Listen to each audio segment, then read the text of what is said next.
Hi, I'm Joyce, and I'm from China. People think my life is perfect. A pretty face, wealthy parents, and an elite school. But what good is any of that if my family doesn't love me and favors my genius brother? All I ever wanted was for my dad to be proud of me, but I made my brother disappear, and that ruined my life. Let me start from the beginning. I look like Mom, thankfully. Dad's beauty is mostly internal. Mom is the prettiest woman I've ever seen, and she looked more like my big sister than my mom. She looks like you, but I hope she doesn't have your brain, or she'll turn out useless like you. Well,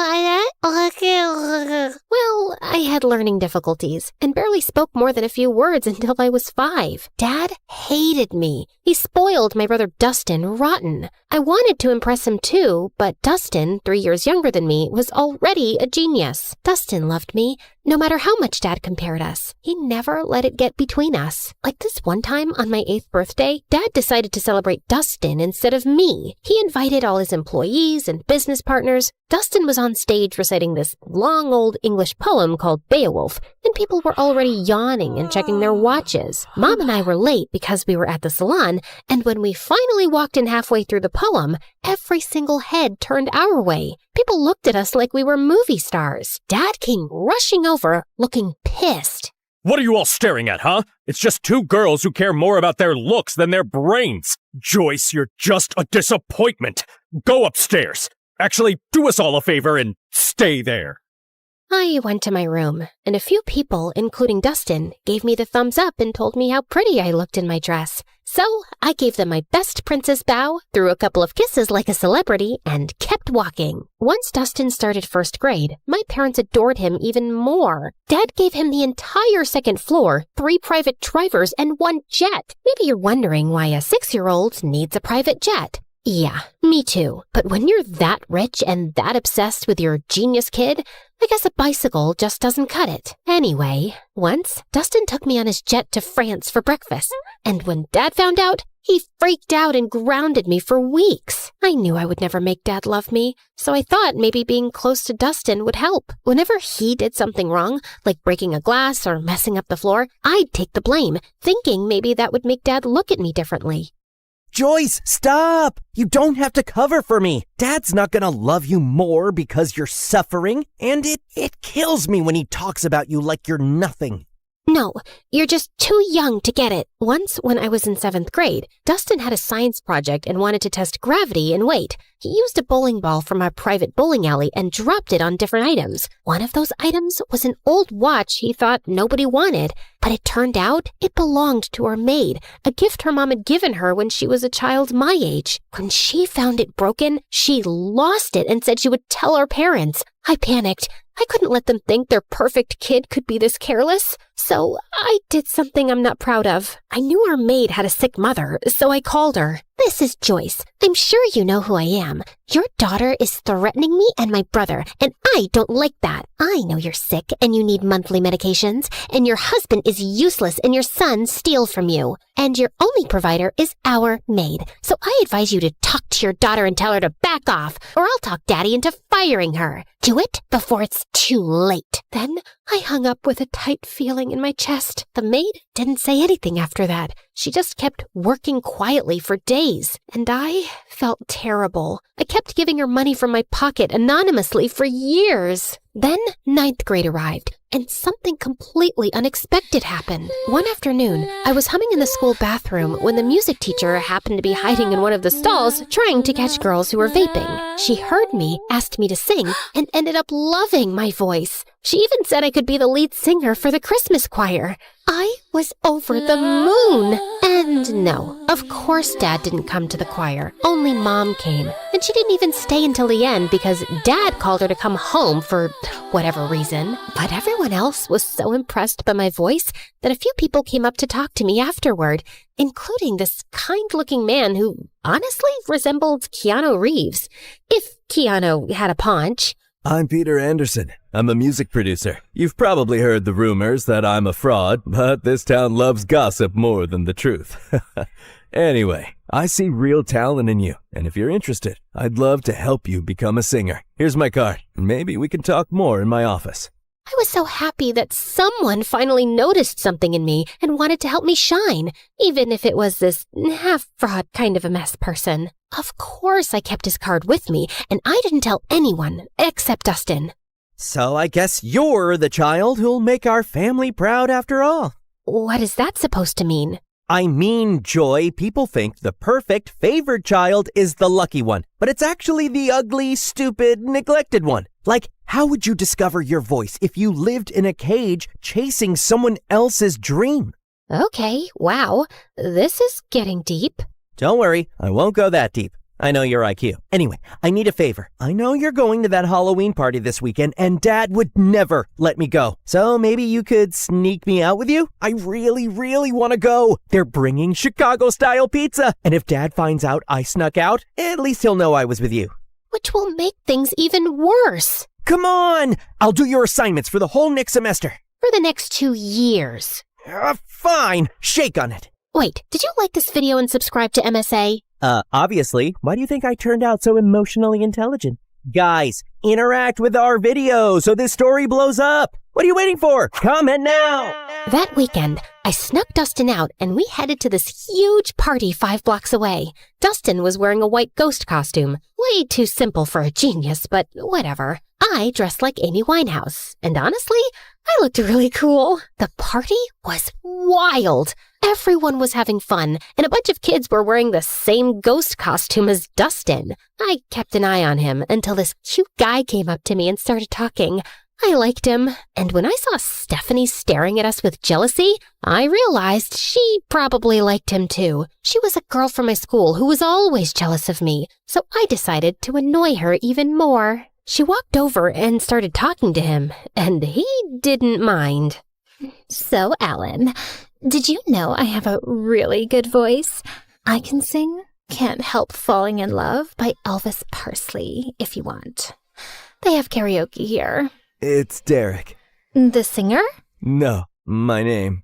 Anyway, I'll show you how it's done. Then she rushed to the karaoke machine and sang in front of everyone. Her voice wasn't bad, and I saw Derek nodding along. When she finished, everyone cheered, and she looked like she owned the world with that smug smile. I don't know what came over me, but I ran up, grabbed the mic, and started singing too. Everyone went silent, listening. I even saw kids showing each other their goosebumps. When I finished, Derek came over to hype me up. That's my girl. I felt amazing, especially when I saw Stephanie's annoyed face. My eyes followed her as she stormed out of the party, and I saw a few boys in ghost costumes leaving too. That's when I remembered Dustin. I tried to run after him, but kids kept stopping me for high fives and congratulations. By the time I made it outside, I sprinted to the group of ghost boys. Dustin? Dustin! Knock it off! This isn't funny! No one answered. I started pulling off their masks one by one, but none of them were Dustin. Back off, you weirdo! Panic shot through me. I ran like crazy through the streets. Dustin! Dustin! Dustin! 2 hours passed. I couldn't find him. I was so worried sick about my brother, and I knew there was no running from calling Dad. I was finished. Dad and Mom arrived with a few police officers, and Dad looked like he was about to finish me off. He lunged toward me, but Mom stepped between us. He glared at her with furious eyes. So now you're protecting your kid? Oh, that's funny because I didn't see you stopping them from sneaking out in the middle of the night. The officers tried to calm him down while everyone started searching for Dustin. But another day passed, and still no sign of him. The whole town volunteered. People searched through the nights, but nothing. Every second felt heavier than the last. I isolated myself. I text Dustin every day. Stupid messages like, "Where are you?" and "Please come home," as if he'd somehow see them and reply. At night, I'd sneak into his room and sleep in his bed, burying my face in his pillow until his smell faded away. Some nights, I'd just sit on his floor holding his favorite hoodie, feeling like I'd lost the only person who ever really saw me. Dad barely talked to me anymore. Mom didn't yell at me or blame me, but sometimes I'd catch her crying alone, and she'd wipe her tears the second she saw me. "I'm sorry, Mom." She didn't answer. "Can we talk about this? I want to hear your voice. I know what happened is my fault, but I just want you to pat my shoulder, let me cry in your lap, tell me it'll be all right. Just say something, anything." But she didn't. She just gave me a sad little smile, nodded, and walked away. And then I completely shut down. A year of guilt and silence later, I couldn't take it anymore. I needed something, anything to distract myself, even if just for a little while. I remembered the card the producer gave me, and I figured, why not call him? It's not like I had much to do being alone all the time. Wise decision. I'm gonna make you a star, way up in the sky, so bright, your dad's gonna regret not loving you enough. Well, that's definitely a dream to live up to. He started helping me get small singing gigs at local cafes, and I loved it. The attention, the clapping, the feeling that I mattered to someone. One day, someone recorded me singing and posted it on TikTok, and it went viral. People loved my voice and kept commenting that they wanted more. So, Peter created a small YouTube channel for me and uploaded my videos there. He was so proud. It felt nice having a father figure in my life who actually cared. But when my dad found out, he completely lost it. Oh, look at you! Enjoying your little fame with that fraud producer. He's not a fraud. He helps me a lot. He even made me a YouTube channel, and it's growing. Aw, and who gets paid from YouTube? Did he even give you a single cent? Or does he just toss you a few pennies you get from those miserable cafes? I'm not doing this for money. I do it because I love singing. Just like you loved your brother, right? For the first time, I felt real anger toward him. Why couldn't he see any goodness in me? But before I could say anything, he pushed his chair back and walked out. Later that night, he started having chest pains. Mom and I rushed him to the hospital. The doctor said it was stress and that he needed rest. I didn't visit him much while he was there. Not after what Peter told me. Summer vacation's coming up. I was thinking we could go on a little tour around the country. Grow your audience. See where this takes us. I believe in you, kid. I went on that tour in a heartbeat, and I had the best time of my life. For once, I felt like a child again. No guilt, no pressure, just music and freedom. But even then, I worried about Mom. I always felt like she needed rescuing from Dad. That became my motive. Work harder, grow bigger, make more money, and buy us a house far away from him. My fame grew fast. By the time I finished high school, I was well known enough to earn a good income. One night, before leaving the house the next day for good and renting an apartment in the city, I was having my last dinner with my parents.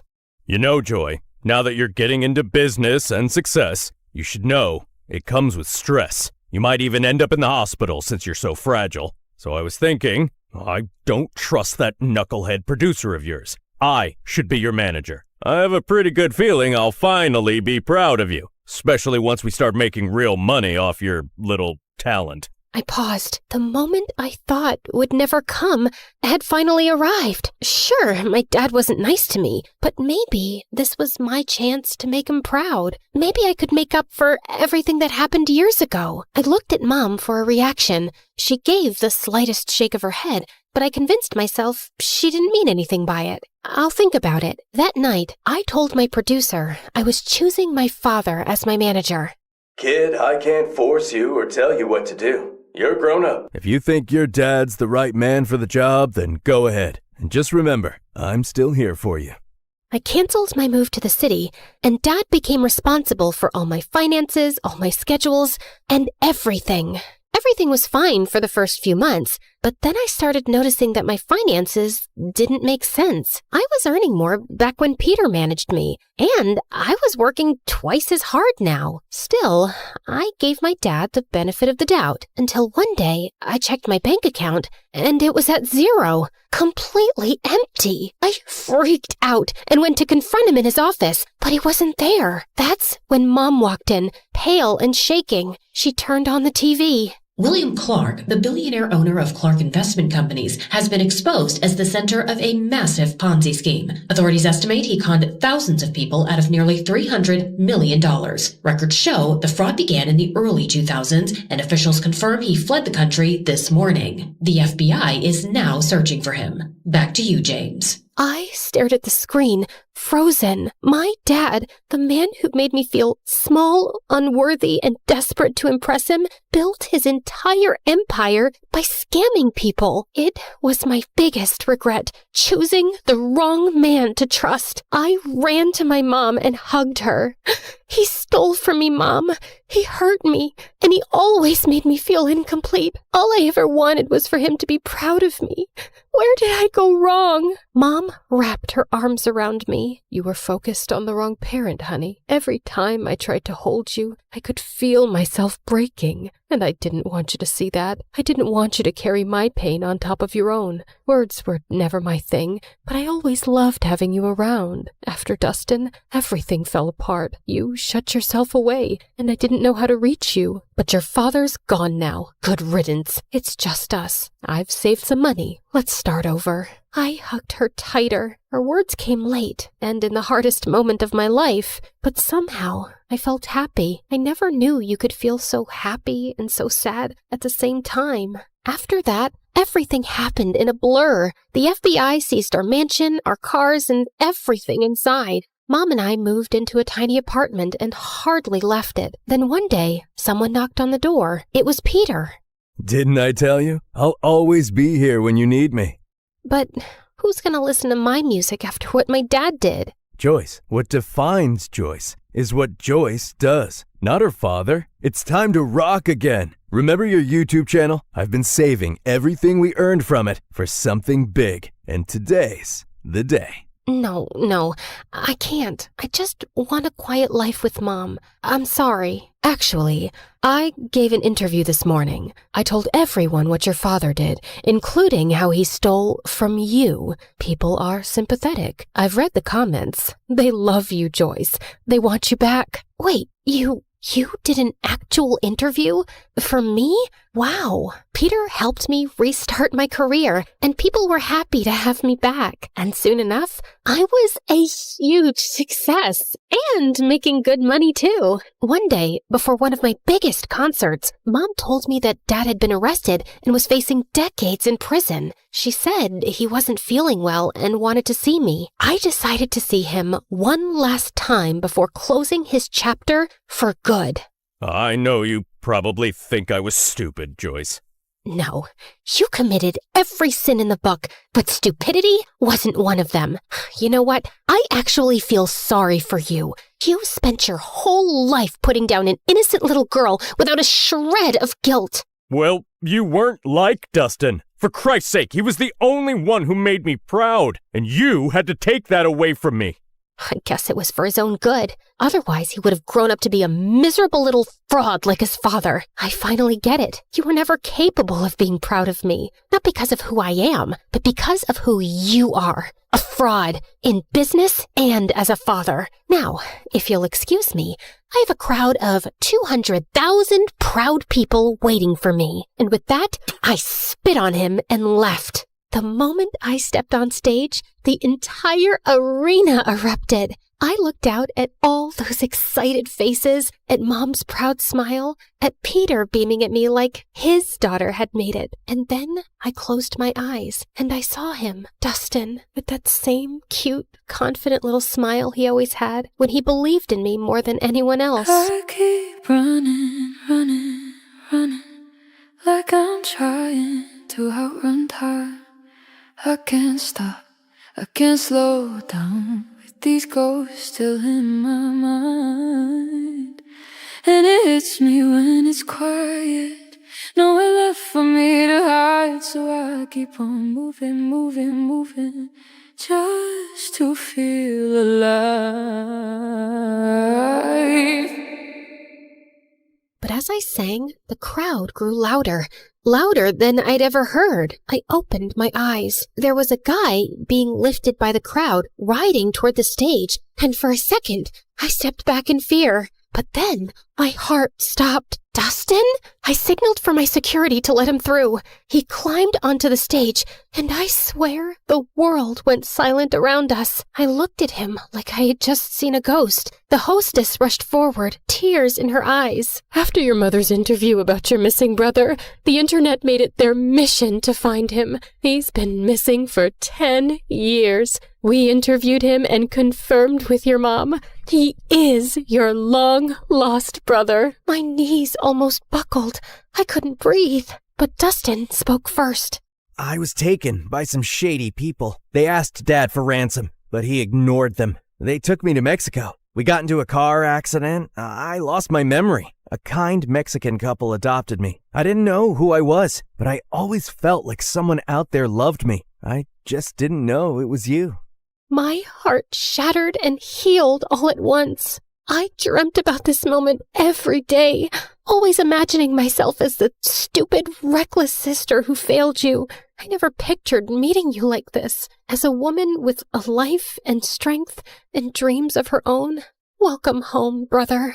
I threw my arms around him, and he broke too. And when I looked up, the whole arena was crying with us. I turned back to the microphone, wiping my tears. Thank you, everyone. I learned something I wish someone told me sooner. You can't buy love. You can't chase approval. Not even from the people you want it from the most. The greatest person you can learn to love is yourself. And once you do that, everything else falls into place. Thank you again. And now, if you'll excuse me, my brother and I have a lot to catch up on. And with that, we walked off the stage together for the first time in years, and the first time all over again. Because sometimes the people who make you feel the smallest are just trying to make themselves feel big.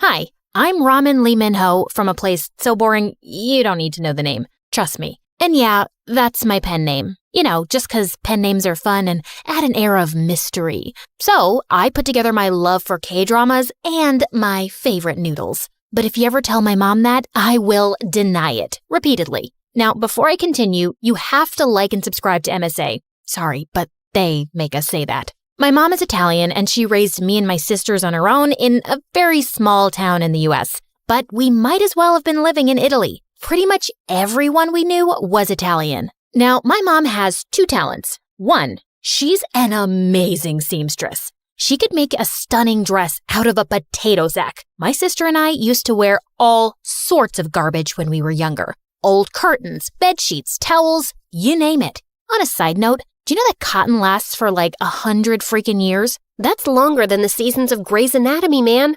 And I thought nothing could compete with that. Sorry, what was I saying? I always lose track. Pardon me. Yeah, so two, my mom knows and remembers everything and everyone in town. And she likes to talk about it a lot. Like her mouth runs as fast as her hands. You know the Bartoli family, right? Their daughter ran away with the homeless-looking boy from the Rossi family. Now, after just a week, the boy sent her back home because she doesn't know how to make a pasta. What kind of girl doesn't know how to make a pasta? So now, man, she could just go on and on about these people, and I didn't give a rat's butt about it. But I indulged Mom and heard all her gossip because I was her favorite, which is what makes me really unique. I'm the middle child, and I'm the favorite. Yeah, you heard me, an unheard of phenomenon, but you'll see why. My sister Bella is 2 years older than me, and it's not hard to see why she isn't the favorite. She's like the opposite of everything a firstborn is supposed to be.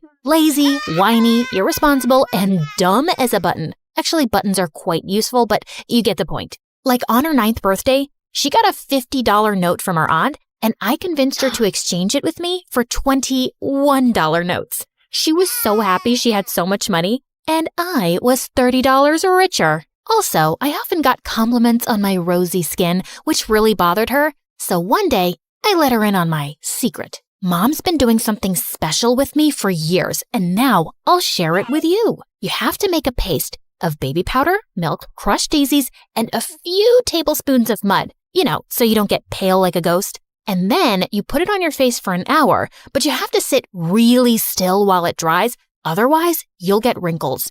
And you can only do this between 4 to 5 in the afternoon because it's the golden hour. Works like magic. Worked out great because we were only allowed to watch TV for an hour between 4 and 5 p.m. And now I had it all to myself. This went on for a month till Bella ended up with acne. And Mom found out what she'd been doing. My younger sister June came 2 years after me. And well, she's just a sweetheart. She could have been the favorite, but our jerk dad left right after she was born, and I think it just wasn't a good time for Mom to bond with the baby. But I adore June. She's just easy to love, and she worships me. Like, I think she'd kiss my feet if I asked her to. I mean, I would never do that, of course. Only the occasional foot rub. That's not an abuse of older sibling power, right? I guess I'm the smartest of my sisters, and it's not me saying it. My teachers say it, Mom says it, everyone says it. Look, this is a picture I colored when I was just 5. No, wait,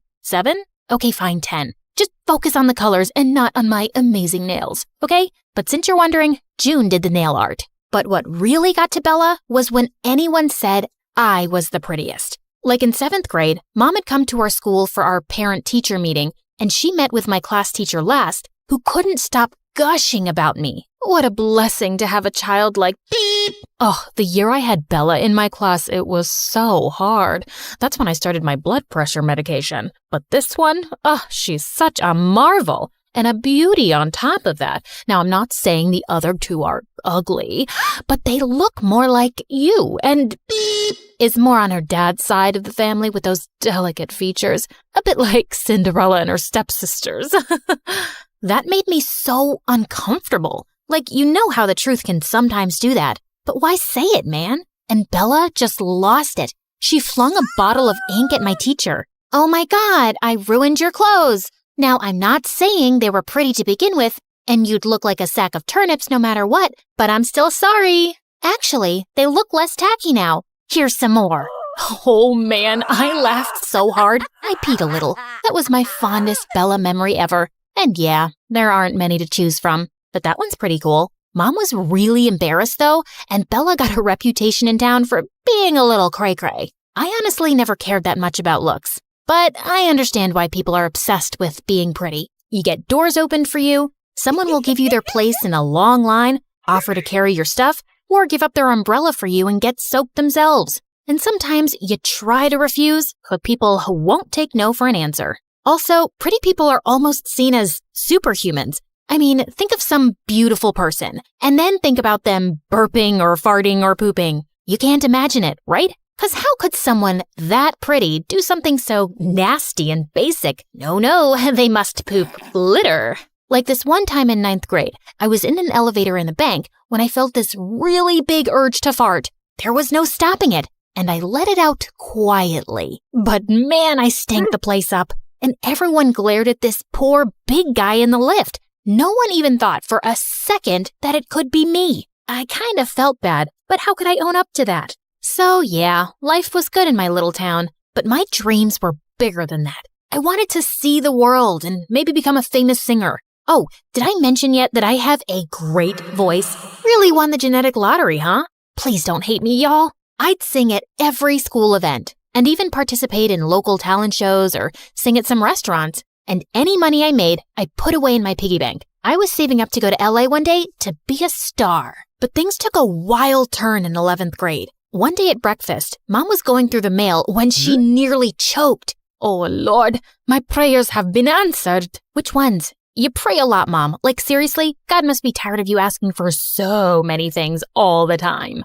Will you just listen? You know our distant family friends, the Ricci family. Those really rich people? They once came to town 10 years ago and we went on a picnic with them. And that Mrs. Ricci kept trying to get my mother's lasagna recipe from me. But I told her it was going to me with my grave. And then she tried to get to the point, Mom. All right. Anyway, they have a son who's a year older than Bella. And she wrote to me saying that she wants to come and see my girls. And hopefully choose one to get married to him. Isn't that amazing?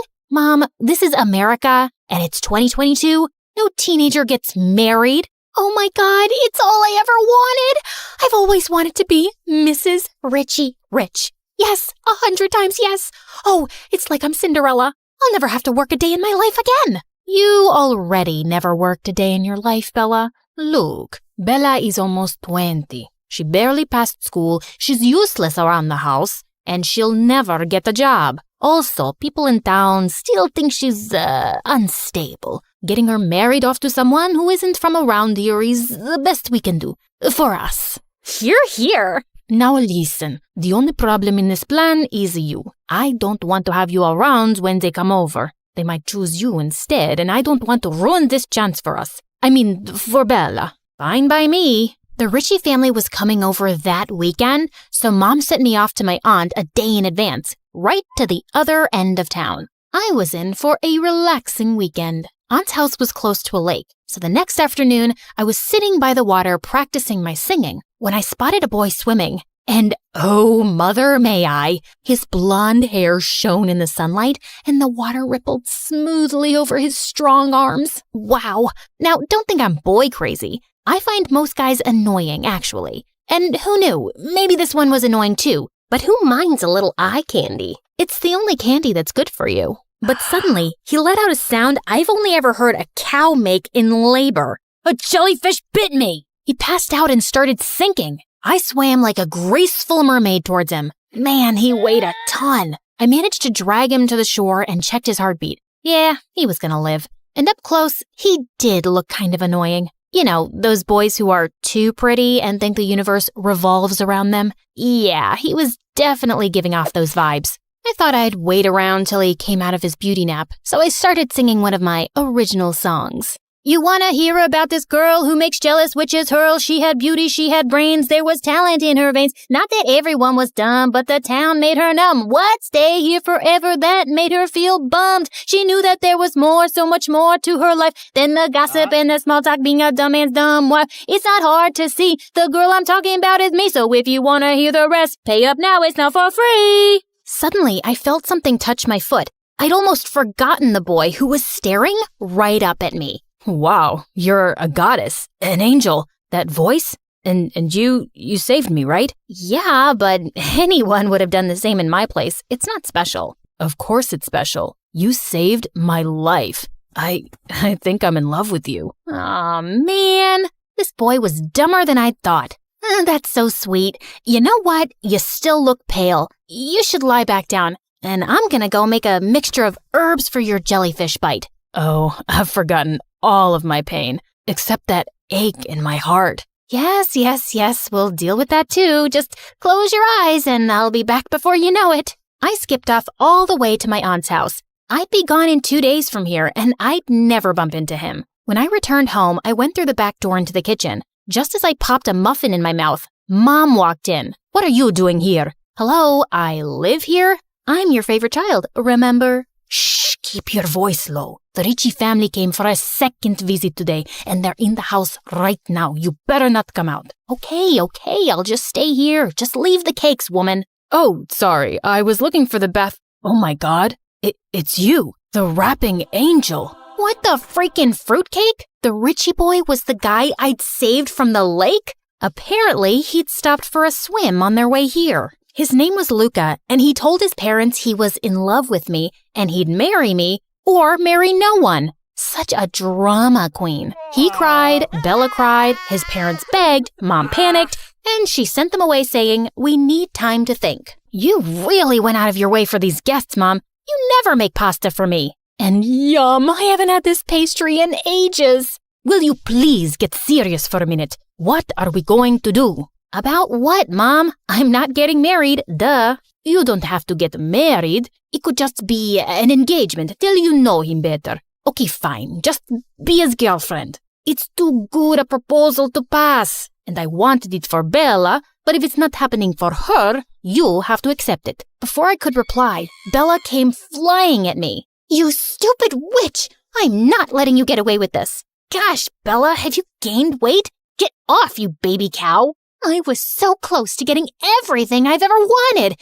and you ruined it. I didn't do anything, and Luca is an idiot. Don't say that. He and I are perfect for each other. You're actually just reinforcing my point. Ow! Just stop it, the both of you. I'll never forgive you.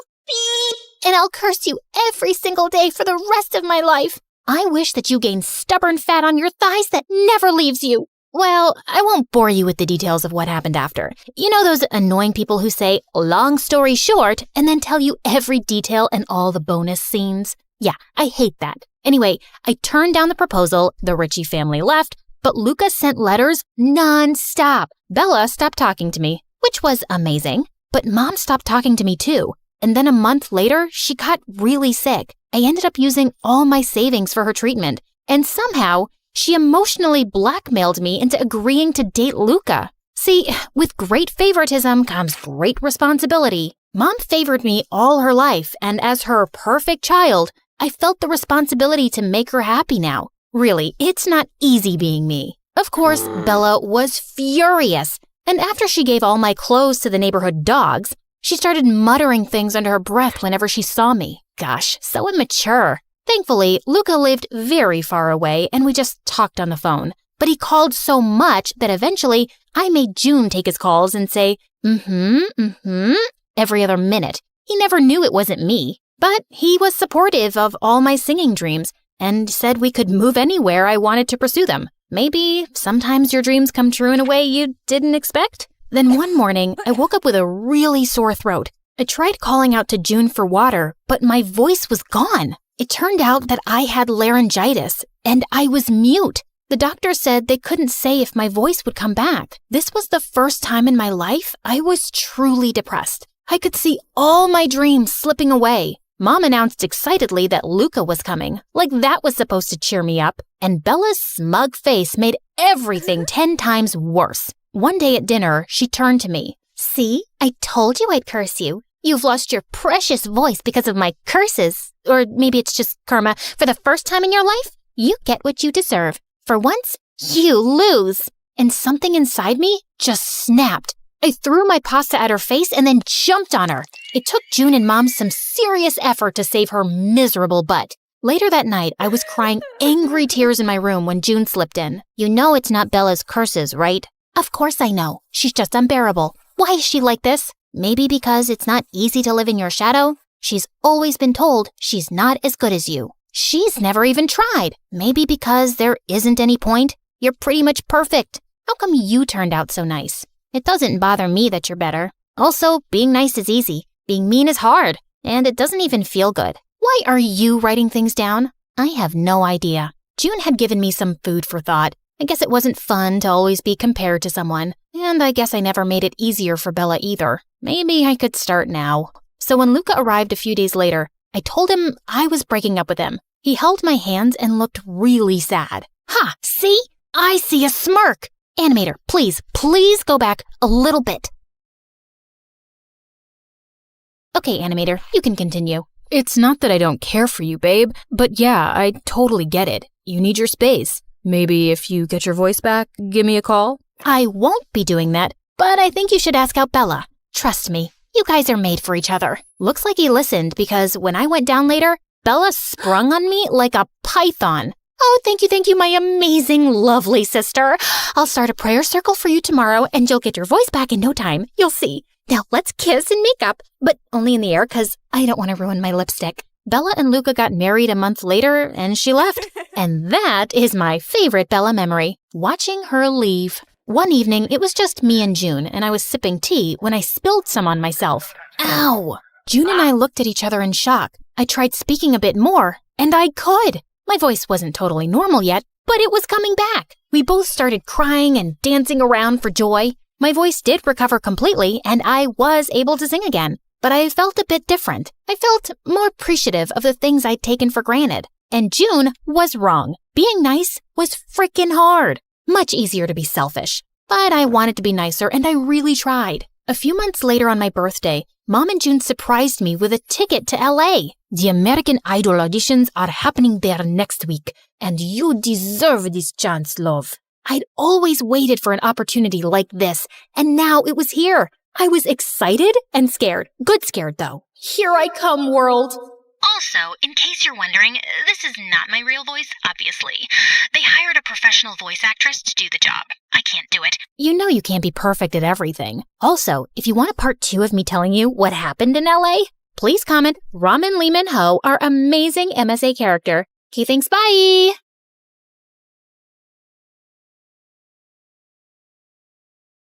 Hi, I'm Leah from Indiana. Before I continue, please hit like and subscribe. Since I was a baby, I was meant to be a dancer. I could dance before I could even walk. I would do the cha-cha while cleaning my room, and bust a move while brushing my teeth, and of course, I was shaking it all the way to and from school. People smiled and laughed when they saw me, but I never cared. When I was 10, I would watch my friends head off to dance class after school. It would tear me up inside to see them living my dream. I came home one day as my mom was finishing her makeup. Mom, can I please go to dance class? All my friends are going. You're not going. You have no idea how much that class costs. There was no other parent to ask at that time. Just me and Mom and whoever she was dating that week. But Mommy, please. I swear, I'll do your laundry and chores, and when I make money from ballet, you'll get makeup from Sephora. I'll take you shopping, whatever you want. Pretty please. This means everything in the world to me.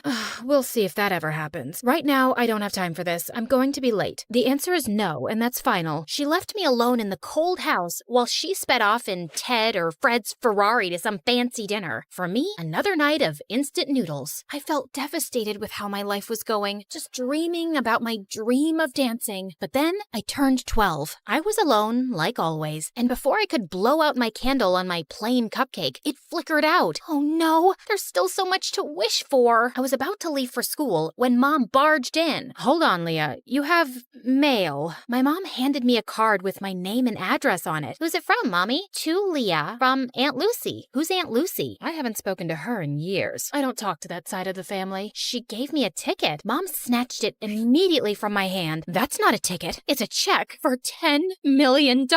My mom went crazy. It was like she stepped into a Louis Vuitton fever dream. I didn't even know she was that loaded. I could do so much with this. I could buy a Gucci dress, an MK bag, and a diamond set. And I can't wait to see the look on Mary's face. She'll be fuming. And oh, that Tony who dumped me, he'll come crawling back like a puppy, begging me to take him back. I didn't remember the last time my mom looked so happy. She showered me with hugs and kisses, even making me twirl around like a ballerina. I had so much to ask Aunt Lucy, but Mom said she didn't have her number or anything. And when I turned 14, Mom decided to move. So we packed up everything and headed to New York City. That's right, the Big Apple, the city that never sleeps. We were ready to start a new life. I finally signed up for dance lessons at an art school. Me, the girl who used to have holes in her shoes, had ballet slippers. I practiced every day until my legs cramped, but I was ecstatic. My mom also had new friends, like Tiffany, Chanel, and Fendi. I had always wanted to be close to Mom, so I joined her shopping sprees, and it worked out great. I guess that's what I was always missing. We would spend our time stalking the malls for the best clothes, handbags, and of course, shoes. Oh, Leah, we have to get these too. I was covered with shopping bags and balancing shoe boxes while scooting through the aisles. I could barely see in front of me through Mom's haul. Hurry up! We don't want to miss the first drop of Balenciaga's new collection. I'm right behind you. But honestly, when we were in these very posh stores, I felt like a princess. I was offered fancy drinks, tried on expensive dresses, and best of all, I felt so close to my mom. I walked out of the dressing room in a sparkling dress. Now spin around. Oh, beautiful, so beautiful. We'll take it. I looked at myself in the mirror. I could barely recognize myself, but maybe this is who I was supposed to be. I carefully teetered in the heels my mom had picked out for me, but crashed into the mirror. Do you think we could look at some flats? While I spent so much time with my mom, I might have been distracted from my dancing. My dance teacher seemed to be losing patience with me. Okay, Leah, you're up next. Saute. I smiled nervously at my dance teacher, attempting to jump, but fumbled the landing. The other students giggled at me. Have you been practicing? Yes, of course. I lied. What time did I have to practice? School was out at 3. I told my mom I would be at Bloomingdale's by 4. I mean, it was so unreasonable. Besides, I never looked more like a ballerina. The clothes, the hair, the shoes, the makeup. I was the definition of what a ballerina looked like. It wasn't my problem if my teachers couldn't see it. By the time I was 16, me and my mom had our routine down. Shopping, dining, and dining. Mom had friends she'd visit while I was in school, and we'd chat about them over dinner. And you wouldn't believe her hair. It's turned this terrible orange color. And her roots, her roots could be seen from outer space. Honestly, Leah, I'm beginning to think you're my only real friend. She loved me. My mom loved me. Just then, 2 men walked into the restaurant and surrounded us with serious faces. Jeannie Roberts? Yes? What is your problem? They flashed their badges at us. It was the police. You have to come with us. Excuse me? I am not done with my dinner. I want to speak to your manager. Jeannie Roberts, we need to talk to you about your tax evasion. This is ridiculous. You don't have the right person. You're gonna ruin my blouse. Mom, what's going on? Leah, I will call you as soon as I can. Can you let up a little? This is silk. The police dragged my mom out of the restaurant. I didn't know what else to do, so I ran back to our apartment. I paced and cried, staring at my phone. My mom was arrested. What on earth could I do? Finally, at midnight, the doorbell rang, and it was Mom. Mom, what's going on? Listen, I have to be quick. You need to get help. Otherwise, they'll put me away for good. They said tax evasion, but you haven't done anything. We have the money. Tell the police we have millions of dollars. We don't, Leah. It's gone. My stomach dropped. I need you to get me out of this trouble. I need you to go see Aunt Lucy and ask for the money. They have people watching me. They'll pounce on me if I try to leave the city. But you said you didn't know anything about her. Yeah, I just remembered her address.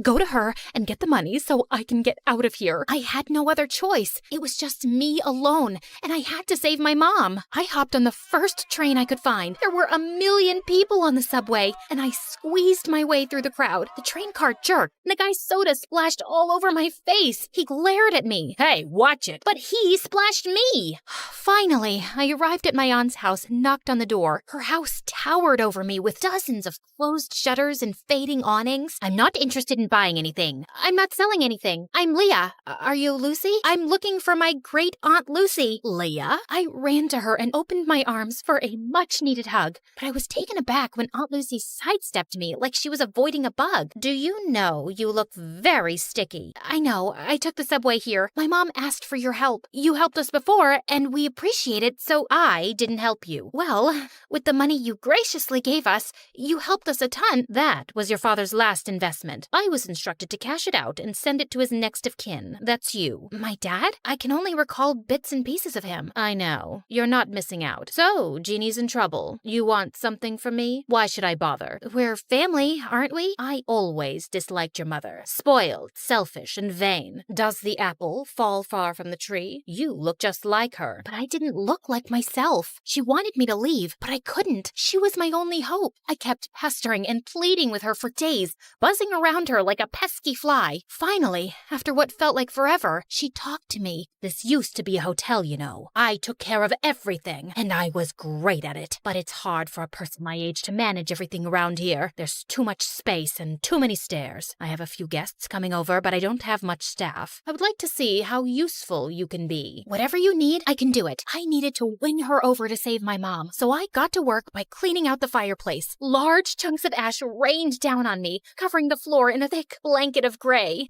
Oh my God, what a mess. Leave this and go wash your face. And when I scrubbed the windows, one of the panes cracked and a large piece of glass fell. I caught the glass right before it hit the floor. Oh no. I heard some guests coming, so I quickly shoved the glass under the bedspread. A large older man entered the room and plopped down on the bed. The glass made a large crunching noise and the man screamed. New sheets. You must need new bed sheets. I scampered out of the room and caught Aunt Lucy giving me the death stare. On the way to get new bed sheets, I bumped into a flower vase and knocked water everywhere. I sprinted off into the hall and grabbed the mop to clean, and then thud, the rest of the guests slipped and fell. Oops, I think I forgot the wet floor sign. Ugh, it's gonna be one of those days. I totally screwed up, and I knew there was no way she'd forgive me. So I hid from her, and when she finally found me, I started bawling like a baby.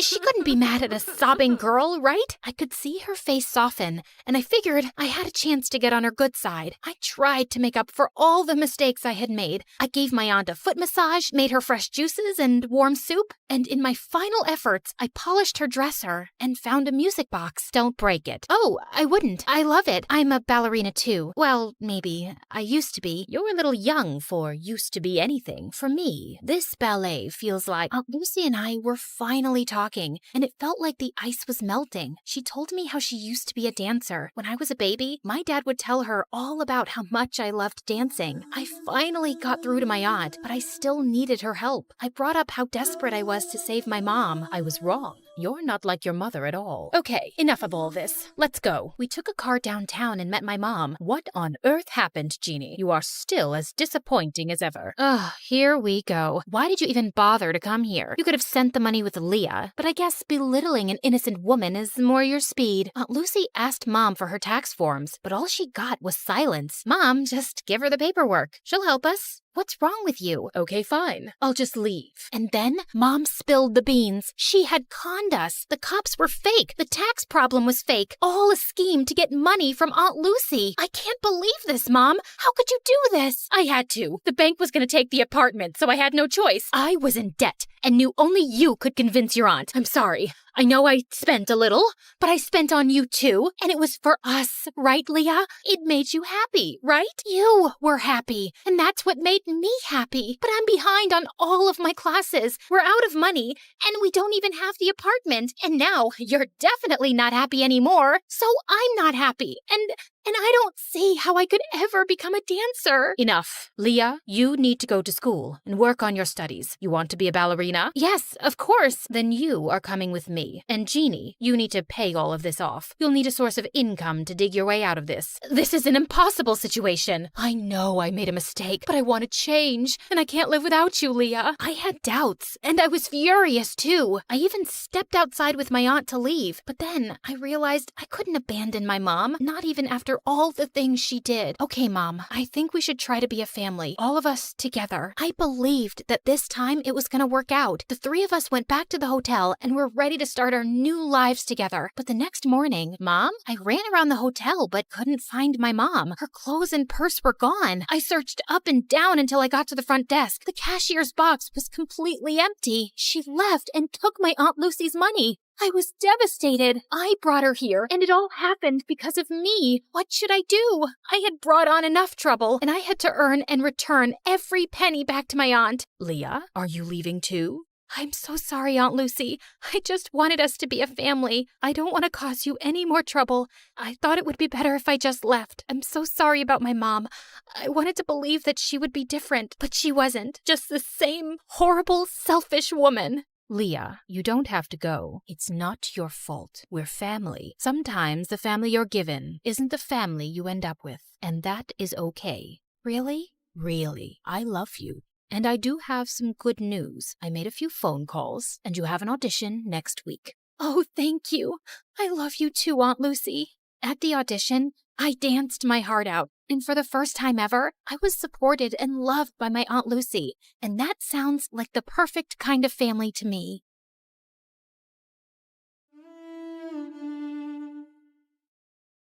Okay, if you hate everything and my car so much, why don't you just get out? This isn't funny. It's freezing, and it's dark out. Is this a joke? Does it look like a joke? Call an Uber. My jaw dropped as he sped off. I was waiting for the driver when I suddenly heard glass shattering and a loud alarm. I looked behind me and saw a man in a dark hood running out of a jewelry store. We both froze. Hi, I'm Layla from New York. Before I tell you the rest, don't forget to like and subscribe. I had a perfect family. I grew up in one of the most expensive penthouses in all of New York City. We had a personal chef, designer clothes, everything. My dad was the president of a huge company, and he loved my mom and I more than anything in the world. We had it all. But when I was 5, my life turned upside down when my mom left, and my dad started spending all his time at work, and a few years later, he married Gwendolyn, who was some random supermodel, and they started jetting off to exotic cities for her work every weekend. At first, I hated how they left all the time. I even tried going with them once. All packed up for the trip, Daddy. Oh, Layla, you didn't really think you were coming with us, did you? Tomorrow's my 7th birthday. Right.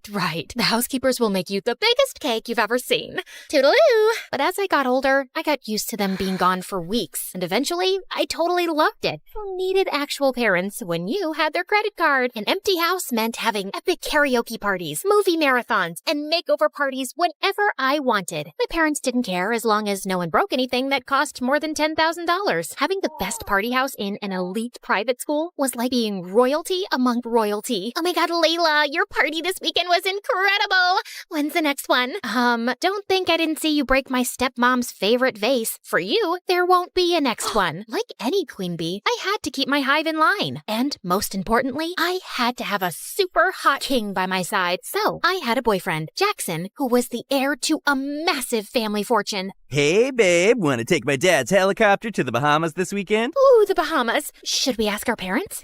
Good one. We even won prom king and queen 2 years in a row. I mean, it's not like it was a surprise. Life was totally perfect. But when I was 17, everything changed. Jackson was driving me home from dinner one night, and we got into the dumbest argument. He was always throwing tantrums. Okay, if you hate everything and my car so much, why don't you just get out? This isn't funny. It's freezing, and it's dark out. Is this a joke? Does it look like a joke? Call an Uber. My jaw dropped as he sped off. I was waiting for the driver when I suddenly heard glass shattering and a loud alarm. I looked behind me and saw a man in a dark hood running out of a jewelry store. We both froze. He was turning to run when a huge gust of wind blew his hood off. I immediately noticed this huge scar on his forehead. Luckily, the alarm must have called the police. The flashing lights and sirens sent him running. I told the officers everything. They dropped me off at home. Jackson didn't take my call, and I had to sleep with all the lights on. The next morning, I woke up to the sound of someone banging on my door. It must be Jackson, begging for forgiveness. Surprise, surprise. You better have a whole bouquet of flowers for me. You're not Jackson. 2 giant men in dark suits with gold badges were standing at my door. FBI, Layla, you need to come with us now. Is this about last night? I told the police everything. The man you saw is some psycho who's connected to robberies all over the city, and he's extremely dangerous. We've already contacted your parents. With your family's high profile, we're putting you in witness protection. Witness protection? Doesn't that only happen in movies?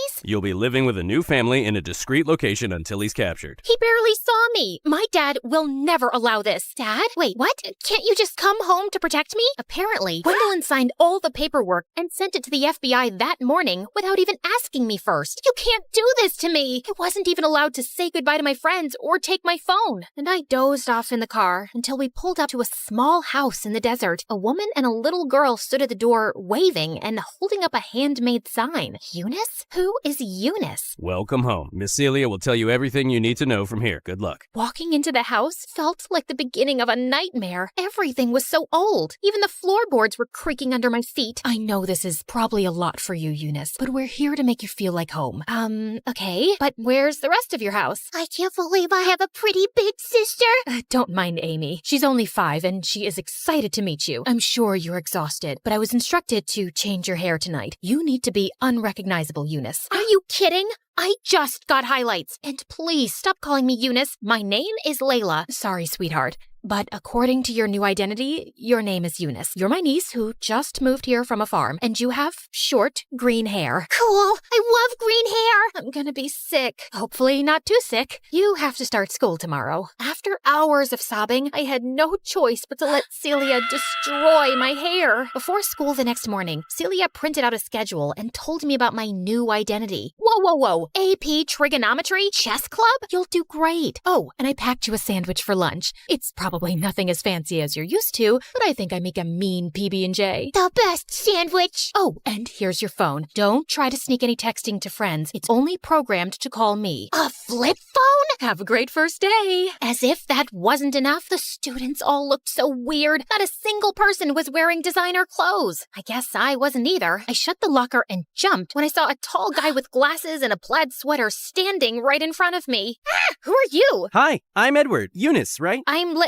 Yeah, I am. How did you know? I'm the chess team captain. I heard we were getting a new student today, and you're the only person here I don't recognize. Small town. I don't need a greeting committee. I won't be staying long. Whoa, sorry. I thought I'd help the new girl, but if you've got it all figured out, I'll see you later. Great start, Eunice. If the nerds already hated me, I wouldn't dare try my luck with the popular girls. I ate lunch in the bathroom, alone. This is all Jackson's fault. I was so furious that I spent the rest of the day in a daze, thinking about getting out and seeking my revenge. The final school bell snapped me out of it. Time for the worst part. We have a new member. Everyone, this is Eunice. She'll be my partner today. Earth Eunice, you go first. Oh, right. Okay. I bumped a random piece up on the board. I don't know what chess was like where you're from, but you can't do that. My aunt made me join. I really don't care about this. Well, we care, and I don't have time for someone who doesn't want to be here. Fine, whatever. I stormed out and looked for a phone booth since I couldn't use my own phone. There had to be a way to get out of here. I thought about calling Jackson or my dad until I realized they're the ones who got me here in the first place. Jackson abandoned me on the sidewalk, and Dad just straight up abandoned me. I gave up and went back home. I had the best day of school. We got to play outside,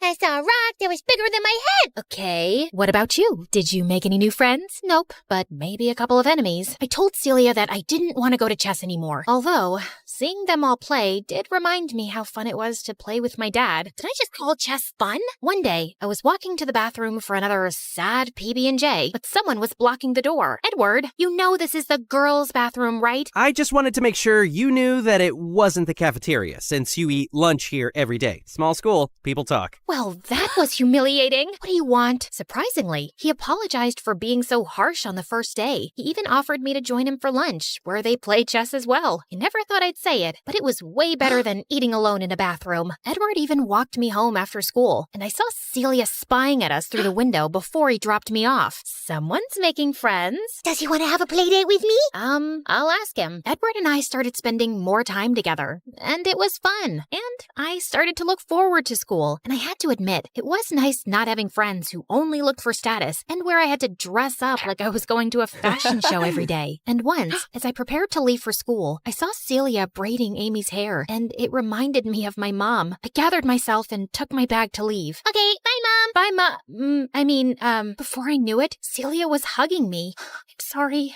My tears are getting your shirt wet. It's just that my real mom was the last person to actually take care of me. We don't have the nicest things, but we have a lot of love to give, and we love you. Yeah, you're my sister. I pulled Amy in with us. I could have stayed there all day. I was so happy. Even in school, after weeks of practicing with Edward, we were finally ready to have a real match. I asked Celia if he could come over to play at the house after school. The FBI agent said as long as I kept my cover up, it was fine. Hi, Edward. We heard a lot about you. I cleared off the table for you guys to play. Edward, are you staying for dinner? I don't know why that made me nervous, or why my mind suddenly flashed to Jackson. Please, does Jackson deserve loyalty after what he did? Yeah, he will stay for dinner. Edward beat me, of course, but the real fun was watching him with Amy during dinner. Rock, paper, scissors! I win! Was he always this cute? After dinner, Celia let us walk to get ice cream so Edward could show me around more. He wanted me to see the fountain he made wishes in as a kid, but right as we were about to throw coins in, something stopped me. Wait, do you hear that?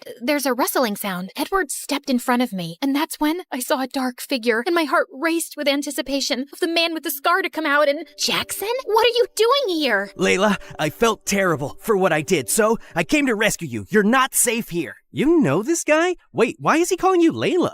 Well, I'm not really allowed to tell you. Is this real? My ex-boyfriend and I don't even know what. Quick, read this. Someone dropped it at my door a few days ago, and I've been looking for you ever since. Tell Layla I found out her new identity. I know all about the mom and the little girl, and I will find her. He found me, the psycho with the scar. I hired an investigator to find you. The FBI said we could fly to one of my dad's islands until it was safe. The helicopter is waiting. I'm never one to run from a fight. But what about Celia and Amy and Edward? As long as I was here, they were in danger too. I'm sorry, Edward. I have to go. Jackson grabbed my hand and we ran. I couldn't bring myself to look back. Before I knew it, we landed in front of one of Jackson's beautiful island mansions. Ah, look at you. You need a proper makeover, and these green hairs look like snot. You belong to me. Yeah, I mean here, not in some middle of nowhere loser town. I think I need to lie down. Jackson got me new clothes, fixed my hair, and even brought his personal chef to cook us 5 5-star meals. Wasn't this what I had been missing? So why did I keep thinking about Celia and those silly peanut butter sandwiches? You could at least say thank you. I'm basically your hero. I didn't really mind living there, you know. Very funny. Our dinner was interrupted by someone pounding on the door. Jackson jumped out of his chair to look out the window.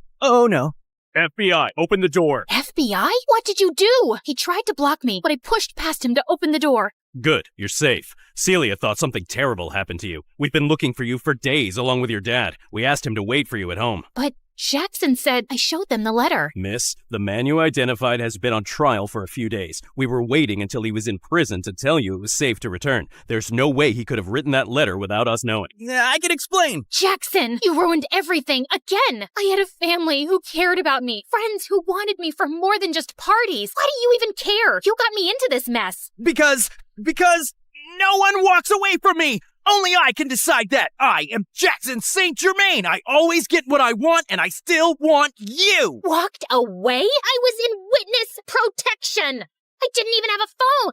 You're insane! The agents had to put Jackson in handcuffs to put an end to one of his famous tantrums. Get him out of here. The FBI told everyone I was safe and took me back to my penthouse in New York. Walking through the empty rooms, I thought about Celia and Amy, and I suddenly understood the difference between a house and a home. My baby, Layla, I'm so sorry for not being here with you all this time. I can't go back to the time that has passed. I know I was so focused on work because I was trying not to miss your mom, and I didn't realize how much you had grown up. You look just like your beautiful mom, and when I got to know that you were in the witness protection program, I used all my connections to find the scumbag bandit as soon as possible.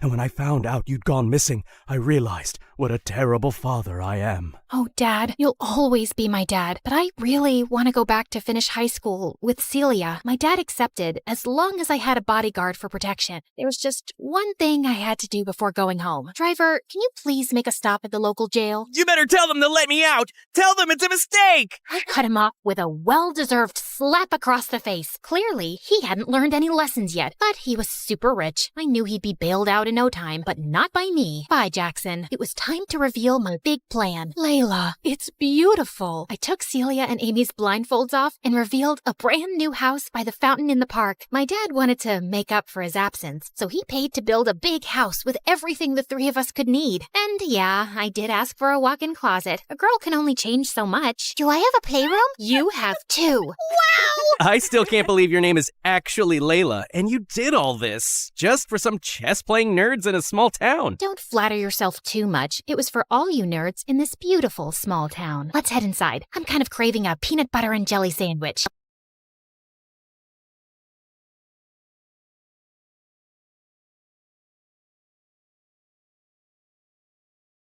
Hi, I'm Mishi, and I live with my dad and brother Biku, who's 2 years older. Before I continue, please like and subscribe to MSA. My dad was a mountain climber, and our house was filled with trophies and awards he'd won. It was his dream that both his kids follow in his footsteps, so he started training me and Biku pretty young. I was a natural. Biku struggled a lot. Stop climbing like an old lady, Biku! Care to pace up? We don't have all day! Dad kept screaming. Biku got nervous and slipped. Meanwhile, I absolutely nailed my first day of training. Dad was so happy, he praised me all day long. I'm gonna make you the best mountaineer the world has ever seen! What about me? What about you? A snail can climb faster than you, Biku. Being a mountaineer is not in your blood. But it was my first time climbing, and the guy in front of me kept farting in my face. I got distracted. Don't be a sour loser, big bro. Just accept it. I'm better than you. Or maybe it was just dumb luck. Relax, Snappy. I was just kidding. Don't worry.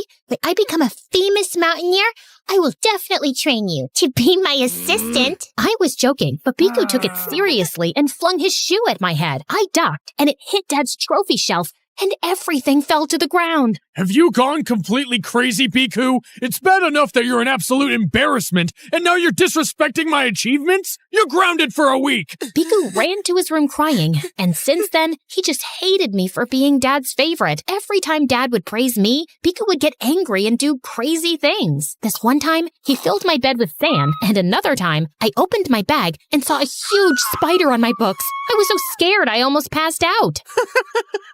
Not so tough now, are we? What's the matter with you? You know I hate spiders! And I hate you, but I'm dealing with it. That makes no sense! But Biku just grinned and left. Soon after, Dad started training me, and by 13, I was winning competitions all over town. But one day during training, Dad slipped and injured his knee. He was put on bed rest, and while I stayed up all night looking after him, Biku hardly came to see him. Instead, he skipped school, failed his classes, and started dating this girl in our school, Leela. She was my dad's colleague's daughter, a national-level climber and my biggest competitor. At first, I thought Biku was dating her to get back at me, but one night while I was getting some water, I saw Biku enter Dad's room. I peeked in and saw him stealing from Dad's wallet. What are you doing? What does it look like? I need money for my date with Leela, and since Dad won't give any, I decided to take it myself. All his money belongs to me anyway. I'm his rightful heir, and you're just an extra. I'm not letting you steal! Bite me! I tried snatching the wallet, but Biku held on to it tight. We fell into a fight and went crashing into Dad's desk. He woke up, and I had no choice but to tell him the truth. Just when I think you can't embarrass me further, you go ahead and break your own record. I swear I will send you to a military school if you don't mend your ways. Biku left quietly, and we didn't talk much after that. Dad got better, and we started training for a huge national competition. And every climber in the country, including Leela, was participating. One day at practice, I was slowly making my way up the climbing wall when I heard Leela behind me. Can you move faster? I don't want to stare at your butt all day. I'm sure you can find your way around. I can, but I don't want to. Try the wall for amateurs the next time. You're clearly too slow for this one. What's your problem? It's simple. I hate slowpokes. Leela nudged at me, and I lost my balance. I would have fallen to the ground, but my harness saved me. I was so mad at her, but I decided to get even at the competition and worked twice as hard. On the day of the competition, I felt confident, but just as I started climbing, I slipped and landed on my butt. I lost the competition, and Leela ended up winning the first prize. But that wasn't the worst part, because the next day, I was in the girls' changing room and heard Leela talking to her friends. Why are you dating that loser Biku? He looks like a frog. Well, that frog pays for all my shopping, and he's so charmed by me. In fact, he is so blind in love that he sabotaged his own sister. Totally worked in my favor. Leela went on to say that Biku was the one who scratched the sole of my boots so I would slip and lose the competition. I quickly took out my phone, recorded the conversation, and went outside. Leela looked startled to see me. What are you doing here, loser? It's bad manners to hear other people's conversations. You're one to talk about manners, you lying witch. You've got to come clean to the authorities about the competition or what? You're gonna hurt me, chicken legs? You're definitely asking for it. I wasn't. But I am now. Leela tugged at my hair and pushed me hard. I tried to push her away, but I slipped on something and my head hit the lockers. And the next thing I knew, I was in the hospital with a cast around my hand and Biku standing in a corner. Hot tears filled my eyes as I got up and slapped Biku across his face. I know you ruined my boots to help your sick girlfriend, and don't you dare deny it. I have her confession on my phone. You know, Biku, I always thought that even though we fought a lot, one day you would turn around and tell me how much you love me or that you're proud of me, but all you've ever done is hate me. Why? Because you spoiled everything. I'm the boy. I'm supposed to get all the love and affection, but I just feel invisible in my own house. That's not my fault. If you try to be better, Dad would love you too, but you keep messing everything up. That Leela doesn't even like you. She says you look like a frog, and she used you to get even with me. You're just saying that to hurt me. Leela loves me. No, she doesn't. She's a lying witch, but you're so dumb and blind that you fell for her tricks and ended up hurting your own sister.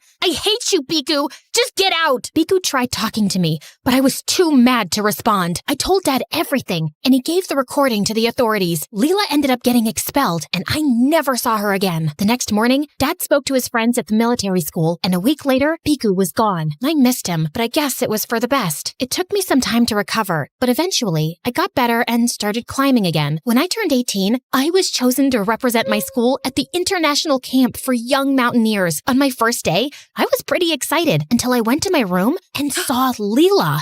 You've got to be kidding me. No way I'm sharing a room with you. Wait, Mishi, I'm sorry for what happened. I never meant to hurt you. But you did. I can never forgive you. At least give me a chance to make it up to you. It's too late. I thought I was clear with Leela, but she just got clingier. She left flowers by my bedside, brought me coffee, and left chocolates under my pillow. It was creepy, but I could see she was trying. Then one day during training, the camp instructor announced a challenge where we had to climb a huge wall. As soon as the buzzer went off, I sprang into action, and everything was going great until I saw Leela slip and hurt her ankle. She howled in pain as I rushed to help her up and sat her down on a bench. Why'd you help me? Because you were in pain. Don't think that I've forgiven you. Look, I know what I did was wrong, but I never asked Biku to ruin your boots. He did that all on his own. That's supposed to make me feel better? Biku was stealing from Dad to take you out on dates and shopping. Did you know that? No, I never asked him to do that either. Look, Mishi, what's done is done, and I'm sorry for it. We can either stay in the past and be bitter, or move on and be happier. I guess, but it can't happen overnight. I'll wait. Leela and I slowly became friends. After the camp ended, we went to training together and joined our dads on expeditions. Leela was still competitive, but it was fun having her around. But then, Leela found a boyfriend and she was always distracted. She was bunking training sessions and hardly showed up for work. This one time, we were leading a team to one of the toughest treks, and while I explained the procedure, Leela was busy texting. Okay, so we need to use the hack hammer a lot since it's a steep climb. Leela, are you listening? Yes, totally. Really? Then repeat what I said. Okay, fine, I wasn't paying attention. But we've already been through this so many times. I know what to do. No, you don't. Last week, you turned up late for an expedition. And then the week before, you almost cost us a rescue mission because you were texting in the middle of the climb. It's called multitasking. We are leading a team this time. It's a huge deal. So get your head back in the game or I can go on my own. Fine, count me out then. Leela didn't show up for the trek the next day, and I was too busy to care. After hours of climbing, my team and I stopped at a small cafe. I was waiting for my coffee when the most gorgeous boy walked up to me. Care for some hot chocolate? It's my specialty. I love chocolate boys. I love boys who make chocolate. I love chocolate. Whatever you say. I'm Danish, by the way. Mishi, Danish and I ended up talking all evening. He was a few years older and had migrated with his family from India. He was running a cafe, but mountaineering was his real passion. And eventually, he joined us on the trek. After the trek ended, Danish and I asked me out for dinner, and we were sitting by the mountains when he leaned in for a kiss. But when we pulled away, he looked worried. Was that not good? It's everything I imagined, but Mishi, my parents are really orthodox and would only like me to date someone they choose. So until I talk to them first, you can't tell anyone that we're together. Promise me. I found it a little weird, but Danish was already looking stressed, so I agreed. We started dating officially, and things were going smoothly, but it killed me that I couldn't share this amazing news with Leela, who was still mad at me. So I decided to be the bigger person and get her dessert from Danish's cafe, where I found Leela making out with Danish. What the heck? Get away from my boyfriend. Did you hit your head somewhere? Danish is with me. No, he's not. We both turned to Danish, who looked like a deer in headlights, and then ran for his life. I don't believe this, Mishi. How could you stab me in the back after everything we've been through? I stabbed you in the back? You're the one who never told me about your secret boyfriend, and it's not the first time I've caught you lying anyways. Seriously? In that case, Danish asked me out first, so if anyone's at fault here, it's you. He wouldn't have had to come to me if he liked you enough. Okay, that was harsh. I take that back. Don't bother. Lena flung her bag and walked away. I followed her, apologizing, but she simply ignored me and left. I even tried calling her 1,000,000 times, but she didn't answer. I felt so lost. My best friend thought I'd betrayed her, and the first boy I kissed turned out to be a snake. Just when I thought I'd hit rock bottom, I came home to Biku waiting for me in the living room. What are you doing here? It's Dad! Biku told me that a few hours back, he received a phone call that Dad and his team had gone on a rescue mission to Everest, and they were missing. It's been more than 12 hours since they last got in touch with the base team. Aren't they sending another search team? It's a very dangerous climb. No one wants to attempt it. If no one will go, then I will. Did you not hear the part about the climb being dangerous? You're not going anywhere. Stop acting like you have any control over me. You lost that right a long time back. Saying that, I grabbed my gear and left. I took a bus to the mountain rescue headquarters. I was packing up a few things when Leela walked in with Biku behind her. What is this? Some kind of lover's reunion? I heard about your dad and went home to see you when Biku told me you've already left for the headquarters, and now I'm coming with you. So am I. You don't know jack about climbing, Biku. I'm coming from a military school. Trust me, I can do this. It's too dangerous. Then we'll face it together. That's what friends are for. Well, that and dating the same guy, but who's counting?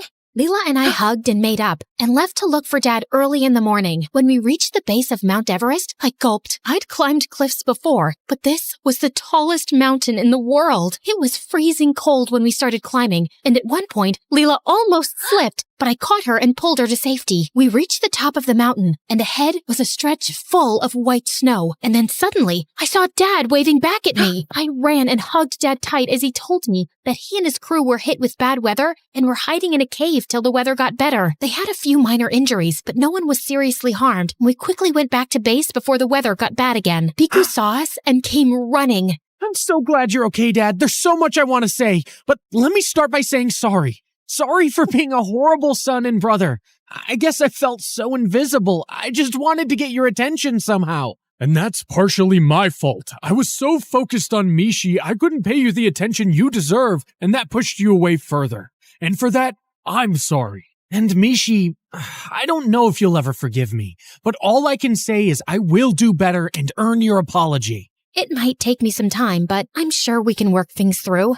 And I'm sorry for screaming at you because of a boy. You're my best friend, and I wouldn't trade that for anything. So what do you say, best friends? Fine, but no hugs. Too late. And that's when I knew that people who are meant to be in your life will always find a way back.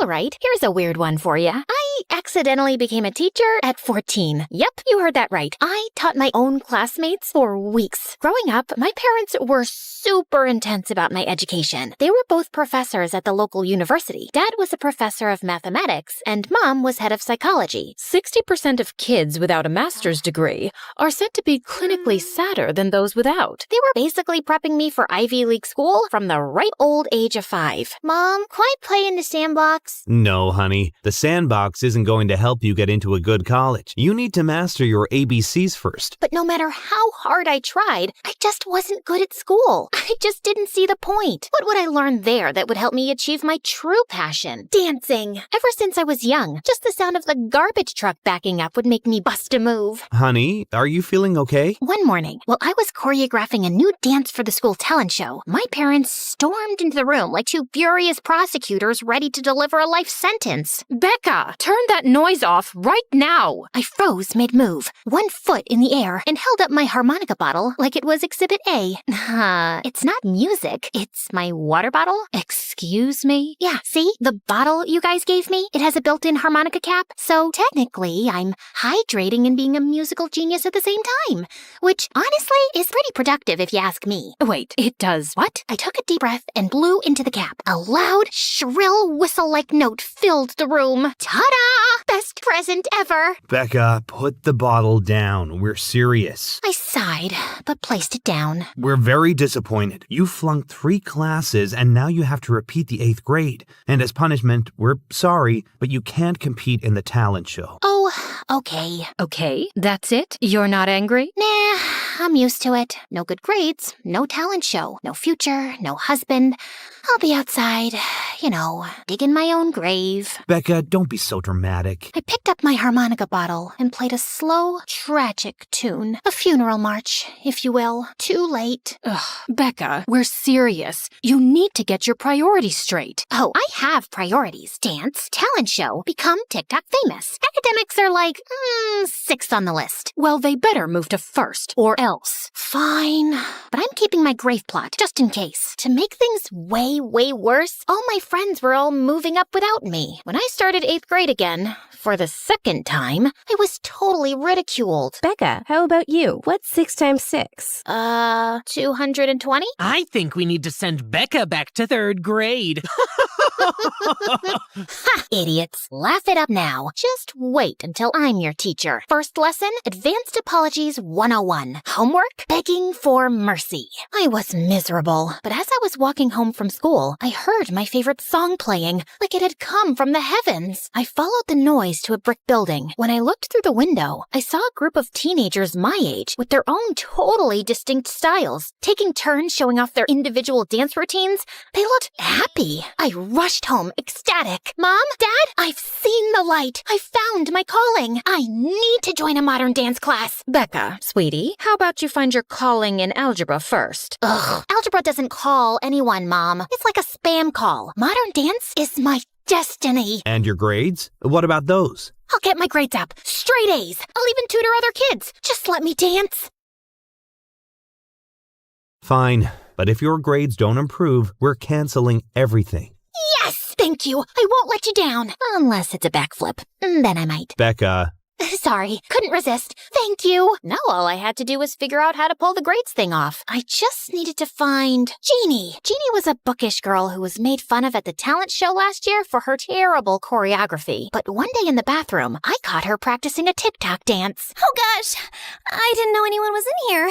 Look, I know you want to become a good dancer. Redeem yourself from last year's dumpster fire, right? Well, I have a proposition for you. I offered to teach Jeannie how to dance in exchange for letting me copy off her tests. Class was a little intimidating at first. Everyone seemed poised and confident, and I'd never shown anyone my routine before. But when the instructor put me on the spot, something primal kicked in. I just went for it. I had no idea if I was any good or not. And then, as I was mid-spin, I fell onto the floor. Hard. I was mortified. After class, I got a tap on my shoulder. It was a boy from class, and he had a sly smirk on his face. I totally thought he was going to make fun of me. I like your moves. They're very personal, full of emotion, deep. Wait, really? Before I could say anything else, like, thank you, I heard a loud beep. Come on, honey, let's go. Mom seemed to be in a salty mood when I got into the car. Did you have fun at class? So much fun. Good, 'cause it's your last class. You've been expelled. You're grounded for the summer. What? Your math teacher caught you peeking over at Jeannie's desk. She questioned Jeannie, and she told her everything. We're so disappointed in you. I don't know where we went wrong. Jeannie, that traitor. Remind me when I become her teacher to give her detention every time she gets a correct answer. Guess who's staying after school forever, Jeannie? When we got home, I locked myself in my room, crying. My dreams of dancing were crushed. That summer, I was so depressed, I couldn't even bring myself to practice dancing in my room. I had all but given up on my dreams when I bumped into none other than Freddie at a pizzeria, scarfing down my sadness with a full pie to the face. Hey, I know you. Hi. Dance class, right? You never came back. Yeah, it was a family emergency. Well, the next class starts in October. Hope to see you there. Now I had to transform into a good, studious learner, or my parents would never let me join the class. So the night before my first day at my new high school, I gave myself a little makeover. I grabbed a pair of scissors, chopped off my hair, replaced my contacts with glasses, and laid out my most scholarly outfit. The next morning, my parents' jaws dropped. Is that my daughter under those clothes? Yep. I've decided to take school seriously. You're right. It's important for my future. Oh my gosh, honey. We've been waiting 17 years for you to say that. But I've only been talking for 14 years. Oh, we know. You started talking later than the other kids, but better late than never. And I only took 2 steps inside the school before I heard the principal calling my name. Miss. Yes, sir? You must be Miss Rosen, the new teacher. I thought you didn't get any of our voicemails that we couldn't find a substitute for a month. So glad you made it work. Your CV is impressive, and we're excited to have you as the homeroom/English teacher for grade 9. Wow, I must have overdone the scholarly look, but the bell rang before I could respond. Sorry, gotta go. Don't want to be late for class. I walked into homeroom feeling intimidated, and now old. All the kids knew each other. They were talking about their crushes and summer jobs and all the usual stuff. But then I heard them talking about something that put a pit in my stomach. So did you get through the summer reading list? Yeah, duh. I'm not going to be an idiot like my mom. I want to get into a good college and marry a successful doctor. Wait, are you taking algebra or calculus? Summer reading? Calculus? I was in way over my head. I hadn't prepared for any of this, and I only had 1 month to get my grades up before dance class enrollment. I took the only seat available, which was right next to them. Hi, I'm... Nice mom hair. Seriously, my grandma has more fashion sense than you. You look like you could be our teacher. I had to stay studious. Wait, Suddenly, I had an idea. If I looked so much like this teacher, I stood up and confidently strutted to the front of the classroom. That's because I am your teacher. Yep, Miss Rosen. Why not play into it, right? I was just doing a little social experiment to see how you kids act when the teacher isn't around. And I gotta say, I'm very disappointed with a few of you. The bullies' faces went pale. Now everyone, take your seats and pipe down while I take attendance. I shuffled through the desk, but I couldn't find the attendance list. Miss Rosen must have had it. You know what? Why don't you tell me your name so I don't pronounce them wrong? I had no idea what I was doing, but it occurred to me that I'd have better luck giving myself good grades if I was my own teacher, right? Plus, I'd have access to all the test answers. I only had to keep it up for a month. Couldn't be that hard. Okay, class, today I want you to think about your favorite book from the summer reading list and tell me what spoke to you about it. Be specific. I had the students opening up, talking about literature, and having a whole dialogue with each other. And all I had to do was sit back, ask some questions, and let the students take over. Exactly. I agree with Anne. I liked the plot. I just didn't connect with the main character. Why don't you think you connected with Holden Coford? Caulfield? Yep, that's the one. Because he's a spoiled, selfish weasel. You sure you're not talking about yourself, Jeff? That's extra homework for you, miss. Now, let's unpack why you feel the urge to insult Jeff. You suck at teaching. Okay, detention. Wow, it felt good to have power, and I actually felt like I was kind of good at this. Soon, I was borrowing my mom's clothes, kicking on the makeup, and saying things like, no running in the hallways. It was awesome. Don't worry about Becca's absence. I've already been in touch with her parents, and she'll be back to school in no time. I'm handling it. I brought straight B's back to my parents. Didn't want to be too suspicious and get A's, and when they called to confirm I was doing well and not cheating, I answered. She's a wonderful student, Miss Baker. She really applies herself, and she's improving every day. Oh, that's such a relief. You know, she always was a troubled student. Well, maybe if her parents... you're doing a wonderful job. She's brilliant. When I got home, Mom and Dad were actually smiling. We heard you're doing excellent in school, so... We're letting you join dance class. Thank you. When I got to the dance studio, I was ecstatic to find Freddie mid-stretch. And when the teacher paired us up as partners, I thought I'd be thrilled. But I just couldn't keep up. And I felt like I was slowing him down. I think you're naturally gifted. You just need more technical practice. How about we train outside of class? The competition is coming up soon, and I need you in top form. How could I not agree to that? Soon, Freddie and I were spending so much time together. My heart was beating out of my chest every time we would dance. Everything was going according to plan. Teaching by day, dancing by night. But suddenly, my teacher responsibilities started picking up, and I had to lie to Freddie about why I couldn't attend our private practices. I have a parent-teacher conference that I have to attend. As the student, of course. I suck at math. The truth was, I had to grade papers and accompany the students on field trips and host office hours and actually meet with parents about their stupid kids. I was so tired, and I could tell Freddie was getting annoyed with me. Then one day at school, standing in front of the class, I saw a familiar face seated in front of me. Freddie? I heard we had a new student. Freddie, is that right? Fred, yeah. Did he recognize me?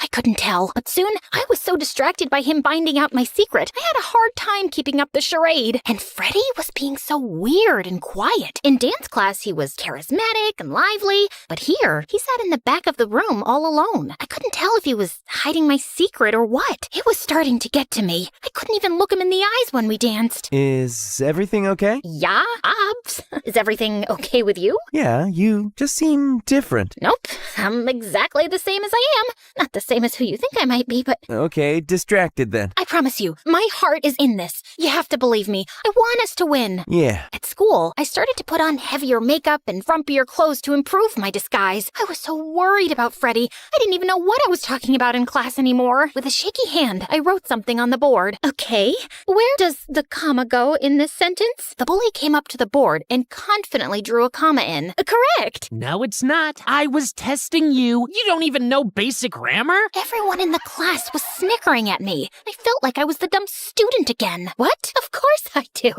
Are you guys hot? Is it hot in here? I took off my cardigan, and suddenly, Freddie's expression changed. He was staring at me, and then I realized my birthmark. I had a diamond-shaped birthmark on my shoulder. He was the only one who'd seen it. I have to go to the bathroom. I stormed off, exposed. Then I heard someone call behind me. Wait! Freddie rushed towards me, staring me in the eyes. He pulled off my glasses, which could have been romantic, but nope, not like this. Becca, is that you? I turned even redder. I was speechless. I can't believe it. It is. What's going on? Is this a joke? Okay, I know it sounds crazy, but hear me out. My parents wouldn't let me dance unless my grades went up, and then I found out I looked like this new teacher who was sick, and so I just pretended to be her, and I guess I kinda got carried away. That is crazy. Please don't tell anyone. The competition is only a week away, and I need to show my parents I'm good at this so they'll let me go to dance school and not their alma mater. Here I was, just excited to spend more time with you outside of practice. But for you, it was always about winning the competition. I'm sorry, and that's not true. I won't spill your secret as long as you do something for me. Parent-teacher night. No! I couldn't go to parent-teacher night. My parents would be there. But Freddie was right. I owed him. He'd spent so much time trying to help me, and all I did was hurt him. Freddie is wonderful. He's making so many friends. Everyone loves him. Really? That's surprising. He got into a bad fight in his last school because some football player was making fun of him for being a dancer. He broke the guy's nose. He did? Yes. We told you in the beginning of the semester, Ms. Rosen. Suddenly, a familiar voice interrupted. Hi, sorry to interrupt. We're here for our 5 p.m. with Miss Rosen. Oh my gosh, I was about to have a parent-teacher conference with my parents. I quickly powdered my face, pushing my hair in front of my face, trying to obscure myself. Yes, come in. I'm sorry. We'll pick this up later. So, how is Becca doing? Oh, Becca, she's an absolute dream. I'm sorry, I can't understand you. Would you mind pushing your hair out of your face and looking towards us? Oh, I'm a little sick, so I don't want to get you ill. No, that's okay. Just, it's a little rude not to be looking at us while you're talking. As I turned towards my mom, head tilted down towards the table so she couldn't see me, my glasses fell off. Mom picked them up and handed them to me. When I reached for them, I saw her eyes go wide. She was staring at the frayed sleeve peeking out from underneath my blazer. It was her frayed shirt. Becca, I thought you sounded familiar. Before I could respond, Freddie's mom burst in. Ms. Rosen, when you're done, I'd love to reconvene about Freddie. Totally. Miss Rosen. Ha! Lady, this is my dog. As my mom was finishing her sentence, I was literally diving headfirst out the window. Becca, come back here. I landed in the grass and sprinted away as fast as I could. When I finally arrived at the dance studio, I was exhausted and busted. I yanked off my teacher disguise, revealing the leotard underneath, and rushed into the competition. Becca, we're about to be on. Did you talk to them? How'd it go? Yeah, all good. They totally bought it. Freddie, you were in on this, weren't you? Oh yeah, they totally bought it. I whipped my head around to see Freddie's mom, boiling red, but not redder than the faces of my own parents who were right by her side. Becca, you are not dancing until you explain yourself. The music was starting. The spotlight was on us. I'll explain. Just dance. I locked eyes with him, desperate. He was fumbling at first. I could feel his nerves. Freddie, don't worry about them. This is for you. You got this. And then we didn't miss a step. Freddie was amazing. When it was over, I couldn't hear my parents screaming. I was overwhelmed by the applause and the glimmer in Freddie's eyes. You really pulled through. I'm impressed. I'm so sorry for lying. I really love spending time with you, even when we're not dancing, but especially when we're dancing. I saw him hiding a smirk, and that was enough of an invitation for me to lean in and kiss him. As our lips touched, Becca! You tricked my son into going along with your charade so he could say he gets along with his classmates? You know he punched someone? Buzz killed. He was provoked. He shouldn't have punched them, but if someone insults your passion, sir, how would you feel? Freddie might not get on well with others at school, but here, in this place, he's the coolest, most adored guy. This is our family. This is our school. Freddie grabbed my hand, squeezing it. Yeah, and Becca is such an incredible dancer. She may not be good at academics, but she has a passion. All she needs is her parents' support. Plus, she is a good teacher. She taught me what it's like to fight for what you care about, no matter who tries to tear you down. I suddenly saw my mom's face soften, just a little. I guess that's something. And you did have good stage presence. I guess if dancing is your passion, I won't get in your way. As long as you have a backup plan. Wait, really? As long as you have a backup plan. I couldn't believe it. I finally got my parents' approval. Sort of. I hugged Freddie, and he grabbed my shoulders and kissed me like our parents weren't right there. I was on cloud 9. The rest is history. Freddie and I started dating, and I officially enrolled in school as a student. I finished the semester with all C's, under the perfectly boring teachings of the real Miss Rosen. But I got to keep dancing, and the following year, Freddie and I got into Juilliard. After a brief stint touring as a background dancer for pop artists, I got burnt out and wanted to spend more time at home with our new family. So I fell into my backup plan. All right, kiddos, don't hold back. I want to see those moves. Teaching dance classes to middle schoolers. And when my daughter told me she wanted to be a dancer, I freaked out for a minute. Who'd want to have their daughter be a dancer? Oh, I guess my parents were right.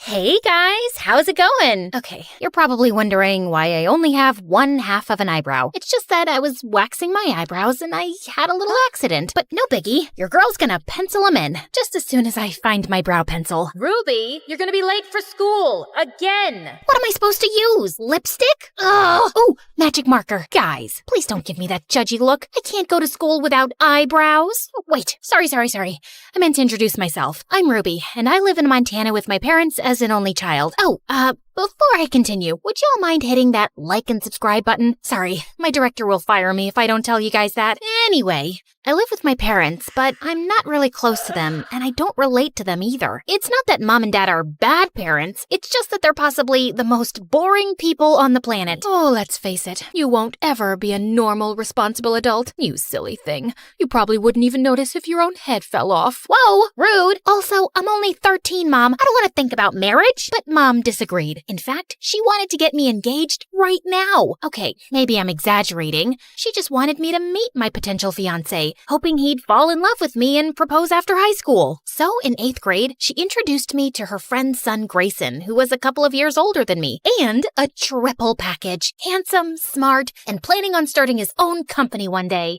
So, Gremlin. Grayson. Totally.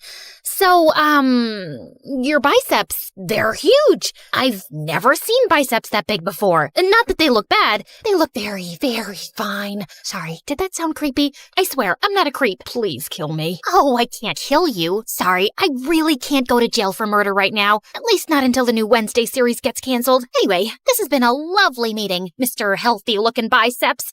Keep up the good work. Boy, that was awkward. I guess Grayson won't be my future husband after all. But secretly, I did really want a boyfriend, so that summer before 9th grade, I decided to give myself a makeover. A new skincare routine, a healthier diet, and a better wardrobe. Though, when I was shopping at the mall for my wardrobe, things got a little crazy. While I was picking out dresses, I also decided to get some new bras. But just as I was walking into the changing room, I ran into my crush. His name was Colin, and I hadn't seen him all summer. He looked a million times more handsome. Hey, dude.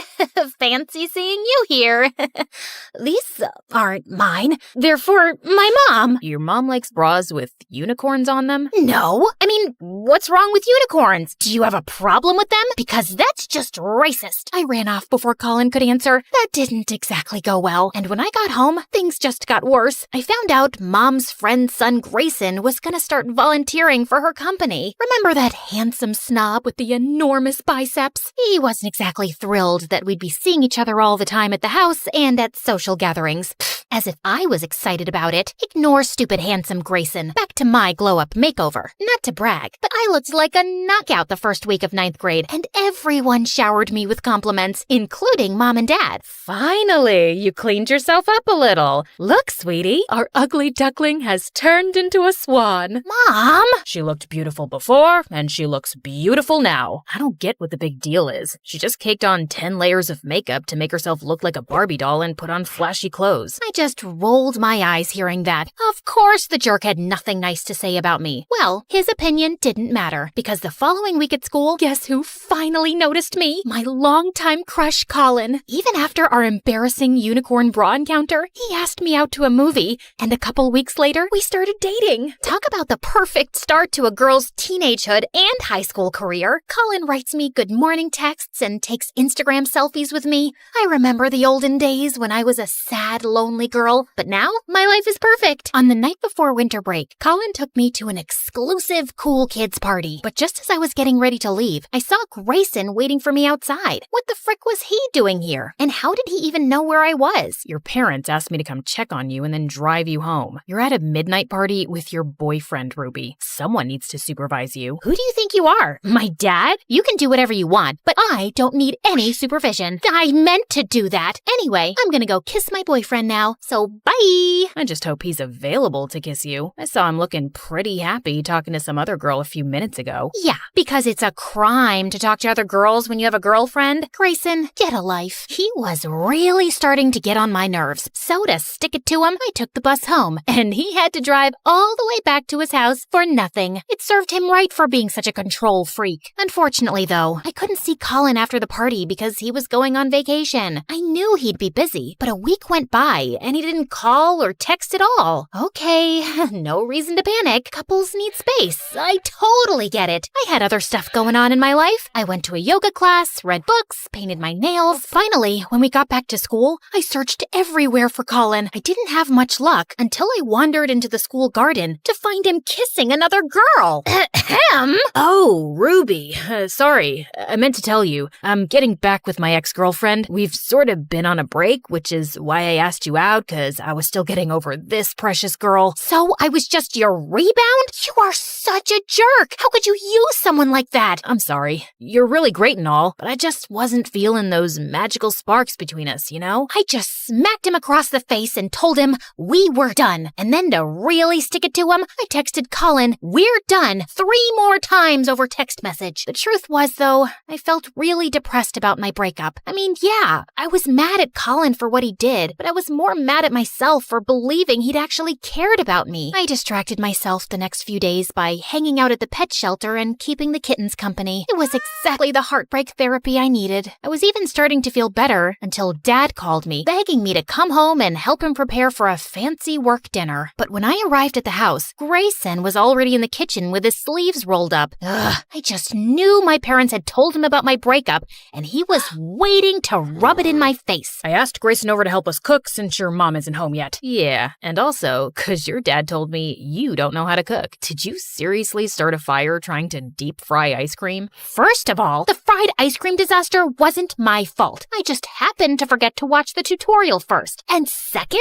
I've had a really hard couple of days, and I don't have the energy to handle you right now. So just go away and don't talk to me for the rest of the night. But you can hang out in my room if you want and use my computer if you're bored. May I recommend MSA videos? Watch them on YouTube, though, not TikTok, because TikTok's bad for your attention span. But anyway, see ya. Unfortunately, Dad didn't let me get rid of the idiot that easily. And as expected, Grayson took full advantage of getting to boss me around and talk to me like I was an idiot. Go salt the water. Don't put sugar, put salt. You're not allowed to touch the knife. I don't trust you around a knife. I felt just about ready to punch him until Grayson came up behind me and guided my hands in rolling the dough with his big, strong arms. It even made my heart rate go fast. I guess it was a good form of cardio exercise. Nice job. You know, you actually don't suck at this. Mom was quite late, but when she finally came, she was with her boss, and his arm was around her. What was that about? Then at the dinner table, Mom and Dad's boss made an announcement. Excuse me, may I have everyone's attention? I would like to introduce my new co-owner of the company. Audrey, darling, congratulations. That also brings me to my other news. The two of us have decided to restart our business in Australia,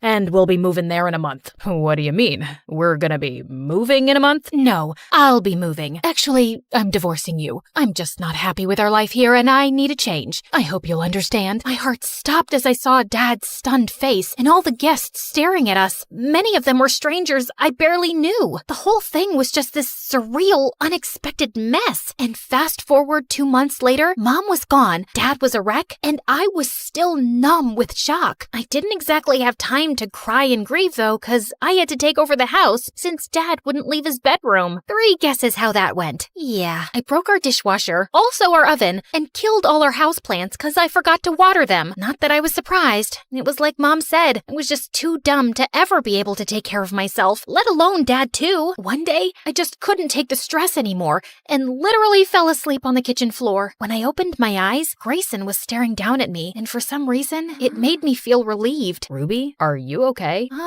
No, I'm not. You know, you don't have to do this all by yourself. I can help you. I'm here for you. I don't want your help. You don't have to suddenly be nice to me now just because you feel sorry for me. I know you hate me. Who said I hated you? I don't hate you at all. All those times I insulted you, I was just teasing. But I'm sorry. I guess I just don't know how to act around a girl I think is cute. Wait, Grayson thought I was cute? No, that wasn't possible. Perfect, handsome, and smart guys like him don't think girls like me were cute. Well, okay, with my glow up, I'm a little bit cute, like Ariana Grande, K-pop cute, but my cuteness was all I had going for me. I didn't have any other good qualities. So yeah, I didn't believe Grayson's words for a second. But for some reason, he stuck around for several days after that and basically forced me to rest and take care of myself. One night, I was even having cramps and he made me tea. Thanks for all this. I really appreciate it. Just, one follow-up question. You said I was cute the other day, right? Yeah, what about it? What do you see in me, man? I mean, I know I kinda got pretty after my makeover. Again, with you and your dumb makeover that I never even cared for. Ruby,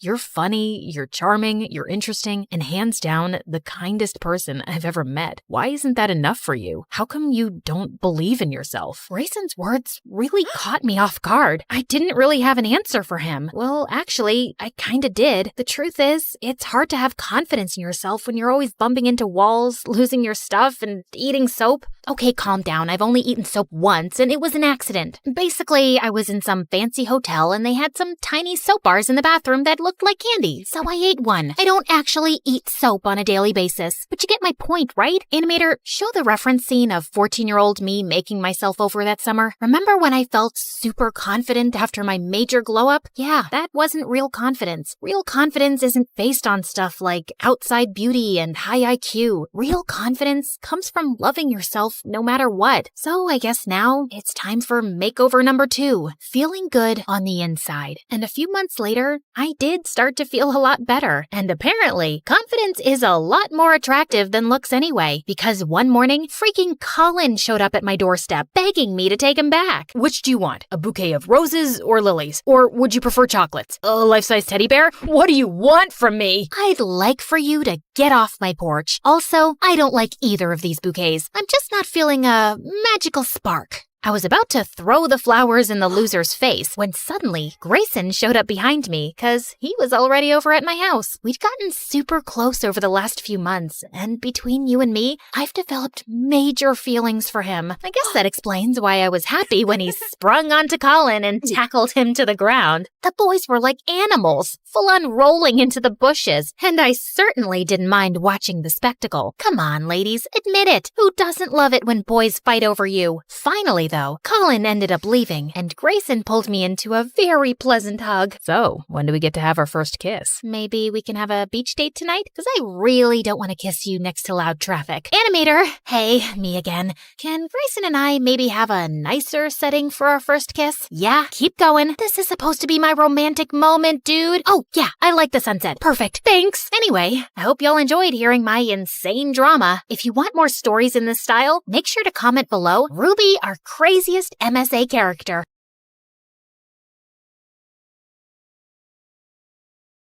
I was standing in the grocery section examining an apple when my eyes shifted to a man nervously eyeing the cereal boxes. I casually dropped a sack of flour into my shopping cart, then hid behind a rack and scanned the man's face on my watch. Suspect identified. Tobias Steele, known for industrial espionage and diamond heists. Approach with caution. Slowly, I moved my cart closer to Tobias. Hey, could you pass me 10 boxes of Fruit Loops, please? I'm too short. Don't you just love Fruit Loops? They're the best. I don't like anything sweet. Everyone likes Fruit Loops, dude. That's just criminal. Tobias looked at me nervously, then suddenly started running in the opposite direction. I flung the sack of flour at his head and he fell, then I pinned him to the ground. Who are you? Your worst nightmare. Hi, my name is Jane, and I'm a secret agent with the CIA. Please like and subscribe to MSA. I grew up with my scientist dad and identical twin sister Camilla. Mom left us when we were babies, and Dad was always busy in his science lab in our basement, so we weren't too close. Having a twin sister wasn't the greatest thing either, because Camilla and I had nothing in common. She was much more girly and a social butterfly, and we never got along even as kids. We further drifted apart in middle school when she made friends with the school bully Kira, and I got into boxing. Soon, I was acing every competition in town. I was good. So good that at 15, the CIA secretly approached me and recruited me. 3 years later, I'm their smartest agent ever. Of course, my family didn't know. They thought I was a weird, introverted tomboy with a thing for flannel shirts and books. After pinning down another criminal, I was sitting in the school cafeteria when suddenly Kira started sniffing me. Ew, you smell like trash. When was the last time you washed your hair? Or shaved your armpits? About the same time you two said something worth paying attention to? Oh wait, that was never. OMG, shut up. Ryan just walked in. Kira, quick, how am I looking? Fix my lip gloss, will you? Camilla was a popular girl, but Ryan was the star of the school. Football team captain, really handsome, totally dumb. You know the list. Camilla started walking in Ryan's direction, smiling and waving at him, but he just smiled and looked away. Ouch, that was painful. Anyway, just get my milkshake, Cammy, and stop wasting time on these dumb boys. You look desperate. Kira walked away, and Camilla was leaving too, but I stopped her. Why do you do everything she says? She's not the boss of you. And you are? Just keep your nose in your books and out of my business. Got it? Loud and clear. Just then, my phone started buzzing like crazy. My secret phone. And I knew it was time for another mission. This time, it was about someone named Belinda Holland, who was running a secret lab on her private island. My mission was to locate that lab, gather intel, and report back. And Belinda's son, Ryan, happened to be the same guy Camilla was head over heels for. For the next few days, I noted every little detail about Ryan. When he practiced football, what he had for breakfast, even the girls he flirted with, just to find that one golden opportunity to strike up a conversation with him, and then get closer. But every time I tried to make a move, something or someone would interrupt us. I was starting to think luck wasn't on my side when one night I caught Camilla sneaking out. Ow, ow, ow! My arm! You're freaking strong for a girl! Gee, thank you. Where are you going in the middle of the night? To a party, obviously. Ryan's mom has this cool resort on a private island, and he's taking me and Kira there tonight. It's kind of a big deal because no one's ever been on it before, and I really want to go. You know how much I like him. Private island. Bingo! It had to be the same island where the lab was located. I mean, how many islands can one person own? I know it's MSA, but let's be realistic, guys. I just had to get to this party. Fine, but are you sure you want to wear that? That dress looks a bit dated. You think? Wait, what do you know about fashion? I know what suits my sister, and this isn't working. Tell you what, you change and I will hold the door for you. Camilla looked at me suspiciously, but then left to change. Once she was inside the washroom, I quickly closed the door and locked it. Dad wasn't going to hear her anytime soon in his basement. I'm sorry. I'll explain everything later. I fixed my hair, did some makeup, and when I was done, I looked exactly like Camilla. Yeah, we were identical, but this was the first time I actually saw it. I took a cab to the dock and got there just in time. I was just getting my bag out when this guy tapped on my shoulder. Are you excited? I've never been to one of Ryan's exclusive parties before. Does this mean I'm famous now? I'm Patrick, by the way, Ryan's cousin. I'm Cam. Before I could introduce myself, the boy screamed and then jumped on me. It's a frog! Oh no, it senses my fear. Please save me. I've never even had a girlfriend or a kiss. Will you kiss me? Please. It's my last wish before I die. Or no, wait. Kiss the frog and maybe it'll turn into a prince or something. What? It doesn't work like that, and it's gone, so you can get down. You're awfully heavy. Patrick let me go, and soon after, we boarded the sailboat along with Kira and Ryan and headed for the island. As soon as we got there, I started scanning the place, but it just looked like a regular beach. And I noticed that we had no signals on our phones. I know you guys are wondering where we are, but trust me, this will be the best experience of your life. I just have a feeling. Before Ryan could finish, a huge coconut fell on his head and knocked him out. Is he dead? It's a coconut, Kira, not a meteor. He'll be fine. Only he wasn't. We waited for Ryan to wake up on his own. Since it was too dark and none of us knew the way to the resort except Ryan, we decided to camp on the beach. And the next morning, I woke up to Ryan screaming his lungs out. Oh my god, what am I doing here? Who are you? And why are you sunbathing next to me? Ha ha, very funny. Stop the games and let's go to this resort. I really need to pee. What? I don't know you, okay? Or do I? My head is hurting. God. Ryan, what year is it? 2015? That's when I realized that the coconut probably hit him too hard and Ryan was suffering from amnesia. I quickly woke up the rest and we decided to go back to the city to get Ryan checked. But when we turned around to leave, we saw the boat had drifted into the ocean because Patrick forgot to anchor it properly. You've got to be kidding me. I was still recovering from the whole frog thing. Are we gonna die here? Wait, did you guys kidnap me? I might not remember everything, but I know for a fact that I'm rich. Oh, I know what we can do to save our lives. My aunt taught me this ritual. Suddenly, Kira got down on her knees and started chanting something.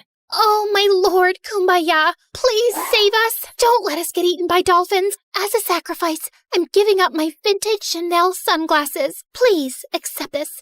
Hoo la la la, hoo la la la, hoo. Kira, can you please not act like an idiot for once and let me focus? What's gotten into you, Camilla? You're not usually this snarky, and I was just helping. It's not like I forgot to anchor the boat. I said I was still hung up on the frog. Can someone please tell me what's happening? Shut up, all of you! Focus. We have two choices. Either we stay here crying about a boat, or we walk till we find the resort. Everyone calmed down and decided to go with the second option, which was to find the resort. But the heat was killing us, and we couldn't spot anything for hours. To top it all, Kira was an absolute brat and kept asking me to piggyback her. When I refused, she threw a fit, and one of the boys had to step in. It wasn't until sunset that we came across a big building that looked really creepy. Thankfully, it wasn't so bad on the inside, and we slept like babies. But in the middle of the night, I woke up to a faint humming sound. I was sure it was coming from somewhere in the room and carefully scanned every corner trying to find the origin of the sound when I saw a tall figure standing at the end of the hall.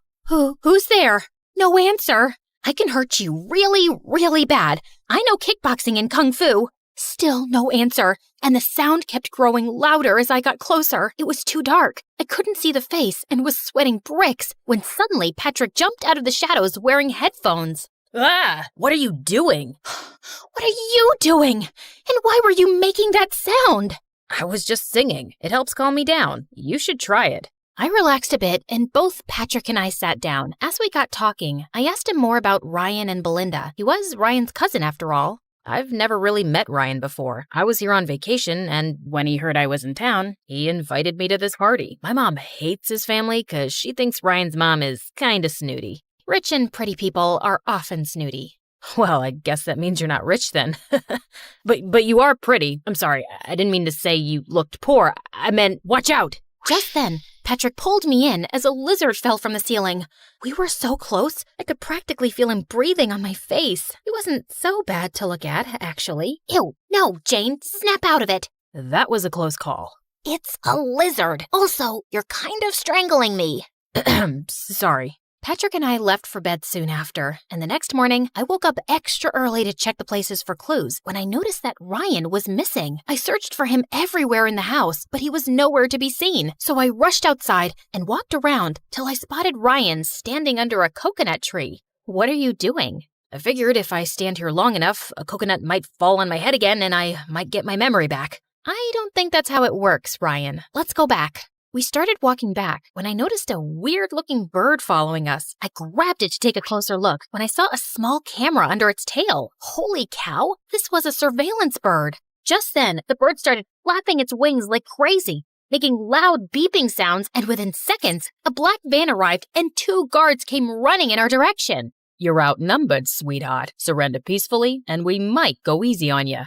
Please, I fought tougher men than you before breakfast. Let's dance. I launched into some of my best boxing moves, knocking one of the guards to the ground, but the other guard pulled me into a tight grip. I tried to fight my way, but he was too strong. And the next thing I knew, he pushed me into the back of a van with a really weird smell. And soon, everything went dark. When I woke up, I was in a big room with my hands tied to a pole, and Ryan was sitting across from me playing video games. Oh, hey, you're up. Finally. Care for some candy? No, you idiot. Untie me. Oh, yeah, sorry. I've been a little in and out with my memory since Mom got me here this morning. There, all done. As Ryan untied me, I quickly got up to run, but just as I turned around, a woman walked in, and I immediately recognized her from the photos. Belinda Holland. She saw my hands untied and screamed at Ryan. What have you done, you moron? Guards, catch her! I bolted towards the door and managed to escape the room, but just as I turned the corner, I saw the guards running towards me, blocking the exit. Come on, Jane. You were trained for this. Knock him down. I took a defensive stance and was ready to attack when suddenly the window next to me shattered and Patrick jumped in. What are you doing here? Saving your butt, of course. Where's Kira? You didn't think I'd bring her on a rescue mission. Good call. Also, that glass could have hurt me, hero. Oh, yeah. Didn't think that through. Dude, look out! Guard incoming, 9 o'clock. But Patrick failed to react in time and the guard pinned him to the ground. But I kicked the guard in the face. Next time, just say duck or dodge or something. I'm bad with directions. Got it. We started throwing punches and kicks left and right, and we were surprisingly well synchronized. I didn't know Patrick could fight like that, and he looked so hot doing it. After knocking the guards down, Patrick and I ran like crazy up some stairs. We must have climbed over 7 floors before stopping in front of a door with a passcode. Maybe it's Ryan's birthday. It's his mom's place after all. Patrick started punching numbers like crazy. Okay, it didn't work. Maybe it's his parents' anniversary, could be his jersey number or locker combination, his blood report number. Are you in love with Ryan or something? How do you know so much about him? Because I did my homework. Special Agent Patrick Yapper, NSA. You're an agent? So am I. CIA. So you're not Ryan's cousin?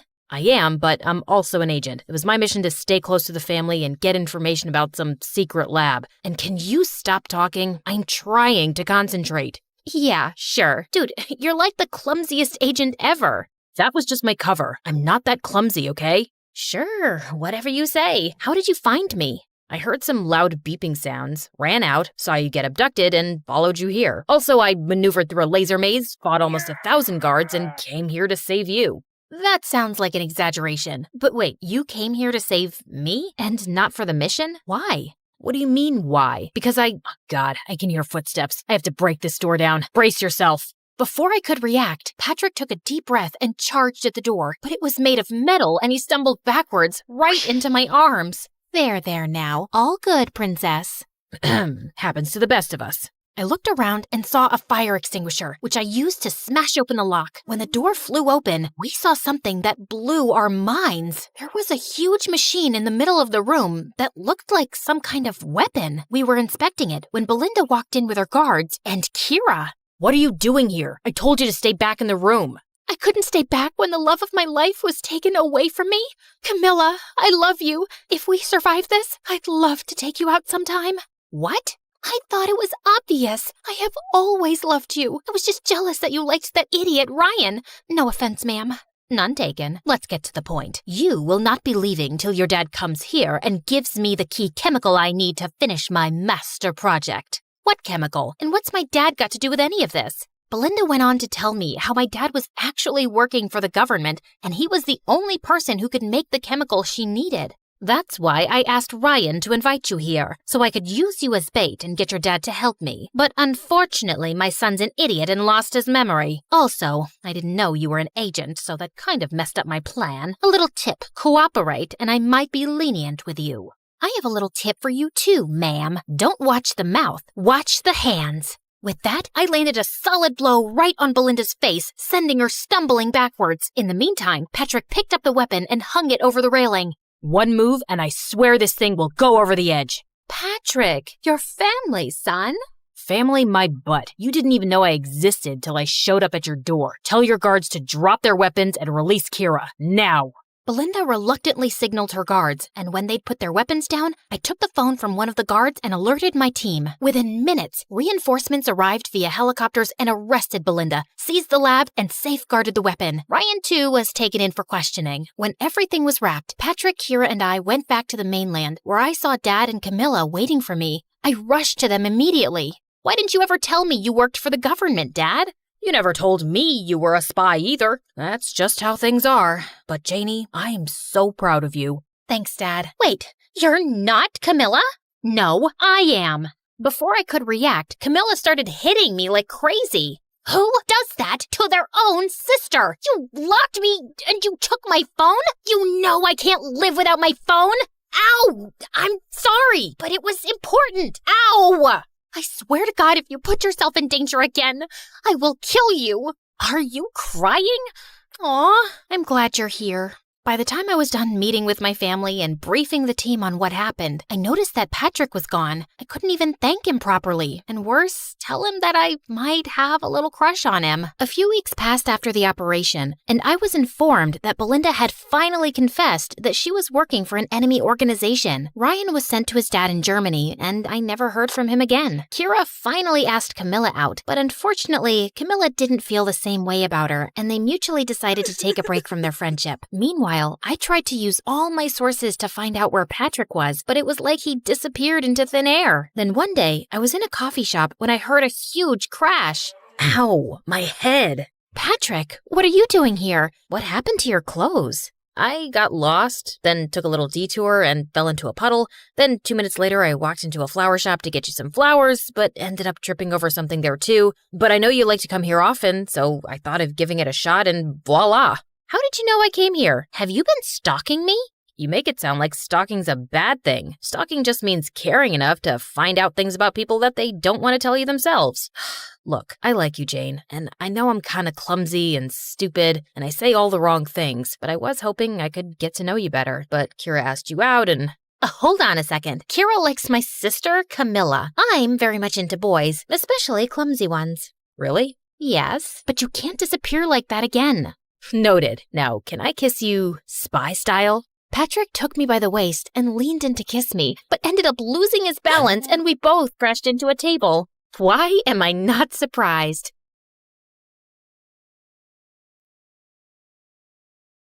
Hi, I'm Leslie, and this is my story. But before I continue, please like and subscribe. When I was a kid, my parents always fought a lot. Mom got so fed up that she yanked me out of bed one night and snuck me out the door. Mom, I'm sleepy. I want to go to bed. Shh, quiet. The next thing you know, we'd moved to a tiny apartment in a strange town, and I hated it. I screamed and cried for Mom to take us back home. Take me back. This is whack. I tried reaching out to my dad, but he was always too busy. That made me sad, but Mom found ways to cheer me up. Eventually, I got used to our new place, and hanging out with Mom was pretty cool. After a while, Mom met someone new. Soon they were married, and we moved into a new house. My stepdad was nice, but his daughter was a witch. Hey, Dana. Welcome your new mom and stepsister. Welcome them? Ew, Dad, they're poor. Why aren't we keeping them here and feeding them? They're disgusting and gross. She's just kidding. She's a little shy. She's a sweetheart once you get to know her. Dana was the worst. She threw ketchup in my face, turned the lights off when I was reading, tossed my clothes out the window, and stole all my toys. I tried to tell my mom what was going on. Hey, babe, we're guests here. Dana is a bit spoiled, but we have to learn to accept her. Thank God Dana and I didn't go to the same school. Dana went to an expensive school for brats, and I begged my mom and stepdad to let me stay at my old school. But a few years later, things took a turn. My stepdad's company lost a ton of money, and he couldn't keep up with the bills. Girls, money is tight, so we'll have to enroll both of you in public school. Public school? No! Dana threw the biggest tantrum and refused to eat for a week, though I caught her sneaking cookies from the kitchen at night. On the first day of school, Dana acted like a total spoiled brat. Hey, everyone. You might see this girl talking to me, but that doesn't mean we're related. She's just our maid. No, she's our maid. No, she's our maid. No, she is our maid. No, she is our maid. Dana and I fought all the time. We shouted at each other in the hallway, had a food fight in the cafeteria, cafeteria. And one time during science class, we started shoving each other and accidentally hurt the teacher who was trying to separate us. She ended up with a broken nose. The kids thought we were insane. Neither of us had any friends. I mean, I couldn't blame them. Dana was a crazy witch, and I'm cool, but shy and weird and insecure and invisible, so yeah. After weeks of being outcasts, we grew a bit closer. Just a bit. 'Cause we were lonely and we only had each other. Then one day in first grade, our parents sat us down to give us some news. We're gonna have a baby. Oh, really? That's cool. A baby? Why would you go and do a stupid thing like that? The baby came and my parents were so happy. A beautiful little boy. Isn't he precious? Let's call him Sam. I fell in love with Sam immediately, even though he was annoying. He cried a lot and puked and peed all over the place. Dana avoided Sam like the plague. She'd lock herself in her room and only came out to eat. Look at his stupid, dirty face. OMG, why is he throwing food everywhere? I played with Sam every day. You're so good with him, honey. Could you watch Sam while Dad and I run some errands? Sure, no problem. As time went on, Mom and Dad started leaving him with me all the time. Eventually, I was Sam's permanent babysitter. When Sam turned 2, he turned into a maniac. He drew on the walls with crayons, smashed an expensive vase, and poured milk in my dad's office drawer. And they blamed me every time. That vase cost a fortune. I'm taking it out of your allowance. But it's not my fault. I told you so. Told me what? That the brat was a bad idea. It's only gonna get worse. And Dana was right. One day I had a huge chemistry test and told my parents way in advance that I needed to study, but they still shoved Sam in my face and just left. I'd had enough. I dropped Sam off in Dana's room and headed out the door. Where do you think you're going? I'm done with this family. I'm out of here. You can't just leave me with this thing. Watch me. Look, Sammy, she has cookies. Sam grabbed Dana and I walked out the door. No, get away. Leave me alone. Help. I hopped on the bus and went straight to my dad's. He was out of town when I got there, so his maid let me in. For the first time in a long time, I had peace and quiet. My mom and stepdad freaked out when they found out I'd left, but I refused to come back. In school the next day, Dana ran up to me, looking crazy. I can't take it. Please, come back home. I thought you hated me. I do, but Sam's a demon. He tore up all my clothes and flushed my makeup down the toilet. Sounds like you're getting a taste of your own medicine. I turned to walk away, but then Dana started bawling like a big baby. Please, I'll do anything. Just come back home. Okay, maybe I'll come back, but on one condition. You have to do what I say when I ask. No way. I'm not your maid. You won't be my maid. You'll be my assistant. That's even worse. Take it or leave it. Dana reluctantly agreed, but even if she hadn't, I'd have moved back anyway because I missed my little Sam. The thought of him being ignored by my shallow parents and selfish Dana made me sick to my stomach. I moved back in, and whenever our parents left us with Sam, I'd set up a schedule so Dana and I shared the responsibilities. Things were great for a while, but they took a turn when Sam turned 10. He stole my mom's diamond ring and gave it to his classmate to impress her. A pretty ring for a pretty girl. Are you crazy? I can't take this. Sam got so mad, he punched the girl in the face. Then he sold mom's ring to his friend. I'll give it to you for $50. 40. Deal. One day, Sam's teacher called my parents in for a meeting. Of course, they were too busy to go and sent me and Dana instead. We came because our parents have leukemia. Oh my God. No. She means anemia. No,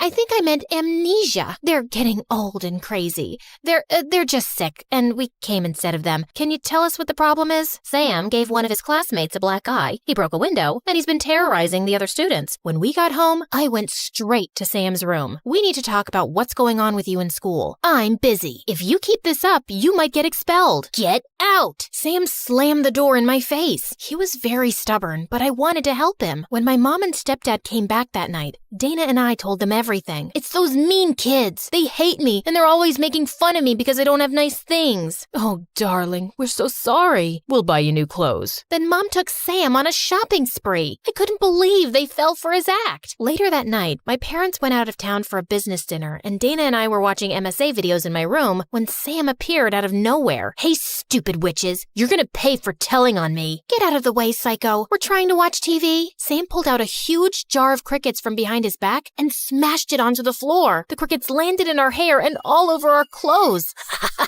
Get them, my pretties. A couple of months later, Mom and Stepdad called us into the living room to tell us we were moving into a brand new fancy house. So, wait, we're rich again? Yes, we have twice as much money as we had before. Thank God. I hated being poor. Now I can go to a fancy college. Only the best for my daughter. A month later, Dana left for college in another city. I could have gone away too, but I was too worried about Sam, so I got enrolled in a college close to home. But soon after, my stepdad enrolled Sam in an expensive private school, and he started hanging out with these spoiled rich kids. I had to make sure that he didn't get into some big trouble. In my sophomore year, I was reading in the park one day when suddenly I spotted a big dog running at crazy speed with a guy my age trying to grab his leash. His name was Alex, and he was a senior in my university. I gave him my hoodie, and we ended up talking for a while. I hadn't even realized 2 hours had gone by. Oh, shoot. I gotta go. I gotta check in on my little brother. So, how do I get your hoodie back to you? Maybe I could take you out for dinner tomorrow? Oh,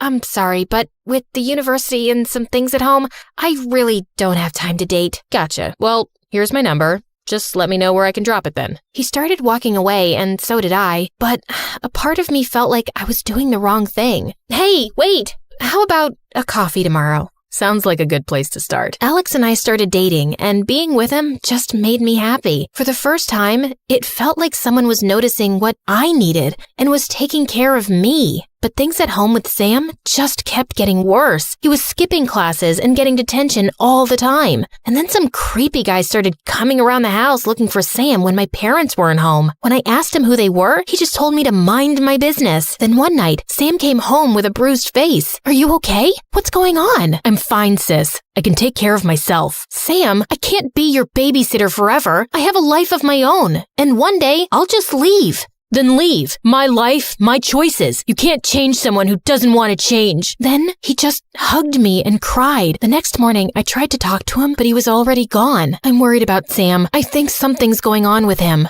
You worry too much, honey. Sam's fine. Have you seen his face? He said he got hurt during football practice. Ugh. Soon after I graduated, Alex proposed and I was over the moon. I'd have to move out, but I would only be 10 minutes away from Sam. Not that he seemed to care much either way. And on my wedding day, Sam was nowhere to be found. I kept calling him, but I couldn't get through, and we couldn't postpone the ceremony any longer. I felt so upset that he had missed this. But 2 hours later, I finally got a panicked call from Sam, asking me to pick him up from some bad neighborhood. You're not a baby anymore. You just ruined one of the most important days of my life. I've always been there for you, and you couldn't even be there for me even today? I started to give up hope of fixing him. I was fighting a battle alone, a battle that wasn't mine. And my parents just made things worse. Sam failed high school, but my stepdad paid the school board to give him passing grades. It made me so mad, but I had no say in the matter. Then one day, the company I worked for gave me an amazing job promotion if I moved to California. It was a great opportunity, but I felt unsure. Alex supported me either way, but I tossed and turned all night thinking about what to do, and finally called Dana. You've got one life, Les. You can either live it for Sam or live it for yourself. Sam had started interning at his dad's firm, but I observed him for some weeks and saw that he still had the same kind of friends and was still blowing money and partying the same way. And I finally made my decision. What? You're going to California? That's across the country. I need you here, Les. No, not really. You only need me around to clean up your messes, but I'm done doing that, Sam. You were right. You can't change someone who doesn't want to change. Leslie, please. You're all I have. You've got Mom and Dad, and they'll take care of you in their own way. You're their kid. I just can't be your parent anymore. But you're my big sister. And I'll always be there for you as that. So when you decide to fix your ways, come and see me, okay? I love you, Sam, but I'm leaving. It's time.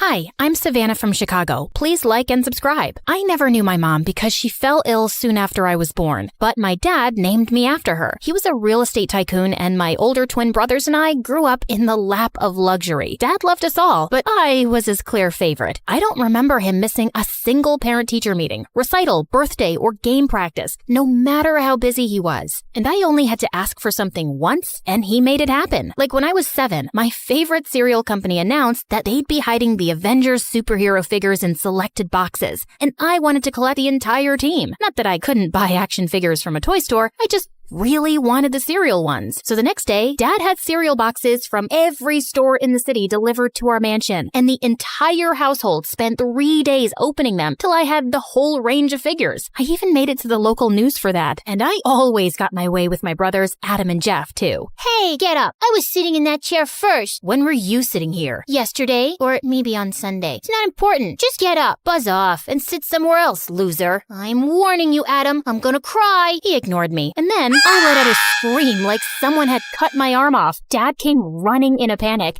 and Adam was grounded before he got 2 words out of his mouth. My brothers kept trying to get back at me, but they just couldn't win. Once when I was 10, I was playing in our backyard when a scrawny little puppy wandered in, and I was immediately in love with it. It turned out that he belonged to one of our maids, and she seemed reluctant to let him go. Dad said he'd get me a better dog, but I threw one of my famous tantrums, and the maid eventually gave in. But later that night, when I took him out for a walk, I found a girl my age crying in the garden. The puppy ran out of my grasp straight to her, and she squealed with delight. Hey, let him go. He's mine. Actually, he's mine. My mom gave him to you because she works for you, and you're a spoiled brat. Look, I don't want to cause any trouble for Mom, okay? I just came to say goodbye to him. Can I? As the girl hugged her pet, I suddenly had a lump in my throat. I felt like such a jerk, just taking away something from someone without even thinking, just because I could. You can have him back. Your mom won't be in any trouble, I promise. But maybe I can play with him sometimes? The maid's daughter and I became friends, and maybe it was her effect on me, but I slowly started seeing that my brothers and I were just too spoiled. I once joked with Dad about wanting a private jet, and he asked me what color I'd like. Dad, I was kidding. I'm 13. Where would I go on a private jet? You really need to learn how to say no sometimes. But he just couldn't, and my brothers took full advantage of it. They failed their classes, but they knew Dad would pay the school off to make them pass. They were the heads of all the sports clubs without deserving it, and obviously the most popular guys around because they blew money on wild parties for their friends. Soon after the twins' 18th birthday, Dad decided they needed to learn more about his business, and he wanted me to join in too. But during these meetings, the things I learned just shocked me. Now, look at this mansion I sold last month. There was mold in the basement, and the foundation had water damage, but we did a really good job covering it up, and I sold it for 4 times its real value. Wow, Dad, you're a genius.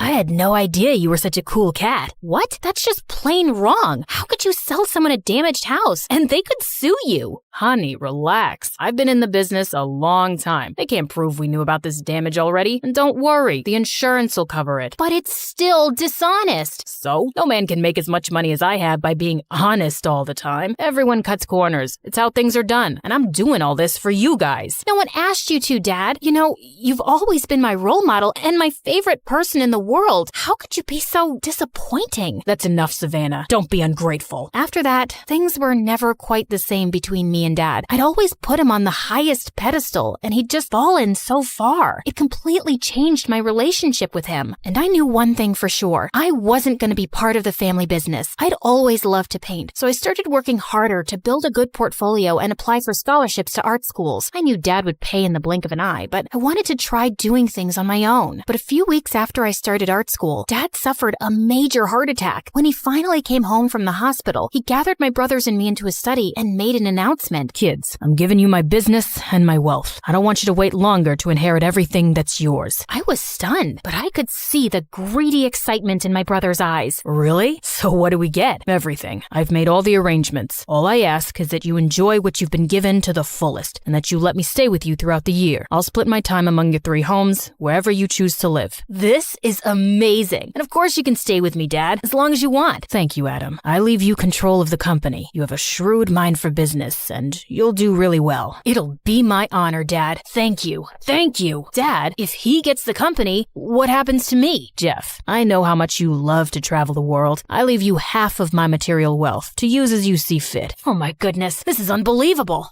Thank you so much. I worked all my life to provide you with this. Please, enjoy it. We sure will. My brothers left the room arm in arm, celebrating their new fortune. Why are you doing this, Dad? It's time, Savannah. Which brings me to what I want you to have. I don't want anything more from you. Excuse me? I'm thankful for the life you gave me, but I can't stop wishing you done things differently. I don't want your fortune, and I can't be a part of your business. I don't think I could sleep at night knowing I'm scamming people. I just want to do things on my own. Dad looked beyond furious. He just exploded. After all I've done for you, this is how you thank me? Dad, calm down. You'll give yourself another heart attack. As if you care. You look down on me now, huh? And if you want nothing, fine. Get out. Of course I care. Enough. You're a stranger to me now. I have no daughter. Just get out. I walked out that day and began a life on my own, and it was not easy, especially since I'd grown up like a princess. The scholarship paid for my tuition, but I had to work 2 jobs after school to pay for everything else. I survived, though, and only got stronger. I never heard from my family, but occasionally I'd see my brothers in magazines or on TV, showing up at charity events and flashing their wealth, but I never saw my dad. Slowly, I even started selling my artwork on the side. I hit the jackpot when I was discovered by a renowned painter, and she got me my first gallery show. That's where I met a lovely guy named Chase, and it wasn't long before we fell in love. He proposed after I graduated, and I happily said yes. At our engagement party, he asked me to call my family. This is the biggest moment of our lives. They should know. They could have called me anytime. Please, Savannah, don't let pride keep you apart. Someone has to be the first to call. Let it be you. Okay, I'll try. That's the best I can do. I called Adam the next day, reaching him at the office. His secretary left me on hold for 20 minutes before he finally picked up. Yeah, what is it? Hello to you too. I'm getting married, Adam. So, why are you telling me? I thought you might want to come. Come on, Savannah. I don't have time for this. Gosh, I knew this was a mistake. You chose your life and walked away. Don't be mad at us now. Is that all? Where's Dad? Who? Are you serious? Where is he? Who knows? He got mad and left. Ask Jeff. I called Jeff and reached him on his private plane. Dad was a real drag. I had to cut him loose. Cut him loose? Let him go. Last I saw him, he was roaming around downtown. What? You mean he's homeless? I don't know. If you want to find him so bad, do it yourself. I was shaking with rage, and I threw the phone across the room and burst into tears. Chase came running in and hugged me. We have to find him, Chase. We need to go now. Find who? My dad. It was pouring rain that night, but I didn't care. We drove through the streets of downtown Chicago, visiting homeless shelters and looking in back alleys, but he was nowhere to be found. How could they just let him leave? Is money that important? More important than family? And I should have stayed in touch. You did what you had to do, love. He told you to leave, but don't lose hope yet. We'll look again tomorrow and report him missing to the police. Let's go home now. But when we reached our house, I saw a man slumped near the front door. I jumped out of the car, my heart pounding. Dad? He looked up, so much paler and thinner than I remembered. Savannah, I am so sorry. Chase and I took Dad inside, sat him by the fire, and served him hot soup. When he'd regained some strength, he finally started to talk. Your brothers only wanted my money, Savannah. I tried to advise Adam on a business deal, and he screamed at me, saying it was his company and he didn't want an old man around. Then I went to stay with Jeff, and he said I ruined the vibe. I had nowhere to go. You could have called me. How could I, after the way I treated you? And it's my fault those two have turned out this way. I made them greedy and selfish like me. I was just too ashamed to face you. Until that moment, I had carried so much anger and hurt, but seeing him there, looking so frail, it just melted away. I love you, Dad. You're safe now. You're home. We spent the evening talking. He spent a lot of time with Chase and looking at my art. You made a beautiful life for yourself. Yes, I did. Chase and I converted our spare office into Dad's bedroom, and we got to know each other all over again. All these years later, we were family once more, but in the back of my mind, I still had so much resentment toward Adam and Jeff. I couldn't concentrate on my art, and Chase noticed that I wasn't being myself. You're gonna see your brothers, aren't you? What are you gonna say? I don't really know. I'm just so angry with them, but I think I have to do this. Then you should, Savannah. And no matter what happens, you'll have a family here waiting for you. The next day, I went to Adam's massive office building. I was prepared to scream at him, hit him, destroy him somehow. But when I walked into his vast office, I found him standing by the window staring out at the city. His back was hunched, like he was really tired. He turned around, and I was shocked. He looked 10 years older than his age. I have 5 minutes, Savannah. What do you need? I found Dad. Great job. Is that all? Adam, are you happy? I have no family, no free time. I sleep in the office most nights, trying to do more and more and more. When you reach this level, Savannah, personal happiness is irrelevant. It's all about the next deal. Why do you do it? What other choice do I have? What else is there? You have one last chance to set things right, Adam. You can choose to take it. I set a wedding invitation on his desk and left. In the afternoon, I stopped by Jeff's $1 million apartment. There was nothing warm or homey about it. It just looked like a cold hotel room. He was sitting on a white couch, staring at the ceiling. I'm leaving for Europe in the morning. What are you doing this time? How many parties can you go to? How many vacations are enough? Nobody's really my friend. They just like me for the trips, for the yacht parties, for the money. I just want something meaningful. You have one last chance to have that, Jeff. Think about it. And I left a wedding invitation on the edge of the couch. A month later, Chase and I were married in a beautiful garden venue on a gorgeous spring day. But that's not the most important part. The most important part was that my brothers apologized to me and begged for Dad's forgiveness. And now, my father was walking me down the aisle on my wedding day, and my brothers were smiling at me from the front row.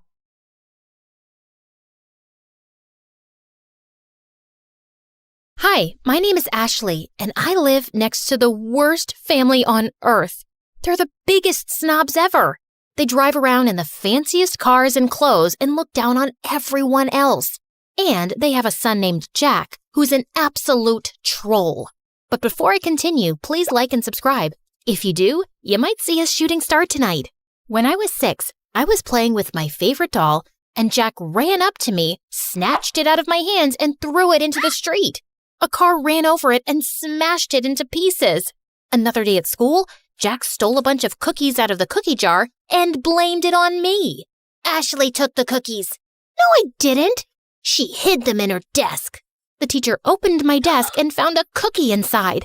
I got in huge trouble, and after school, I saw Jack on the playground stuffing his face with the stolen cookies. When Jack wasn't terrorizing me, his parents were trying to get my family kicked out of the neighborhood. Our house was the smallest on the block, and even I had to admit, it was a really ugly green. And my parents were a little weird sometimes. My dad loved to sunbathe on the front lawn, and every morning, my mom made this strange sound to call all the stray cats in the neighborhood to feed them. She'd also sing to the birds and make birdhouses all day. Our house looked like a zoo, and the neighbors hated it. Their yard is unacceptable.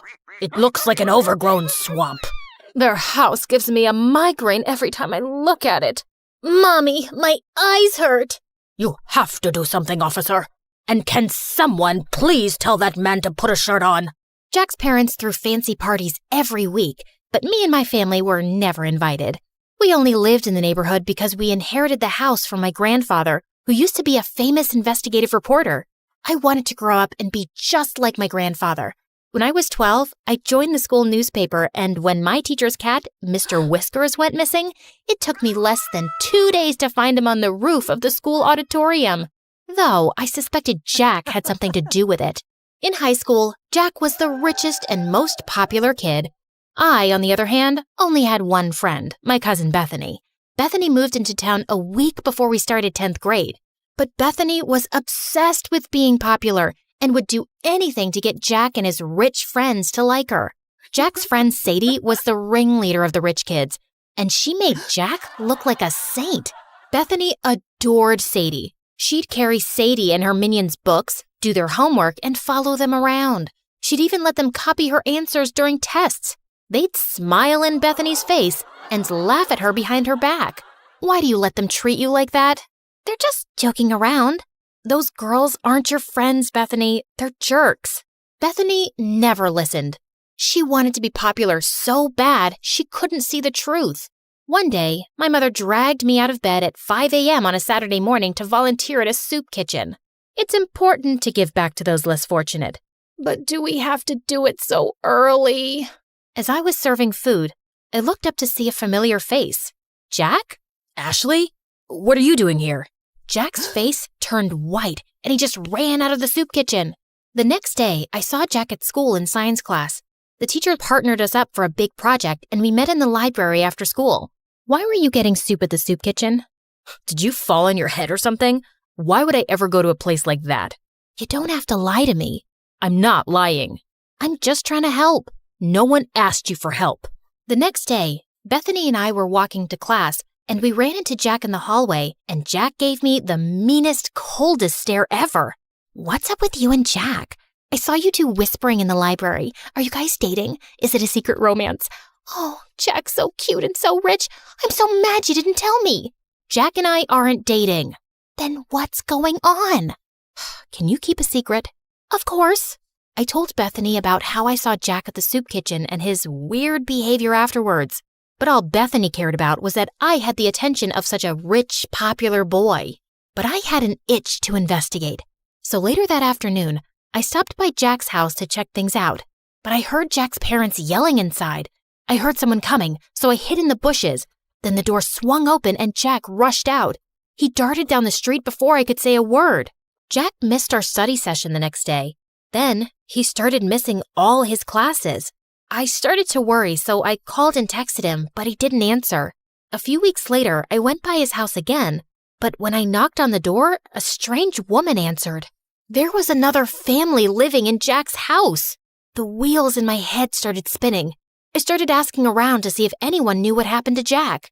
Sadie said Jack and his family were vacationing in the south of France? Or was it the Hamptons or Tahiti? It was probably all three. Jack is so lucky. I wish I was rich.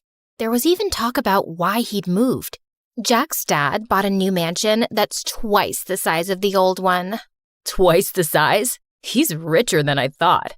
The explanation seemed reasonable, so I let it go. During summer break, I was heading home one day after running some errands when I saw a boy in an oversized hoodie playing guitar on the sidewalk.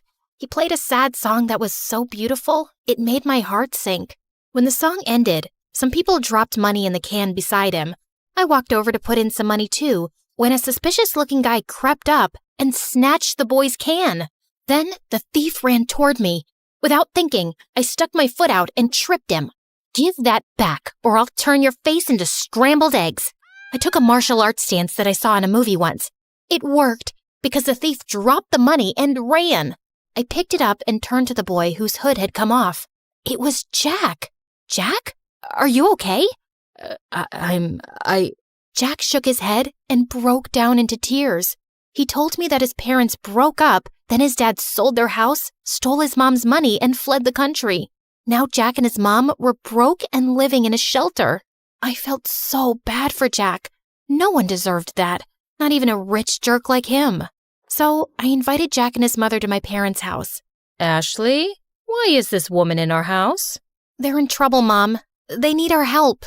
Jack's mom apologized for the way she treated my parents. My parents forgave her and invited them to stay in our guest room for as long as they needed. Luckily, Bethany was away all summer with her family, so I could keep the secret. Jack and his mom were so grateful that they helped out as much as they could around the house. Jack even tried to help my dad fix a leaky faucet. That didn't turn out well, but the gesture was sweet. I tutored Jack to help him catch up on the work he'd missed at school.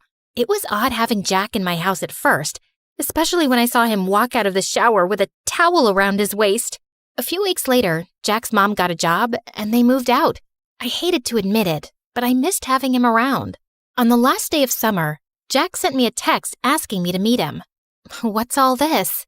I wanted to thank you. It's not much, but it's the best I could do. Jack opened the basket and pulled out my favorite foods, chili dogs and Brussels sprouts. You and your family are the strangest people I've ever met. What's that supposed to mean? It's a good thing. No one's ever been so kind to me. And I love how you and your parents live your lives without caring what others think. It's inspiring. How do you do it? I don't know. It's just how I was raised. I wish I was as strong as you. I looked at the biceps bulging out of his shirt. I think you might have me beat. School's gonna be so tough. I'm supposed to be the rich kid with the fancy car and the millionaire parents and... You're not that guy anymore. And to be honest, you were a real jerk before. I like the new you way better. Since we're being honest, I have to admit something. What? I think I have a crush on you. Really? And I'm pretty sure you have a crush on me too. Then Jack pulled me close and kissed me. We talked for hours that night, and he even played me some songs. I saw Bethany at school the next morning after summer break. Jack passed us in the hall and he winked at me, and I couldn't stop smiling. What was that? I don't know. Jack's always been weird. Then why are you blushing? I didn't tell Bethany about me and Jack. We were taking things slow. One day, Jack and I were walking home from school when Sadie and her rich friends pulled up in a fancy car. Hey, Jack, where's your ride? You're trading it in for a new one, huh?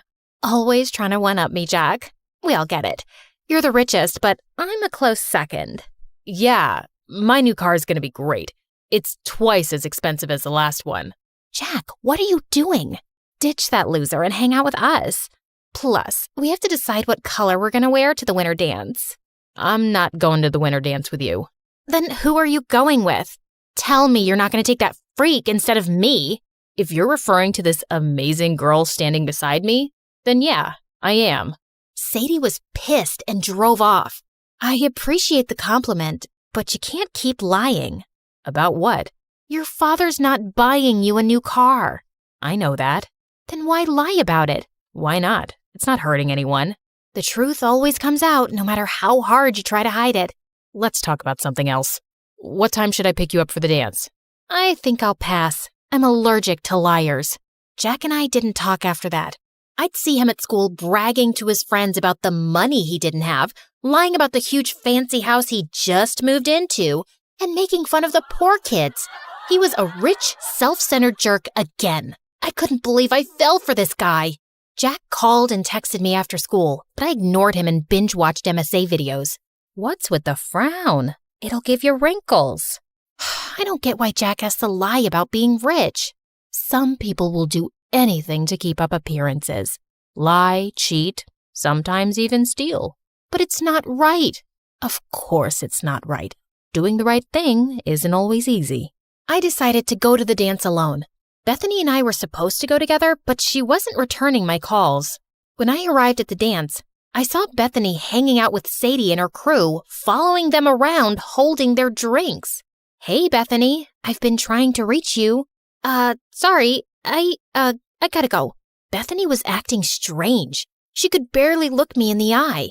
Then Jack walked up to me, and before he could say a word, everyone's cell phone started going off. I looked at my phone and saw a video of Jack's mom working as a maid. You're not rich, Jack. You're a poor loser. Then all of Jack's rich friends laughed at him. And don't try to deny it. Bethany told us everything. She even made this video. It's true. Ashley told me that she saw Jack begging for food at the soup kitchen. Shut up, Bethany. No one asked you to speak. Be a good little puppy and stand over there. I felt furious at Bethany. I'm so sorry, Jack. I never meant... It's okay. It's not your fault. I should have stopped pretending a long time ago. Sadie, you're right. I'm poor, but I don't care what you or anyone else thinks of me. You've never been my real friends anyway. All you've ever cared about is my money. Well, now it's gone and it sucks. But I found something way more valuable. Then Jack took my hand. Oh, geez. If you say you've fallen in love with that freak, I'm gonna throw up. I'd had enough. I walked over to her and accidentally spilled my drink all over her dress. Oh, sorry about that. But you know, the punch does bring out your eyes. You want to get out of here? Yes, please. As Jack and I walked out the door, Bethany ran up to us. Ashley, it wasn't personal. We're still friends, right? Maybe I can fix things with you and Sadie. If you did her homework for a week, then you're pathetic, Bethany. And you deserve someone like Sadie. Jack and I left the party and went to the beach. We ate chili dogs and Brussels sprouts and danced the night away. This is nice. You know what the best part is?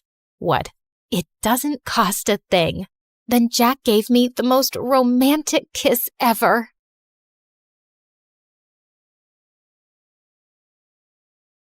Your mom, she isn't okay. There will still be other hospital expenses, and you girls will have to figure out something soon.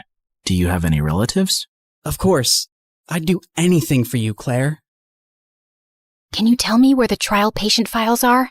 When we visited Mom next at the hospital, I was able to slip away and retrieve Mom's file and another patient's who was receiving the drug. That night, Meredith and I used every Photoshop skill we had to make duplicate copies, complete with the hospital seal and everyone's signatures to ensure that Mom was the patient chosen for the treatment. And the next day, I slipped the files back in. I knew what I'd done was wrong, and I'd broken at least 5 different laws. But as I walked away, I didn't feel like a criminal at all.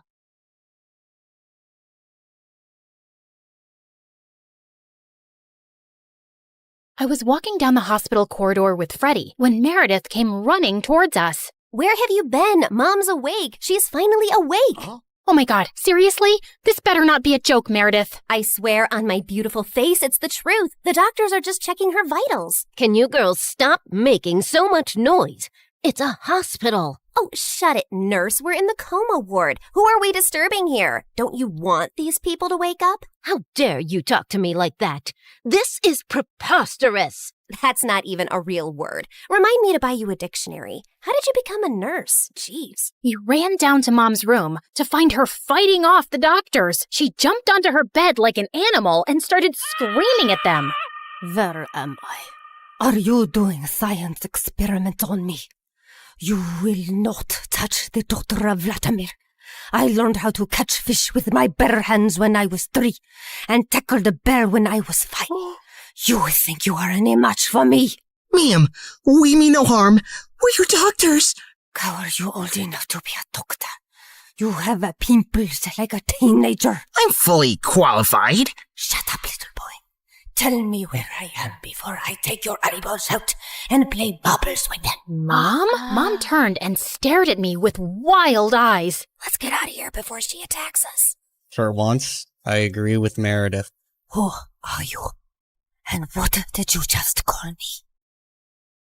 Hey guys, the last time you saw me, I was walking down a hospital corridor after switching the clinical trial files. That was 2 years ago, so let me get you up to speed on everything that's happened since then. Mom entered the clinical trial, and her tests started showing signs of progress, but she didn't come out of her coma anytime soon. Freddie tried to help us, but Meredith and I had to learn to manage on our own. And it turns out, there's a lot you can steal from a hospital. We never had to buy toilet paper or cleaning supplies again. And we always had endless cups of pudding and Jell-O. Meredith, is that diaper cream you're putting on your face? A girl's gotta moisturize. It's very hydrating. My face is as soft as a baby's butt. What did you score today? More useful things like new bed sheets, pads, towels, and batteries for our TV remote. Time for our show and more Jell-O. Woohoo! But we still needed money, and after high school, we went back to our conning ways. I always pushed away the guilt and justified it to myself with things like, we needed the money, we had no other choice. But I have to admit, I also felt a thrill every time we outwitted someone and got away with it. It started out small, like hitting venues of concerts and games in different cities and selling fake tickets to desperate fans,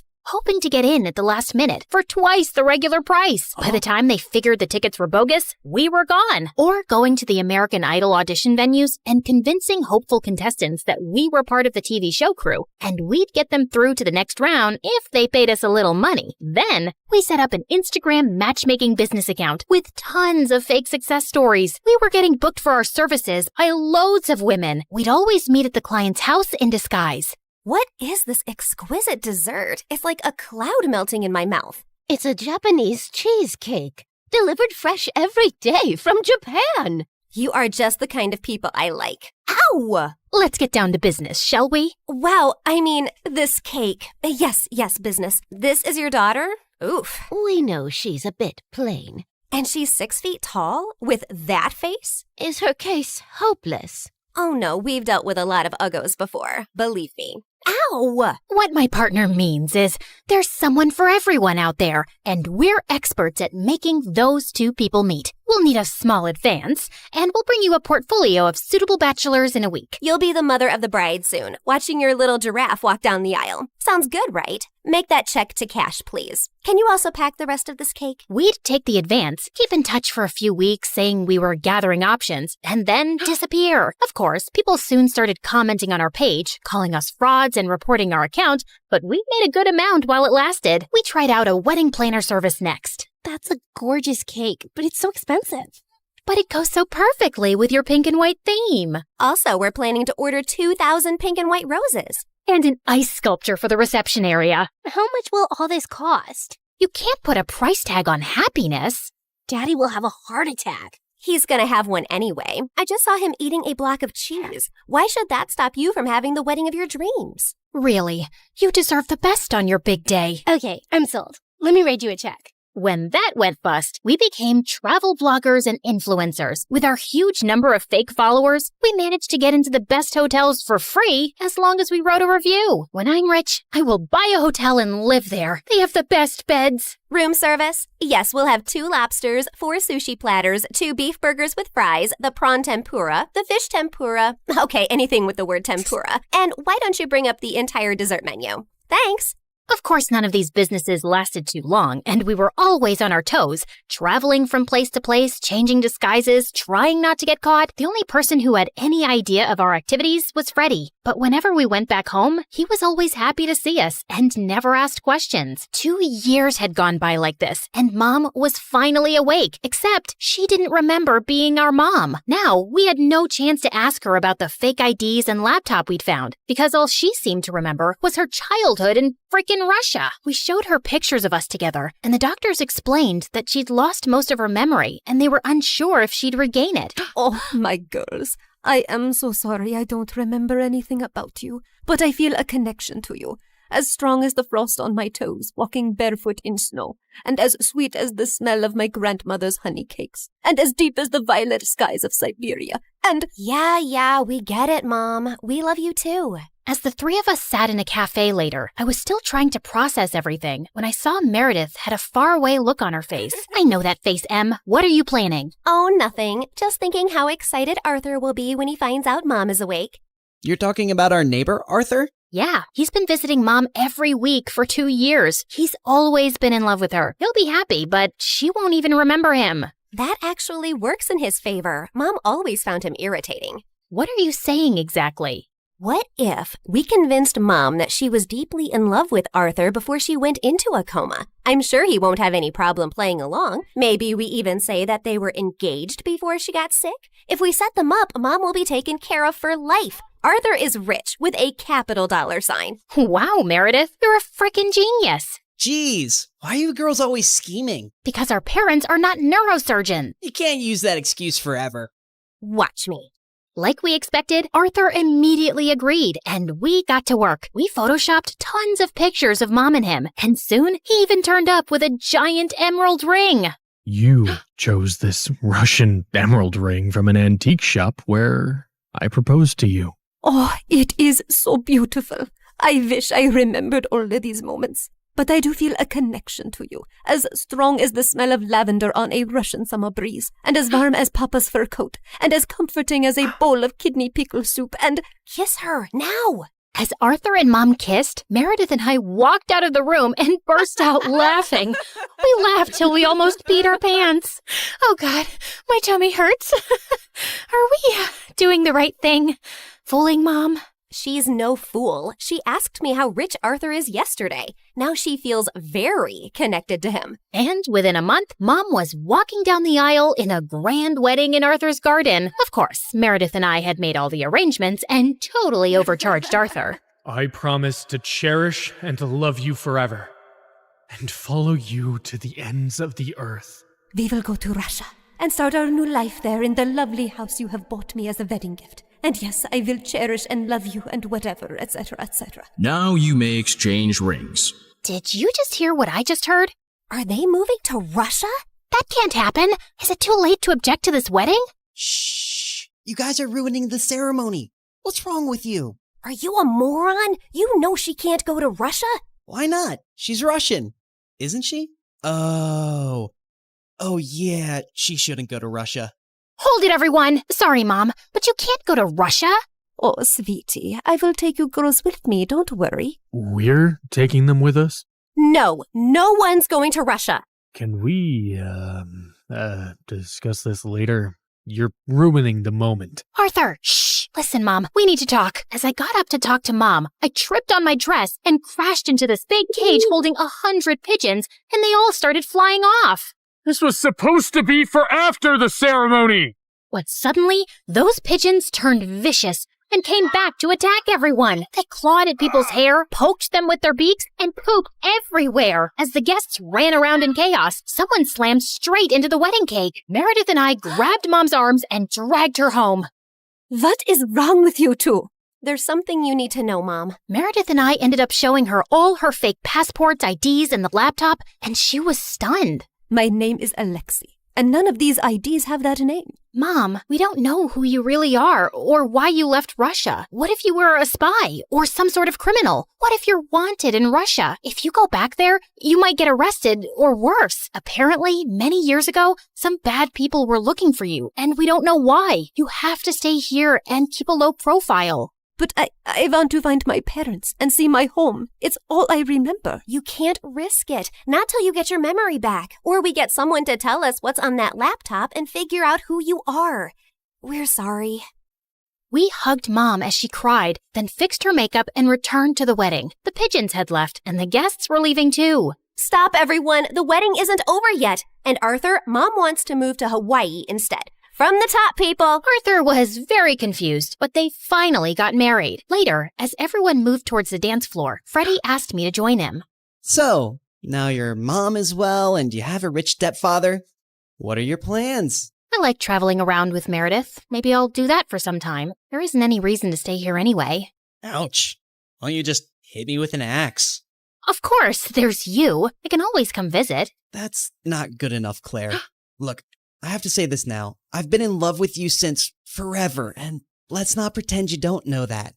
Don't you think you can give us a chance? We're best friends, and I'd do anything for you. I know, Freddie, but I just can't. I love you, but not like you want me to. You can try dating me. Maybe you'll feel differently. I don't think I will. And I can give you a good life. You don't need to live like a freaking criminal anymore. Some people might call me an artist. Con artist, yeah. Still a criminal. Maybe I enjoy being one. It's kind of thrilling. I don't really believe that. You don't want to believe that. We're too different, Freddie. You're going to be a neurosurgeon like your parents, and she'll find a nice girlfriend and then marry her and live in a nice neighborhood, and you'll be content. I'm not sure that's the life I want. It sounds boring. I wish I'd said something else when I saw Freddie's hurt face, but there was no easy way to let him down. He kissed me gently on the cheek and walked away, and I felt a lump in my throat. Mom moved to Hawaii with Arthur, and Meredith and I went down a crazy path over the next few years. There wasn't a scam, fraud, or con we didn't attempt. We never stuck to the same thing for too long, in case the police picked up a pattern. But word got around in underground circles about 2 female con artists, and we actually started getting hired for our services. People were always less likely to suspect 2 pretty, innocent-looking girls than someone who looked like a thug. And working with these thugs, we learned how to forge signatures, create counterfeit money, make fake checks, and steal credit card information. I'd always been bad with computers, but Meredith even showed a great knack for hacking. We made good money, partied with rich people, traveled first class, and stayed in amazing hotels. But for me, the glitz and glamour gradually started to fade. I was getting tired living out of suitcases, always wearing disguises and looking over my shoulder. I had no real friends, and even if I met someone I thought I could like, I knew I couldn't be in a real relationship. I was almost thinking of talking to Meredith about quitting the con artist life, when one day she burst into our New York hotel room looking beyond excited. You won't believe the job we just got. It's gonna pay us $250,000. Who would pay that kind of money? And for what? Turns out, the kind of people who take you to their headquarters blindfolded. As Meredith and I walked into an underground room, a large chair swiveled around to reveal...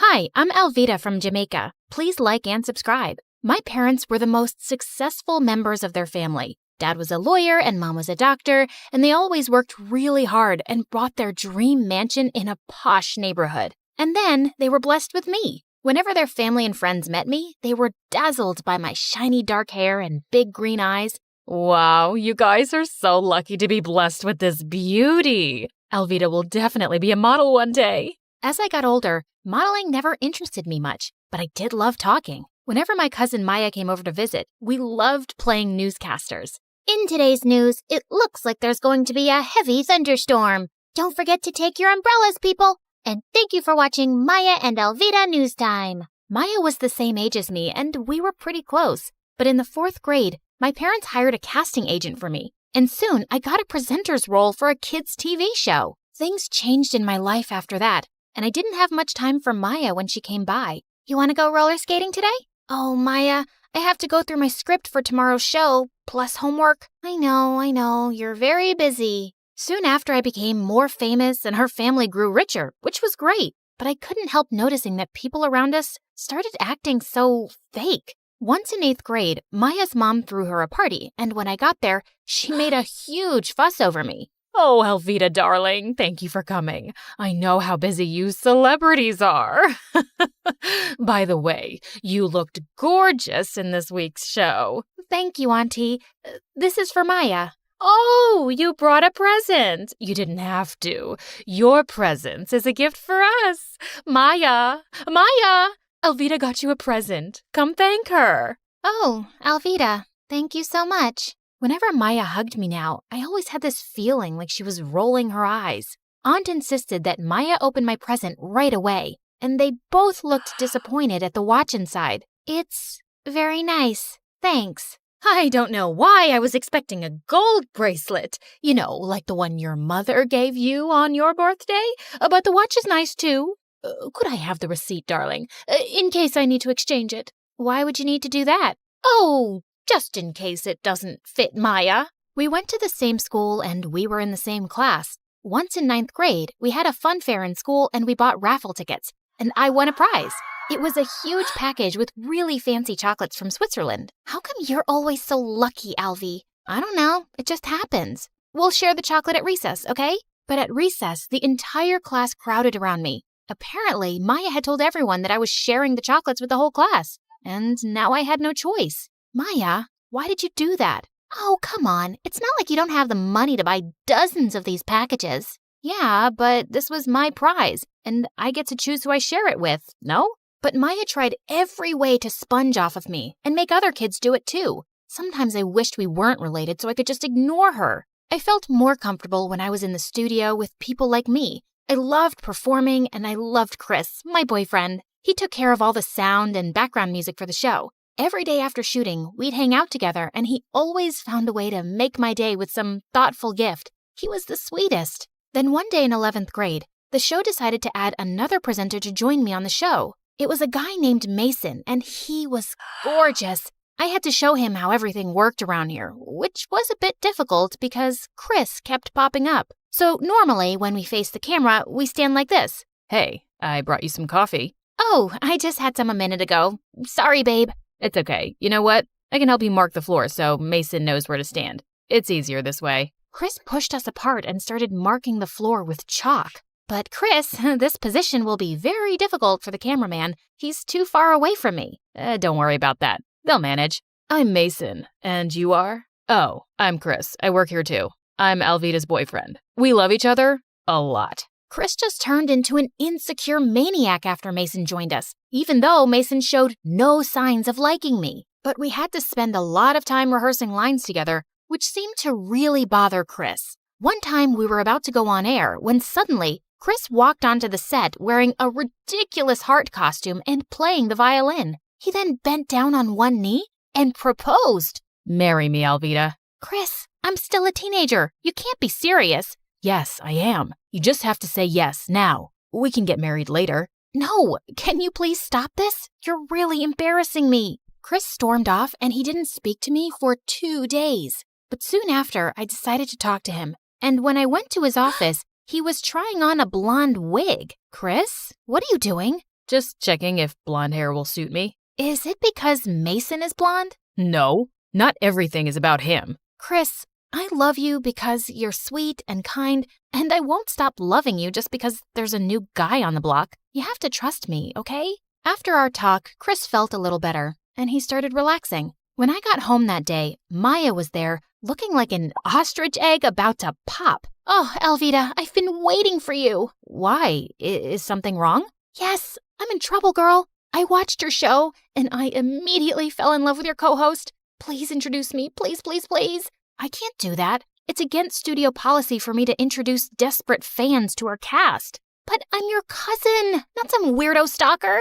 Come on, Alvita, please. Can't you do this little thing for me? Alvita wouldn't stop begging, so the next day after school, I took her to the studio. And she was so embarrassing. She was flirting with everyone, even the director.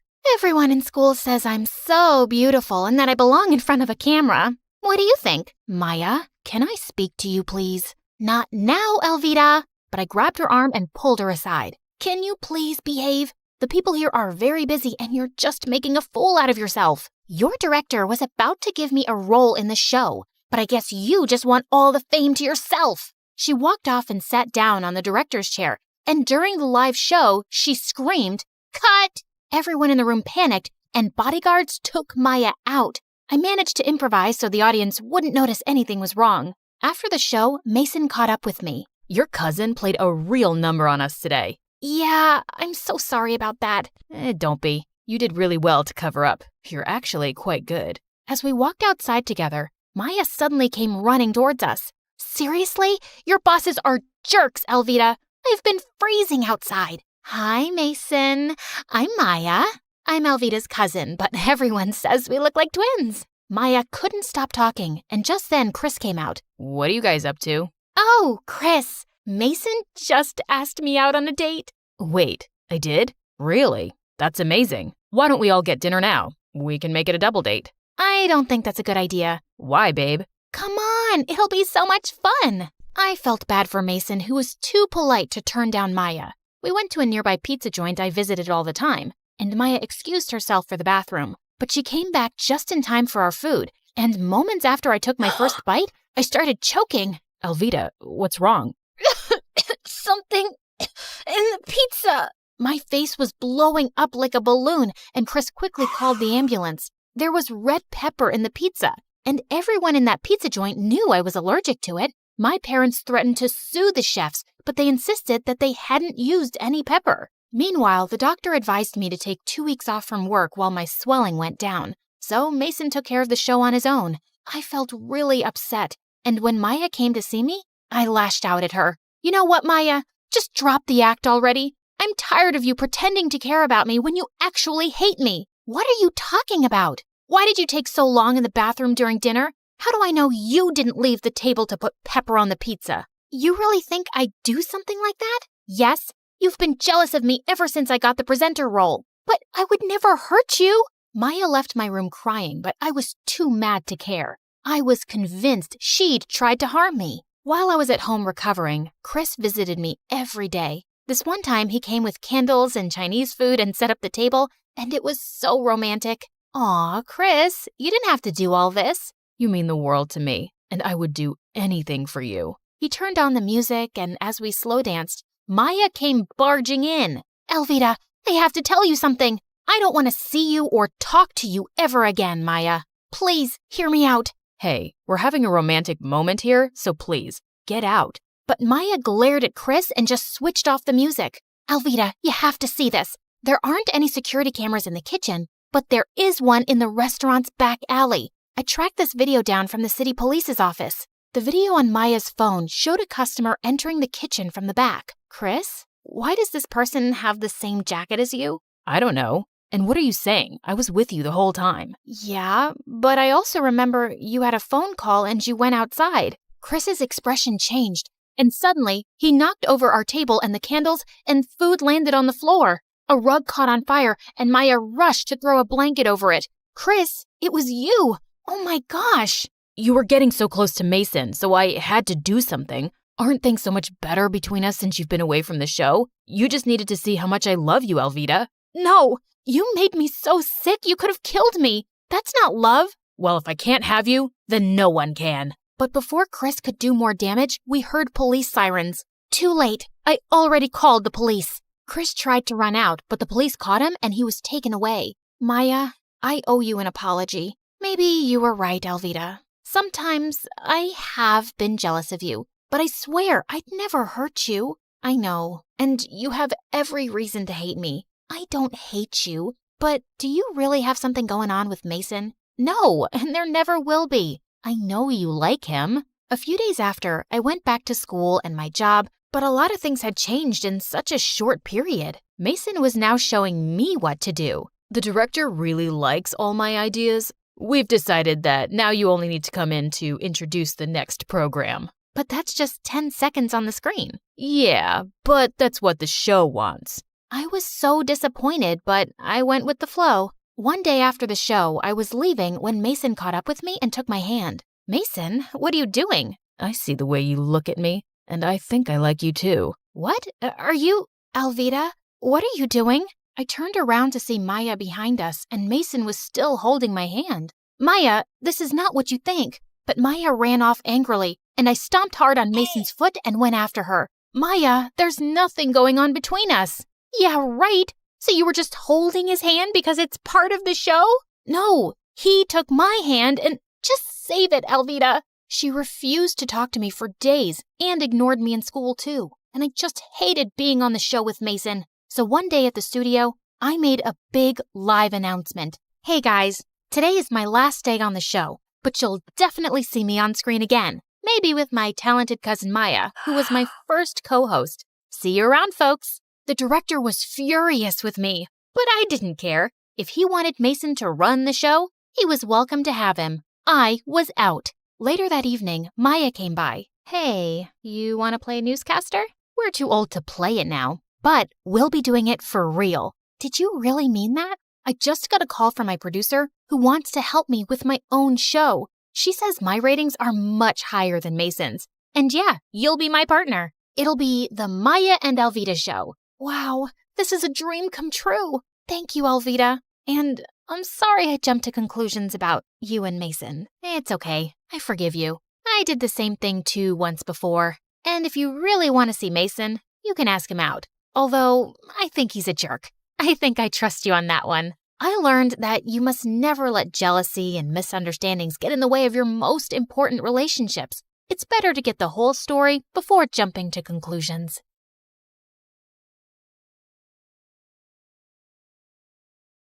I was about to shoot my target when suddenly someone appeared from the shadows and snatched the apple away. It was the most popular guy in school, Travis, and lately he'd been flirting with me every chance he got. Let's play a game. If you miss the target, I'll have to kiss you. But if you hit it, then you'll have to kiss me. What do you say? Sure, why not? Everyone knew how good I was in archery, and as expected, it was a bullseye. Deal's a deal, cream puff. As he closed his eyes for the kiss, I called for the school cat Loki and whispered something to it. You can open your eyes now. Loki scratched his face like a wild animal as I walked away, in total satisfaction. Hi, my name is Bianca, and I'm incapable of falling in love. Well, that's what I thought. But before I continue, please like and subscribe. My mom owned a huge chain of hotels, and I was the sole heiress to the business empire. Our family name was well known already, but I'd really made us famous. Teen heiress seen kissing alleged gangster? Spoiled princess seen at archaeological site closed off for public? Princess Bianca announces to pay any amount to straighten the Leaning Tower of Pisa.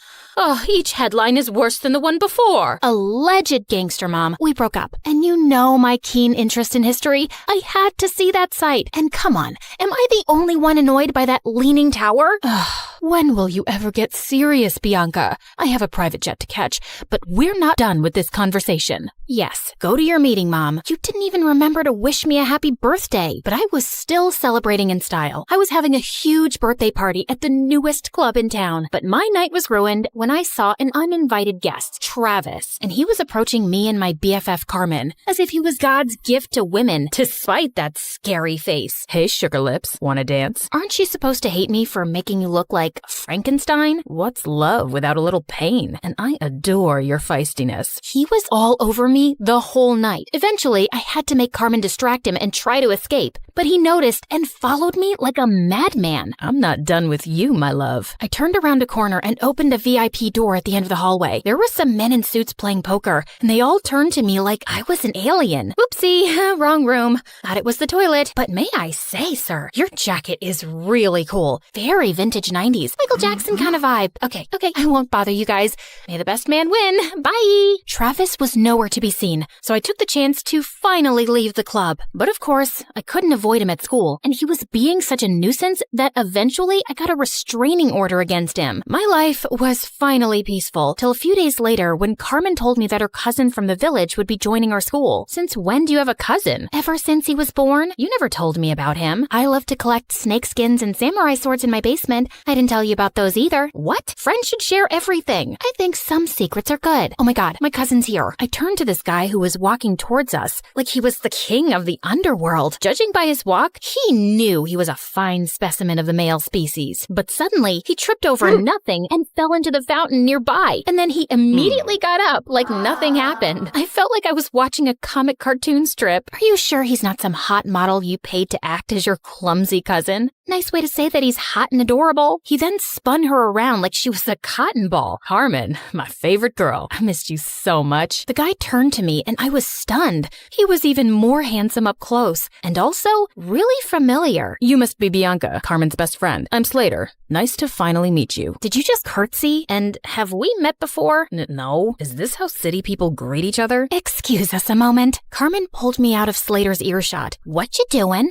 Talking to my best friend's cousin? Why does that require you to bring your face so close to his? I just thought he looked really familiar. What's your problem? I just think you're finding an excuse to flirt with him. Now listen up, Bianca. You're never serious about any boy, and you just play with their feelings and dump them.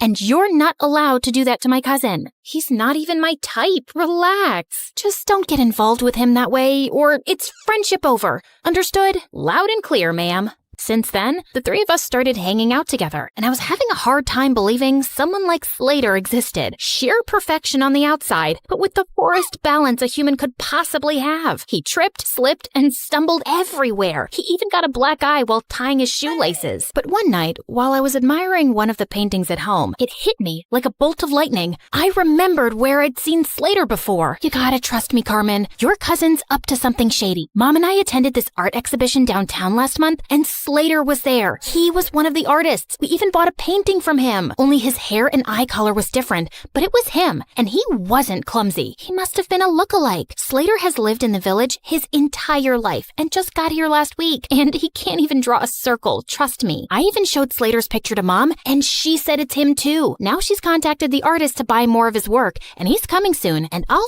finally know the truth. You just need to give yourself something to be excited about. Do what you want, but you're wrong. A couple of days later, the artist called Mom to say that he had to go out of town and he'd come to meet her next month. How convenient. I decided not to say anything to Slater and try to get to the bottom of his secret identity. He was always hovering around me and Carmen like an annoying fly. He was sure to slip up at some point. I'd be watching him. But one day, I was spying on him at the gym, and after seeing him miss the 100th basket, I got really bored. I decided to skip the rest of school that day to get a manicure. As I was walking to my car, a van suddenly stopped next to me. Good day, child. Would you please buy some apples from me? I run an orphanage and I'd like to get some toys for the children. Sure thing. Just give me a basket and I'll give you $100,000. I was about to take the basket from her when Slater suddenly popped out of nowhere and crashed into me. Hey, you. Who do you work for? Show me your ID. The poor lady looked terrified and just drove away. What the heck was that? Didn't your parents ever tell you not to take candy from strangers? What if she was trying to poison you? Dude, those are apples, not candy. And who am I? Snow White? And that cute granny is trying to poison me because I'm the fairest girl in all the land. This isn't funny. You don't know how dangerous some situations can be. Oh, please. I swam with sharks last year and jumped off a hot air balloon when it malfunctioned. I laugh in the face of danger. And that lady just wasn't dangerous. I know you're from the village and probably think everyone in the city's evil, but please stop being a weirdo. But Slater just got weirder. Like another time, the three of us were at a restaurant, and as soon as the waiter served our order, he started sniffing mine. If you wanted me to completely lose my appetite, you succeeded. What's wrong with you? He also started sniffing his food and Carmen's. That's how we do it in the village. The first whiff of food tells you everything you need to know. About what exactly? About how organically the food was grown, if the farmer sang to his crops and cows. I ordered a giant brownie sundae with whipped cream and sprinkles. Are you insane? Just give me that. Just then, there was a loud crashing sound next to us, and Slater jumped towards me and brought me down to the floor, covering me like a human shield. He was looking down at me, and I was a little breathless. And then I saw everyone else staring at us like we were mental. Apparently, a waiter had just dropped a tray full of glasses. Oh,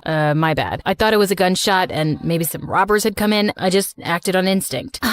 Wait, let me get this straight. So you thought it was a dangerous situation and your first instinct was to save Bianca? Hello, what about me? Your own flesh and blood? Slater muttered some apologies while Carmen kept scolding him, even if he was crazy. It was really sweet how he tried to protect me. One weekend, Carmen told me that the cheer captain was throwing a party, just for the cheerleaders and all the boys. I felt curious to see how Slater would act at parties with other girls, so I dashed over to the venue and spied from the bushes. But I couldn't spot him anywhere. I knew how girls looked at him. He was probably surrounded by the cheerleaders. Well, what did I care? I took this opportunity to practice my amazing singing. I can buy myself flowers, write my name in the sand, talk to myself for hours, say things you don't understand. Suddenly, I heard a sound right behind me. Slater, what are you doing here? Same question for you. I came here to sing flowers, 'cause there are flowers here. Duh. What about you? It's too loud inside, and everyone was acting wild. It was scaring me. Just then, a huge bug came flying at our faces, and Slater tried to smack it away, but he ended up slapping me instead. Oh my god, I'm so sorry. My hand is so stupid. Bad hand. Gosh, Slater, why are you so freaking clumsy? I don't know, just born that way, but I get even clumsier around you, 'cause attractive girls make me nervous, and you're the most beautiful I've ever seen. What do you mean? You know what I mean, Bianca. It suddenly hit me. He was attracted to me, and that could make things complicated. I had to avoid him from now on before Carmen could misinterpret things and unfriend me. But the very next day, I caught him in the janitor's closet with his butt stuck in a mop bucket. Jesus, what have you done this time? Can you just help me, please? I think I got a cramp. As I pulled him up, our lips accidentally touched, and my tummy fluttered. Just then, someone gasped from the door. Carmen! Girl, it's not what you think. I followed her to an empty classroom and tried to explain. I swear, there's nothing romantic going on between us. He's too dumb and clumsy for me, and I'm certain he's a liar. Excuse me? That's my cousin you're insulting. And you say these things, but I feel like you're attracted to him. Just don't get attached to him, okay? He's not right for you. Of course, duh. I already knew that, but I was a bit bothered by what Carmen said. Why did she think he wasn't right for me? A few days later, I was practicing archery alone when suddenly an arrow came flying from somewhere and almost hit me. I turned around and saw someone behind a tree. I dashed over and found Slater. What are you doing here? Trying to kill me now? No, what? What just happened? You happened, Slater. You nearly sent an arrow straight into me. You're a hazard to society. Oh God, I'm so sorry. I didn't realize my arrow came your way. I mean, I didn't even know anyone was here. I would never hurt you, I swear. But let me make it up to you with an ice cream shake. Come on, let's go. I wasn't finding his act convincing. Why was he always around me? He was beginning to seem as obsessed with me as Travis. And what if he tried to hurt me on purpose with the arrow? By the way, are you free tonight? I want to talk to you about something. Just you and me, alone. Okay, sure. But we're alone right now. You can't tell me over ice cream shakes? What ice cream shakes? Oh, yeah, that. No, tonight's better. I'll send you the pin location. Driver, I'll get off here. Thanks. See you later, Bianca. And then he just jumped out of the car and walked away. This dude was so weird, but I was really curious about what he had to say. Later that night, I was surprised to learn where he was taking me. The rooftop of an old building. There was no elevator, so we had to climb 8 flights of stairs, and he was holding on to my shirt like a kid. Wait, what if he tried to push me down? Can you move away? I need some personal space. But what if I trip and fall down the stairs? You know how clumsy I get. Why would you invite me to a rooftop then, idiot? You'll see. When we finally reached the top, I was surprised to see a candlelit dinner. What's all this? Obviously a date. Were you expecting a crime scene? Didn't your cousin warn you about me? She did, but I just don't see why she's so against the idea of you being my girlfriend. You're beautiful and amazing. She was trying to protect you because I have a history of not being good with relationships. May I know why? And before I knew it, I just found myself opening up. Growing up, I saw how my dad broke my mom's heart and left her for another woman. Since then, mom's not even the same person. She just buries herself in work. And dad kind of broke my heart too. Leaving like that? I'm just afraid to let anyone come close. I know that you don't trust me, but I hope that someday you will, and I'll get to know you better. I feel like you're someone worth knowing. He looked at me earnestly and then started leaning in.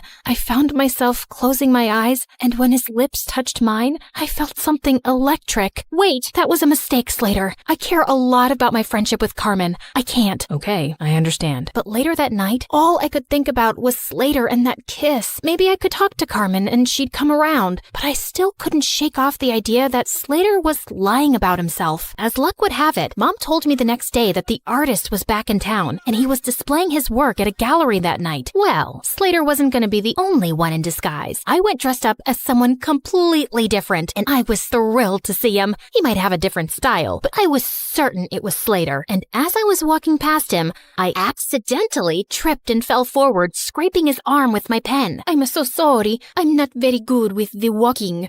Clumsy, like you people say. Oh, it bleeds. It's fine, miss. I'm okay. Excuse me. I need to use the bathroom. And the next day at school, Slater was wearing a full-sleeved shirt, just like I'd expected. So I spilled my juice all over him. Oh my God, you're wet. You'll have to change your shirt. It's fine. It'll dry up. No, you'll get sick. I won't. I'm as strong as a cow. I tried a few more tricks, but he was able to avoid all of them. I guess I just had to do it by force. After our classes, I followed him outside school, and just as I was ready to jump on him from behind, he turned around and pinned me to the wall. Bianca, why were you trying to attack me? How did you know, Spider-Man? And all I wanted to do was this. I pulled up his sleeve, and sure enough, he had a long cut on his arm. Ha! So you're really that artist. I've exposed you, you big fat... Suddenly, there was a growl behind me. I turned to see two guys holding two rabid dogs and pointing at us. Bianca, just run. Slater grabbed my hand and we ran like crazy from the dogs. After sprinting down several blocks, he pulled me into an old building and we ran up the stairs. We climbed all the way to the rooftop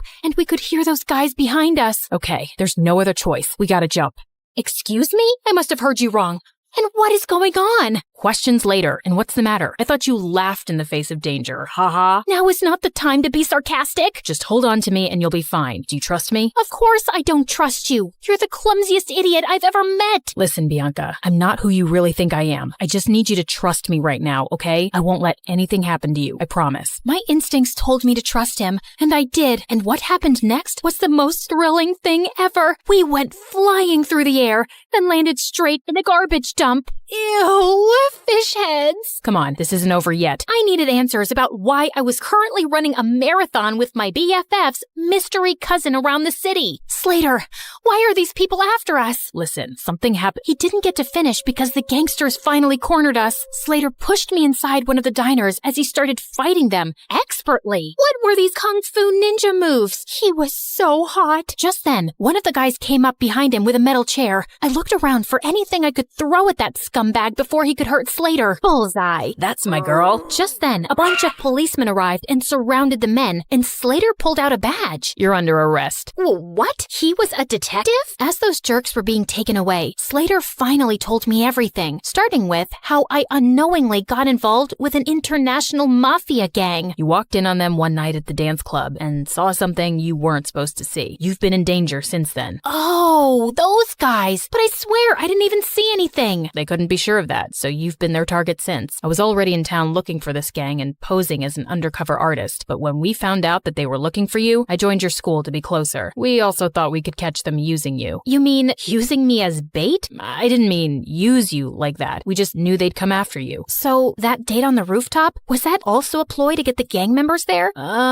Well, yeah, we had police hidden all over that building, but I think the gang realized it was a trap. Everything made sense now. He was just pretending to be interested all along so he could be around me for my protection and to catch the bad guys. I was just a mission for him. You saved my life. Thank you. I just did my job. I'm glad you're safe now. I gotta report to headquarters soon, so... Yeah, great job. Goodbye then. As I walked away, I suddenly felt sad and empty, and the next day at school, Slater was gone. I demanded more answers from Carmen. Slater really is my cousin. He became a detective at a young age, and he doesn't tell us much about his job. But after that restaurant incident where he was clearly protecting you, I asked him what was going on, and he said it was something related to you, but it was confidential. So that's why you didn't want us to get closer. Yes, because he was just here for his job, and he doesn't form attachments. I didn't want you to get hurt. I'm sorry.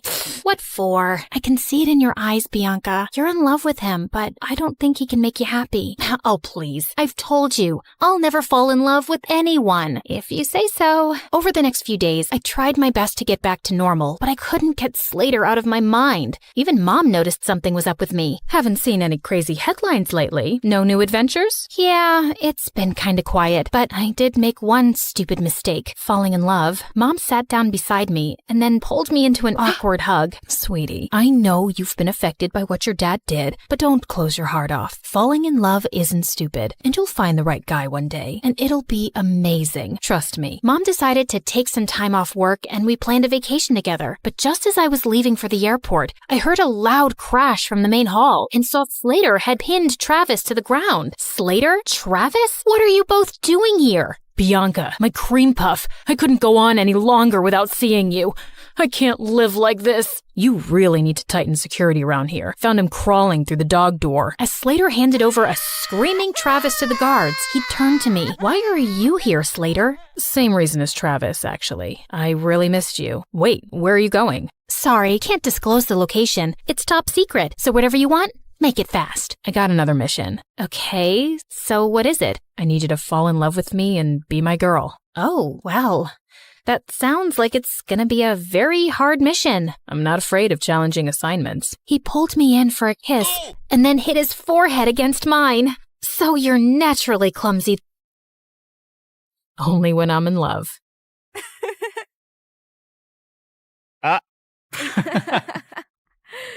Hi, I'm Luna. I'm 16, and while most people see me as just another shy girl, my life is anything but ordinary. I keep to myself, lost in books and daydreams, trying to navigate a world that doesn't quite seem to fit me. But my life is a delicate balance of hiding and longing, and a secret I guard with everything I have. My family and I recently moved to a small town called Whispering Pines, nestled in a deep forest. My mom, Celine, said it was for a fresh start, but I knew better. She was always anxious, her eyes darting around as if expecting something to jump out at her. She constantly reminded me to stay hidden and keep your secret. Okay, back to my secret. Each night as the moon rose, I slipped into the woods and transformed into a unicorn. It's a magnificent form with a shimmering white coat and a horn that glowed like moonlight. In the forest, under the cover of night, I was free, a creature of magic, running wild and unbound. But by day, I was Luna, the girl who avoided mirrors and hid under a hood.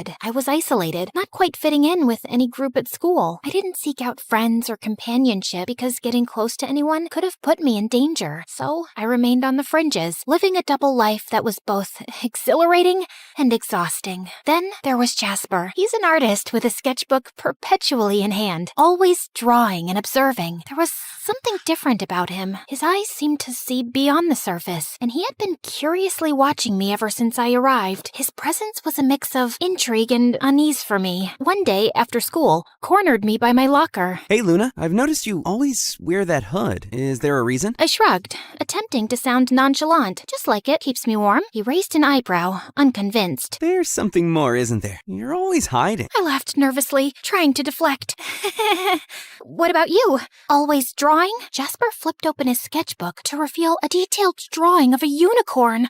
My heart skipped a beat. The other night, while I was walking through the woods, I found these strange tracks in the snow. So I did a little research, and maybe, just maybe, there are unicorns out there. I tried to maintain a casual demeanor, though anxiety bubbled beneath the surface. Unicorns aren't real, Jasper. He looked at me. His eyes sparkled with curiosity. What if they are? What if there's something magical out there that we don't know about? I forced a smile, feeling a sense of dread. Maybe, but I wouldn't worry about it. Despite my attempts to dissuade him, Jasper's curiosity didn't wane. He continued to question me, probing with a mix of genuine interest and persistence. His questions, though innocent, hit too close to the truth and made me uncomfortable. The next day, while I was walking to the local bookshop to get a new journal, I saw 3 men and 2 women exiting a large black SUV, all wearing the same black suit and tie. As I stayed hidden in the shadows, I got close enough to hear them speaking to Whispering Pines local sheriff, Marty Luca. They told him they belonged to a government agency of environmental researchers, but their high-tech gadgets and probing questions suggested otherwise. It was clear that they were searching for something, and I couldn't shake a feeling that it might be me. Later that night, I told my mom about the mysterious group of strangers that had arrived. Immediately, my mom's anxiety reached new heights. I watched as she ran to the closet and pulled down an old photo album from behind a row of hat boxes. She flitted the pages until she stopped at an old newspaper clipping with a photo of the same people I saw earlier that day. Luna, we have to be extra careful now. The OSS is here, and they're not what they seem. I looked at her, confused. What do you mean? Who is the OSS? She gripped my shoulders, her voice trembling. Office of Supernatural Sightings. They're looking for magical creatures. If they find out what you are, they'll capture you and use you for their own purposes. You must stay hidden. But I need to go out at night. It's the only time I truly feel alive. My mom's eyes filled with tears. I know, sweetheart, but it's too dangerous. Please, promise me you'll be careful. I nodded, but in my heart, I knew it was a promise I may not be able to keep. The allure of the forest and the freedom it represented was too strong. That night, I snuck out as usual, but the OSS's presence was palpable. Their advanced sensors and patrols made it clear they were on the lookout for something. My heart raced as I navigated the forest. I was careful to stay out of sight, but in my panic, I accidentally left behind a few strands of my magical mane caught on a branch. The next day, Jasper found the strands while sketching in the woods. He was intrigued, examining them closely. Later, he approached me in the school hallway, holding the strands out with a mixture of curiosity and excitement. Luna, look what I found! He held them up to the light. They sparkled with cosmic energy. They're different, almost magical. I tried to dismiss his concerns with a laugh, but Jasper's gaze was unwavering. Magic? Are you sure? He nodded, his eyes serious. Then he looked deeply into my eyes, like he could see right through me. There's something about you, Luna, and you've been acting so strange lately. I felt a rush of anxiety. I don't know what you're talking about. Jasper's frustration was evident. Come on, Luna, I'm not trying to pry. I just want to understand. Is there something you're hiding? I hesitated, torn between fear and the desire to confide in someone who seemed to care. But the moment was interrupted as my mom approached and pulled me away from Jasper. What's wrong? The OSS is intensifying their search. They set up traps in the forest. They're using tracking technology, and they're questioning the townspeople. My mom's fear became even more apparent, urging us to leave town immediately. Luna, it's getting too dangerous. We need to leave before it's too late. I crossed my arms in defiance. I'm not leaving. I've been running all my life. I want to stay. Mom looked over my shoulder at Jasper. You can't risk everything over a boy. You don't understand how serious this is, Luna. I do understand. And Jasper is my friend. I trust him. My mom scoffed and walked away, clearly frustrated. I approached Jasper and took a deep breath, my heart pounding in my chest as I looked into his eyes. Jasper, there's something I've been hiding from you. Something I thought you could never understand. My hands twisted nervously. I took Jasper into an empty classroom so we could talk in private. I'm not like everyone else. I'm a unicorn. As the words left my lips, a soft, ethereal glow surrounded me, and a single shimmering horn slowly appeared on my forehead, illuminating the night with a radiant, magical light. I watched his face, waiting for his reaction, fearing he would turn away, but hoping beyond hope that he would stay. Jasper's face softened, and a smile slowly spread across his lips. He reached out and gently touched the glowing horn, his fingers trembling with awe. I always knew there was something magical about you. Thank you for trusting me enough to share this. He let out a soft laugh, his eyes bright. You're beautiful, Luna. All of you. In the following days, Jasper and I spent countless hours together, working on a plan to outsmart the OSS. His artistic talents became crucial. We created detailed maps and tracks to mislead them, and in the hours we spent together, the bond between us grew stronger. Jasper's presence was a source of comfort. For the first time, I felt that I wasn't alone, that there was someone who truly understood and cared for me. One afternoon, Jasper voiced a troubling thought. What if they catch you, despite our efforts? What if they find out everything? I took a deep breath, trying to stay calm. They want to control me, to use me for their own gain. But having you help me is everything. I've never had someone stand by me like this before. Jasper reached out and gently touched my arm. I won't let them catch you. I'll do everything I can to keep you safe. His words brought me a sense of relief and hope, but also a growing fear. The OSS's search was becoming more relentless, and time was running out. The night of the final confrontation arrived. The OSS OSS's search had become more intense, with advanced tracking technology and sophisticated traps. My mom was even more frantic, and her anxiety made it difficult for her to focus. Jasper arrived with a determined expression. We have one last chance. If we can make them believe the unicorn has left town, they'll stop searching. We worked tirelessly through the night, setting up a series of diversions and false evidence. Jasper used his artistic skills to create elaborate fake tracks, leading the OSS in circles. I used my unicorn magic to add an extra layer of deception, making it appear as though I had been everywhere at once. The process was exhausting. We were both drained, but driven by hope and the desire to protect my secret. As dawn approached, the OSS's frustration was evident. They started to pack up, convinced they were following a false trail. Jasper turned to me, his eyes filled with concern. Are you okay? I nodded as tears welled up in my eyes. I'm just grateful.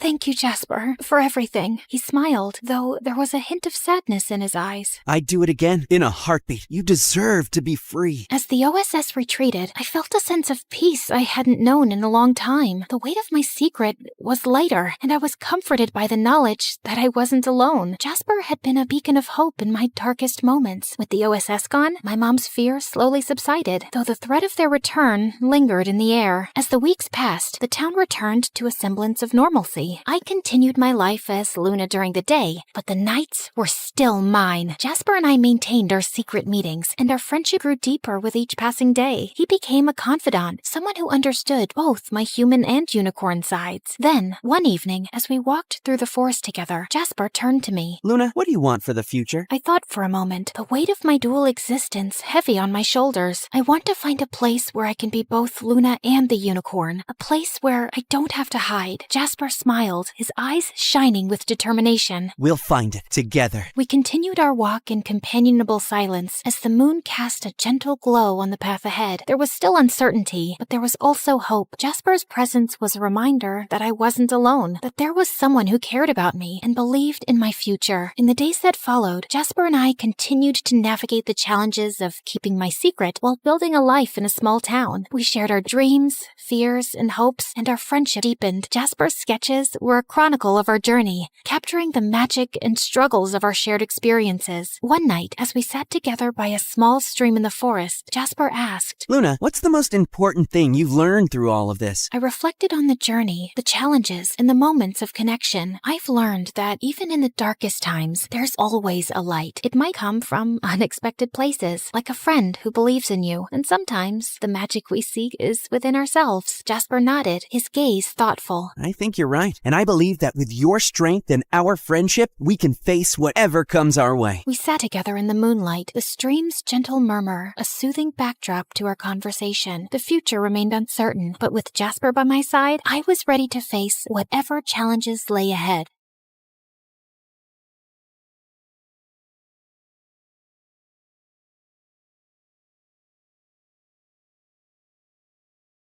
I was just a month into my freshman year at college, and I never in a million years would have guessed that the night I was pinned against the bleachers of the school football field by bullies was the night that would change my life forever. Well, Sydney, you have two choices. You can kiss my shoe or lose your hair. I have a rule that I never kiss cheap shoes. Now get away from me. Oh, look, she's gonna cry. I have a lot of practice holding in my tears, and these bimbo bullies weren't gonna break me. Hair grows back. I guess you've made your choice then. After they threw me to the ground, I prepared myself for what was coming, but a voice boomed from behind them. What the hell do you think you're doing? Leave her alone. The girls turned around and sprinted away. The person walking toward me was silhouetted by the field's lights, so I couldn't see him. When he got close and helped me up, I saw who it was, and my jaw nearly fell off my face. Are you okay? Did they hurt you? It was Ian Gallagher, the son of the president. He also just started at my school and was the image of perfection. Flowing blonde hair, a chiseled jaw, and deep green eyes. Other than my pride? No, but there wasn't much of that to begin with, so I'm good. Thank you. Maybe you and Sydney should go get some food, Ian. Who was this guy, and how did he know my name? Yes, absolutely. Are you hungry? Joe Jr.'s Diner is just up the street. I'm Todd, Ian's assistant. Our driver will be happy to take you and then bring you back to your dorm room afterward. Right, Ian? Yeah, absolutely. Please stop saying absolutely. Absolutely. I mean, right. I wasn't sure what was happening here, but whatever it was really frickin' weird. Okay then, shall we go so you two can eat and get acquainted? Can you two hold on for just a minute? I need to pause this here. As you already guessed, my name is Sydney, and it would be awesome if you clicked like and subscribe. And while you do that, I'm going to fill you in on some quick backstory. I grew up in a huge house with everything a girl could want. Giant stuffed animals, so much chocolate that Willy Wonka would be envious, and an arcade packed with every video game that ever existed. There was only one thing missing. My parents. Sure, I had an amazing nanny who hated children and would lock me in my room when she wanted to be left alone. But all I wanted was to spend time with my mom and dad. They ran an international hotel business and traveled the world visiting their properties. Even when they were home, all they would do was criticize me and compare me to others, like my spoiled brat of a cousin who screamed whenever she didn't get what she wanted, or their friend's daughter who was forced to perform at the most ridiculous beauty pageants, or even the little girl on the cereal commercial who ate the cereal, acting like it was the best thing ever. That little girl appreciates her life. I've never seen you enjoy your cereal that much, Sydney. I felt so bad about myself that I developed this nervous facial tic where I would squeeze my eyes shut and then open them really wide. Yeah, weird facial tics are like catnip for bullies at school, and when you're the smartest kid in class, it just adds to their joy when they stuff you in the garbage can. So I kept to myself and didn't care about my appearance because there was no point. No makeup, big glasses, and my hair in a bun. I looked like a mini version of the school librarian. Okay, I did have one friend, Monty. We were friends since kindergarten because he was as awkward as me. He was also really smart and had asthma, so he was always walking around sucking on his inhaler. Also catnip for bullies. Okay, that's enough backstory. I think you get it. I thought college would be better, but clearly I was mistaken. Once an outcast, always an outcast, it seems. Now, back to the night I met Ian, because it just gets weirder from here. He took me to the diner, but our table was guarded by his two big, serious-looking Secret Service agents. His tiny assistant, Todd, sat in the booth across from us, just staring. Sorry about all this. It must be really weird for you, Sydney. This? Weird? Nah, I'm used to it. Happens every time I meet a president's son. He laughed. Someone actually thought I was funny besides me. And then he leaned in. Just imagine that your whole life is like this. It was manageable when I was a minor because the media left me alone. But now that I'm 18 and my father is running for re-election, it's like every move I make is under a microscope. Sometimes I just want to disappear. In a weird way, I completely understood. I felt the same way, except I always wanted to disappear. Just then, reporters swarmed into the diner and started taking photos of us. Todd signaled for us to smile, so I did, but I had absolutely no idea what was happening. Okay, that's enough. Everybody out. Why do they want pictures of me with the president's son? My own parents didn't want pictures of me. I think it's time you head back to your apartment, Ian. If it's okay with Sydney, I'd like to stay and chat some more. Considering all the insanity of the last couple of hours, the one thing that didn't feel completely nuts was the connection I had with Ian. It's like we instantly got along. I'd like that. Yeah, no. Sorry, we're leaving. Car's waiting outside to take Sydney home, so it's time to say goodnight. I couldn't believe how Ian's assistant was treating him like a child. And then I felt something touch my hand underneath the table. Ian slipped me a piece of paper with his cell number. But then Tiny Todd stuck his face in mine. Listen to me carefully, Sydney. Under no circumstances are you to try and make any contact with Ian unless you check with me first. Is that clear? Sure. Good girl. And if he or the press tries to talk to you, you call me. Wow, this little man just good girled me. Yeah, no. Maybe I won't feel like it. Well then, I'll make a single phone call and have you expelled, which I will also do if Ian learns about this conversation. So we're going to keep this between you and me, right? I was frozen. If I got expelled, my parents would disown me. All I wanted to do at that moment was to wrap my fingers around Todd's throat and choke him. But instead, I just nodded.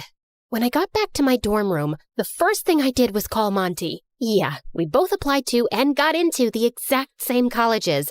And then, like the weirdos that we are, we chose to go together.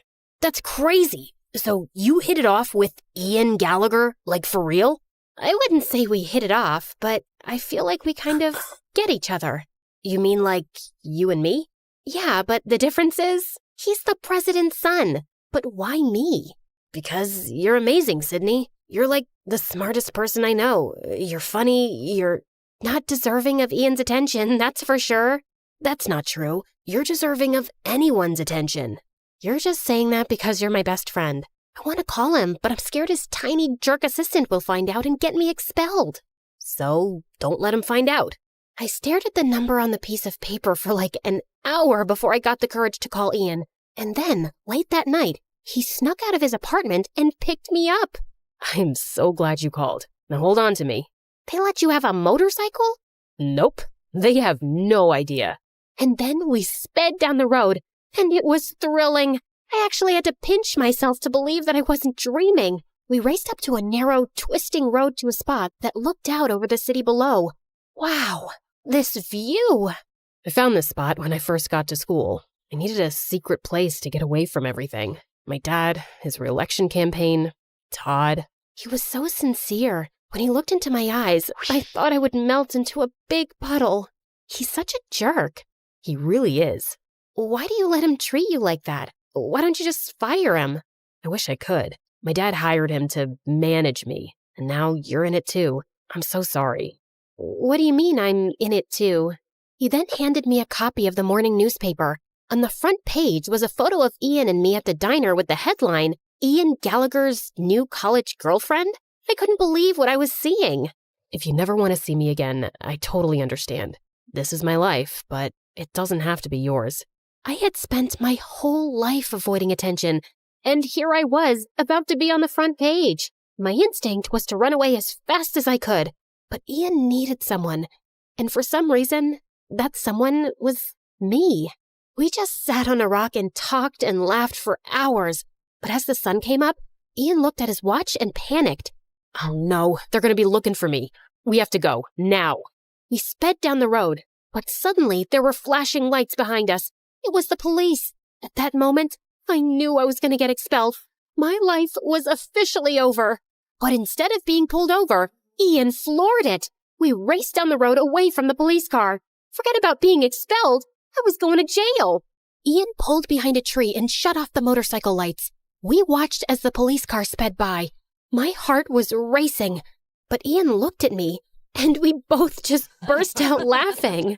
The next day, when the papers came out, I walked through campus, and everyone at school was just staring, including the 3 bullies. All I could do was smile. For the first time ever, I cared about how I looked. Monty went with me to get a prescription for contact lenses, then to the salon to get my hair done, and finally to Sephora to get a makeover. Listen, Sid, something feels off about this whole thing with Ian. Wow, is somebody getting jealous because someone else is taking up my attention for once? No, that's not it at all. You said it yourself. Why did Todd know your name? But I wasn't listening. All I could think about was seeing Ian again, and then the cosmetologist turned my chair around. So, how do I look? That bad, huh? You're beautiful. I hugged him as hard as I could. I don't know what I would have done without him all these years. For the next few months, Ian and I snuck out nearly every night and went on crazy adventures. We went to a closed amusement park and turned on one of the rides, did a Ouija board in an abandoned house, and went for a midnight swim in the park fountain. During the day, I struggled to stay awake in class, and my grades went down, but I didn't care. I was falling in love. I was so caught up in Ian that I barely ever saw Monty anymore. I didn't even care that Todd kept posing us for the press. Until one day, when things took a dark turn, Todd had Ian and I meet. Well, look at you 2 lovebirds. It just warms my heart.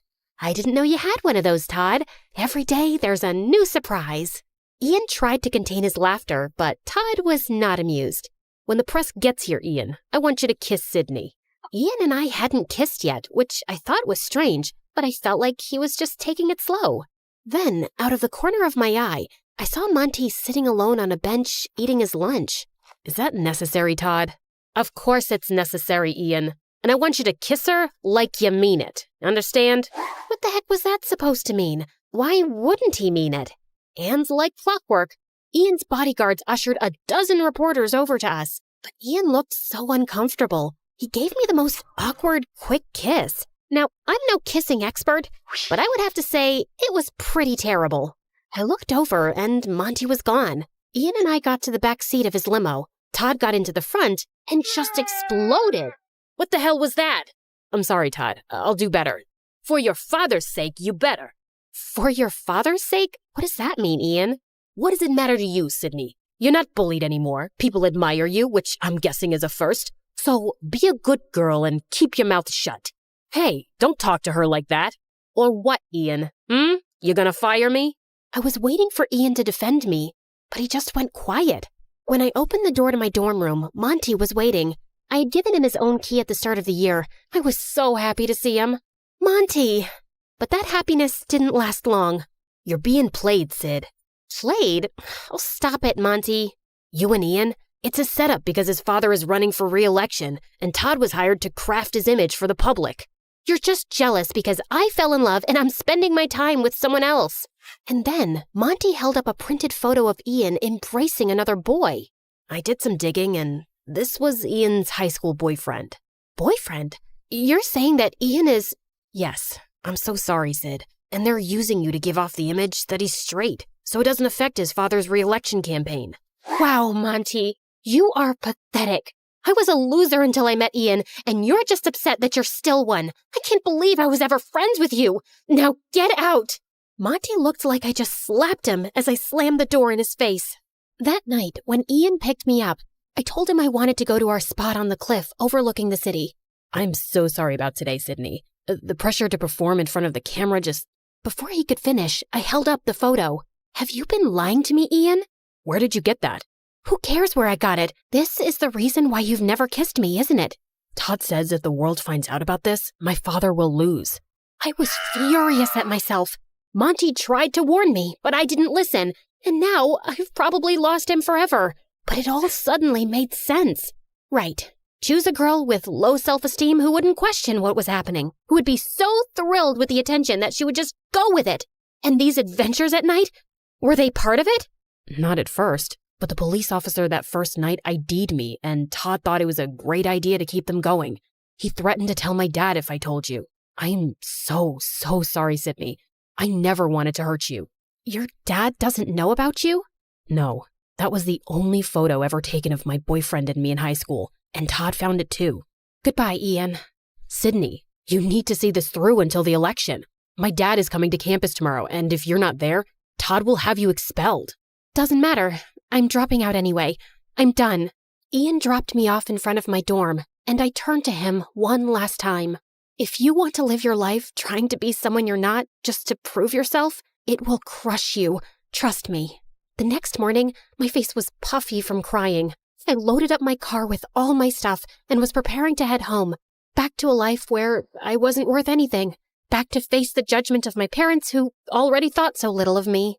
I got into the car and tried to close the door, but it didn't budge. Monty was standing there holding it. What are you doing here? Stopping you from making a huge mistake? Didn't you already try that? Yeah, well, that's what best friends do, right? And then I just lost it. I am so sorry. I was such a huge jerk. Why do you even want to talk to me after those horrible things I said? I don't deserve you. Because I love you, Sid. I always have. Why do you think I chose this school? It was to be with you. And then he kissed me with a passion that I had never experienced before. My body felt like it was plugged into an electrical outlet. The president's about to speak. Shall we go watch? Why would I want to watch? And so we went to the football stadium, where Ian was standing on the stage next to his father. Todd was standing behind them. And as I stand on the cusp of the next presidential election, I want to hand the mic over to my son Ian, who means more to me than anything in the world. During my dad's first election, nobody paid attention to me because I was only 14 years old. But now that the world is paying attention, I want them to meet my true love. And suddenly, the boy from the photo walked onto the stage. The whole stadium burst out into applause. It was incredible. And then Ian turned and hugged his father. Todd looked horrified. After the speech ended, the Secret Service let Monty and me backstage, just in time for Todd to walk out. I hope you enjoyed your time here, Sydney, because you're as good as expelled. Nah, but you're as good as fired, Todd. Ian walked over, and for the first time, Todd looked terrified. You can't fire me. But I can. Mr. President, I was only doing this for you. Who told you to do that? You harassed my son for years and misused the power I gave you. Get him out of here. And the Secret Service dragged him away, kicking and screaming. It was glorious. I forgave Ian, and 4 years later, he and his boyfriend became the best men at Monty's and my wedding, at the White House. My parents were there, glowing with pride, but winning their approval didn't matter to me anymore. I was happy that at least they were there. And finally, I was just happy being me.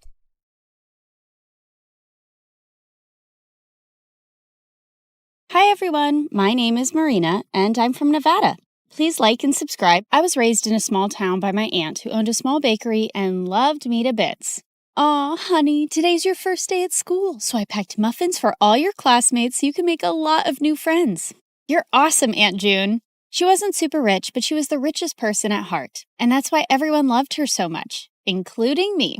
I always wanted to be just like her, so I'd help her out at the bakery. Marina, I'm going to go out for a bit. Can you put the pink icing on the cupcakes? Sure thing. Later, when the customer came to pick up her order, it turned out I'd caused a disaster. This was supposed to be for a gender reveal party, but you put yellow icing on the cake. Ugh! That wasn't the first time I mixed up colors. My aunt knew something was wrong with me. Turned out I had color blindness, and I couldn't differentiate between certain colors. Is it going to be like this forever, Aunt June? I'm afraid so, honey. But cheer up, because I've got a brilliant idea. The next day, everything in the house and all the ingredients in the bakery were labeled along with their colors. Aunt June made things so easy for me, and our life was just perfect. Until one day when I was in 2nd grade, an old man walked into our bakery and offered to buy it. This bakery has been passed down from generations in our family, and there's no way I'm going to sell it. But the man's tone just got more rude. You should have signed these papers while I asked you nicely, but now you're just going to pay for your stupidity. If you don't leave now, I'm going to smash your car and then you'll have to pay for your stupidity, sir. The old man left at my warning, but the next week, another man was back with some papers that claimed that the bakery didn't belong to my aunt because her parents never signed the deal in her name, and now we had to move out. My aunt looked around for help, but the legalities were too complicated and no one was ready to help. So eventually we had to give away our bakery and move to the city. Thankfully, Aunt had enough savings to rent a small place and she started working in a small grocery store. And while I was trying to adjust to this new life, I saw a kid my age in the front yard one day choking on something. I immediately ran to help him, but the moment the food stuck in his throat came out, I was shocked. Why were you eating a doll's head? I wasn't. He pushed me back and ran into his house next to ours. Turns out he was the landlady's kid, Timmy, and he was so weird. Whenever I'd try to go close to him, he'd just run away. Even when I joined school, I saw some kids throwing popcorn at him, but he wouldn't budge. Hey, why won't you say anything? Why do you let those kids bully you? But instead of answering me, he just ran out of there, and I decided I wasn't going to bother with this guy anymore. But later that night, I was in my room when I heard someone crying. I looked out of my window and saw it was Timmy crying in his room. So I climbed onto the tree outside my window and jumped into his room. And he freaked out. What are you doing here? Look, I don't know the deal with you, but if there's some issue, you really need to talk about it. At first he hesitated, but then he broke down. I miss my dad. Ever since Mom and he got divorced, I haven't seen him, and the kids at school always make fun of me because of that. I hate it here. Hey, it's gonna be all right. I told him things were gonna be easy only if he fought back and didn't let those kids get to him. And it seemed like my advice worked. The next day, I saw Timmy was surrounded by a bunch of kids. I heard the cupcakes we gave you last time had Barbie heads in them. We're so sorry for that. Here, take these. They have cockroaches. And to my shock, Timmy pushed the bad guy away. Get away from me. And don't trouble me anymore or I'm going to tell the principal about you. The other kids ran away scared, and Tim turned to me with a bright smile. Did you see that? I wasn't scared, and what you said worked. After that day, we started getting along and became the bestest of friends. And Tim grew up to be really protective of me. He'd keep me away from all the bad guys and trouble in school. Then on my 16th birthday, I told him I was going to start working to support my aunt. But he had a weird reaction. No, you can't do that. Your aunt wants you to study and make a life for yourself. You shouldn't be waiting tables. And if you need money, you can always tell me.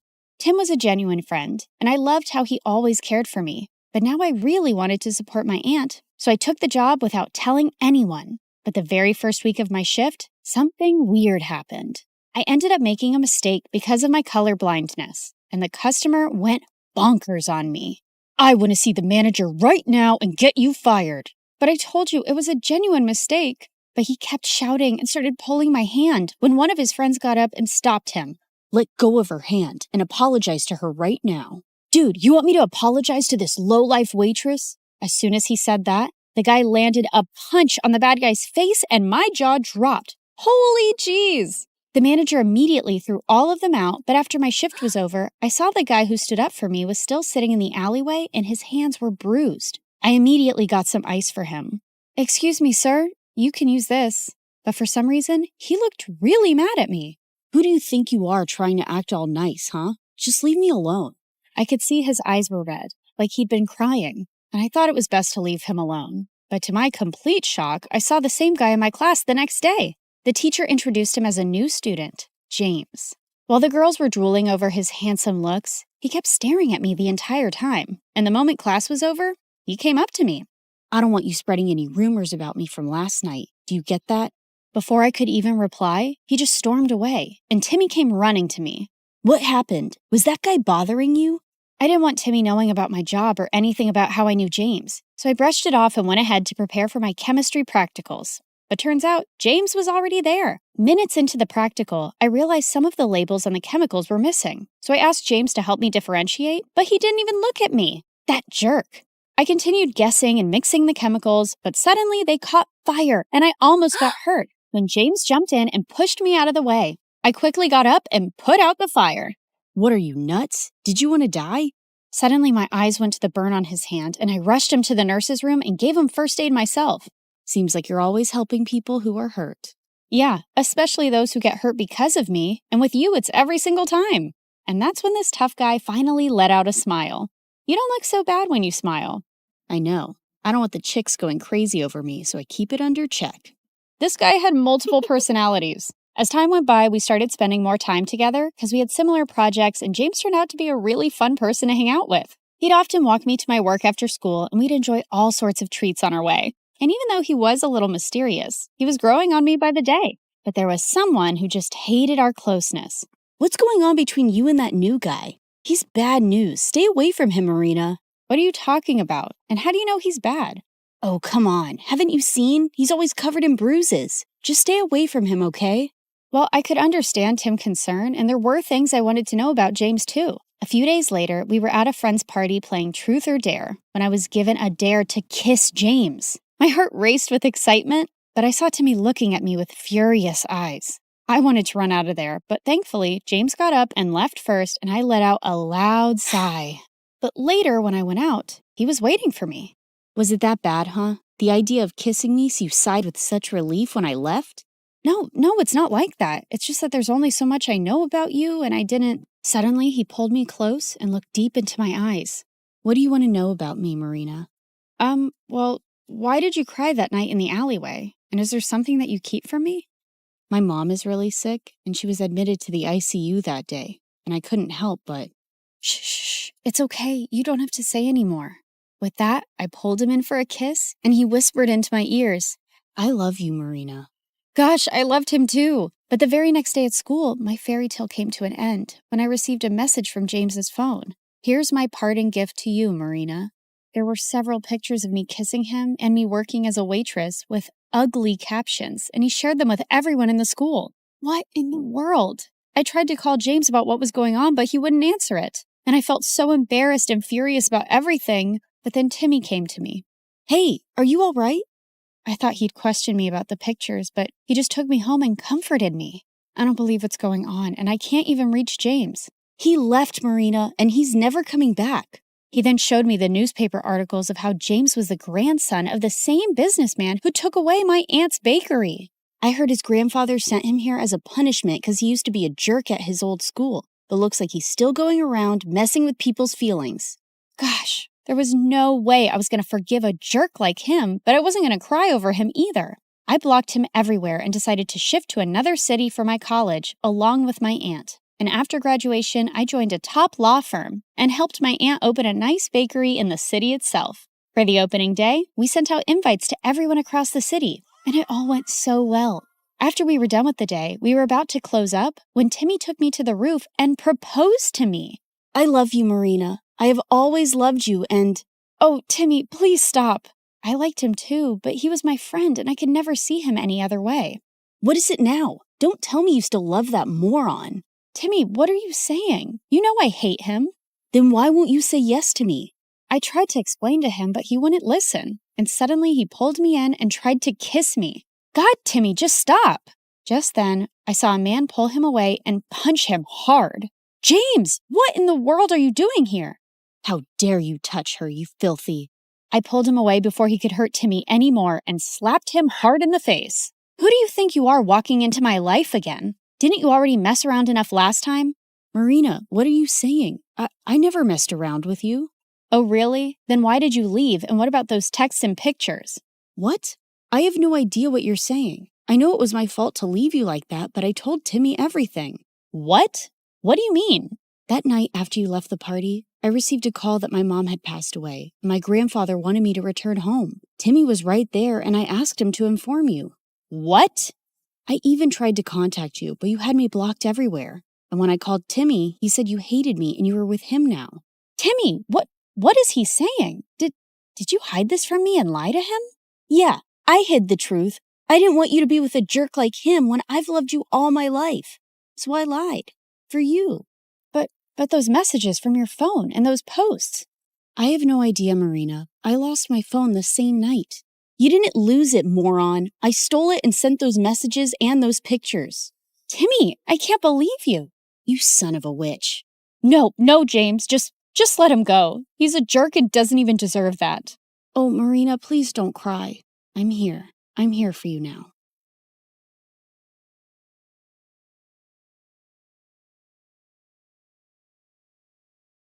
Hi guys, my name is Melanie, but call me Mel. Please like and subscribe to MSA.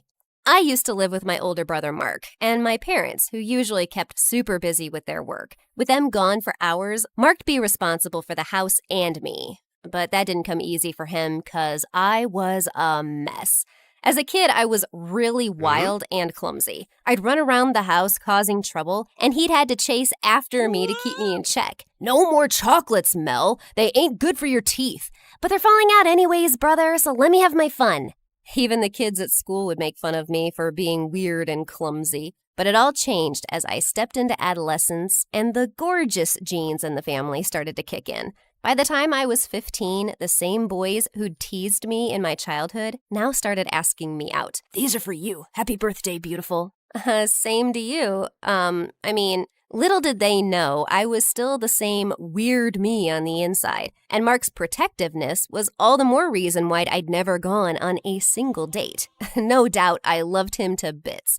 But he'd influence all the things I did at home and school, and it'd drive me crazy. Why did you throw away my party invitations? Why did you delete my Insta account? Why'd you sign me up for a geography class? 'Cause that'll help you in your future. You should be thankful you have a brother like me, Mel. Or else, how are you going to survive in this world? Happily. Saying that, I stormed out of his room, but later that night, he came to me. Are you still mad at me, Mel? Okay, listen, I've always wanted the best for you since you were a kid. Yeah, but I'm not a kid anymore, and you gotta stop controlling my life. Fine, you're gonna have it that ways anyways, 'cause I'm moving out for college next week. What? I didn't know how to react, 'cause I was both happy and sad about him leaving. But after Mark left, I had this feeling that I could take complete control over my life, especially when Mom and Dad were moving to a new city for their work and I was shifting with them. Our new house was like a giant mansion, and my room had these big windows and a tall mirror that took up most of the north wall.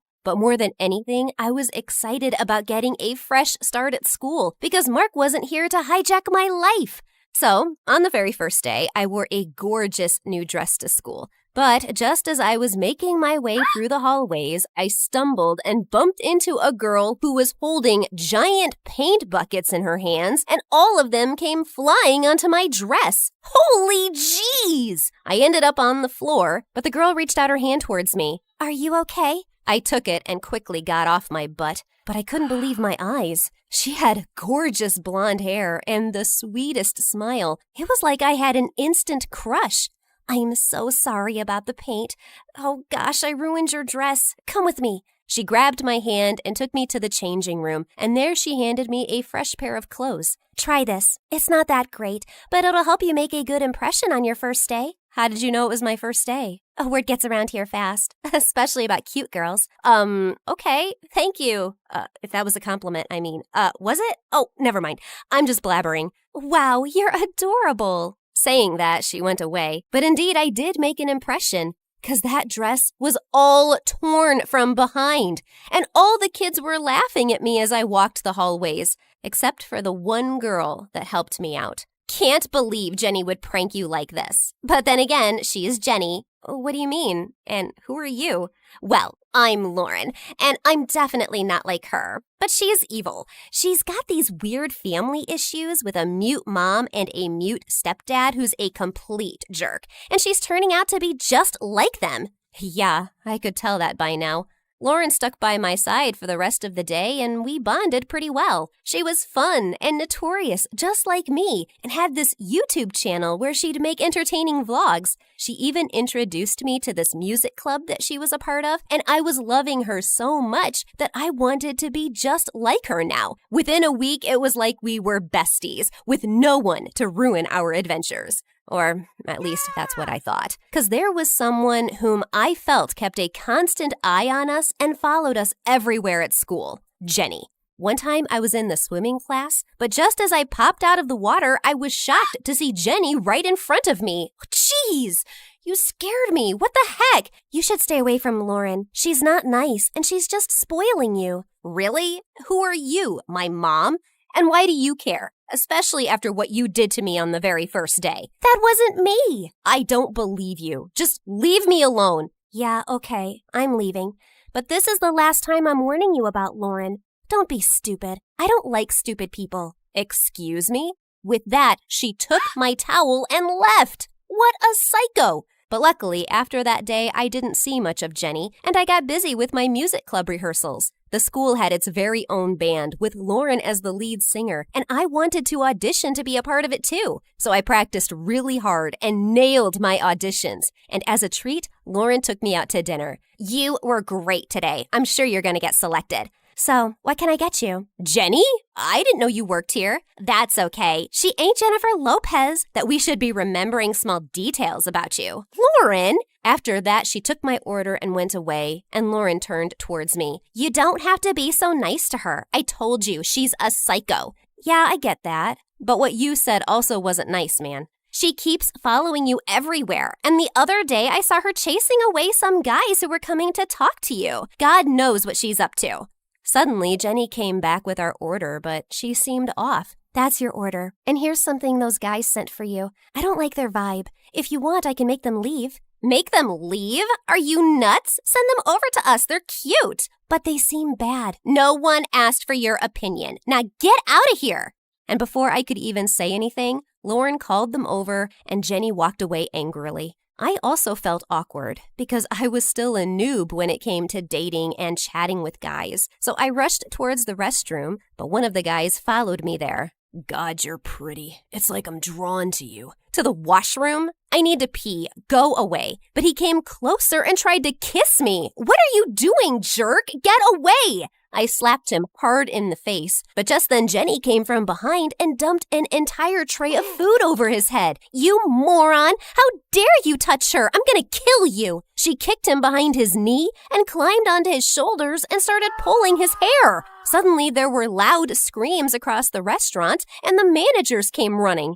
They fired Jenny on the spot for misbehaving with her customers, and I had to butt in. No, she didn't do anything wrong. She was just trying to help. Shh, let her be. I told you she was nuts. Let's just go from here. Lauren pulled me out of there, and we both went home. But later that night, I couldn't stop thinking about Jenny. She tried to help me, but got fired. I was feeling terrible. But then suddenly, I heard a loud thud in my room. I got up and checked and saw the big mirror in my room was open, and it had a secret room behind it. Holy freaks! I grabbed the side lamp and was ready for action, but then the unthinkable happened. Jenny, did you follow me all the way home? God, she was really a psycho. I started backing away because I was frightened. Melanie? Tell me what you're doing here or I'm gonna call the cops. No, don't do that. Don't call anyone. I'll tell you everything. This was my home.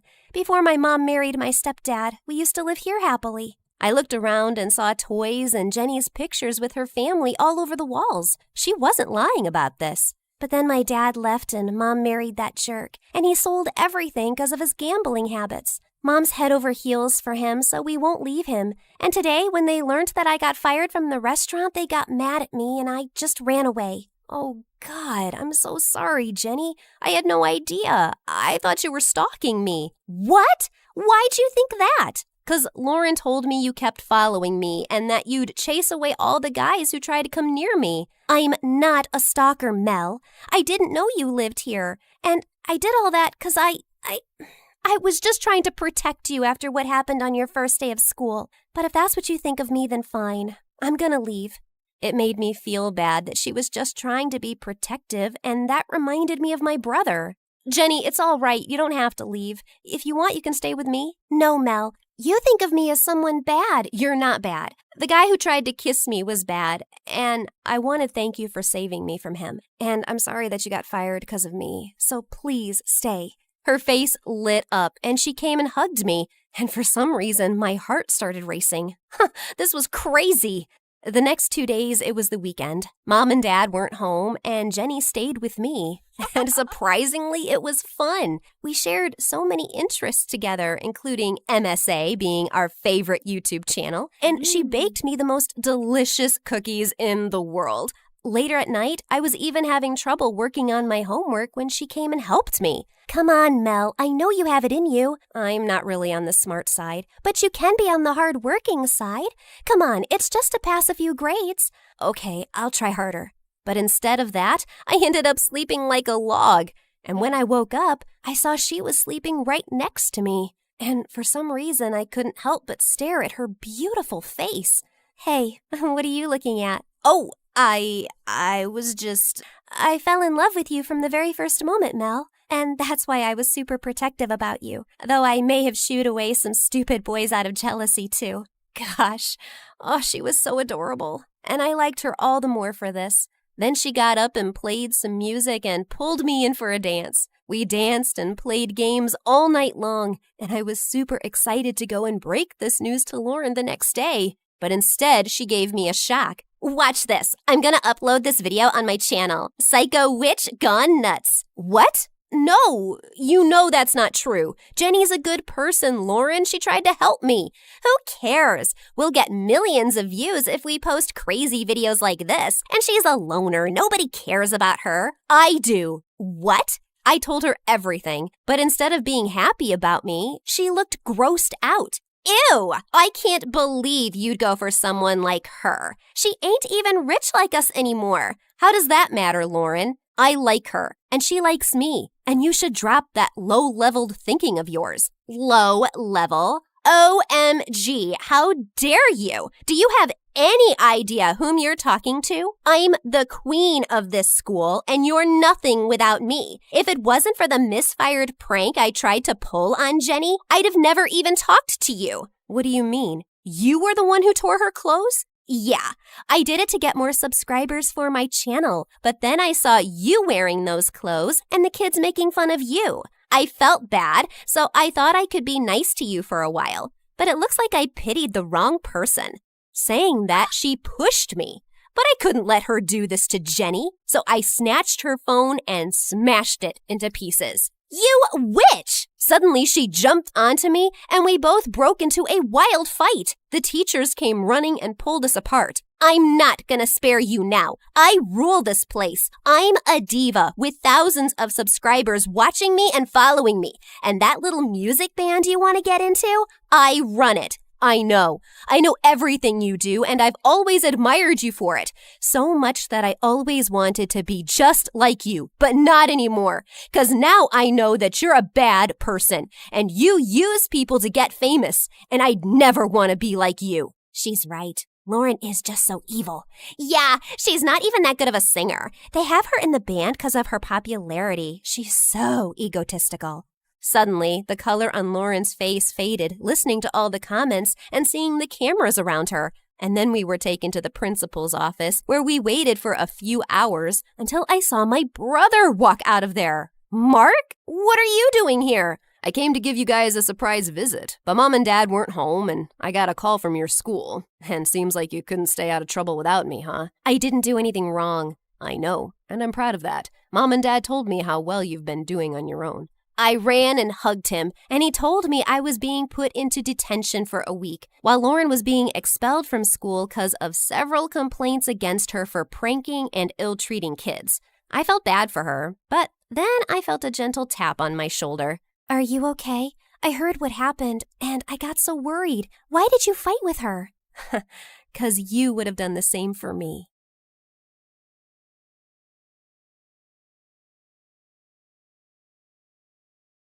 Hello, my name is Charlie.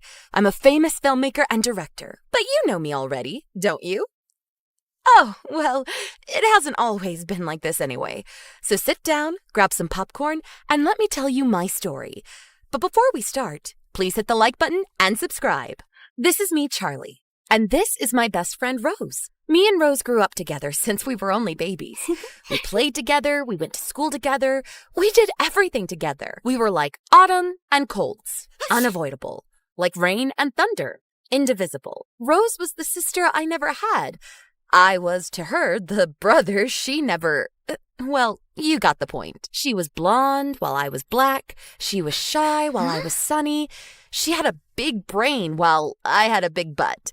We fit perfectly together. Most of all, we had one dream in common. One day, we would become filmmakers and make movies about witches.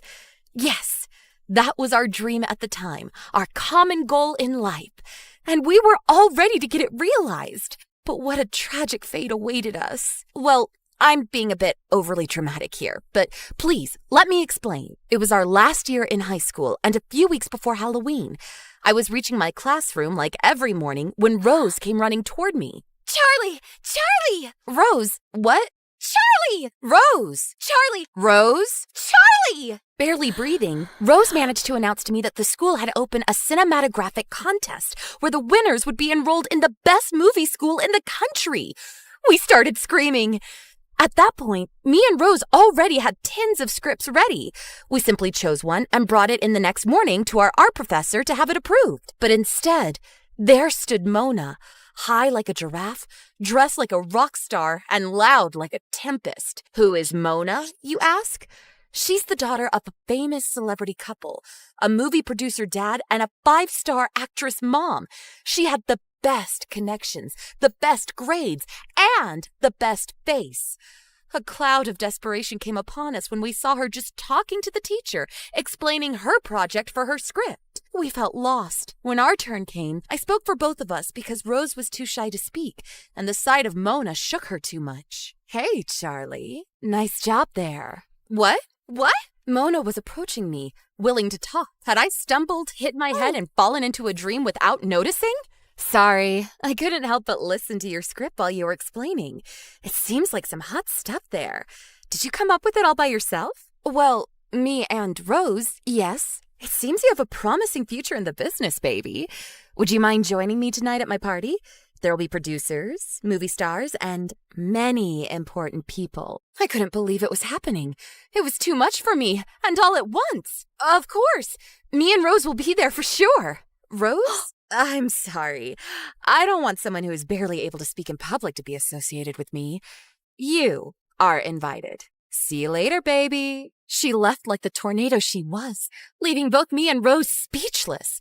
I tried to console my best friend, convincing her this was a once-in-a-lifetime opportunity that could help us both. Rose nodded her head, but her look told me something else. I pretended not to see it and went straight to the party. This was an occasion I just simply couldn't afford to lose. Mona's house was not exactly a house. It was a castle, a gigantic manor with a park, 4 towers, and 2 pools. All over the place, men in elegant suits and shiny-looking women talked to each other cheerfully. Oh dear, you've arrived. Sir, lady, Nice to meet you. I'm so glad you invited me. That man and woman were Mona's parents. They look amazing together. A perfect couple in a perfect house. Everything was perfect in Mona's life. Shiny and bright, like herself. Please, enough with the pleasantries. You're part of the family now. Mona told us all about the project you're working on together. The project? Of course. I told Mom and Dad we are working on an amazing movie. We will win the contest for sure. I didn't know what to say. I was totally caught unprepared. So I just smiled and said nothing. Mona's parents left us soon, and I immediately reached after her. Mona, what did you tell them? Well, that we work together. Isn't that true? But I already work with Rose. Didn't you know that? She's my best friend. I can't just leave her like this. Mona just smiled and washed the problem away with a swing of her hand. You create too many problems, baby. Can't you just work with us both? Come on, let's have fun. I'm ashamed to admit, but the truth is that I forgot Rose for some time, and quite easily. I just loved to be asked about my history and my interests by all these interesting people there. The future was winking at me, and I just couldn't resist. Then I saw him. How to describe the finch that came to perch on my branch? He was like a god in a garden on Olympus. He was like a breeze on a hot summer day. He was like a... well... That horse was hot, girls. You can bet about it. That angel had dark eyes like enchantment and such a fine, elegant beard. I was totally captured. He must have noticed my dumb expression because he started smiling at me as if trying to help me retrieve some of my dignity. Too late. And Charlie, let me introduce you to my brother Tom. So you are the famous Charlie. A handsome lady, that's for sure. Nice to meet you. Is he really going to kiss my hand? Is he really? Oh, God, I'm fainting. Am I famous? How? Of course. Mona has talked about you all afternoon. Mona, can I steal this lady from you for some time? Do as you please, brother, but be a good boy. I always am. Mona, don't scare our host like this. The walk with Tom around the garden felt like a dream. He was not only handsome in sight, but also elegant, charming, and kind. His fierce appearance was balanced by such a quiet temper that it made him look like the perfect man in every single way imaginable. Hours passed in a flash, like seconds. Come back soon, baby. We're here for you anytime you want. Couldn't wait to be invited again. The image of Tom was still in my eyes when I woke up, and even if I don't remember it with certainty, I can bet I dreamed about him. How did it go? Rose's soft voice reached me as if coming from far, far away when she met me in the corridors at school. I felt happy to see her, but not so happy as I should have been. I think she noticed, but I kept it a secret. I explained to her all that happened the night before and promised to meet her within a few days in order to complete our script. The plot was there, but so much work had yet to be done. Fine then. See you soon. See ya. Those were busy times for me. In the daytime, I met Mona to work on our script for the contest. At night, I often saw Tom. Mona's script was completely different from mine. Her subject was Barbie. Barbie! Can you believe it? What's wrong with that? Barbie was a paradigm of freedom for girls, don't you know? Mona's fantasy was wild. She had a lot of ideas, but none of them were connected to each other. Her thoughts were as chaotic and impulsive as she was. Without me, she would have been lost. But what about Rose? Without me, she would have been lost too. She was smart and nerdy, but she didn't have the creativity I had. Rose had always been my best friend and sister, and even if Mona's spell and Tom's charm were still upon me like magic crows, I started to feel bad about how easily I abandoned my lifelong friend in order to get a quick ticket to success. The moment of the contest was approximating, and I had to speak with Mona about this. I would have helped her with her project, but I had to participate in a team with Rose, and if Mona didn't want Rose, I would leave the Barbies in order to go back to the witches. I found the courage and spoke to Mona. Roar! Can you imagine a dragon's reaction to someone trying to steal his gold from under his throne? The same was Mona's reaction to my words, if not worse. Out of my house! Never come back again! I will eat you! Do you think I'm being overly dramatic again? You weren't there, my friend. I think I barely saved my own life. I'm lucky to be here to tell the story. Yet I felt happy after arriving home. I felt I had done the right thing. Now there was only Tom to speak to. Even if I liked him, our time had to wait until after the contest was finished. I couldn't subtract any more energy from Rose and our witchy project. I mean, there can be only one Dua Lipa in the world, right? Enough with Barbie. Hey, Angel. Tom's words were honey poured all over me. I melted. But hey, not this time. I had serious work to do. Listen, Tom, there's something we must talk about. Something like what? Did I do something wrong? No, it's not about you. It's about Mona. My sister, huh? She always was more like a Shrek than a Barbie. She's not that bad, but I can't be her teammate for the contest. Rose is my teammate. You and Mona are wonderful. You live in an amazing house. Your life is perfect, but... Tom's eyes went big and sad at those words of mine. Maybe it was the wrong thing to say, but how could I know? From what I had seen up to that moment, their lives were like pink molasses. Disgustingly sugary. Do you really think our life is wonderful, honey? You know so little about us. What do you mean? While walking, Tom told me how he and Mona had lived since they were children, how harsh their parents had been on them since their youngest age. They do that for us. They push us towards obtaining the best grades and the best results in every field. But you know, sometimes the best is not the best. Sometimes you would just like to live a normal life. This is why Mona loves Barbie so much, maybe? It's a way for her to remain a child. Tom's eyes were not lying. I took his hand and kept it between mine for some time. Still, a wrong behavior remains a wrong behavior. Mona will have to grow up sooner or later. You were a strong girl and made the right choice today. I'm proud of you, Charlie. At that point, I was melting again. The perfect features of Tom's figure were silhouetted against the moon, like a character from some gothic tale. I felt Tom's body pressing against mine while he brought my head gently against his chest. He's going to kiss me finally. He's going to kiss me. Instead, he simply kept my head there for some time, caressing my neck. No more. Nothing more. WTH? Listen, Charlie, there's something I must say to you, too. Was eager to listen to his confession, but my phone rang at that exact moment. Rose! I totally forgot about our appointment. Rose would be furious. She was. For several days. Every attempt of mine to make peace with her went in vain. The contest was lost at that point. There was no chance to win against Mona and her Barbie-stuffed stuff. The days up to the contest flew by fast and dull. We knew we had lost. Now, you really can't imagine my surprise when Rose and I found that on the notice board of the school, there was a list of the winning projects. And the first one was about witches. As authors, it had 3 names, Rose, Charlie, and Mona. A coincidence? Of course not. It was our project.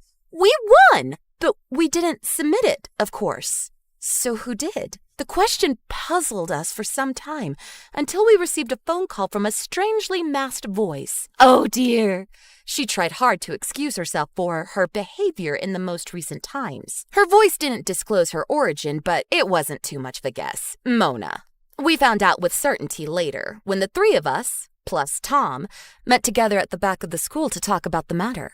Mona looked like a baby. She cried all the time and told us she felt guilty for how she treated Rose after Tom had talked to her. To get her excused, instead of her script, Mona submitted a copy of ours, proposing it as if it had been worked upon by the 3 of us. Of course it won. It was written by me after all. But this wasn't the only news of the day. Tom, don't you have something you want to say? Yes, well, Charlie, I have a confession to make. Oh, yes, finally! The bomb was going to explode. The moment I expected for days and days finally arrived. After such a tragic story, I was going to have my sweet piece of cake after all. Yes, Tom, tell me, please. I have a crush on Rose. Oh, Tom, yes, a crush on... Wait, what? I really didn't know how to say it, but now I can't keep it a secret anymore. I like you, Rose. Would you like to go out on a date with me sometime? I couldn't believe it. Rose went red like a tomato, and I was shocked. Mona was laughing hard, and her joy expanded contagiously. So this was the secret? I should have felt offended, but the occasion was so joyful that I felt too happy for Rose to be concerned about myself. All's well that ends well? Mona and I went on in life, becoming best friends, and we went to college together. You know, sometimes things take such an unpredictable turn that the only thing to do is sit back, relax, and watch the events unfold as if they were a movie. And isn't life a long, tear-jerking, and magical movie itself? Oh God, I can't believe what an incredible artist I am. Really.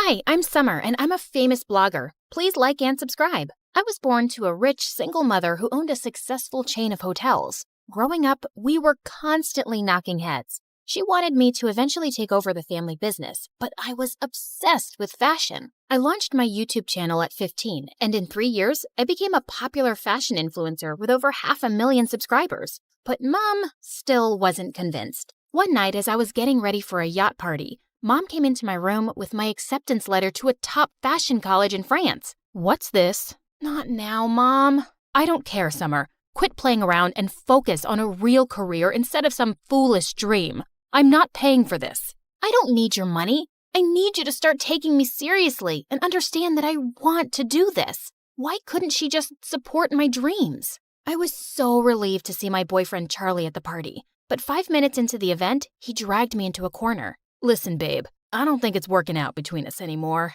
What? You're breaking up with me? Yep. You're too, basic for me. I just don't feel the sparks anymore. I was basic? He promised me the world just yesterday, and now he was dumping me? I got so furious, I grabbed a tray next to me and shoved it in his face before leaving. That should show him all the sparks he was missing. I'd only gone a few steps when I crashed into a waiter, and the next thing, I was dripping with spaghetti sauce. Are you blind? You ruined my dress. You ran into me, Miss Button Eyes. Now about that dress, go to a dry cleaner. The guy shoved some money into my hands and walked away. What an A-class jerk! Luckily, the yacht hadn't left the dock yet, so before things could get worse, I called my driver and went home. The next morning when I entered school, everyone looked at me with pitying eyes. Great, just what I needed. I felt a little better when my best friend/manager Dove showed up with my favorite coffee. OMG, girl, this must be such a shock. How are you feeling? I've been better. Poor baby, I can't imagine. Dumping you for Harriet? That's harsh. Harriet? As in my arch nemesis, Harriet? She and I never got along, and when she copied my ideas for her YouTube channel, I knew she was a good-for-nothing witch. I spotted her minutes later, ready to give her a piece of my mind. First my ideas, and now my boyfriend? Is anything about you original? It's not my fault that Charlie would rather be with me, and it's only a matter of time before I take your sponsors too, and then all your followers. Dream on. Charlie's an idiot, so you kinda did me a favor, and my sponsors won't leave me. I have them wrapped around my fingers, and my followers practically kiss the ground I walk on. Of course, I didn't mean a word I'd said. It was only to piss off Harriet. Besides, I was focused on building my college fund since Mom refused to pay for it. I had my savings, and soon I'd have enough to put me through with my new sponsorship. But the very next morning, my world exploded. Someone had hacked into my account and posted my conversation with Harriet. I quickly deleted it, but the damage was done. I was getting hate comments, and my followers were dropping by the second. Just then, Dove rushed in. I just got a call from 3 sponsors saying they're canceling their contracts with you. Told you this fashion stuff is stupid. Now, if you're done goofing around, can we decide seriously about college? No way. I'm gonna turn this around. You better, or you'll do as I say. This is your last chance. That's not fair. But Mom was already headed out the door. What a mess. I was pretty sure Harriet was behind this, so I rushed to the school to confront her. But just as I crossed the school field, I tripped and someone caught me just in time. We meet again. He was the waiter from that night. You! Ever since I met you, my life's been a mess. Don't blame me for your troubles, princess. Now, if you're done being blind for the day, could you move? You're spoiling the view. I looked over to see that he was busy painting a trash can? That dumpster is your view? He rolled his eyes and put on his headphones, completely ignoring me. Ugh, such a bozo. I continued on my way, and minutes later, I spotted Harriet in the cafeteria with Charlie. Tell me you had nothing to do with that stupid video. Oh, but I did. Besides being a fashion icon, I also happen to be a genius hacker. Why would you stoop this low? You called my baby an idiot. I had to do something. I wasn't kidding when I said that. I made Charlie popular. Strip all that attitude away, and he's nothing but a guy with an IQ of a tree. I can easily get another boyfriend anytime I want. Fine, prove it. Prom's in 2 weeks. If you find a date before that, I'll eat my words, take responsibility for the video, and say I made it all up. That should get your sponsors back. Deal? And why would I trust you when all you've done is lie and steal? Suddenly, Harriet climbed onto the table. Everyone, I have a confession. I went behind her back to steal her ideas. I'm sorry. Summer, you're the fashion queen. What the heck was that? Proof that I'll keep my word. I didn't want any bet with Harriet, but doing this was the only way to get her off my back and get my sponsors. Deal. The next guy who walks into that door will be my new boyfriend. I prayed someone hot would come through the door, but I almost fainted when I saw who it was. Oh, God, no. The weird painter-waiter guy. I've already won. We'll see. I went to find Dove and told her everything. Even though she thought I was crazy, she agreed to help me. Dove was the student body president, so she could get me all the information I needed on him. His name is Martin. He transferred to our school last year and runs the school's art club. Perfect. That's where I'll start. But you know nothing about art. Of course I do. Makeup's art too. I decided to put my plan into motion by visiting Martin's art club. It was just him and 2 other guys staring at me like I was a piece of cake. Lost your way, princess? Call me Summer, and I'm here for my art class. Wow, did you paint that? It's amazing. It's a dot. It's the prettiest dot I've ever seen. Why are you really here? Fine. I was looking for you. Why? I want you to go out on a date with me. The boys in the room fell silent. I know you think we're all pathetic, so please go and bug someone else with your jokes. I'm not interested. Before I could say anything, he just packed his stuff and stormed off. So rude. I'm available. Ugh, as if. Later that day, Dove and I spent hours planning my next move. Just follow him around. You'll find something that you could use. I took her advice, and later when I saw him leaving the school, I followed him. I saw him park his bike near a cafe. I got down and peeked from the window to see him hugging a girl my age. Was he already dating someone?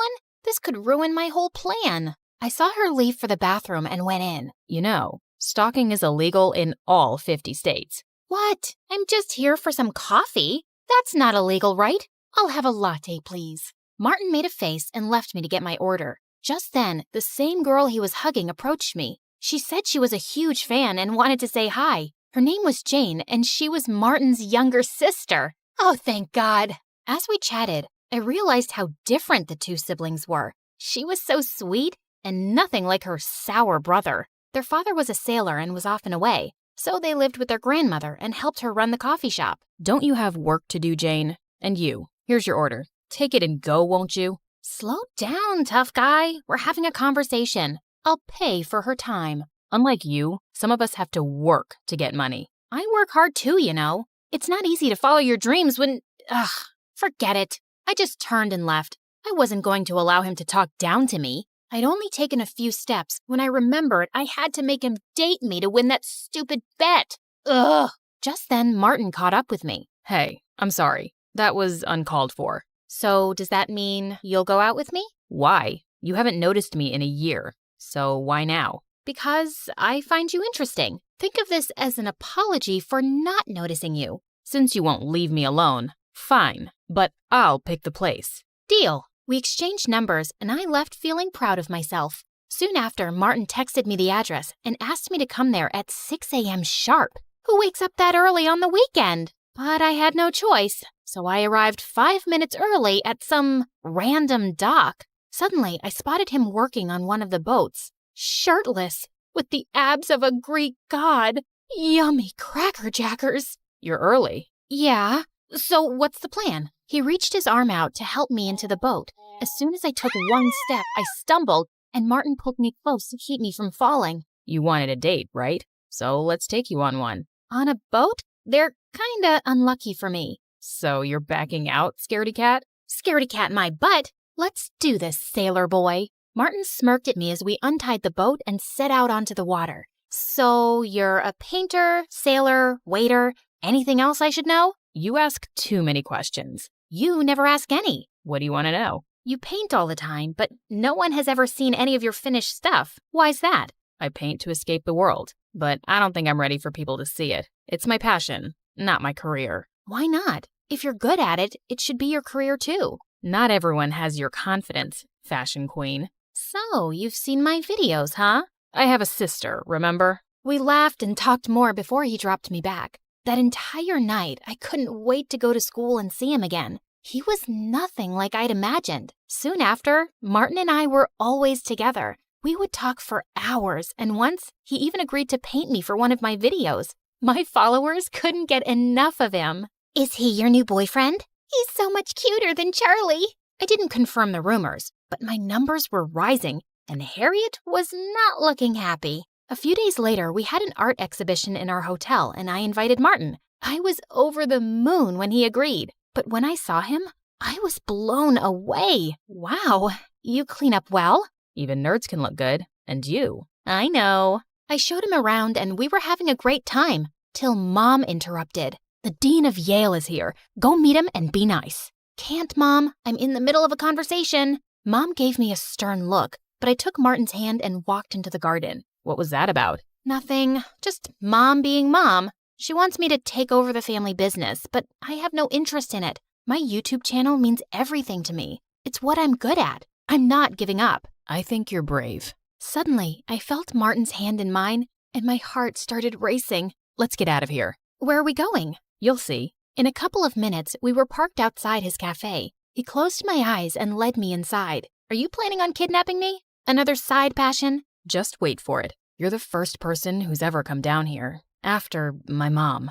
I opened my eyes to a room full of phenomenal paintings. You did these? They're amazing. People should know how talented you are. You should do an exhibition. I'll talk to my mom. Right now, all I wanted was for you to see them. I never thought I'd say this, but Summer, I like you. I felt my stomach doing wild spins as Martin bent down to kiss me. But just then, I snapped out of it and pulled away. I gotta go. Wait, did I say something wrong? No, you didn't. It's just late. I'll see you in school. Bye. I ran as fast as I could to get away from him. I was head over heels in love with this guy, and he was perfect. But I was lying to him, and that was wrong. I told Dove about what had happened the next day. You have to talk to him and explain the situation. I'm sure he'll understand that you made a bet to save your channel. What if he doesn't? It'll break his heart. He needs to know the truth, Summer. Dove was right, and I had to do it right away. As I walked into the cafeteria later looking for him, I found Martin on his knees with a banner asking me out to prom. Martin, there's something I need to... Oh my God, Summer, that's so cute. I turned around to see Harriet walking in our direction. Go away, Harriet. What's your name? Sharton? No. Farton? Oh, I remember. Martin, right? Congratulations, dude. Your girlfriend just won a bet. Shut up, moron. Am I missing something? You don't know. Your girlfriend here just placed a bet that she could make anyone her boyfriend. And well, you just ended up being the random dude she picked. Don't you feel special? Don't listen to her. She's just an idiot. Oh, but I'm smarter than you think. Harriet pulled out her phone and played an audio clip of me and Dove talking about how I'd made a bet to save the channel. So, I was a bet? I thought you actually liked me. I should have known. This was too good to be true. Wait, I can explain. I felt my heart crush as he stormed off furiously. I tried to call out to him, but he ignored me completely. Well, that was embarrassing. But a bet's a bet, and I'm a lady of my word. I'll tell everyone I'm a genius hacker and I was behind the video. I felt like I didn't even care. All I cared about was losing Martin. Harriet actually kept her side of the bet, and I got almost all of my sponsors back. But nothing made me happy anymore. I even planned on skipping prom, but Dove forced me to get dressed. Just then, Mom walked in. So, guess you got your sponsors back, but... Not the right time, Mom.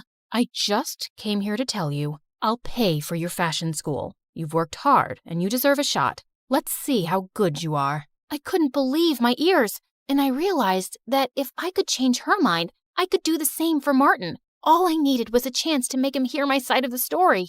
I hugged Mom tight and rushed to his cafe, but it was closed. I called his house, and his grandmother told me that his father had shown up and they were leaving for a sailing trip for a year. It'd be too late by then. I rushed to the docks and was just in time. Wait, you can't take that. That's my portrait. I made it, so it's mine. What are you even doing here? Don't you have a prom to get to? Not without my date. Too bad. You should have thought about that before lying to me. I know, but I was afraid to lose you. I thought it mattered what people said, but after meeting you, I only cared about how you felt. I'm sorry, I was stupid, but I love you, Martin. You really mean it? Of course, I love you, you weird waiter painter guy. Then I guess I'll stay. He pulled me in for a kiss, and it was worth the wait.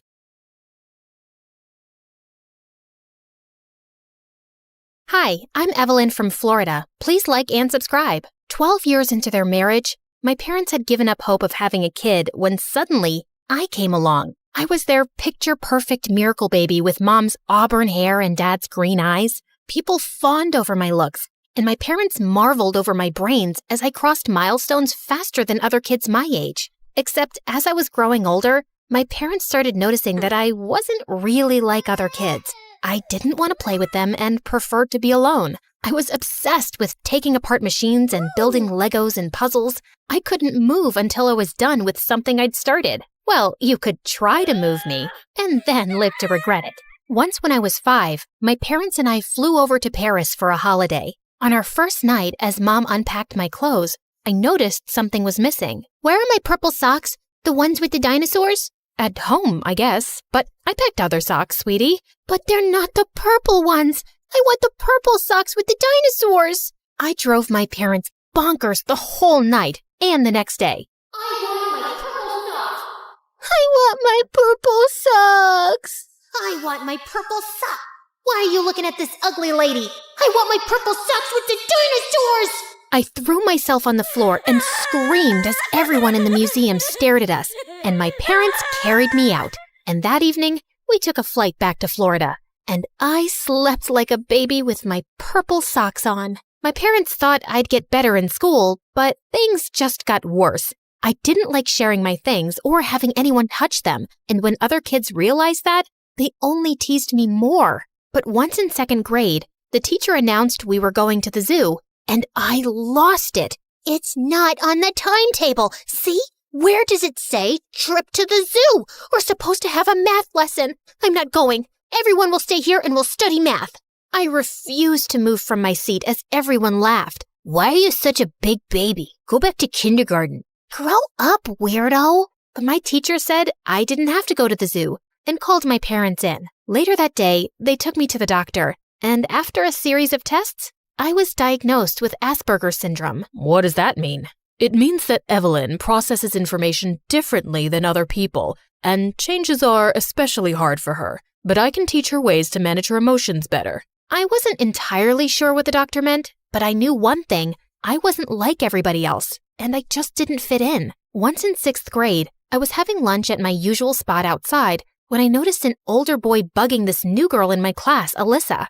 It looked like he was stealing her lunch money, and I couldn't just sit and watch. Hello, can you stop bothering Alyssa, please? Otherwise, I'll have to report you to the principal, and you'll get detention. Oh, I'm scared. I'm shaking in my boots. Oh, I'm sorry. I didn't mean to scare you that much. Wait, is that a mole on your hand?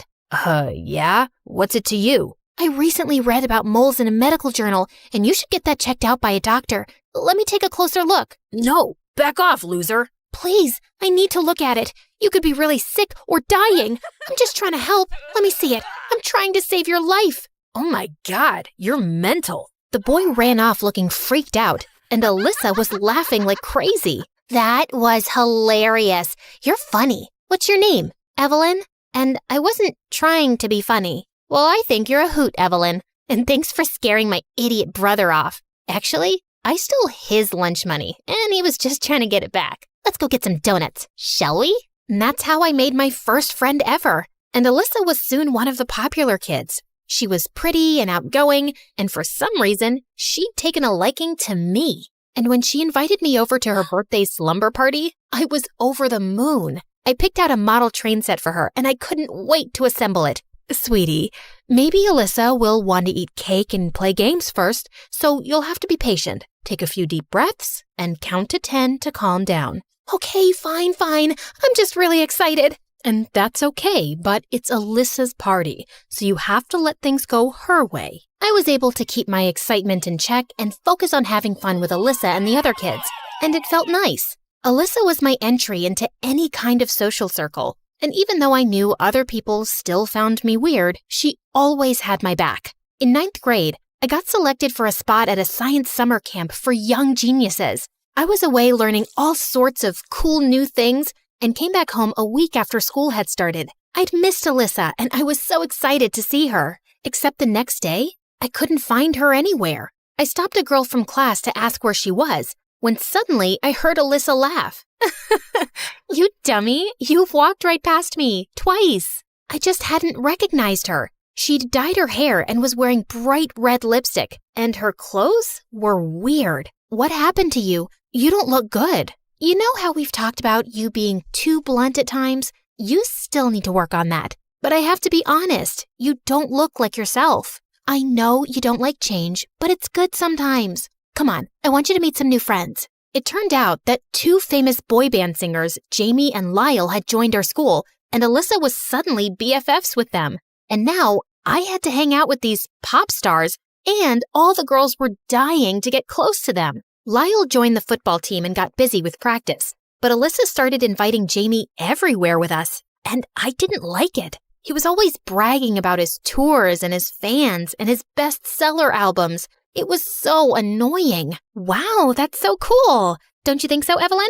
Not really. I think their music kind of sucks. Well, I think your mom's cooking kind of sucks. What? You've tasted my mom's cooking? When? It was a joke. Oh, Evelyn doesn't get jokes. I get jokes. That just wasn't a joke. The definition of a joke is a funny statement, like this joke I made up.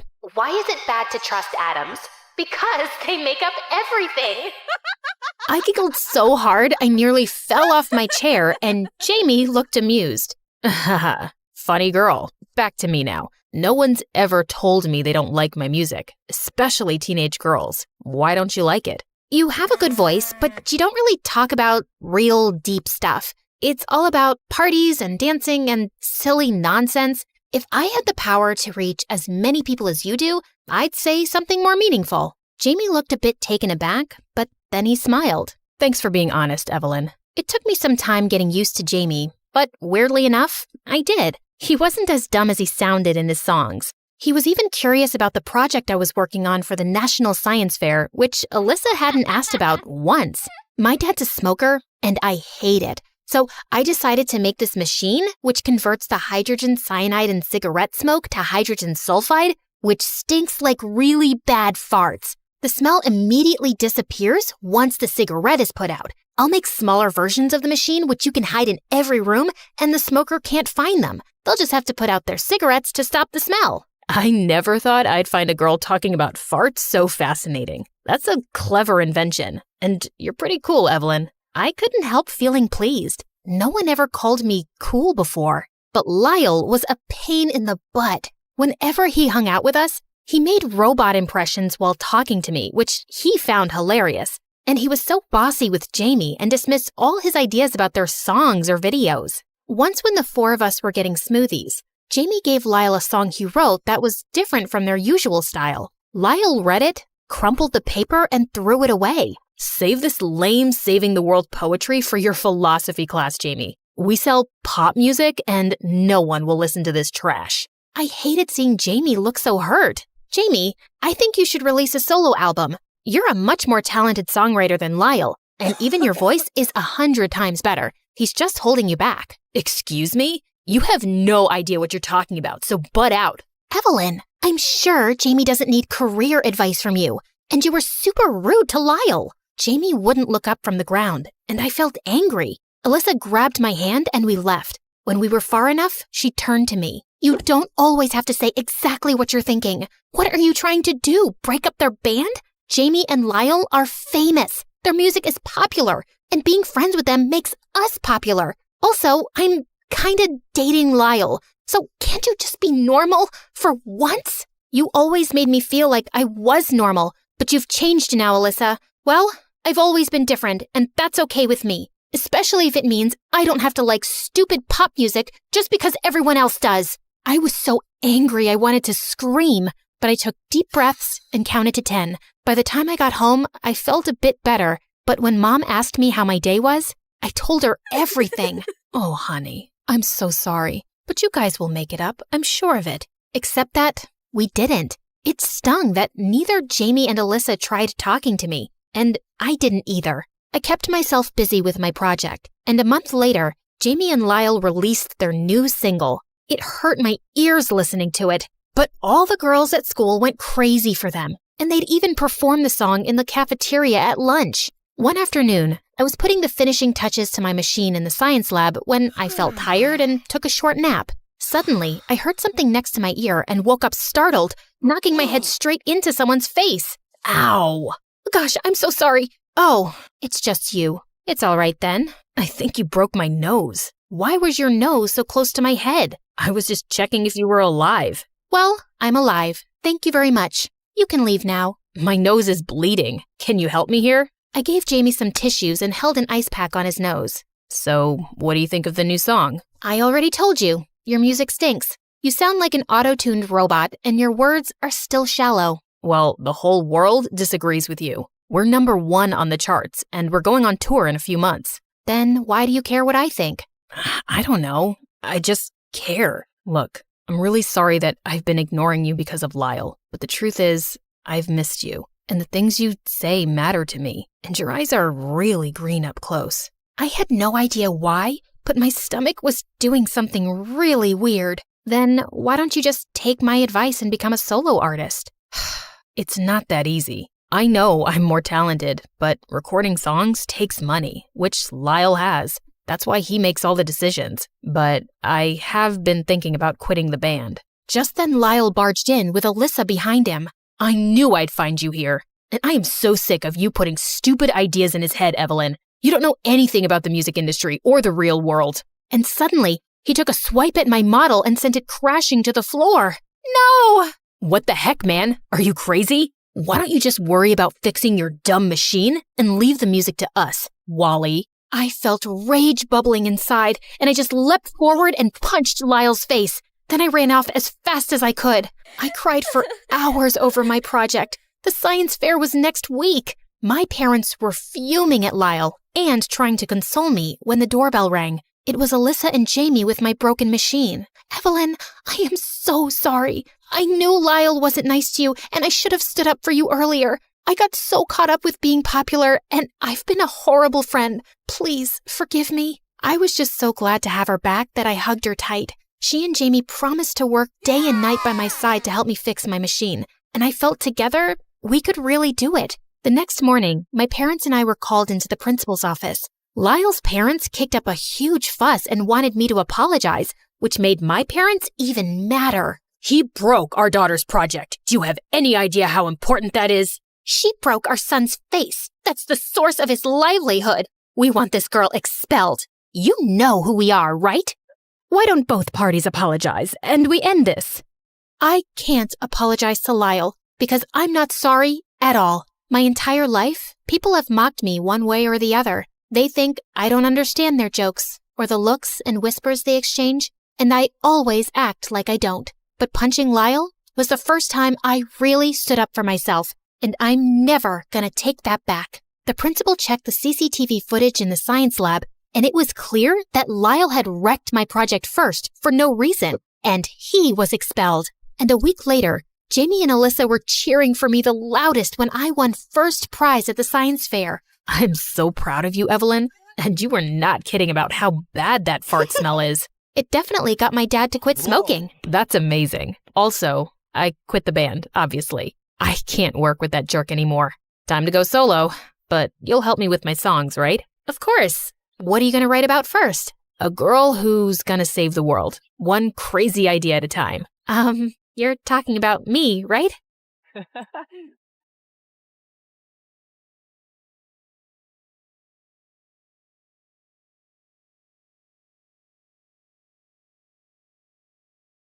Hi, everybody. I'm Ava from Washington, and I'm searching for my one true love. He should be funny, rich, and really handsome.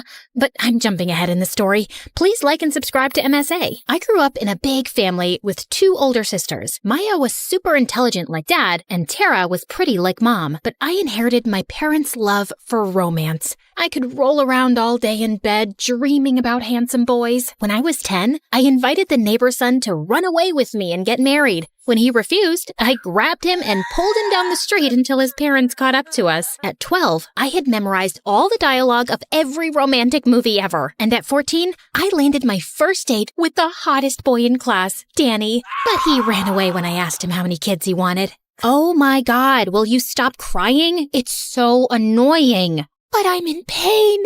My heart is dying. I might need a transplant. Who knows? Did you know heartbreak could give you anxiety, stress, even lead to a heart attack? Do you want me to die, Maya? Stop overreacting. And where did you even learn all that? I know you're not that smart. Ask Brain 2, of course. It's my only friend in pain. The only thing that understands me. She answers all my questions, unlike you, who judges me all the freaking time. That's because it's an application and it can't hear you whining. Whatever. Just leave me alone.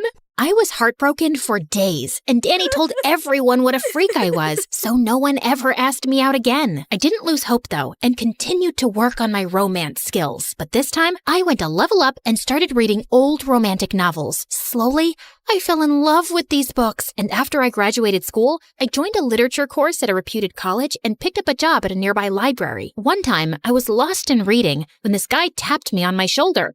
Hi, I'm sorry. Can you help me? I'm Alex, and I'm looking for a rare book and... Alex was saying something, but my attention was fixed on his friend Sam. He was so handsome. It was like he'd walked straight out of the pages of my book. I swear I could see a halo around his head. I gave Alex the wrong direction to search for a book so I could spend more time with Sam, and we had a great conversation. He asked me out before leaving, and obviously I said yes. On our first date, he took me to a fancy restaurant, and I was kind of disappointed when Alex also showed up. So when Sam went to the bathroom, I asked Alex why he was here. He's scared of meeting new people in public. This one time, he went on a blind date and the girl chased him with his fork because he ate her fries. It was a whole scene. And then another time, when he went to meet this friend, he got bitten by a bee. So he's a little paranoid. Don't worry though, I'm just here minding my business. It was a little awkward having Alex around, but Sam made me feel special. We talked, laughed, and even though he was a little dumb, his good looks more than made up for it. I just don't get why people read books. Just watch the movie and get done with it, right? I totally agree. Wait, aren't you a librarian? And aren't you supposed to be minding your own business? Relax. I just feel books are the best way to live a story. And being a librarian, you should love books more than anything. Yeah, about that. What kind of job is a librarian? You're pretty. Why don't you try modeling or acting? Do you really think I could be a movie star? Okay, not a model, but you could definitely be one of those teleprompters. The point is, anything is better than hiding your face behind books all day. I felt kind of weird how Sam talked down to me. He was literally the prince of my dreams, and I wanted to give our relationship a shot, so I ignored his sly comments and moved on. Sam and I officially started dating soon after. I thought now that I was his girlfriend, he would be kinder to me, but he only got worse. He wouldn't leave one chance to pick on how I looked or what I wore, and sometimes it would really hurt me. Like on my 20th birthday, Sam took me shopping, and I saw this really cute pink dress. Oh my God, this is so pretty. You're kidding, right? That's too expensive for your taste, Ava. You can't afford that. But I saved up, and I think, okay, you need at least 20 years to save up for this dress. I can buy it for you, but I don't want to spoil you. I think men and women are equal and should pay for their own things. You get what I'm saying? Yeah, but Great, then buy something cheaper. What? Don't look at me like that. I just want to encourage you to earn more. I can't take a librarian to my parents' dinner, okay? You want me to meet your parents? Yeah, I kinda missed the point here, but my sister said that I'm not the smartest person, and Sam was making an effort, right? We were meeting his parents, which was a big deal since his dad owned half the town. I wanted to look my best, so a few days later, I borrowed some money from my sisters and bought the dress with the intention of returning it immediately after the party. But as soon as I arrived, everyone was dressed to impress, and even my expensive dress wasn't fancy enough. I spotted Sam immediately, but he was busy with some guests, so I stood in a corner waiting for him. When suddenly Alex walked up to me, but he tripped over something, and thankfully I caught him just in time. Close call. I didn't know librarians had good instincts. You didn't know you were clumsy either. Life's full of surprises. Are you getting bored? We could dance if you want. No thank you. I'd rather stay here and wait for my boyfriend. Then you'll miss my awesome moves. With that, Alex started jumping up and down like a monkey, and I couldn't help laughing. It was sweet of him to keep me company while my own boyfriend didn't even look my way. Despite Alex's efforts, I saw only Sam. He laughed and hugged other girls, and I felt a mix of jealousy, sadness, and anger. I finally couldn't take it anymore and walked up to him. Hi, babe. I've been waiting for you in case you didn't notice. Won't you introduce me to your friends? Oh my God, Sam, weren't you dating that librarian? Yep, that's me. No, but he said she was kind of weird and clingy and had no taste in fashion. Still me. But he also said that she had messy hair and her breath stank like horse poop. Let me save you the trouble. All me. And I didn't know you thought all these amazing things about me, Sam. Oh, sweetie, it's just a joke between friends, nothing serious. Okay. I picked up a glass of juice and threw it in Sam's face. Think of this as a sugar facial. Nothing serious. And by the way, we're done. Sam looked at me in shock as I turned around and left, but I missed a step and fell right into the waiter carrying food, spilling everything on my new dress. Perfect. I was broke and boyfriendless the same day. Sam tried calling me all night, but I didn't answer. And the next day in the library, I was still reeling from last night's events when Alex walked up to me. Wow, how typical. Sam couldn't come, so he sent his secretary to make up for his behavior. First of all, I'm not Sam's secretary. His family and mine are close, so we know each other. And I came to give you this. I saw the tag on your dress last night and thought you might need a new one. I'm sorry. I'm still mad and I took it out on you. I can't believe Sam would turn out to be such a jerk. He's always been like this. Alex told me that his ex-girlfriend had cheated on him with Sam. There was a scandal because the girl's parents worked with Sam's dad, and they started spilling information on how he wasn't paying taxes. Sam's dad had to pay a huge penalty, and he got the whole family sent away. No one knows what happened to them after that. That's horrible. Why are you still friends with him? I'm not. I just want him to pay for what he did, which is why I have a proposal for you. Sam would hate the idea of his ex-girlfriend dating someone else. It would hurt his pride, and that's the best revenge we can get on him.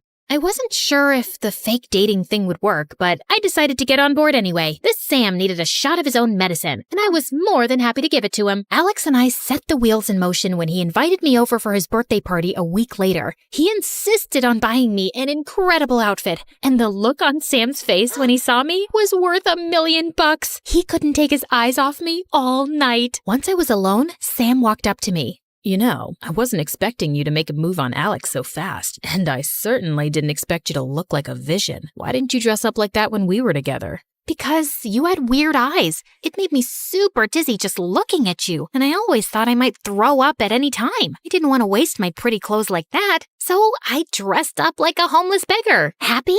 Now leave me alone. I'm with Alex. Oh, come on. Alex is nothing compared to me. I'm perfect for you. You know that. I think we should give it another shot. Thanks for the offer, but I'll pass. Also, your fly's open. Sam flushed red as I walked away giggling. The next few weeks, Sam followed me around like a puppy. He would go to the library and stare at me for hours till I got the security guards to kick him out. At college, he would wait around with flowers. The plan was working. Sam was anxious and jealous, and I couldn't be happier. Meanwhile, Alex and I hung out every night plotting our next moves. Unlike Sam, Alex was always sweet to me, and I learned that he loved traveling. I went to Italy one time and they gave me a lobster to eat. I ended up breaking my front teeth.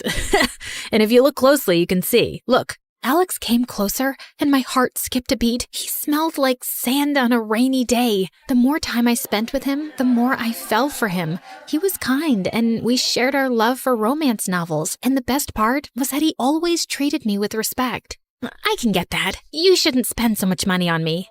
You are my girlfriend, fake or not. Anyway, I was thinking if you want to go to this concert with me, it's my favorite band, and I'd love if you could come too. Is Sam coming? I guess. Is it important that he comes? Yeah, of course. He needs to be there if we want to make him jealous. Duh.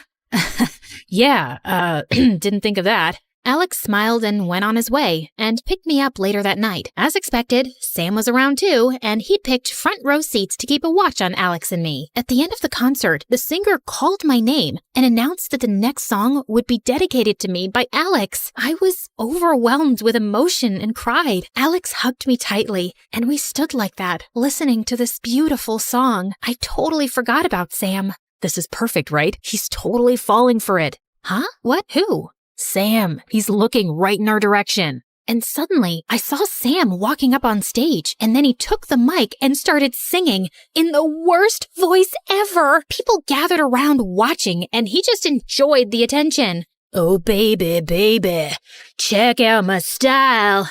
I'm rich and I'm handsome, it's all worthwhile. My moves are smooth, my smile's so bright. Oh, baby, baby, I'm a sight.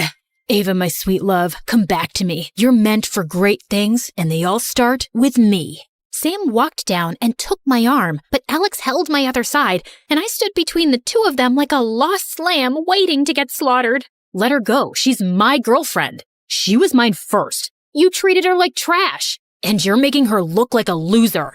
Enough, guys. Everyone's staring. Maybe we can... Before I could finish, Alex jumped on Sam and punched him hard. Sam fell, and then he got up to punch Alex, and the two of them wrestled like dogs in the mud. Stop it! What is wrong with you? Me? He's the one who started it. You pushed him, Alex. He's hurt. After all this time, you'd still choose this jerk over me? I guess all you care about is money. You're so desperate for love that you'd fall for any guy who walks your way, Ava. Just then, I felt something snap inside me, and I pushed Alex away. All of you are morons. Eat dust and kill each other for all I care. I didn't even look back as I walked away. Maybe all this romance stuff was just a bunch of nonsense and good guys just didn't exist. When I came home, I saw my sisters waiting for me. Apparently, the concert was live on TV, and the entire fight between Alex and Sam was telecasted. They asked me how I felt, and I instantly broke down and told them everything. Maybe this is a sign that you need to realize your true value. Boys will come and go, but self-worth will take you places. And if you want a prince, I have a friend who works at Disneyland. I can hook you up. I think I'm done with guys for a while. Over the next few weeks, both Sam and Alex tried to get in touch with me, but I blocked both of them. I concentrated on studies and work and tried to move on, but sometimes I missed Alex a lot. One day, I was at the library when a colleague told me about this literature event in town. He had extra tickets, and since all my favorite authors were attending, I decided to go. But the moment I entered, I saw Sam in a corner. He immediately spotted me and walked over. Ava, you're here.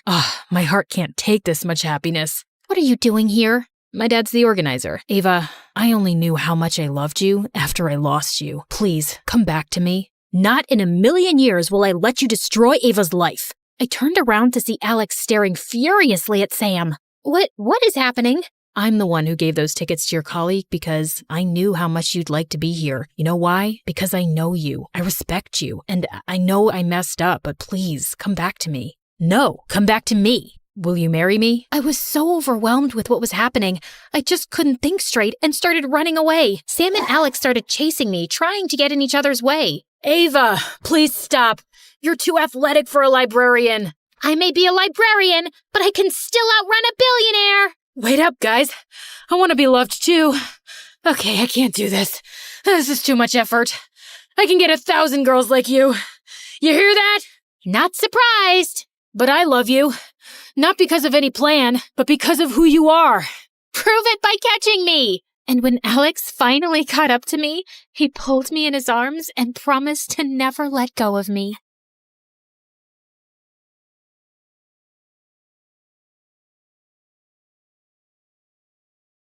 Hi, I'm Sunny, and I have a curse to live with. I'm too nice, and I can't say no. Whenever I try, I'm hit by a tsunami of guilt. I feel nauseous, my butt starts sweating, and I have to fix the situation. I just can't stand someone being displeased with me. I know what you're thinking. She's a people pleaser, a pushover. And of course, you're right, but it took me some time to realize that. But before I continue, like and subscribe. Sorry, it's not an order, it's just a request.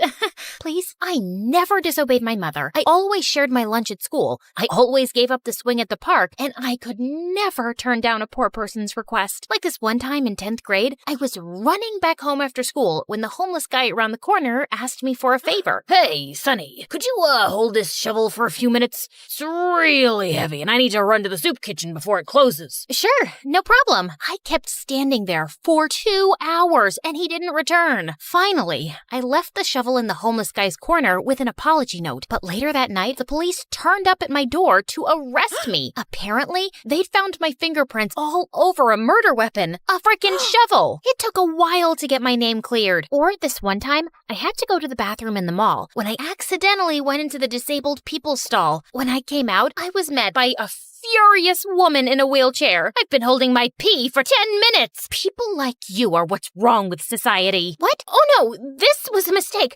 I'm so sorry. I followed her all over the mall, begging for forgiveness, till she called security and told them I was harassing her. Well, naturally, I followed her home and started showing up at her door every day. Her servants wouldn't let me in, so one day, I broke into her house through a window. Please, please, just say you'll forgive me. I can't live like this anymore. She filed a restraining order that day. I still pay for a plane to go over her house every week and skywrite my apology. In addition to being nice, I'm also a teen model. I know, I'm breaking stereotypes. I've been on the cover of a dozen fashion magazines, and I've walked on many big runways. My career was amazing, till my mom convinced me to fire my agent and hire her instead. Trust me, honey, I'll make you a star. That's nice, Mom, but you have no experience. What does that matter? I'm your mother, and no one will ever have your interests at heart like I do. I was in labor with you for the worst 23 minutes of my life, remember? Right, of course. You can be my agent. I already knew it was a horrible idea. Mom hated people and rubbed everyone the wrong way. She screamed at the photographers and made a makeup artist cry. She even yelled at a famous designer and started mopping the floor with his dress to show him what she really thought of it. Soon, Mom started complaining about our small house in our dingy neighborhood and started making trouble with the loud, ugly neighbors. Her words, not mine. So, I bought a chic new apartment in a posh area. But then, Mom started complaining about her privacy. Sonny, you really are getting in the way. My new boyfriend and I need our space. But you're standing in my room. Maybe you should move. Yeah, I know. It didn't make any sense. I bought the place. I was bringing in the money. I shouldn't be the one to move out. But as always, I gave in. After buying the apartment, money was a bit tight. Luckily, I found a room in a beautiful beach house that I had to share with 3 other models, Sasha, Tracy, and Mika. And I soon discovered that living with models, the drama was always out of control. I mean, what would you expect from girls who eat a cube of cheese, 1 grape, and 2 almonds a day? They're always hangry. That's my seat, you stupid cow. Is your name written on this seat? OMG, are you wearing my shirt? Is your name written on the shirt? Show me where it is. Can you idiots shut up? If I don't get enough sleep, I look like a raccoon, and then I'll bite like one too. I had to break up almost a dozen cat fights. One day, I cooked us all dinner so we could try to get to know each other. Sasha dreamed of being a pop star. Tracy loved to work out, and Mika was insanely pretty and loved rubbing that in everyone's face. I asked Sasha to sing us one of her songs, and I never heard something so horrible in my life. Of course, I still clapped for her, but Mika and Tracy fell off their seats laughing. What's so funny? You sound like a constipated pig. I'd rather put my head up a cow's butt than listen to you. Yeah, stick to modeling. As long as you can. I mean, you're already showing signs of aging. Sasha got so mad that she threw her plate of pasta at Tracy. Tracy ducked and the food landed on Mika's dress, and they started shouting and pulling at each other's hair. I tried to break up the fight, but I slipped on some sauce and fell. Then someone tossed a hair extension onto the stove, and the kitchen caught fire. When the landlord found out, he was furious and banned us from the kitchen. I put up an ad online for a chef, and a ridiculously good-looking candidate named Lance showed up the next day. So Lance, you can cook, huh? Yeah, that's why I applied for the job. Lance, your cologne is to die for. I'm not wearing any cologne. Lance, did you just fix our sink? You're such a genius. It wasn't broken, you just left the faucet on. Your biceps look like boulders. Can I touch them? I'd prefer it if you didn't. Lance was an amazing chef, a handyman, and even a gardener. One day, all of us were drooling at his abs as he pulled out weeds, when suddenly, some crazy paparazzi climbed over our garden wall. Lance ran towards them like Tom Cruise, broke their cameras, kicked their butts, and sent them running. Oh my God. I can't take it anymore. I have to ask him out. No, he's mine. What? I saw him first. I don't think he's interested in dating any of us. Shut up. Who asked you? The girls cornered Lance in the hallway to get his attention. Sasha sang Lance an awful love song. Tracy did a cheerleading routine. Then Mika walked up in a bathing suit. Hey, Lance, you want to go for a swim? No thanks. I gotta get back to work. But the girls' constant flirting and fawning over Lance got so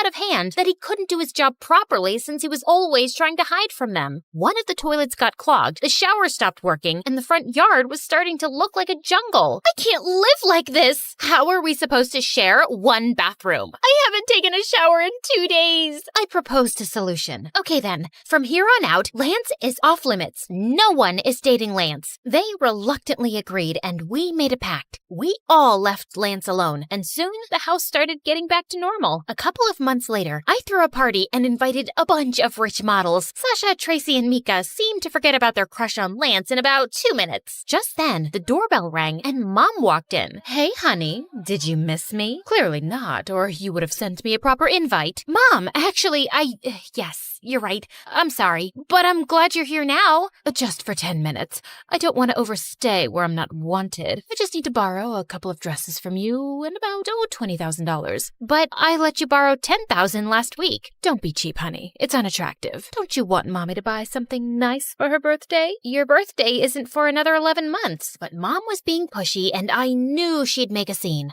So I gave her my credit card and told her to return it in 2 weeks. Just then, I noticed Lance shaking his head at me, and then he walked away. After the party, the house was a mess, so I asked the girls to help me clean up. Sorry, I have plans with my new boyfriend. I'm allergic to dirt. I twisted my ankle. I'm gonna rest. Okay, no problem. Sleep tight. I was up well into the night still cleaning when Lance joined me and started to help. Why are you still here? You don't need to do this. I stayed back in case you girls needed me. I don't mind. As we were cleaning, I kept catching him looking at me strangely. Okay, I can't take it any longer. Why are you staring at me like I have 2 heads? You're not like the others. You're a misfit. Well, that's rude. No, it's a good thing. You're beautiful, but not self-absorbed. You're smart, and you seem like a really kind person. You think I'm beautiful? That's all you got from what I said? Lance gave me that strange look and went back to work. You're doing that thing with your face again. Did I do something to make you mad?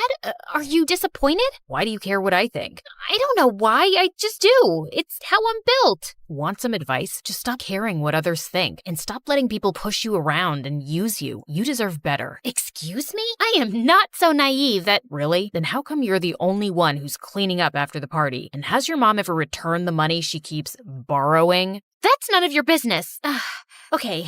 That was kinda rude. I'm sorry. Why are you always sorry? Also, would you like to go out with me sometime? What? After you just insulted me? No. I mean, I'm sorry to crush your feelings, and it feels nice to be asked out by someone like you, but no, sorry. I spent the rest of the night replaying my conversation with Lance, feeling angry. But as I cooled off, I couldn't help thinking that maybe he was right. I did a lot for Mom and the girls, and I couldn't remember the last time they did anything nice for me. The next day, I was watching my favorite MSA videos on the TV when the girls walked in, and Tracy just snatched the remote from me and changed the channel. I want to watch a movie. Sunny, please sit on the other sofa. No, Sunny, don't sit anywhere. You've got to drive me to the nail salon. Sunny, all my clothes are wrinkled. Iron them when you're back. Lance was right. I was a pushover, and I didn't like it. No! What do you mean, no? I won't take you to the beauty salon. I won't iron your clothes, and I was watching TV. All you do is use me, and you don't respect me, and that's not cool. Oh, also, I'm gonna go out with Lance, and you all have boyfriends, so I don't care if you're mad. I am breaking the pact. They were shocked, and so was I. I'd never yelled at anyone in my life, and it felt good. Later that day, the girls apologized for treating me badly and promised not to take advantage of me anymore. They even gave me their blessing to date Lance. And of course, I forgave them. Lance and I started dating soon, and we had such a good time together. He helped me stand up for myself more often and gain confidence. I even booked some modeling gigs without involving Mom, and I was doing great. One evening, Mom invited me to dinner at a fancy restaurant, and I decided to introduce Lance to her there. Break up with him, honey. That boy's a waste of time. I'm sitting right here. Mom, Lance is a nice guy, and he makes me happy. He's a loser. By the way, Lance, are you going to finish that cheesecake? Before I forget, Sonny, I need to borrow your credit card again to book a flight to Hawaii. So just give it to me after you've paid for this meal, okay? I felt a wave of rage sweep through me. No! What's that sound you just made? I've never heard it from your mouth before. Hear it now, loud and clear. No, no, no, no, and sayonara. Oh, one last thing. You're fired. I snapped my credit card in half, grabbed Lance's hand, and stormed out of there. I'm sorry about my mom. She shouldn't have treated you that way. Don't worry about it. I'm so proud of you for standing up to her. Lance was such a supportive boyfriend, but Mom got more conniving by the minute. She started sending me dozens of texts begging me for money, and it got harder to ignore her each day. One night, Lance caught me sneaking out of the house. Where are you going? For a jog. At midnight? Fine, I admit it. I can't help myself. It's a curse. I know my mom's using me, but I can't sleep at night since I refused her money. There's no hope for me. I'm doomed. Leave now and save yourself. I started crying like a baby, and Lance pulled me into a hug. Maybe you should try giving money to a good cause, Sonny, to people who really need your help. I thought that was a great idea. The next day, Lance introduced me to his cousin Nancy, who owned a nonprofit to feed hungry kids. I was so excited to help that I wrote Nancy a big fat check. Sonny, that's a lot of money. Maybe you should think about this. No, I insist. A couple of weeks later, I donated double the amount, and the month after, I tripled it. It felt amazing! But one morning, Lance didn't show up to work and didn't answer any of my calls either. When 2 days passed by, I started getting really worried and filed a missing person report. I even called up Nancy, but her phone was off too. And then I found pictures of Lance and Nancy on social media living their best life on some beach. Lance wasn't even his real name. Their whole charity was a big scam. And duh, Nancy wasn't his cousin. I was so devastated I couldn't get out of bed, take a shower, or comb my hair for days. What is up with you, girl? You smell like a gym sock soaked in spoiled milk. Is there something living in your hair? I burst into tears and told them everything. I knew Lance was trouble with his perfect eyes and hair. He was way too good to be true. Of course he was evil. We'll make him pay. First, we went to the police, who put out a warrant for the pair's arrest, but they were smart and couldn't easily be found. Next, the girls and I went online and told our followers about Nancy and Lance's scam and asked for help to find them. Within minutes, we got a dozen leads. Nancy and Lance were arrested at an airport trying to leave the country. Sasha threw a party at the house to celebrate, but for some reason, I still wasn't happy. I took a walk to get some air, and I saw these kids waiting in line outside a soup kitchen. Suddenly, it turned on a light bulb in my head. Before I knew it was a fraud, it had made me really happy thinking my money was going to needy kids. I could start my own charity. Being nice didn't have to be my weakness. It could be my superpower. And now, 5 years later, I'm running soup kitchens all over the country. My model friends volunteer sometimes too. How about I perform for these kids after they've all eaten? No. You two are just jealous. You like my music, right, Sonny? Sasha, I love you, but I really, really, really hate your music. Sorry, I'm not that nice anymore.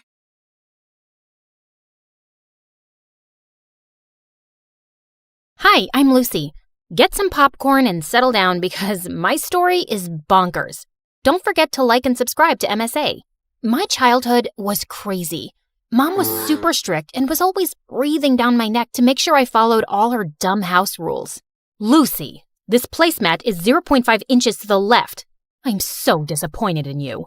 Seriously? I got no dessert because of freaking placemats. And Dad was a complete weirdo. He stayed in his study all day long and only left at night with a suspicious-looking briefcase. But whenever I asked him what was in it, he would always tell me to mind my own business. So rude. One day, I was playing football by myself in the park when 2 mean-looking men grabbed my ball and squished all the air out of it. Hey, are you stupid? You're supposed to kick the ball, not squish it. She's a little firecracker. Where's your dad, little girl? He owes us an apology. Why?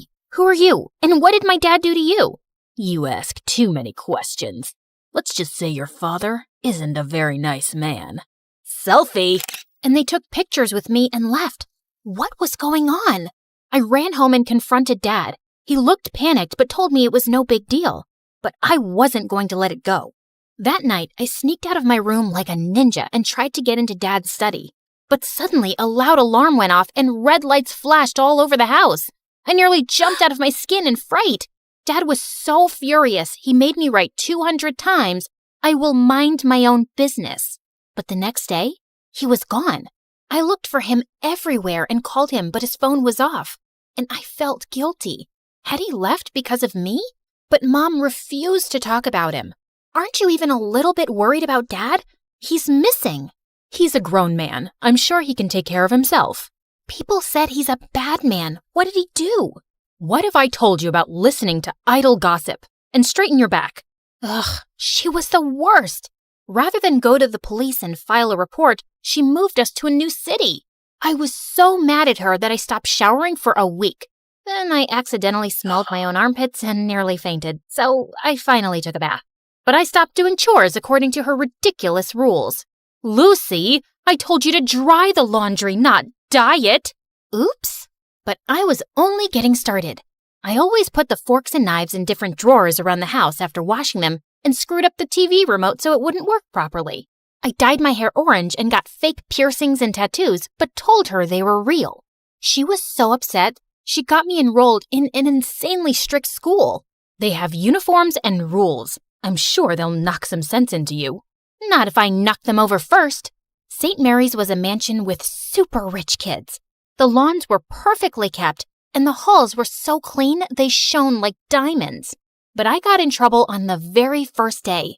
I was putting my books in my locker when suddenly someone threw a hoodie in my face. Wear this. Your ugly face is gonna make me vomit. Then look somewhere else, creep. This is a respectable school. We don't want people like you, so you better clean up. She knocked the milkshake out of my hand and pushed me down in the mess. I saw red. I was about to get up and slap this crazy witch when suddenly a boy came running down the hall and stood between us. Picking on the new kid on the first day? You're really desperate for attention, aren't you, Crystal? Mind your own business, Anthony. This is my school, not your dad's office. What I say goes. Maybe I should give him a call and we'll see who really runs this school. Crystal looked furious. She flipped her hair and left with her minions, and Anthony helped me up. Hey, I'm sorry about Crystal. Just because she's the principal's daughter, she thinks she can boss everyone around. Thanks for coming in like a knight in shining armor. I always wanted to save a damsel in distress. Oh, you didn't save me. You saved her from me. But the teachers at the school were like Mom Pro Max. They gave detention for everything. Need to sharpen your pencil twice a day? Detention. Spend more than 5 minutes in the bathroom? Detention. The last straw for me was when one of the teachers took away my bag of candies and threw them in the trash. Just keep your candy at home. Mom is a bigger candy police than the teachers. One time I had more than one M&M and she took me to the dentist for a cleaning. That's intense. Come over to my place and we can play video games and eat all the candy you want.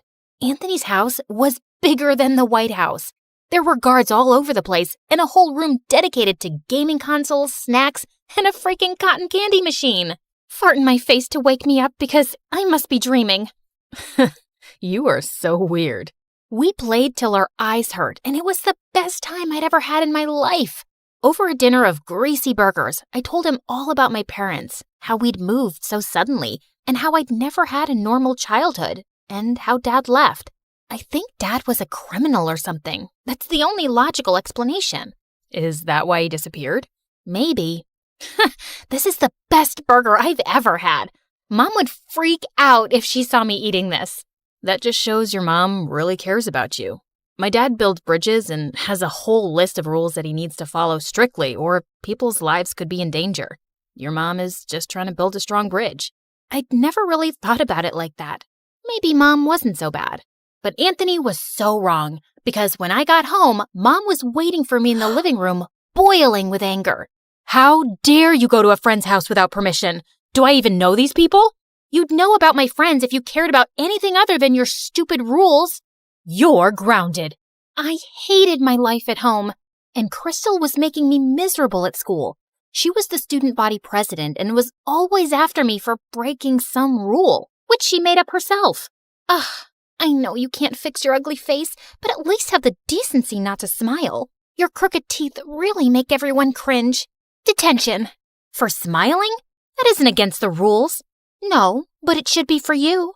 Well, if I'm gonna do the time, I might as well do the crime.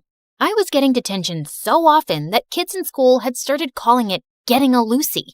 It was ridiculous. So I decided to get even in the most Lucy way possible. I came in super early one day, did a little dance for the security camera, and drew poop emojis all over Crystal's locker. But why stop there? The whole school was a blank canvas, so I drew the little brown swirls on every whiteboard and bathroom stall. The school went nuts. One of the teachers fainted. The principal called me into her office, and soon after, Mom showed up with Dad's briefcase. She told me angrily to go outside for a few minutes. You're definitely going to get expelled, Lucy. That's what happens when you don't follow the rules. But just then, the principal came out looking pale and sweaty. Well, Lucy, I've decided not to expel you. I can see you don't do well with rules, so maybe we can relax a few and make learning easy for you. What? I was shocked, but Crystal had a full-blown meltdown. This loser drew poop all over my locker. She can't get away with this. I want her out, Mommy. Kick her out. The principal had to drag Crystal into her office because she was kicking and screaming like a 5-year-old. And Mom grabbed my hand and took me home for the day. What just happened? What did you say to the principal? Did you threaten her? What's in that briefcase? That's none of your business. Just keep your head down at school. I saved your butt this time, but it won't always work. No, maybe you're a criminal just like Dad. I don't trust you at all. I won't do anything you ask until I know the truth. I ran out the door and went to stay with Anthony. It was the only place I felt safe. Mom kept calling, but I ignored her calls. The next day, people in school were looking at me like I was some kind of hero. One of Crystal's minions actually dusted my locker and opened it for me, while another girl brought me coffee and offered to carry my books. What's going on here? Why are you guys doing this? Because someone finally put Crystal in her place. She's no longer the student body president thanks to you. We were all so tired of her being mean to us. Aw, shucks. But I didn't really do anything.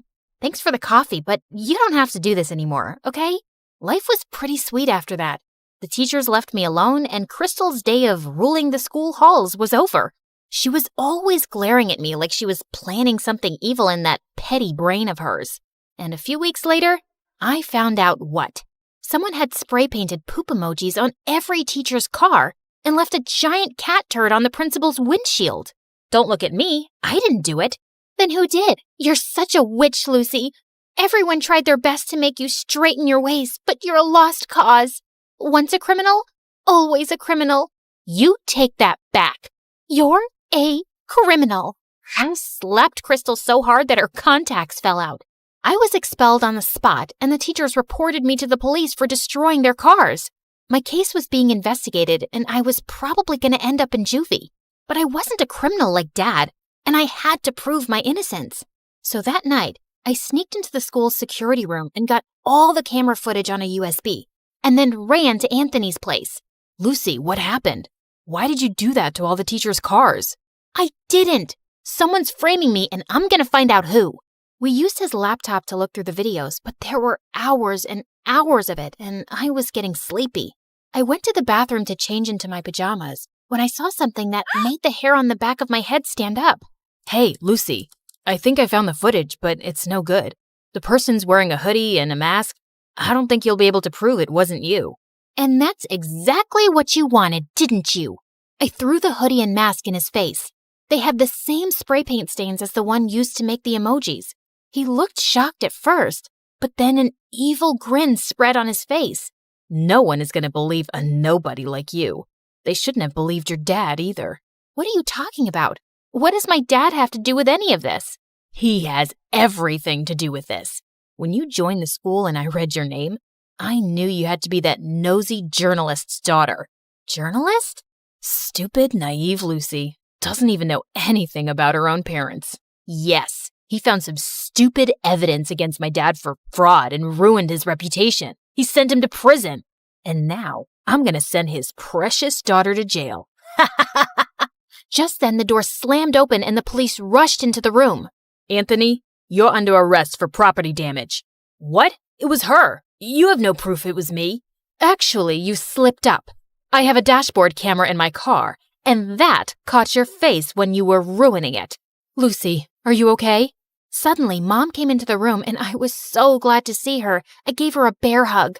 I was so scared, Mom. Anthony told me some weird stuff about Dad. He's a journalist? Yes, sweetie. He is a very brave man who exposes criminals and bad men in the government. People are always trying to harm him, so he had to leave the country. And that's why we moved, to keep you safe. But how did you know I was here? I know I'm gonna sound like a psycho stalker, but I got your phone tracked. You weren't picking up and I was worried about you. The minute I saw Anthony's last name, I realized who he was and I knew you were in danger. I am so glad you stalked me. I didn't realize you were living with so much stress. And tell me now, Mom, what's up with the briefcase and how'd you scare the principal? It has your father's research and proof that he's used to expose people. I told your principal I had dirt on her. Do you? Nah, but it scared her enough to let you stay on in school. But you don't have to go back there. We can find you a better school. That's okay. The kids aren't half bad there. But when can we see Dad? I was thinking we could visit him in the summer. Would you like that? I would love it, Mom.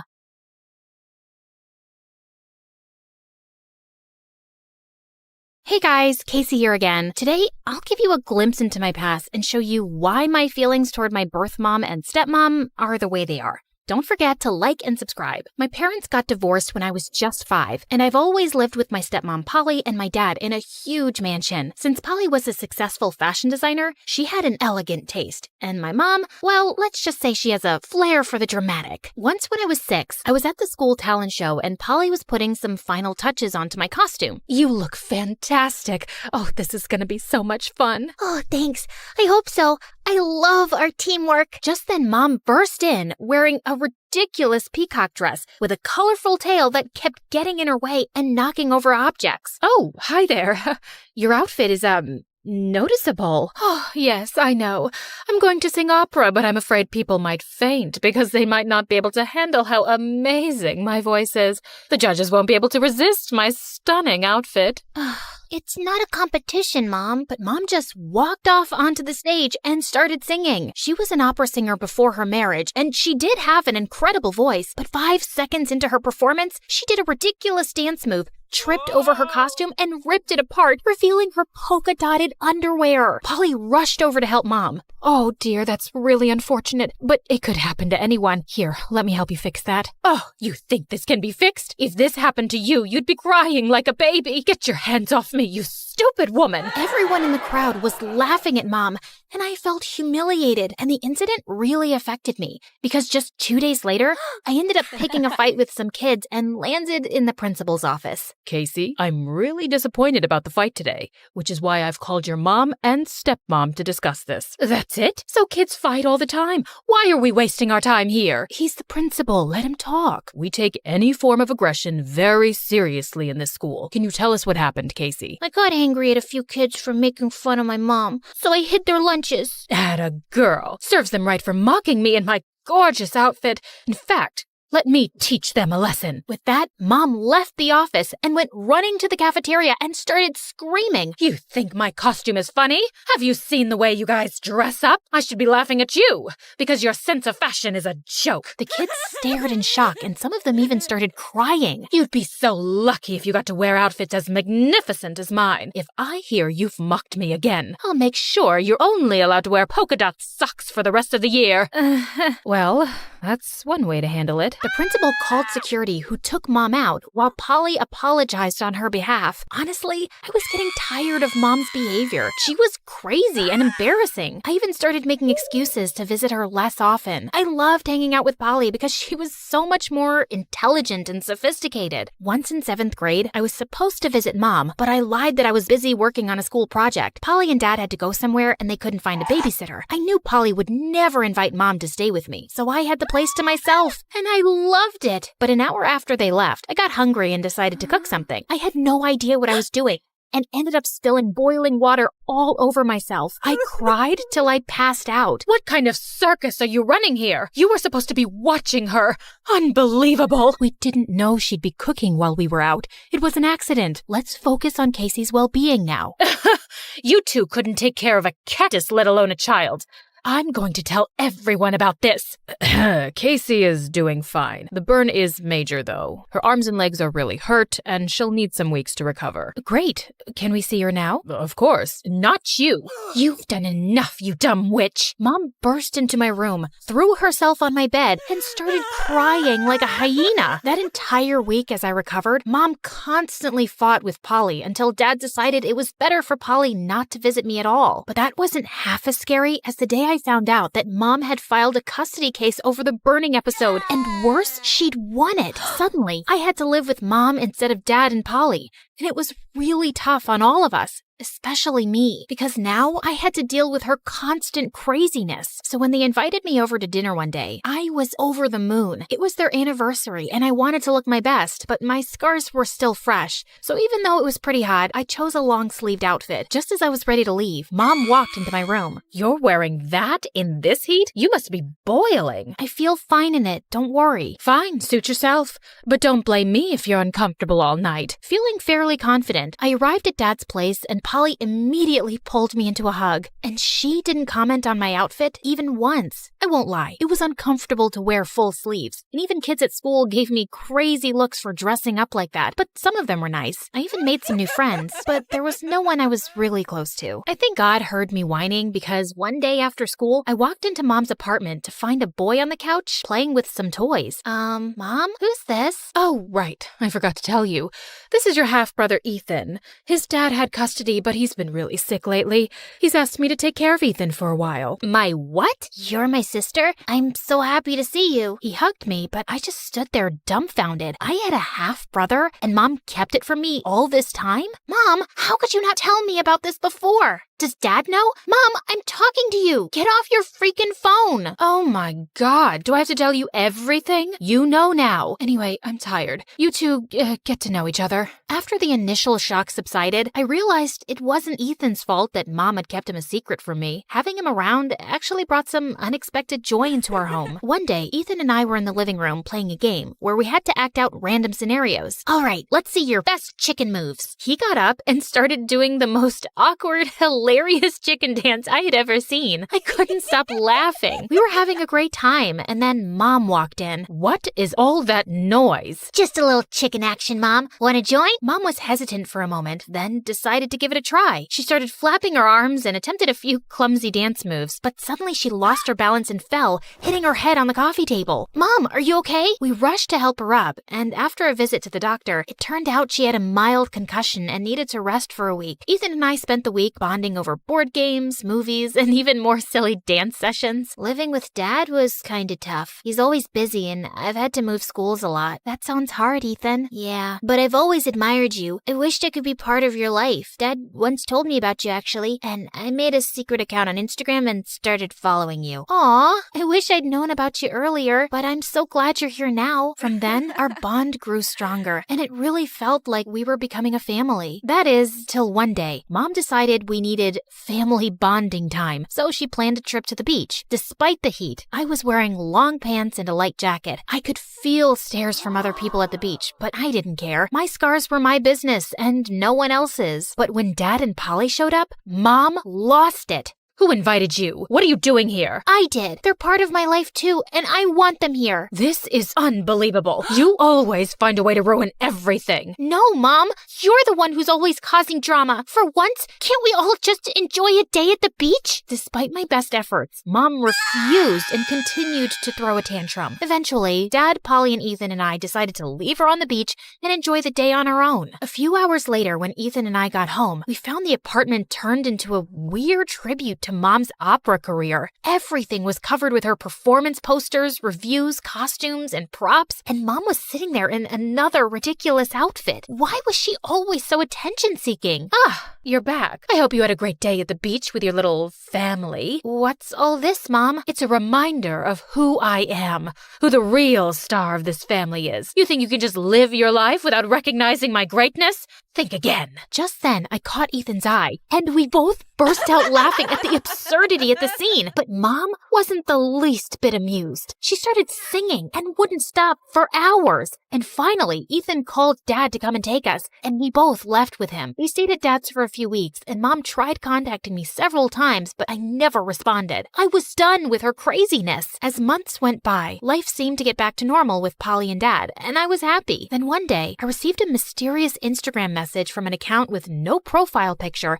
asking me to meet them. The person was claiming to be some long-lost sibling of mine. I thought it was a prank, but the person kept sending messages and begging for a chance to talk. So, after talking it over with Polly and Dad, I decided to give it a shot. What did I have to lose, right? I arranged to meet the anonymous person at the cafe, and even Polly and Ethan came along. We were nervous, but curious. When I finally saw who it was, my mind went blank. It was a girl, and she looked so much like me and Ethan. Hi, I'm Alex.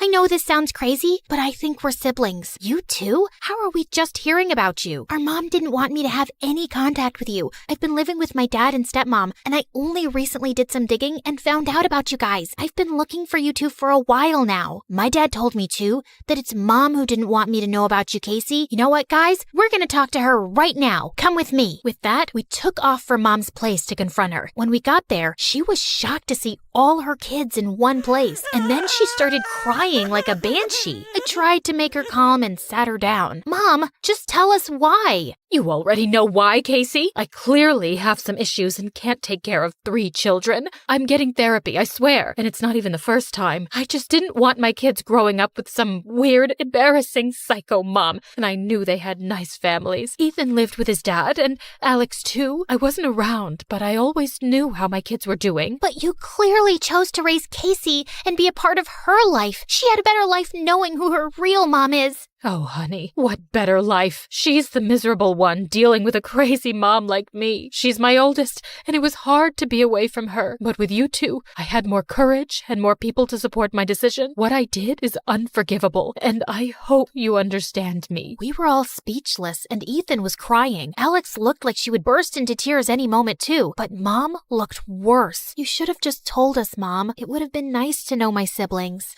I'm so sorry, but I'll try to make it up to you all. Speaking of which, I found a really good skin doctor, Casey, and he said he can fix your arms and legs so you can finally wear some decent clothes. Polly can help you. We all burst into laughter while still in tears. That was Mom for us. We decided to put everything behind us and give Mom a chance. It was a hard decision, but with our parents' love and support, we had hope for a better future. As I sat in my sports car preparing for the race of a lifetime, my manager Ruth shot me a nervous look. If your dad finds out, we're dead meat. They're probably giving away some charity award somewhere. Besides, they already control everything. This is my way of living my life. Now sit still. As I drifted and turned the car around, Ruth was screaming, "Slow down, Your Royal Highness!"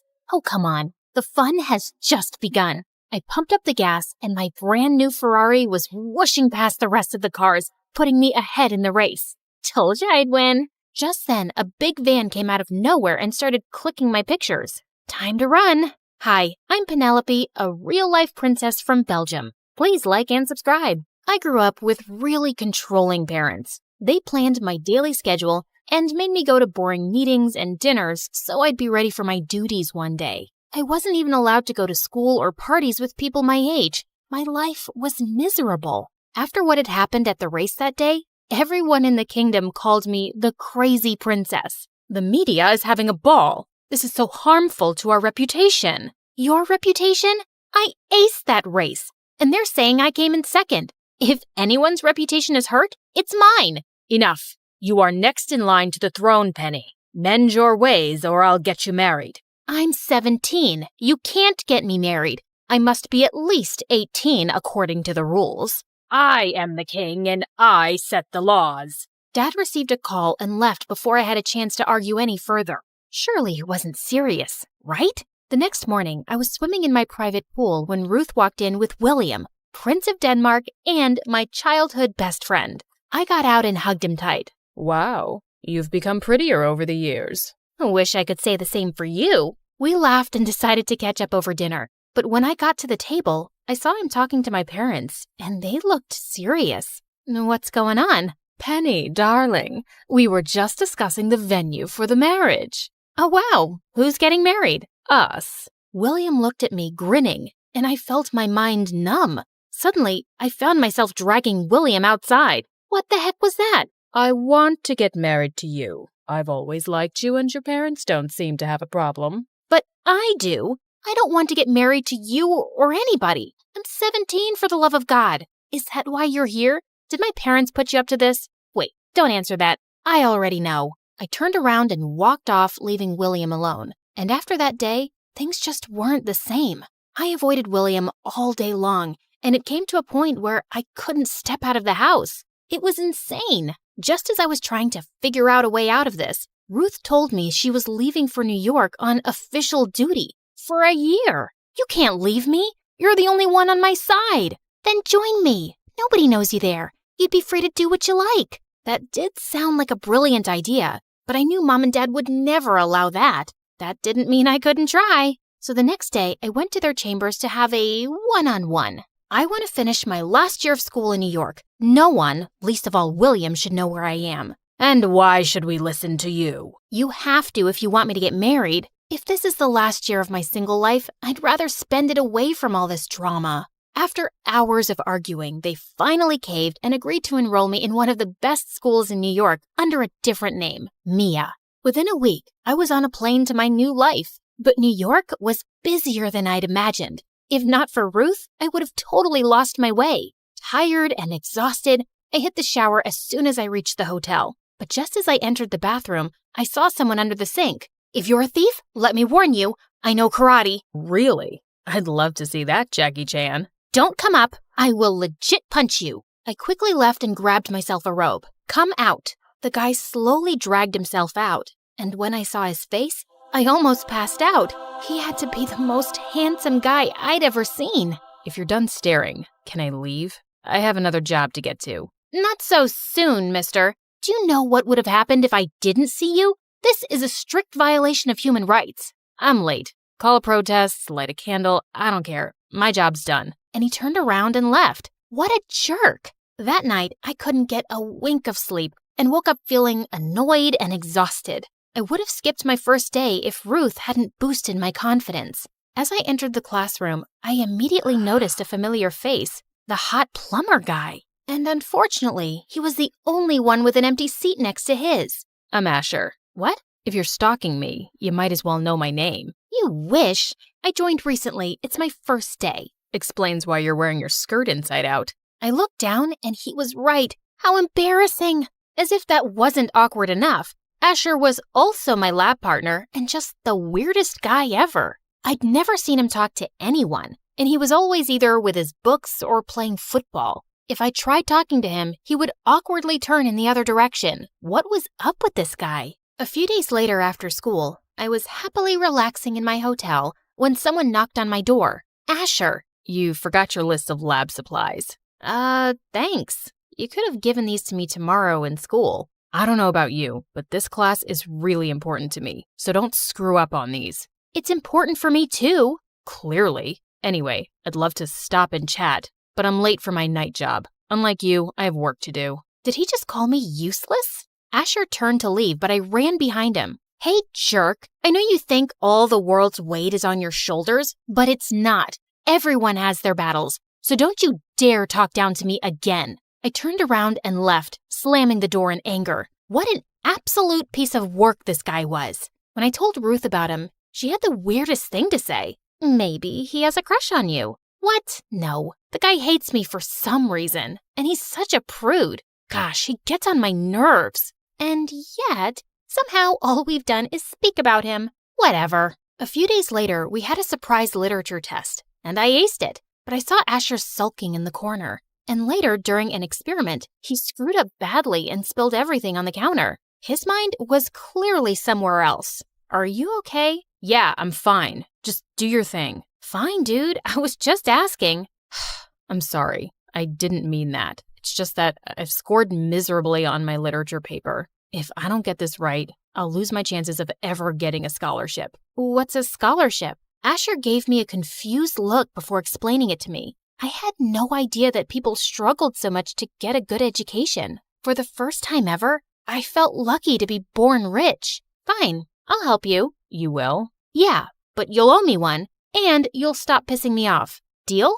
Deal. Soon after, Asher and I started with his classes in my hotel room, and he was worse than I thought. My love is like a red, red rose. It blooms in June. Who talks like that?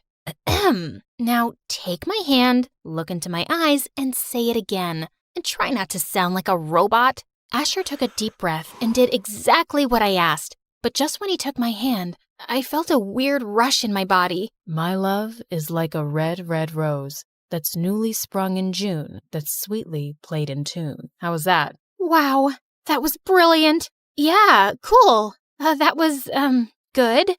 Pretty awesome, actually. My heart was racing faster than ever. What was this heart-pounding rush? I'd never felt anything like that before. Asher and I were still holding hands when the door flung open and I saw William standing there. I leave you for a month and I already have competition? But why this peasant? William, what the heck are you doing here? I came to check up on my girl. Oh, shut up. I thought we were over this. Just leave me alone. I won't let you go this easy, love. William tried to take my hand, but Asher interrupted him. I don't think Mia needs you here. Now, if you don't want your butt kicked, I suggest you leave. Her name's Penelope. If you like a girl, at least get her name right. I'm leaving now, but this isn't over. After William left, Asher turned to me, confused. What was he talking about? Asher looked at me confused as I told him the whole story. Whoa, that's insane. You're an actual princess? Yeah, I'm sorry. I just wanted to live like a normal person for once. Suddenly, I felt my hand on his, and my stomach erupted with butterflies. I hope you won't throw me in the dungeons for being a jerk to you before. I just might, if you annoy me again. After that day, Asher and I got a lot closer. He promised not to tell anyone about me, and I promised to help him with acing his literature tests. Once we got talking, I learned that we had a lot in common. My parents are too busy in their own world. I was always ambitious, and they had no money, so I figured out a way to make it on my own. Now, I love being independent. I wish I could make my life the way I wanted. You can. All you gotta do is be brave. From here. As he laid my hands on his chest, I could feel his heart pounding, fast and hard. I was falling for him. And I knew he felt the same way when he asked me to be his date for the Halloween party. Life was good, except William was always around me, and that was kind of annoying. When I told my parents about him, they were actually supportive of his behavior. You should be happy he loves you so much. I suggest you come back and let go of this foolish adventure. Why did they hate me so much? One day before the party, when I walked into school, I saw William waiting for me on his knees and a life-size bouquet. Beautiful flowers for my beautiful date. I'll pick you up at 8 tomorrow. No need. I already have a date. Who? That peasant from the hotel? Come on. You deserve a prince like me. Only royalty can match royalty, and you know that. That's enough, William. You were my childhood friend, and I respected that for as long as I could, but I'm done. Teach your lessons on royalty to my parents who love you so much, but leave me out of it. You'll regret this.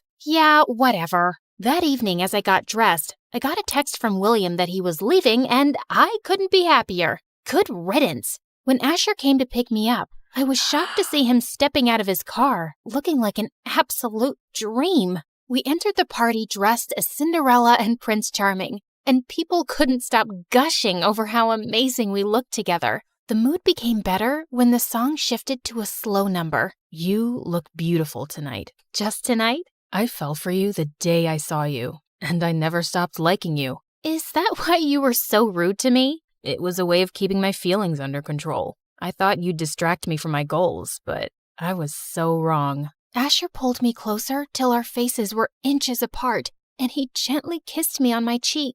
And suddenly the song changed again, and we lost our moment. Let's get out of here. I'd like that. Asher took my hand and took me to the school rooftop, overlooking the entire city of New York. It was beautiful. Penny, I know you're a princess, and I would never be able to match your status. But will you date me and make me the happiest person on earth? It was a dream come true to meet a guy like Asher, and I was the happiest I'd been in a long time. But just as I was about to say yes, The door of the roof crashed open, and suddenly I had people taking my pictures left, right, and center. Is he your new boyfriend, Penelope? Will you leave the crown to get married to him? Show us the ring. I wanted to leave, but there was no way out. Just then, I caught a hold of one of the guys with the camera. Who sent you? Tell me now or I'll destroy your career. The guy got scared and told me he got an anonymous tip from someone named Asher. No way! I immediately started looking for Asher when I saw him taking money from one of the media people. How could you betray me? Penny, listen to me. This isn't what it looks like. I'm not blind. I just saw you taking money from him. If you needed money, you could have just asked. You're worse than William. At least he didn't lie. Asher tried to stop me, but I was too heartbroken to stop. Soon after, I called Ruth and asked her to get me on a private plane back to Belgium. I wanted her to come along, but her work in the States wasn't over yet. As soon as I landed, the driver took me to the hospital and not the palace. What's happening? Where are we going? You'll find out soon enough, Your Royal Highness. My heart was beating nervously as the security led me to a private room and saw Dad with 1,000 machines beeping over his head. Dad! Oh my God, what happened? Penny, you're a sight for sore eyes. I turned to Mom, and she told me that Dad had been unwell for quite some time. When he learned that I was dating someone out of royalty, he just couldn't take it. I'm sorry, Dad. I let you down, but I've learned my lesson. I'll do everything you say. I just want you to take over the crown and get married to William. He's perfect for you, honey. Even though I didn't agree with Dad, I nodded with a heavy heart. The news of my marriage and coronation spread like wildfire. Mom planned a major event inviting all the royal families of the world. As I stepped into my wedding gown, I could feel my heart sinking. Asher was the love of my life, but I had to make the sacrifice in the name of my family. I was walking down the aisle when Ruth came running into the church. Stop! Stop the wedding! Ruth, what are you doing? I have to do this. For Dad, Stop being dramatic. He doesn't love you. He's only after your money. Ruth told everyone how after I'd left, she went back to the hotel to get the rest of my stuff and ran into William. But he told me he'd left. That's exactly what I was wondering too. So I followed him to a club and saw him making out with random girls. She went on to tell how William's parents were practically broke and they wanted to marry their son off to recover money. That's not true. She's lying. He was the one who tipped off the media about you. For money. I looked at William, who had turned pale as paper. Spill the truth. Now. Fine. I did it. And I'm not sorry. How could you choose that peasant over me? I'm royalty. I slapped his face hard. I swear to God, if you say royalty one more time, I will have your sorry butt arrested. Now, if you have an ounce of shame, take your parents and get out. When I reached the palace that night, Mom and Dad were more than apologetic, and it was decided I'll take the throne with or without the husband. But before that, there was one more thing I had to do. Ruth, I already know. Here's your ticket. Go get him. I hugged her and left immediately for New York and booked the same hotel. When I reached the room, I loosened the sink and asked specifically for Asher. Excuse me? Anyone home? I'm in here. Hand me the screwdriver, please. Ma'am, could you come out, please? Sure, let me just... Oh! Penny, what are you doing? Get out of there. Are you hurt? Probably not as much as I hurt you. I'm sorry for not trusting you. Ruth told me how William manipulated the situation. I was just paying them to get rid of them. I know that now. So, you think you can forgive me? Or, I'd rather order you since I'm the queen and all, so... Asher pulled me in for a kiss, and it was everything I'd hoped for.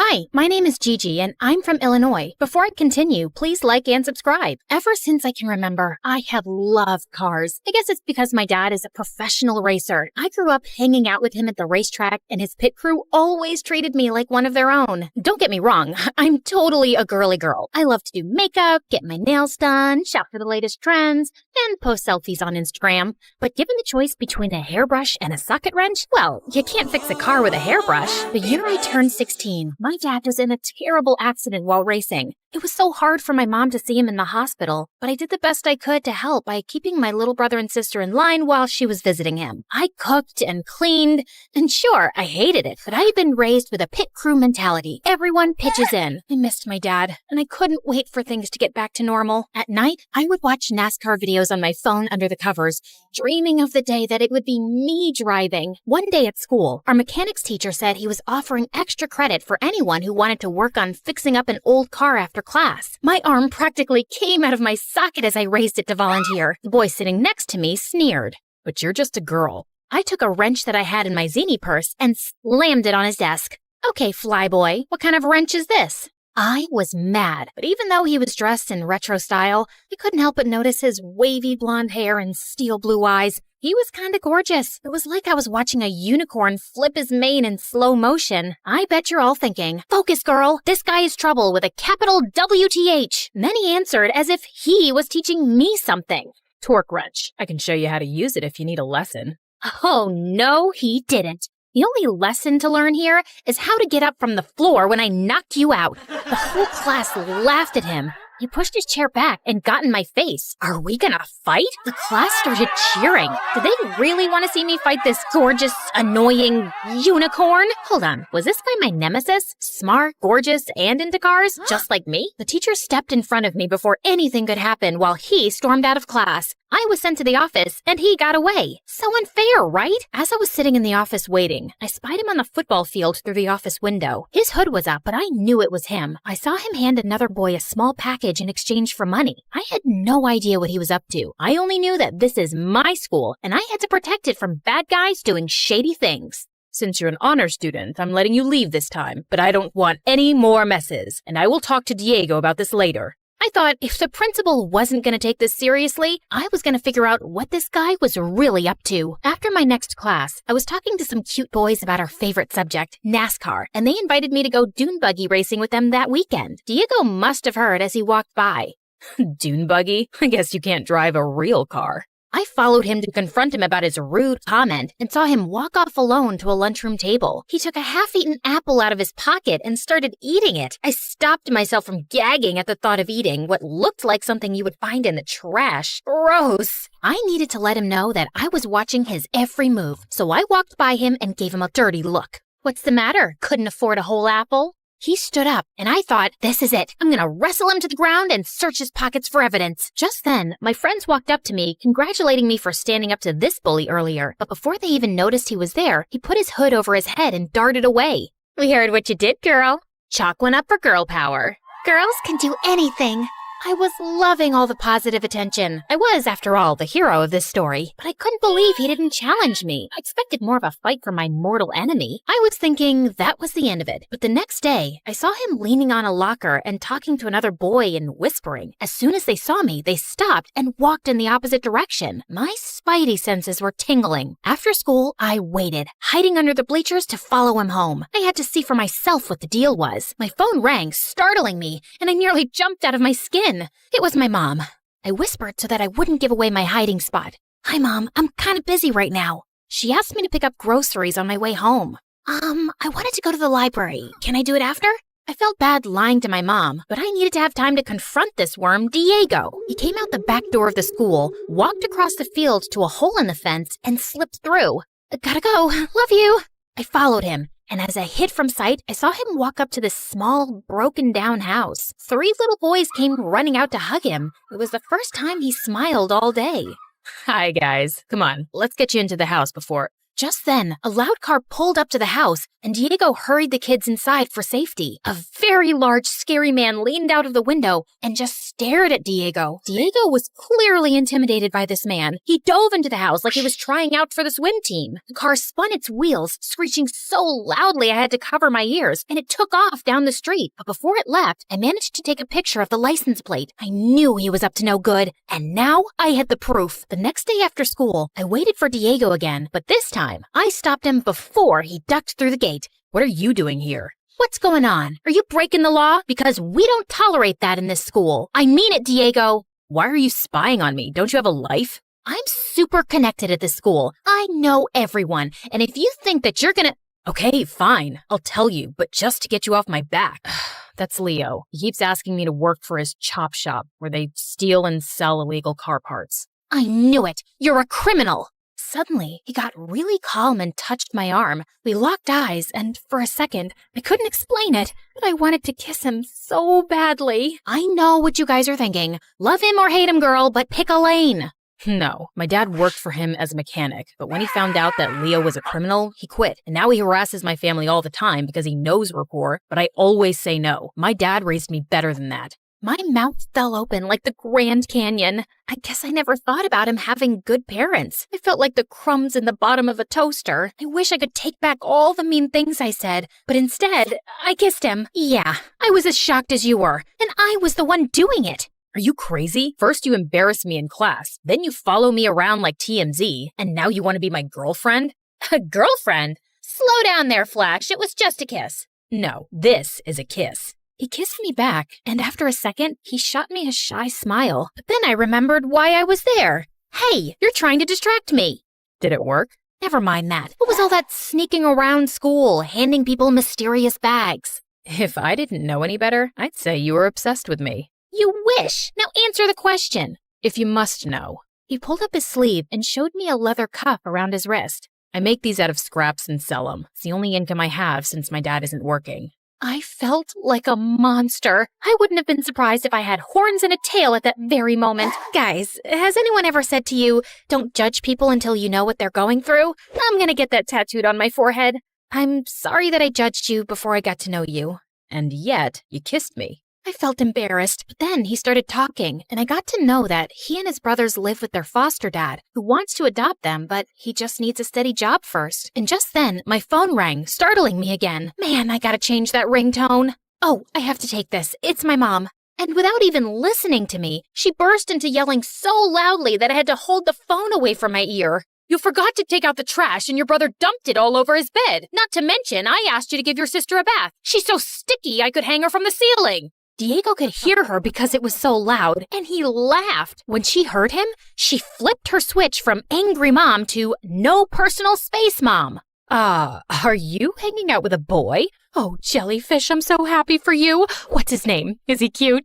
I was mortified. Didn't she know he might hear her? Mom, I'll be home soon, okay? She ranted on like a teenager on a sugar rush and yelled louder. Don't rush on my account. Hello, Jellyfish's new friend. Ugh, bye, Mom. I hung up and wished I had a time machine to erase that horrible moment. Parents, right? I'd better go. Okay, see you tomorrow, Jellyfish. Ugh, Mom.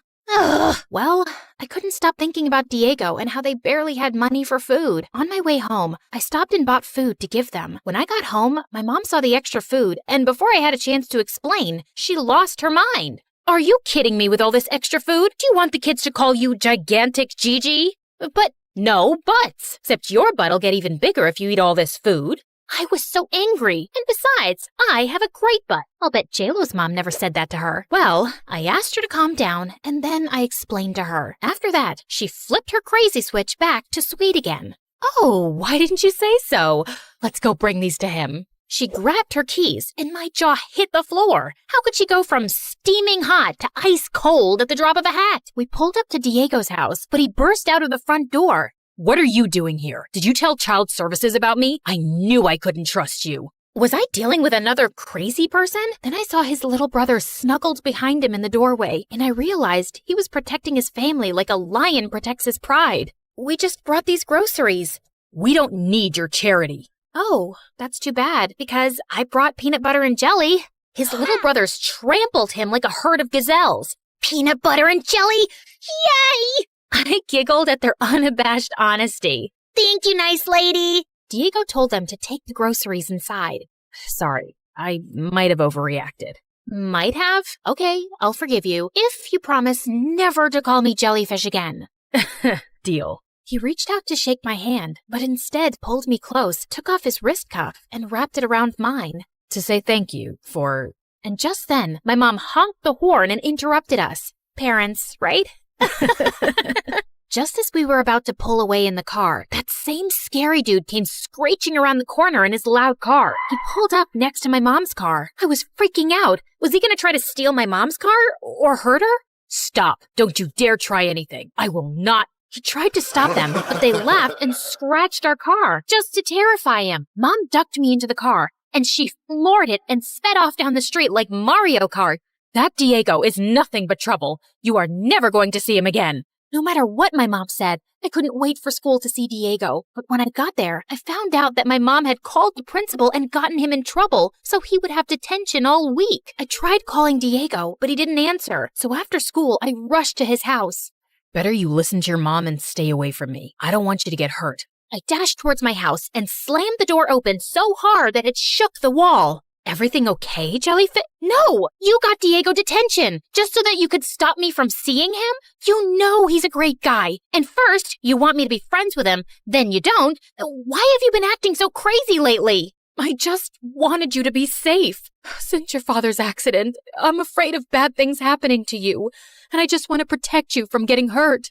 I just love you so much. Oh, Mom, but you can't wrap me in bubble wrap for the rest of my life. You raised me as a strong, smart girl, and you need to trust that I can make good decisions.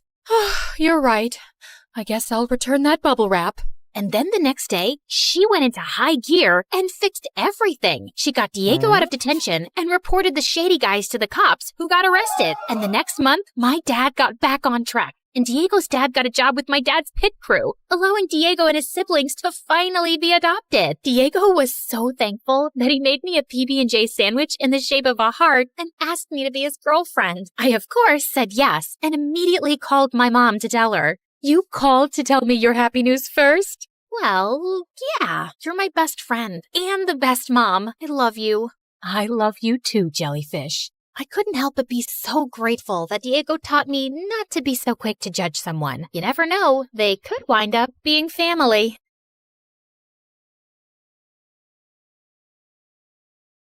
You've heard of a rags to riches story, but how about a riches to rags one? Like and subscribe to hear my reverse Cinderella story. Hi, MSA Nation. My name is Patricia, but since we're friends, you can call me Trisha, but not Patty. I hate Patty. Growing up, I was extremely rich, like next level rich, like Oprah meets Rihanna meets King Charles rich. It was all thanks to my mom, who the world knew as Cheryl. She was the most impressive person I knew. She and her best friend, whose name I won't mention for reasons that will soon become clear, were business tycoons who got a ton of investors and created a huge mega corporation right out of college. Ever heard of Amazon? Their business was kind of like that. Let's call it BFF Enterprises. It employed thousands of people all across the country, and Mom and her friend reaped the rewards of their extraordinary efforts. I aspired to have a BFF like Mom's. As a VIP daughter of a VIP, I was enrolled in etiquette classes immediately. By the time I was 5, I was practically Julie Andrews. You know, the queen from the Princess Diaries, only smaller. I was treated like a princess, with people attending my every need. When I showed an interest in art, I was gifted all of the finest art supplies and was even able to practice by creating portraits of some of the coolest celebrities. I can neither confirm nor deny that those were the celebrities who I painted. Yeah, my life was pretty much perfect until someone ruined everything. One day, there was a huge commotion next door at Mom's best friend's house. All of a sudden, the door swung open and I was shocked to see Mom's bestie in handcuffs. It turned out she who must not be named, that's what I called her, had been stealing a ton of money from their company. Because of that, their business went under and thousands of people lost their jobs. To make matters worse, an angry former employee was convinced that Mom must be to blame too. He put together a whole manifesto and brought Mom to court. Fortunately, Mom was declared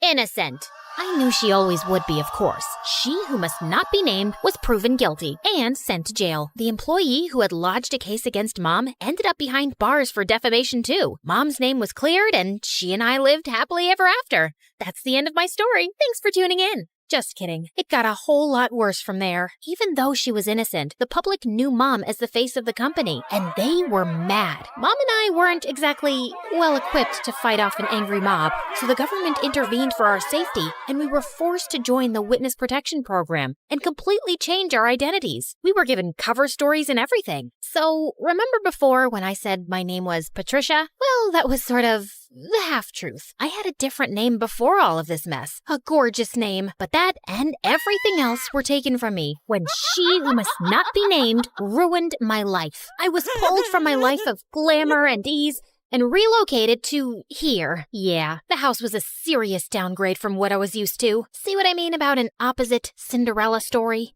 I know this is different from what we're used to. At least we still have each other. One day, we'll live in a big mansion again. I hoped she was right. In the meantime, Mom set up security cameras everywhere. She was afraid someone would somehow find out who we were and try to break in and steal whatever valuables we had left. That fall, I started up at my new school. I thought it would be a breeze. I'd never had any problems making friends before in my fancy school, back when I had money. But here, everyone was staring at me as I walked in. I felt like a total fish out of water. What, are you like from Gossip Girl or something? It got worse in the classroom. May I use the washroom? Mayhaps the princess would like a peasant to escort her. And even worse than that, in the cafeteria. Look, Gossip Girl thinks she's at a royal banquet. Here, have some slop like the rest of us, princess. I was about ready to blow my cover and demand Mom let us move back to our old life when... Hey, leave her alone. Your mama sure would be mad if I told her that this is how you minded your manners. Wow, thank you for that. Don't mention it. Someone has to show you some proper small-town hospitality. I'm Sally. Patricia. Where are you from, Patricia? I grew up in the big city with a ton of money. My paternal grandparents invented trail mix, but my dad walked out on me and my mom and took all of our riches with him. Oh my goodness. I'm so sorry to hear that. We used to have more money too, but, well, it's complicated. It's hard, what with being one of 6 kids. Hey, if you'll let me, I would love to help you learn the ropes of a small-town life on a budget. Under Sally's wing, I started to really get the hang of my new life. She taught me all the tips and tricks to finding the best deals while thrift shopping. $5, final offer. The art of sandwich making. The more cold cuts, the better. Even how to use a lawnmower. She was a hoot. While all the other neighborhood kids were riding bikes, Sally would show up places driving her dad's lawnmower. And you don't need a license for this? Nope. Weirdly, though, I never actually saw Sally's dad, but more on that later. Sally encouraged my painting, even if it meant using unconventional canvases. She was the most thoughtful friend I ever had. In turn, I taught Sally all about how to host a proper high tea, and even how to ballroom dance. Sally was a total girly girl at heart, and I could tell she appreciated feeling like a princess for once. Over time, Sally and I became inseparable, and we especially loved taking her lawnmower out for joyrides. Hey, instead of zooming around town, why don't you put that machine to good use and mow my lawn? I'll throw you $20. $30, final offer.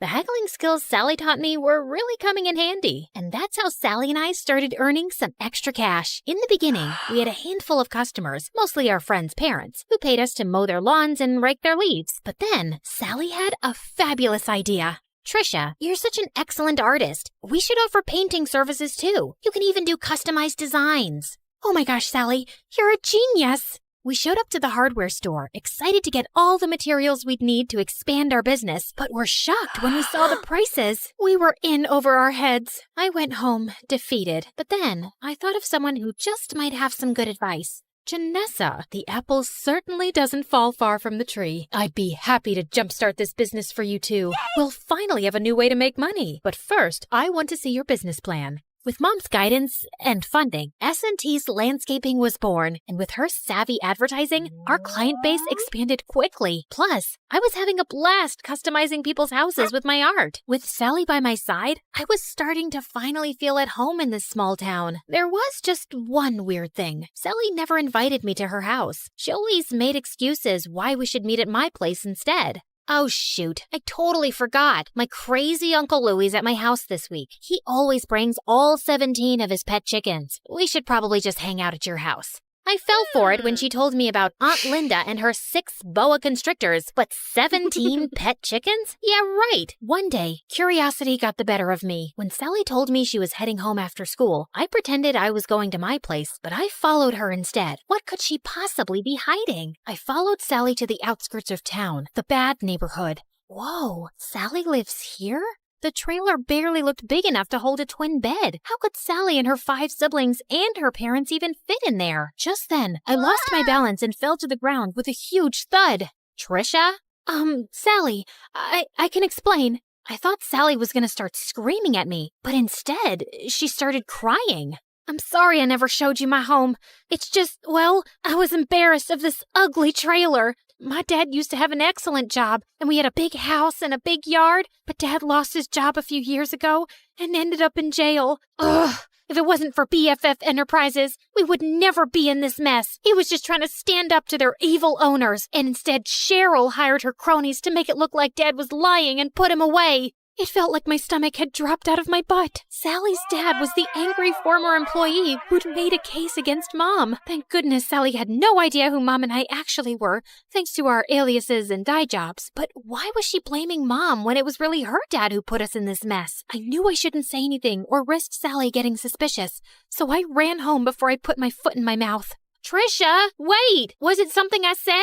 I avoided Sally the rest of the week, which wasn't easy. I felt so conflicted. Sally was my best friend, but she hated my mom and blamed her for her dad being in jail. So, I decided to get Mom's advice. I need to talk to you. Sally's dad is your angry former employee who ended up in jail. Oh, come on now, Trisha. What a strange joke. Why was Mom calling me Trisha? At home, she always called me by my real name.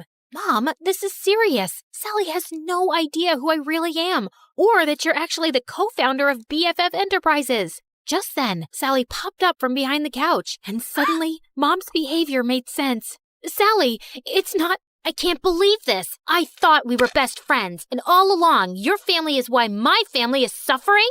Sally, please, leave me alone. I don't want to talk to you ever again. I've heard of surprise birthday parties gone wrong, but never this badly. I probably lost my BFF forever. But Mom was more preoccupied that Sally would out us both. What are you doing? Follow her. Make sure she doesn't talk. Do whatever it takes. I hadn't seen Mom this stressed out since the trial. I tried texting, calling, even showing up at Sally's window, but she wouldn't even look at me. I returned home completely hopeless. Did it work? Will she keep quiet? She won't even talk to me. Just then, Mom turned into a fire-breathing dragon. Well, not literally, but I'd never seen her this angry. Then we need to move again, now. But this is her home. Sally is my friend. Some friend. As soon as she talks, I'm going to jail. Mom, what are you talking about?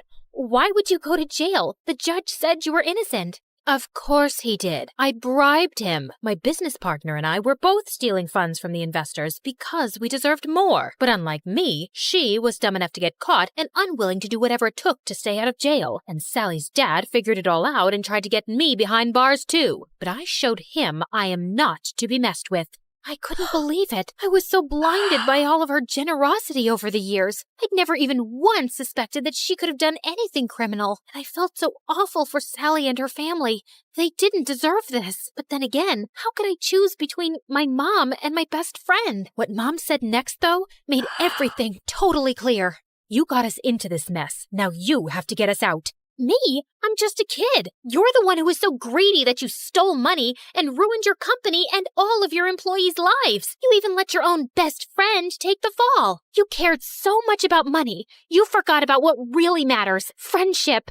Trisha, come back here. My name isn't Trisha, Mom. It's Janissa. So, let me reintroduce myself. Hi, MSA Nation. My name is actually Janissa. Pretty, right? Okay, back to the action. I grabbed the security cameras on my way out and headed straight to the police station. It had our conversation and Mom's confession recorded. The police took my mom away, and because I had just turned 18 recently, they let me take care of myself. And that night, the story was all over the news. I knew I'd done the right thing, but I'd never felt lonelier. The next morning, I woke up to a knock at the door. Sally, you have to believe me.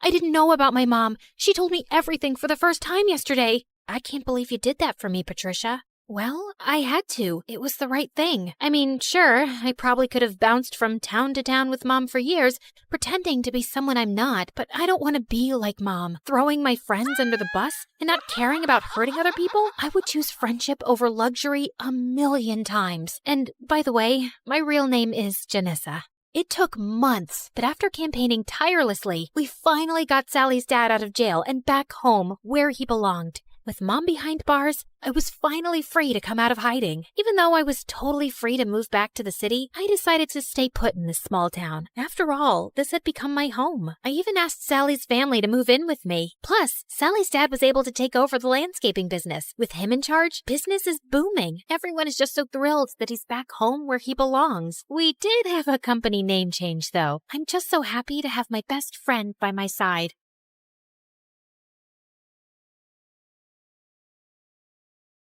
I woke up as the maids drew the curtains and I could hear the sound of birds singing. I slipped into my shimmering gown, just like Elsa's, placed delicate heels on my feet like Cinderella, and styled my hair like Rapunzel's. I looked awesome. Why wouldn't I? It was my 7th birthday after all. Whoa, I want to pinch myself. Is it for real? You look stunning, my princess. Thanks, Dad. But you remember your promise? You will rescue me, if I need you to, right? Of course, sweetheart. Hi, I'm Olivia, the princess of a small country in Europe. Dad threw a grand party for my birthday, and everyone was stunned to see how pretty I looked. Oh my God, the princess came straight from heaven. You light up the room with your beauty. The party was great, but then the son of a duke started boring me with how awesome his new school was. He went on, and all I wanted to do was return to my baggy jeans and hoodie and continue playing Minecraft. So I gave Dad a signal, our secret signal. I coughed once and then rubbed my nose, and just like that, Dad came to my rescue. The princess needs her rest, don't you, darling? Yeah, I do need it. Real bad. Yep, my dad was the best. He spoiled me rotten, and for him, my happiness was everything. My aunt asked him why he spoiled me, and he had the best reply. I'm her father, not just her king. Olivia is strong and wise, and her life is her own to decide. I only want her to be happy. Growing up, I felt like I was different from other princesses. I mean, how many princesses do you know who got to go to a normal school, stay up late playing video games, feed their pets, and give them baths? I could go out and play with kids and just be myself. I loved to live a simple life, just like everyone else. I remember one time I begged Dad to take me to the circus in town. Oh, honey, I could bring them to the palace. You don't need to go there. No, Dad. You know I want to go like everyone else, and I want you to come with me. Dad wasn't too sure about it, so I suggested we get a little creative and disguise ourselves to throw off the paparazzi. It was so worth it. Oh, girl, that's really fun. Yeah, I told you so. Okay, now say hooray! All of a sudden, I had terrible hiccups, which worried Dad, so I told him I was fine and went outside for some fresh air. As I walked around, I heard cries and rushed towards the tent to find people trying to train a monkey. Hey, you just stop it. How cruel. You can't do this to this poor baby. Ho, ho, ho. Ordering us? Who do you think you are? Some princess? Show off, kid. I ran away not because I was scared, but because I wanted Dad to know about it. And later, he dealt with it. But I remained upset for days, just imagining how that poor animal must have felt. One day, I heard some kids playing in my garden. When I went to check, I learned they were twins, Sophia and Ted. Their parents were friends of Dad's, and he promised to take care of them now that they had lost everything. The twins and I got along great. Ted was so much like me. We had all the same interests, and he was so gentle with animals, which I loved. Sophia was also sweet, and when we first met, we started talking like old friends. But gosh, she had this royal attitude that I just couldn't get with. Guys, I'm going on a tree planting campaign. Would you join me? It's going to be so much fun. No thank you. I don't want to get my hands dirty. I've never done it before, but since you're doing it, it'll be interesting. I'm coming. Ted was the sweetest. My life was perfect, but when I turned 8, my hiccups became awful. And to make things worse, my eyes started to twitch. Dad was worried and took me to a doctor, and it turned out that I had Tourette's syndrome. Even though I tried my best to control the tics, sometimes I just couldn't. One time in class, I was reading a poem that felt like I was on a bumpy road. This poem, seeing how all the kids just stared at me and then some giggled, my ears turned red. It was so awkward, and I ran from the class and just wanted to hide my face. But Ted followed me. Olivia, don't sweat it. Don't let this little thing put you down.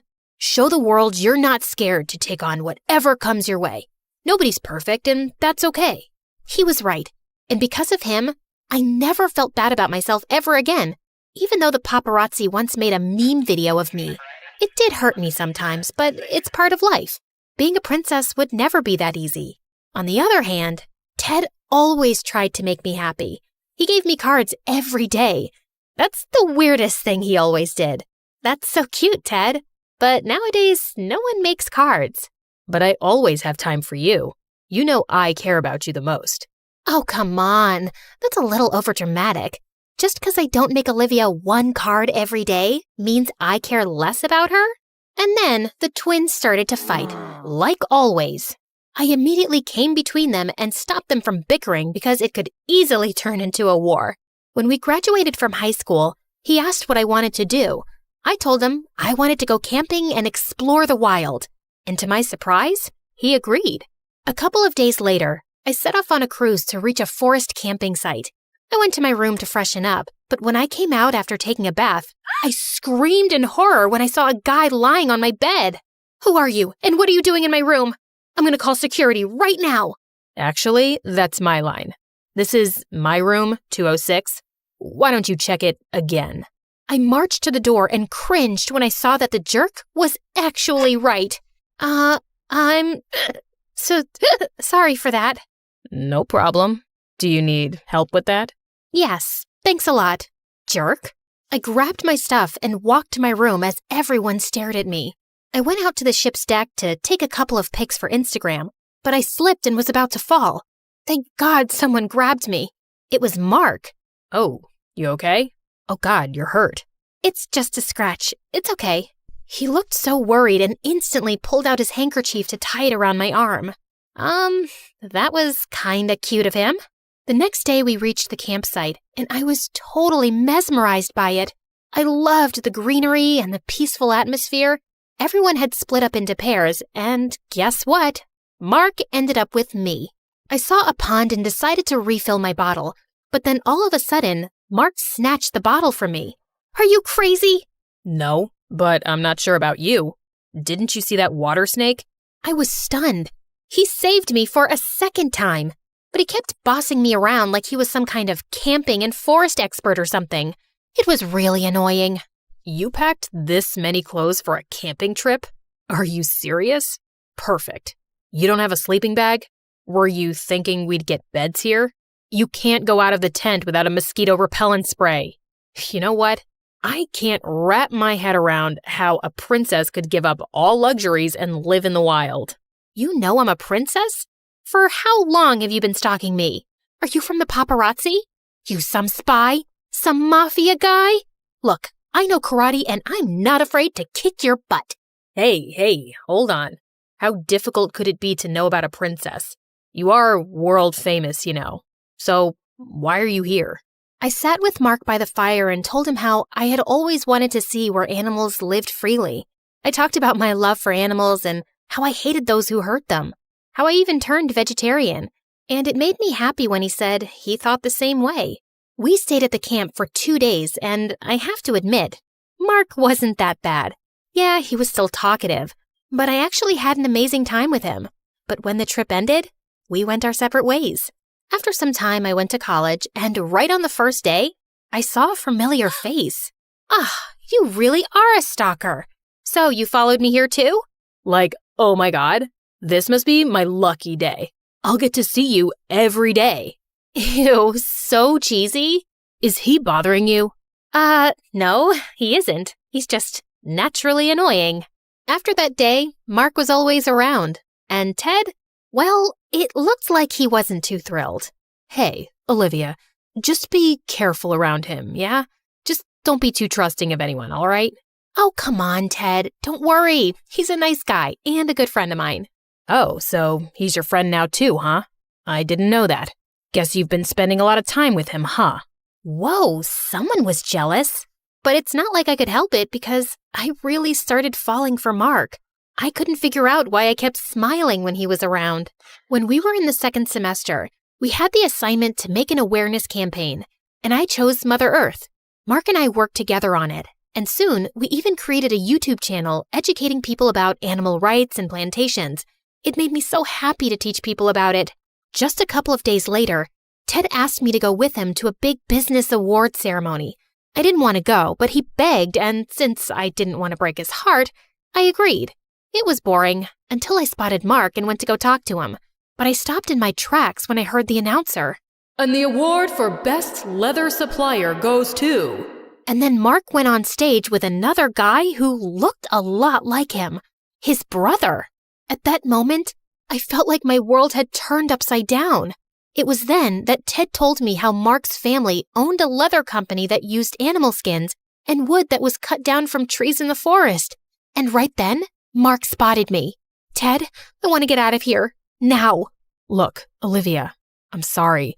I know I kept the family business, a secret from you, but I was scared to lose you. How could you do this? You were never honest with me. I held Ted's hand and left. I warned you many times to stay away from him, but you didn't listen to me. But don't worry, I'm always here for you. I'll never hurt you. He was right. It was me who acted stupidly and trusted Mark. Mark tried every possible way to contact me, but I shut him out. At college, he tried to talk to me, but every time he came, Ted was standing right next to me.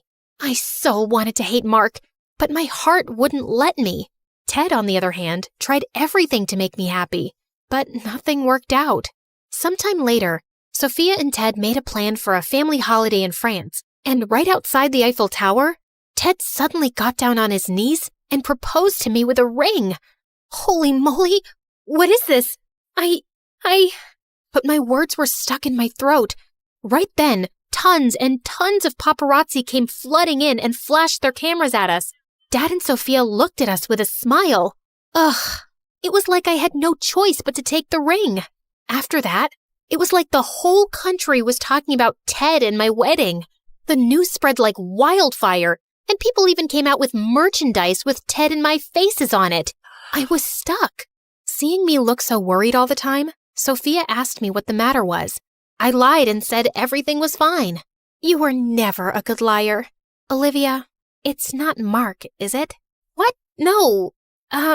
Maybe. Actually, yes. I can't get him out of my mind. Does it mean that you don't love Ted? Then why did you take the ring? But before I could answer, Ted entered. A couple of days later, we had a Christmas celebration at our palace, and when I went downstairs, I was shocked to see a familiar face. Mark! Apparently, he was Sophia's guest. With Mark and Ted both there, it was getting tense. So I ran to the garden to get some fresh air, and that's when I heard Mark. Olivia, can we talk? Look, I am so sorry. I should have told you everything earlier, but believe me, I left my brother's company a long time ago, when I first met you. You did? Then why were you there? It's 'cause I was invited to that award function by Ted, and when my brother won the award, he asked me to go up with him, then everything turned into a mess. I think Before he could finish, someone grabbed Mark. It was Ted. What's going on? What's going on? I'll tell you, sweet princess. You're out here talking to this jerk while being engaged to me. Oh, shut up, Ted. You are the real jerk. All this time, I thought Olivia liked you. But now I know she doesn't. I can't just stay quiet. Olivia, Ted wants to marry you just so he can be the next king. He took you to that award party on purpose. He manipulated both of you. I know I should have told everyone earlier, but I couldn't. He's my brother. But now, seeing how miserable you are, I just couldn't stay quiet. I'm sorry, Olivia. How could you? I did nothing wrong. You are a royal. You should marry a royal. You could at least be a little thankful after how much I did for you. Everything you wanted, I did, even if I hated it. I even touched those ugly pets of yours. Yuck. That did it. Nobody calls my pets ugly. I gave Ted a much-deserved slap. And the next thing I knew, the guards took him away. Apparently, Dad had seen everything. As everyone went back inside the palace, Mark and I stayed outside. Now that I knew everything, I had so much to say to him. I had to apologize. But before I could even say a word, he came up to me. So, princess, we are standing under a mistletoe. You know what that means? Yeah. He kissed me, and I knew in my heart that I would get my happily ever after with Mark.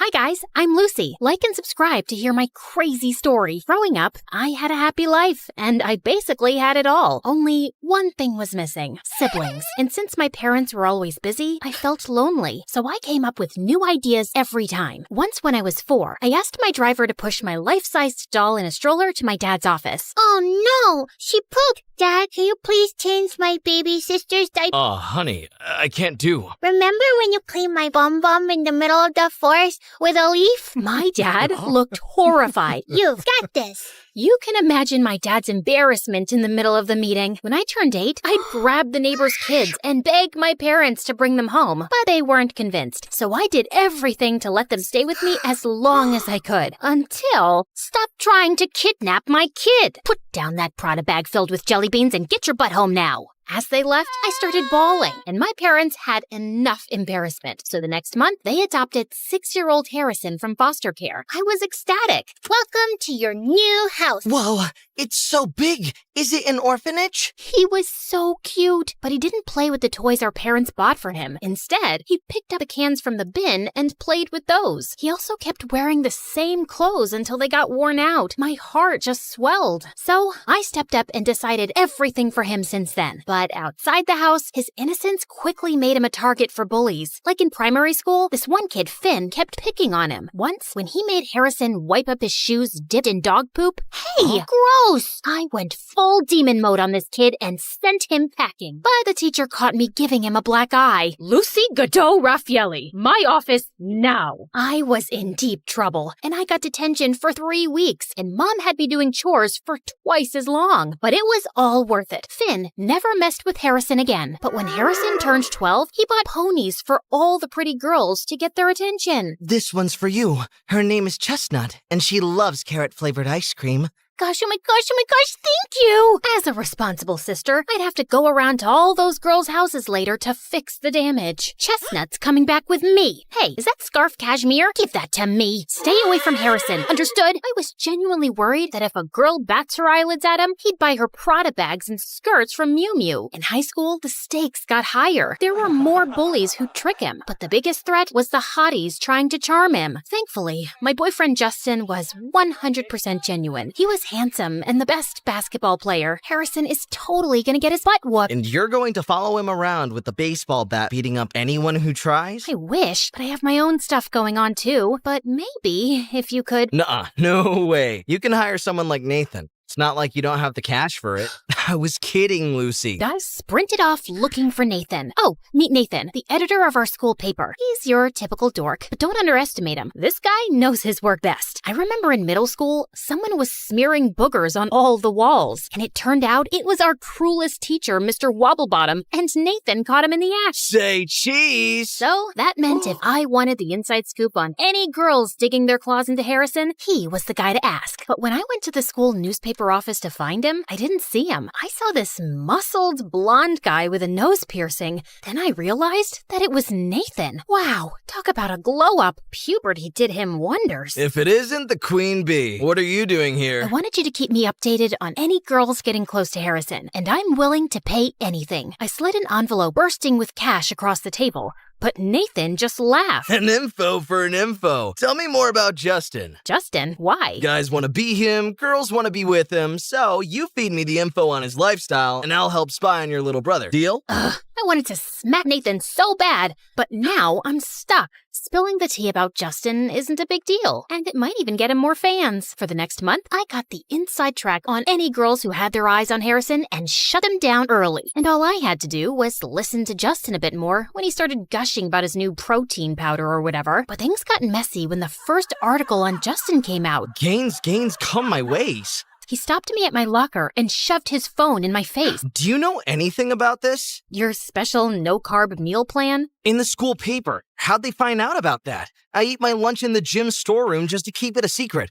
Only 2 people know about it. My trainer and you. Don't get so worked up. It's just a diet. Meal plan. This is what determines if you're Olympic level or a local league scrub. You just don't get it. You never did. He stormed off, and before I could say anything, out of nowhere, Nathan peeked from behind. Don't worry about it. I heard something else that's going to blow your mind. He told me that Harrison and this girl, Natalie, have been secretly meeting up after school. And just today, she got a new iPhone. Okay, what's the big deal? Nathan said Natalie was on a scholarship, and there was no way she could afford the latest iPhone. That leech! This would be a huge scoop if we can prove that she's using Harrison for his money. Oh, she definitely is. And since you're Harrison's sister, I thought you could get in close and help me expose Natalie. Deal. The first step was to figure out just what Natalie had been scamming my brother out of. Nathan got Natalie's locker code, so I snuck into the locker room during my free period and took a look inside. Books, gym clothes, stationery, nothing I could pin on her. On the back of the locker door was a picture of her and Harrison with a big love heart drawn around it. Blech. And then, what really stood out was a folder called Operation Moolah. Bang! Just then, the door slammed shut in my face. It was Natalie. Find anything you like, thief? Funny you say that when you're the one who's been eyeing up my brother's wallet. Oh yeah? And what did I take from him? And then, as I looked at her hand on the locker door, I saw Natalie was wearing a glittering diamond ring. Ah! Get off me! How'd you get this then? Dumpster diving? The crowd started murmuring, and I waited to see Natalie crumble, but she didn't. She looked more confident than ever. Harrison did give it to me as a promise ring. He gave this to me because he wants to go steady from now on. And before I could react, a couple of girls squealed, running out of the crowd to cheer for Natalie. Ugh. I went back to Nathan to tell him what happened. Not gonna lie, this is still great stuff for me. Not helping, Nathan. I need a new way to expose Natalie. Just then, he pulled out a drawer filled with cables, microphones, and cameras. How do you have all these? My friends lent it to me in exchange for information. So this was how he got his info for the gossip column. Over the next week, we tried to follow Natalie wherever possible, but she wouldn't let us get close at all. Until one day, we saw her and her friends go to a primary school's playground. We brought a long-distance microphone with us. Hey friends, so my name might not be Madison, but for the sake of simplicity, we'll just call me that. I'm a world-famous music influencer, so if you're into music and MSA, you know what to do. Hit that like and subscribe button. Growing up, my dad and I would listen to tons of music. Rock, jazz, hip-hop, rap, everything. Dad worked at a concert arena and told me tons of stories about the shows. One day, I insisted on seeing one, so he took me with him. I'm telling you, Madison, you'll love it. They'll blow your mind. Yay! I'm so excited. I watched the entire concert from my dad's tiny office window and was mesmerized by the sound and energy of the crowd. After that, it became routine for Dad to sneak me into his office every other weekend to watch the shows. In 9th grade, I decided I wanted to share my passion for music with the world and dreamed of being a music influencer. So I created an Instagram account and started posting reviews and videos from the concerts I went to. My content quickly gained attention, and soon I had a steady stream of followers. Then one day, a local band contacted me on my Insta and offered me free tickets to their concert if I posted about them. It was then I knew I was well on my way to my dream of being a professional music reviewer. It all felt like a dream. I mean, I went from watching concerts through small windows to getting free tickets. Over the summer after high school, I was obsessed with a rising music superstar who had just left a huge boy band to start his own solo career. His name was, let's call him Barry Skies. I had a crush on him, and I was dying to see him perform live. Dad suggested I reach out to him for free tickets, but I wasn't too sure. He's one of the most famous upcoming artists under 20 in the world. I really want to, but I'm not sure they'd think I'm worth it. Sweetheart, people won't know what you want if you don't ask for it. I say try it. It was worth a shot. So I sent Barry a message on his Instagram, not really expecting a response. Little did I know that this single action would change my life forever. 'Cause not only did I score front row tickets, but I also got a meet and greet with him. At the concert, the arena went dark and everyone started screaming. Barry stepped out of the smoke and walked up to me, and before I knew it, he took my phone. Whoa, I was about to get the best live stream of the night. Do you think he's just gonna keep it? Who cares? I'm live on Insta. My followers must be going gaga right now. Eventually, he did give me my phone back, along with a wink, making all the girls in the arena scream. Was he flirting with me? After the concert, I went backstage and was greeted by Barry's manager. Thank you so much for the tickets. You certainly are an impressive young lady. As soon as you went live earlier, the sales for Barry's new record skyrocketed. I was honestly flattered. Right then, I remembered my dad's words and had the most awesome idea ever. So, I have like 5 million followers on Instagram and TikTok combined. I can give Barry's fans a behind-the-scene look at life on the road. He's not active on social media, so I can really help him out. It's certainly an interesting idea. We've never done anything like that before. I'll talk with the team. As she walked away, I was excited that she was even considering it, but I never knew that this moment would create a domino effect that would lead me to where I am today. Stay tuned to find out how my dad's advice changed the course of my life. While I waited, I spotted candy on the snack table and grabbed a handful. Right then, this dude wearing a baseball cap and sunglasses came up to me. The food is for the band only, and I don't remember you on stage. Who are you? I'm Madison. Ugh, security just lets anyone in here. Hey, I was invited back here by Barry's manager. Wait, you're that girl from the front row. The influencer? The one and only. Well, I hope you got the numbers you were desperate for. Hope Barry got the numbers he was desperate for. My fans drove up his record sales, so if you work for him or something, you're welcome. My heart pounded as I faced the jerk. Right then, Barry's guitarist did a slow clap. Tell him, influencer girl. Stay out of it, Leilani. No way. I gotta shout out anyone who can take on Barry Sky's massive ego and win. What? He was Barry? Barry Skies? OMG, I didn't recognize him with the glasses and baseball cap. I was horrified. I guess that's why they say never meet your idols. Right at that moment,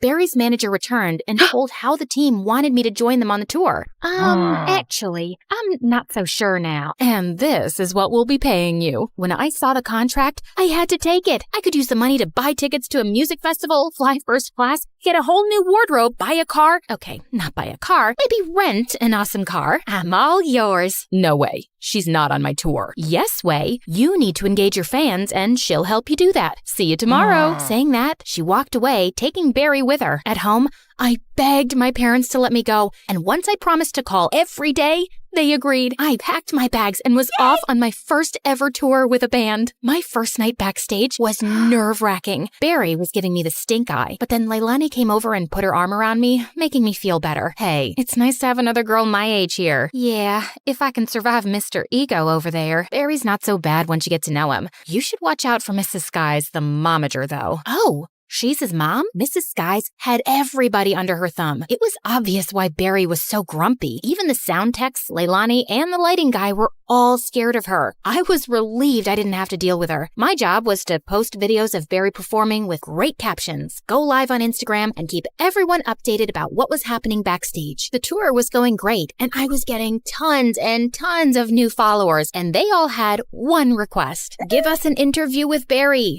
Take pics with Barry. But how? I was so frustrated with the guy. He was always in a bad mood. Leilani, you're playing the tune wrong.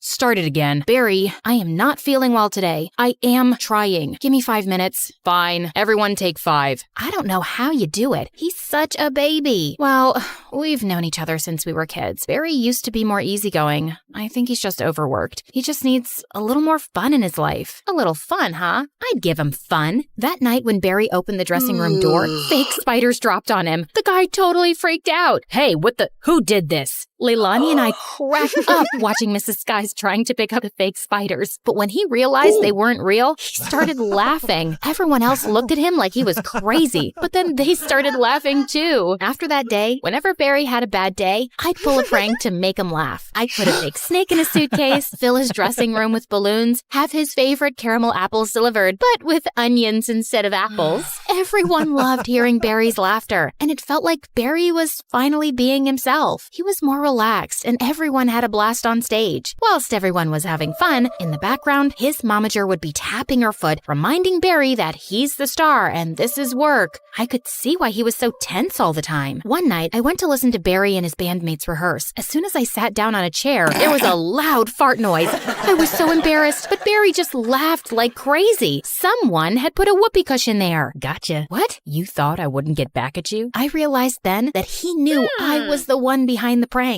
From then on, Barry and I started a prank war. We kept trying to make each other laugh. We had fun being silly together. His glares turned into smiles, and I felt the butterflies again. His mom, on the other hand, was so mad. always trying to find out who was behind the pranks, but Barry never told her anything. If only she knew, I'd be out of a job. One time after the show, I snuck onto the stage to record a live session at Barry's piano, but stopped the moment I heard Barry's voice. I didn't know you played so well. It was nothing. I'll just go. No, please, play a little more. As I played, Barry hopped on the piano and joined in. We finished the song, and he smiled at me. I suddenly realized I was live to millions of people. And there you have it. Barry Skies live and unfiltered. See you tomorrow on the road. So sorry. I forgot I was live. It's okay. Much better than a bunch of spiders falling on my face. I won't say I'm sorry for that. You needed some fun. I know. It was good to laugh like that. It's just that Mom pushes you really hard. Yeah. I know she wants me to succeed, but sometimes it's too much. I wish I could tell her to just ease up. Give me some time to bond with my band. Give me time to breathe. Why don't you tell her then? My dad told me once, people won't know what you want if you don't tell them. Tell me what, Madison? Before Barry could reply, Mrs. Skies appeared. She must have heard it all. Oh, we're paying you, so hurry up, Madison. In the van. Barry, you in the limo. Mom, I'm taking the van with the rest of the band. Barry, honey, you're the lead singer. I don't think it's a good idea. Mom, I wasn't asking. Come on, Madison. This wasn't going to end well, but from there on out, Barry and I got along much better and realized we had a lot in common, like our favorite movies, books, and so much more. We became really good friends. One night, Leilani told me how it was Barry's birthday, but with all the concerts and touring, even he had forgotten about it. We decided to do something special, so we invited Barry to join us for a night of pizza, cake, and our favorite MSA videos. Wow, thanks a lot. I totally forgot. But we remembered. Come on, blow out the candles and make a wish. I so want to party with you guys, but I've got an early interview with MTV. Barry, you deserve to have some fun. Okay, just one slice. Maybe 2 or 3. We laughed, danced, and enjoyed the evening. Before we knew it, we had fallen asleep until the next morning when a loud phone ringing woke us up. Oh no, I'm late. Your interview! We rushed Barry to the TV station in his limo, and his momager was waiting, tapping her foot. Just what are you thinking, Barry? This interview is very important. I'm here, aren't I? Chill, Mom. Wow. Chill? This is all you're doing. You think I don't know? Ever since you got here, Barry is unfocused, undisciplined. You're a distraction. I never meant to get in the way. You're fired. Leilani and Barry both looked shocked. I couldn't believe it. My first job and I was getting fired, but I couldn't just stay silent. Fine, I'll leave. But if you think trying to control Barry's laugh is more important than letting him be himself, then you don't deserve to be his manager. With that, I walked away. Once back at the hotel, as I was packing my things, I heard a knock. It was Barry. I've never had anybody stand up for me like that. Well, it should be your mom, but you know I'm happy to be here for you. Don't go. I just got fired, Barry. It's my tour, and I want you on it. I don't know. All I've done is mess things up for you. The interview today was great. Everything has been lately. It's like I remember how to be a person now instead of just my job, and that's because of you. Well, you're a great person. So are you. Shall we? Barry and I walked into the rehearsal room. His mom saw us, and her face was full of rage. What are you still doing here? I just fired you. You can't do that. Excuse me? Mom, enough is enough. You keep trying to tell everyone how to do their jobs, and it's not okay. Madison's work has been great press for us, and I want her to stay. So I'm done. You're fired. It's my tour, so I'm in charge. I appreciate everything you've done for me, but it's time to go. How could you cut me out of your life like this, Barry? I'm not cutting you out. Maybe you're not my manager anymore, but you're always my mom. Can't that be enough? Wow. Fine. If that's what you want, no matter the differences. Remember, I love you, son. I love you too, Mom. Later that night, as I was filming Barry's concert, suddenly I heard him call my name. He was calling me on stage. Oh no. Hey everyone, give it up for my friend Madison. She's the one who taught me to stay true to myself and follow my heart. Believe in yourself, and you can achieve anything. I waved, then sat down with Barry at the piano and went live. As we played, the audience sang along, danced. It was such a rush, but better than that, was playing my favorite song in the world with one of my favorite people in the world. When we were finished, the crowd roared. That was something. So, Barry, would you ever consider going out with you? I thought you'd never ask. Later when I went backstage, suddenly my phone started buzzing in my hand. Hello? Madison, I'm a producer for MTV. I've been watching your channel and just caught your live duet with Barry. What would you say about hosting your own travel and music show with us? I'd say that sounds great. Today, I'm not just a music influencer. dancer, but a top name on MTV. And I am glad I followed my dad's advice to follow my dreams. And you should too.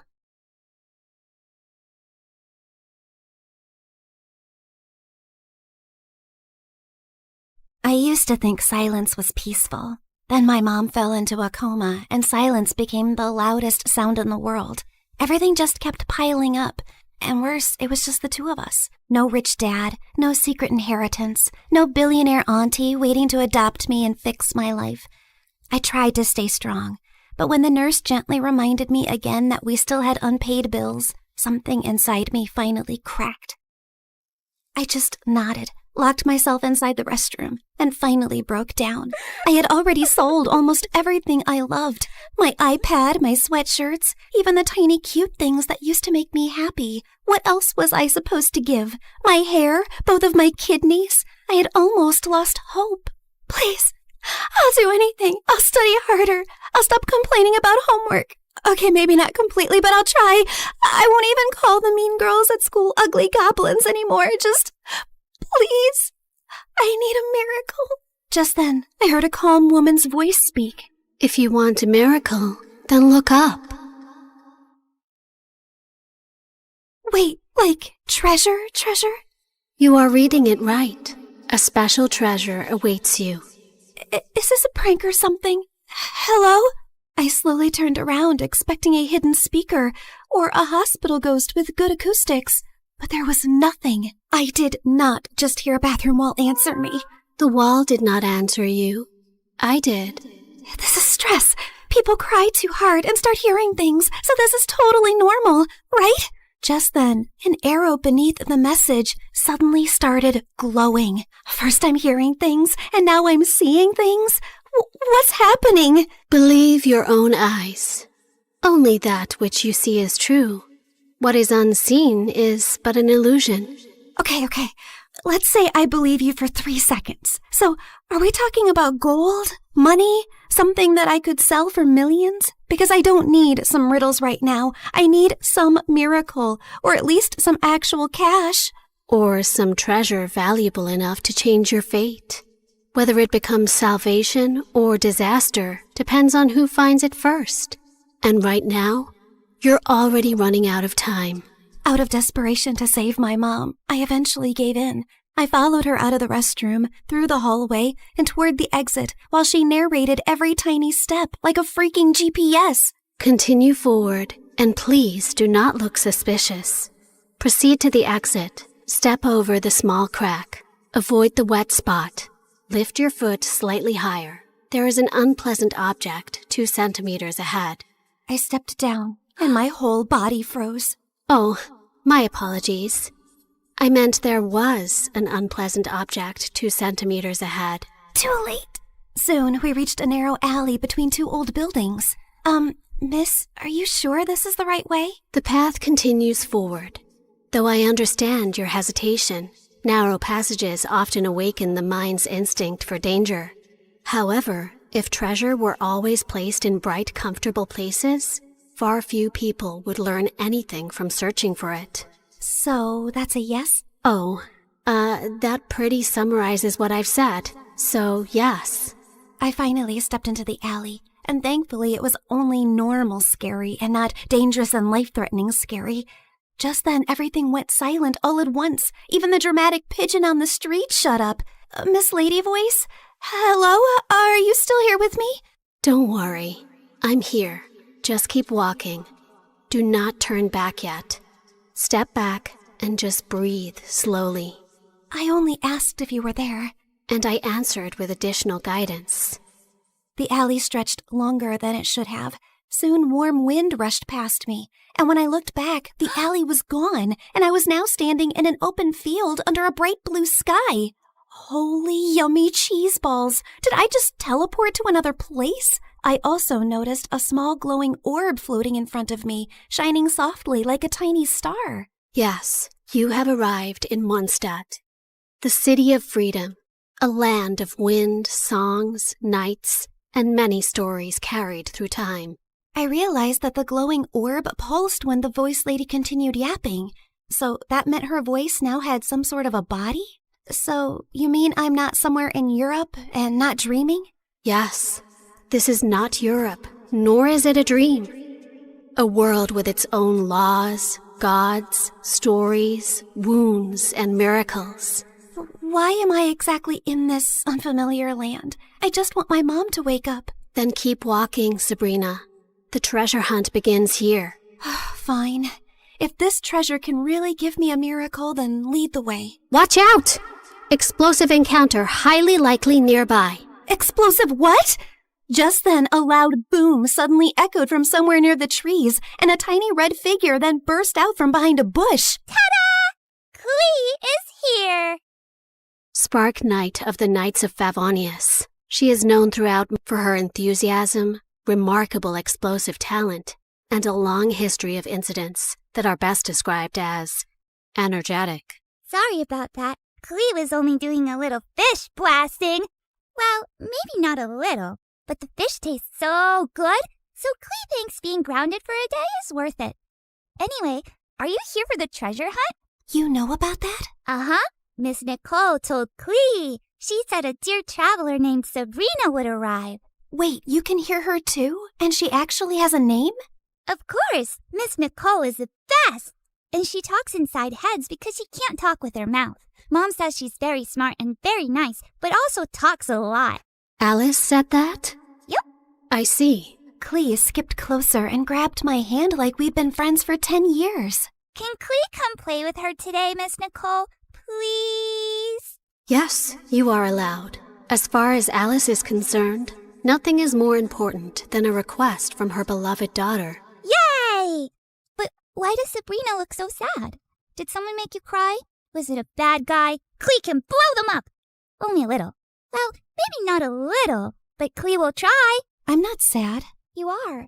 I know crying faces. Jean makes that face when Clee accidentally causes big disasters. My mom is really sick. She's in a coma right now. That's why I need to find the treasure so I can buy her medicines and pay the bills.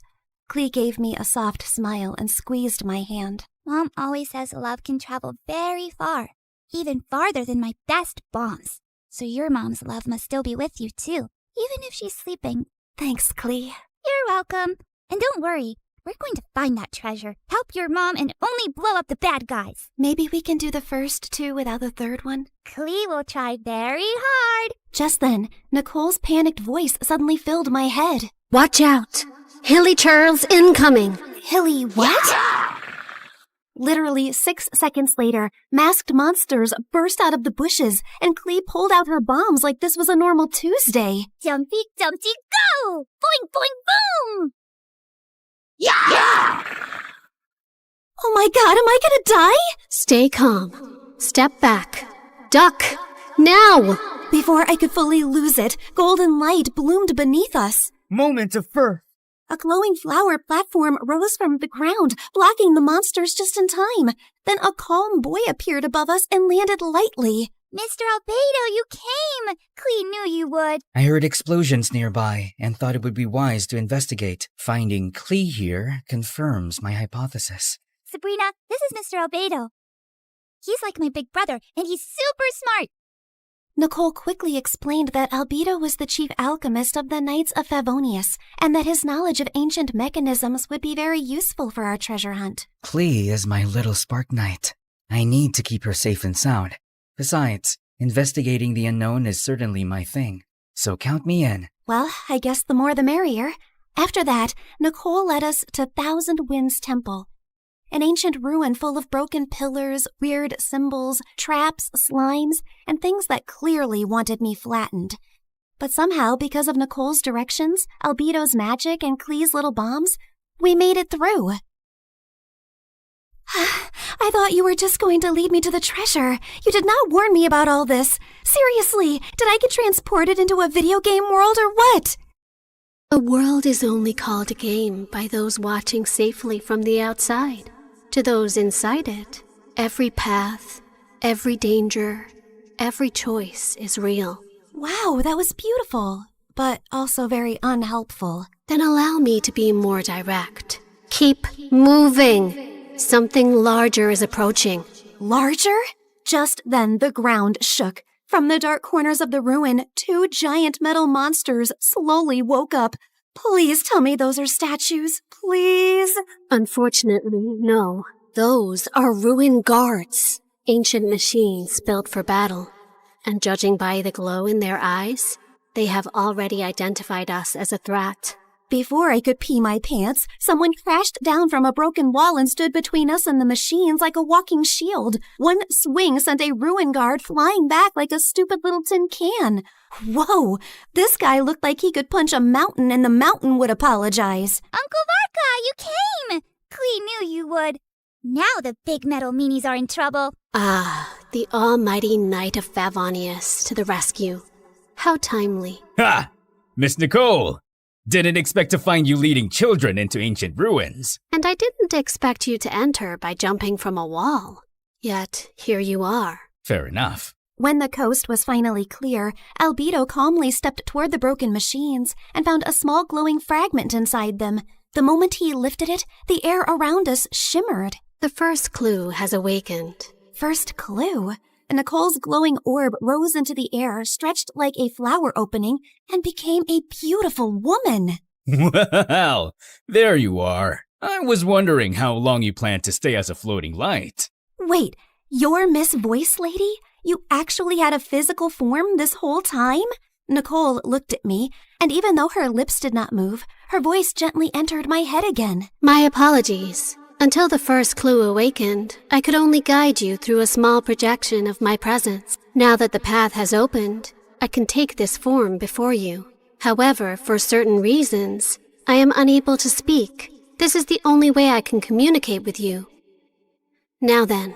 She continued yapping for 8 more minutes straight. And from what I understood, she was an angel called N from the Hexen Circle, a circle of powerful witches. She then explained that the glowing fragment was a piece of the treasure's scattered light and could lead us to the traces left across Tevat. The treasure you seek was broken long ago. Its light scattered across Tevat, leaving traces behind. This fragment will reach those traces. The brighter it shines, the closer we are to the treasure. Across Tevat? As in, this whole world of yours? Several regions, yes. That means a long trip, but don't worry. With Miss Nicole's incredible sense of direction, we'd never have to worry about getting lost. Yay! More big adventures! Wait, no, not yay. I need to go back. I have classes tomorrow and a sick mom in the hospital. Nobody told me this treasure hunt came with a lot of obstacles and a whole world tour. I understand. Your fear is not unreasonable. But the treasure you seek cannot be reached by standing still. Each clue will bring us closer, and each step will return you to the wish that brought you here. Fine. For Mom, I would continue this crazy mission. After that, everything turned into the fastest, weirdest world tour of my life.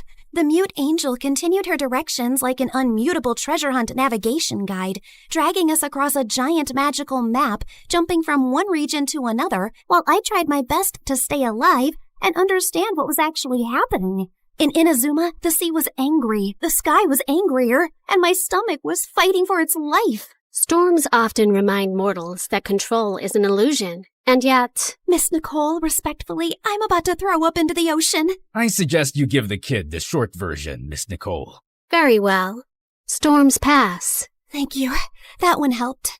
In Sumeru, we finally got one peaceful break near a waterfall. Albedo sketched the view. Klee showed me Dodoko, and when she said her mom gave it to her so she would never feel lonely, my chest hurt in the softest way. After our little break, Nicole led us to Natlan, where we were nearly roasted alive. Fiery creatures chased us through rocky paths while she calmly yelled directions. And at one point, Varka carried Klee and me like luggage. This is fun! Uncle Varka is the best! Hold on tighter! Every trace we followed made the fragment shine brighter. And by the time we reached Fontaine, it was full-on glowing, like it had finally remembered where the real treasure was hidden. Nicole led us beneath the water to hidden ruins, where the fragment pointed us toward the final trace, the one hiding the real treasure. Freaking finally!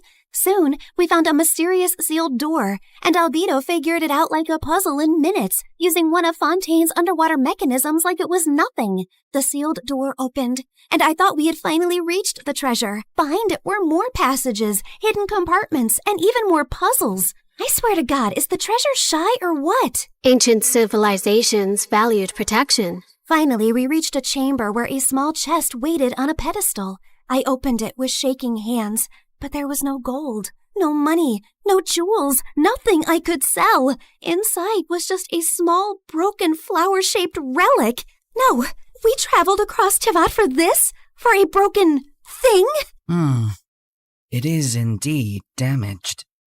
We can fix this, right? Yes, but not with gold, not with force, not even with knowledge alone. Then how? This relic is a vessel of hope. It reflects the heart's deepest wish. It was never meant to make someone rich. It was meant to answer the part of a person who refuses to give up. I stared at the tiny broken flower and slowly understood. The treasure was never something I could sell to fix my life overnight. It was hope. The one thing I had almost lost in that hospital restroom.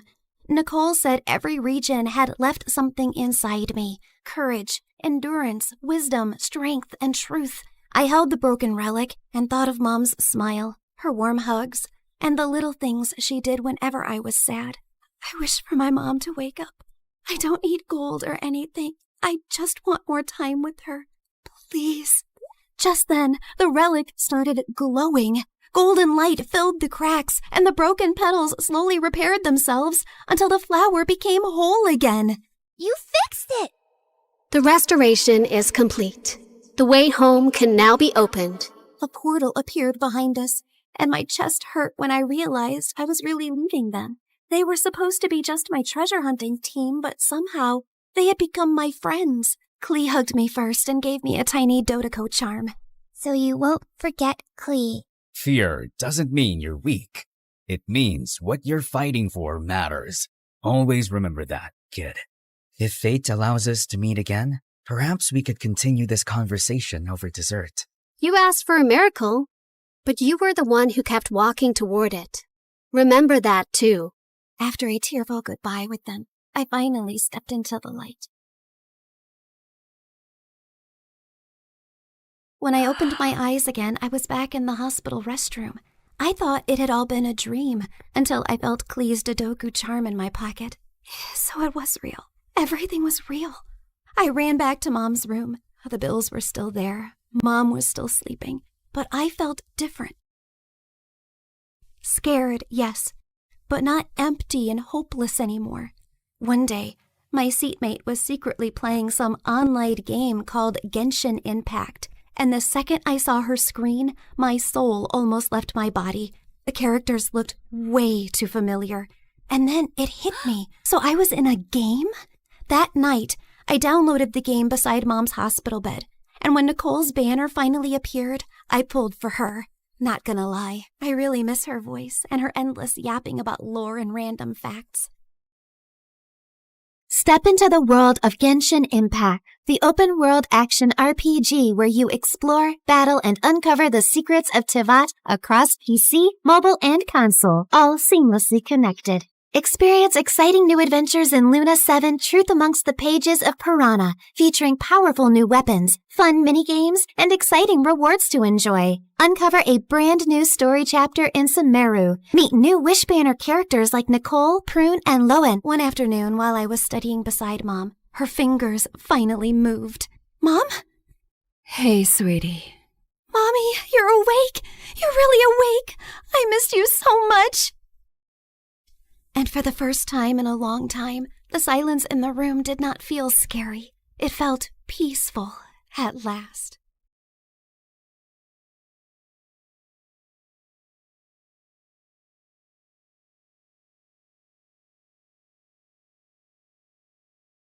Hi friends, I'm Jaina from Pennsylvania. Please like and subscribe.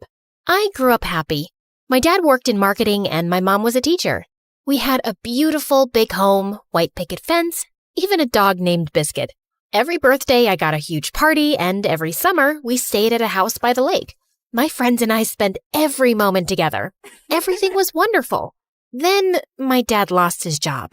Suddenly, everything in my life became horrible. We had to sell our beautiful house, and I said goodbye to all my childhood friends since we moved to a completely different state. Our new place was a tiny little apartment. On the first day there, I saw rats. They didn't allow animals either, so we had to give Biscuit to a friend. Dad had to take on 2 jobs, and my parents began to fight all the time. I went from being happy in every part of my life to just wanting to be someone else. Without my friends or parents around, I turned to basically just watching TV. Everyone there seemed to have the perfect life. Beautiful apartments, sparkly dresses, fun parties, and friends. They also had something else in common. They all moved to New York to start a new life of glitz and glamour.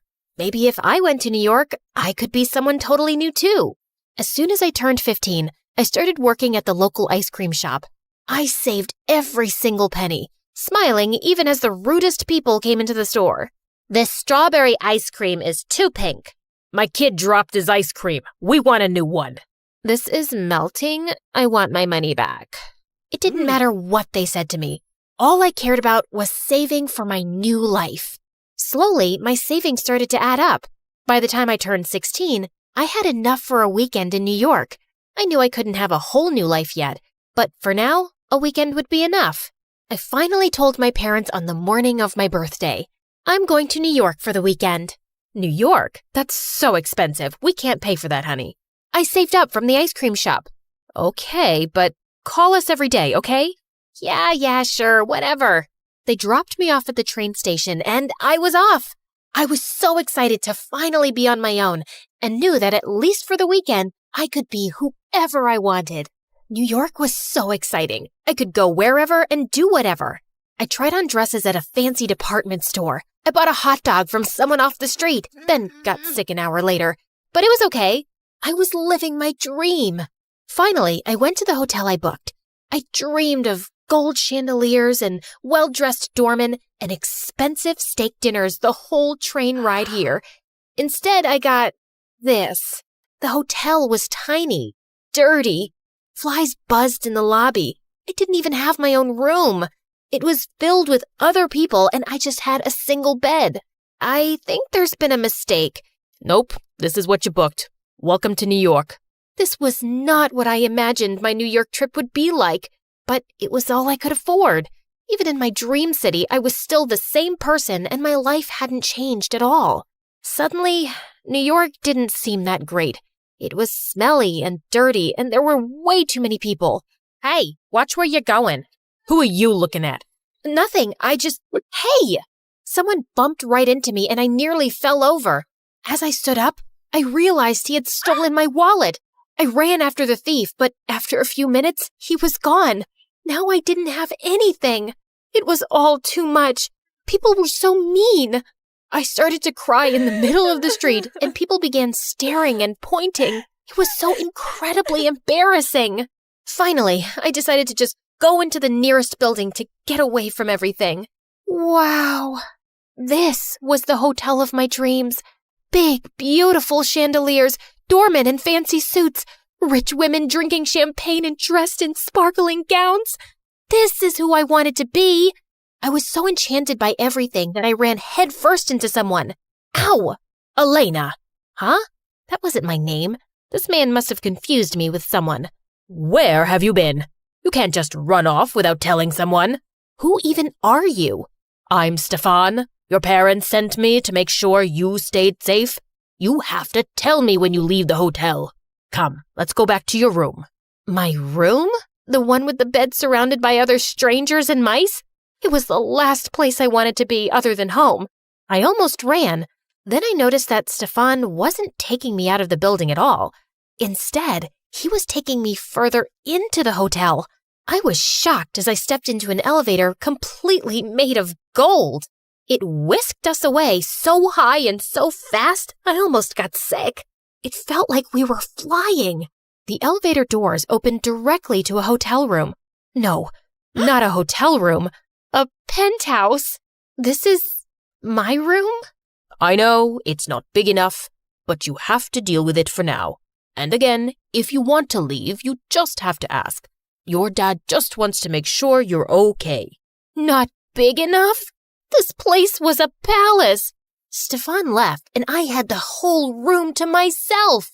The bathroom was all marble with a built-in hot tub. The TV was huge, bigger than I was, and there were so many chandeliers I lost count. Even the bed was luxurious, so tall and soft I could barely even climb on. Who the heck had such a nice hotel room? I knew I should have told him he had the wrong person, that I wasn't Elena and I didn't belong here. But then again, this was exactly what I had dreamed of. My stomach started growling, and I decided I would have to figure all that out later, after some free food. I raided the mini fridge in the room, snacking on soda and chips. I even ordered room service. By the time I was done, I was almost gonna fall over. Life had never been this good. My phone rang and I saw it was my parents. All I could think about was the fighting and the rats and losing our sweet biscuit. I hung up on them and decided I couldn't go back there, ever. I would stay in New York and start my life now, even if I had to take over this Elena girl's life to do it. I looked around and found her diary and laptop. I opened the laptop and, is that me?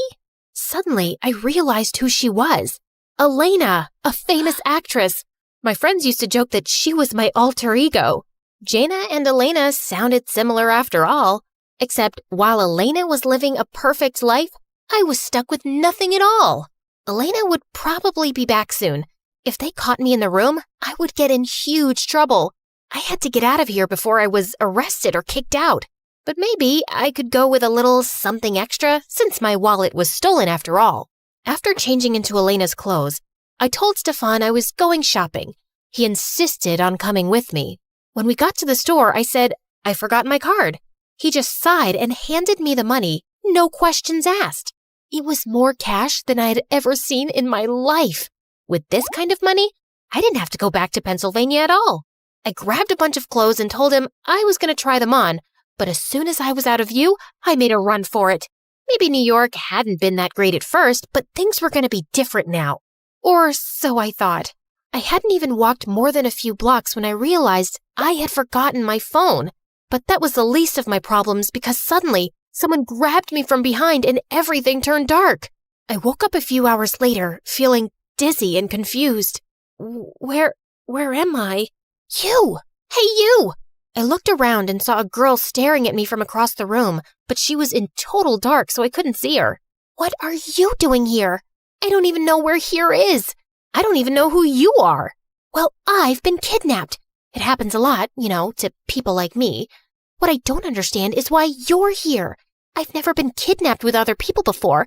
Oh my God, does that mean I'm not special? She stepped into the light and I realized, Elena? That's me.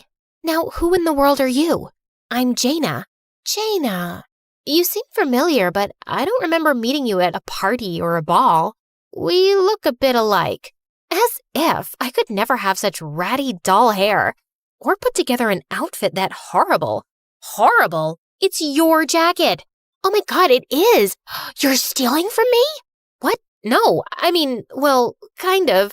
Are you working with the kidnappers? No, Stefan thought it was you. Ugh, I can't believe he mistook you for me. That's so gross. I was starting to get mad.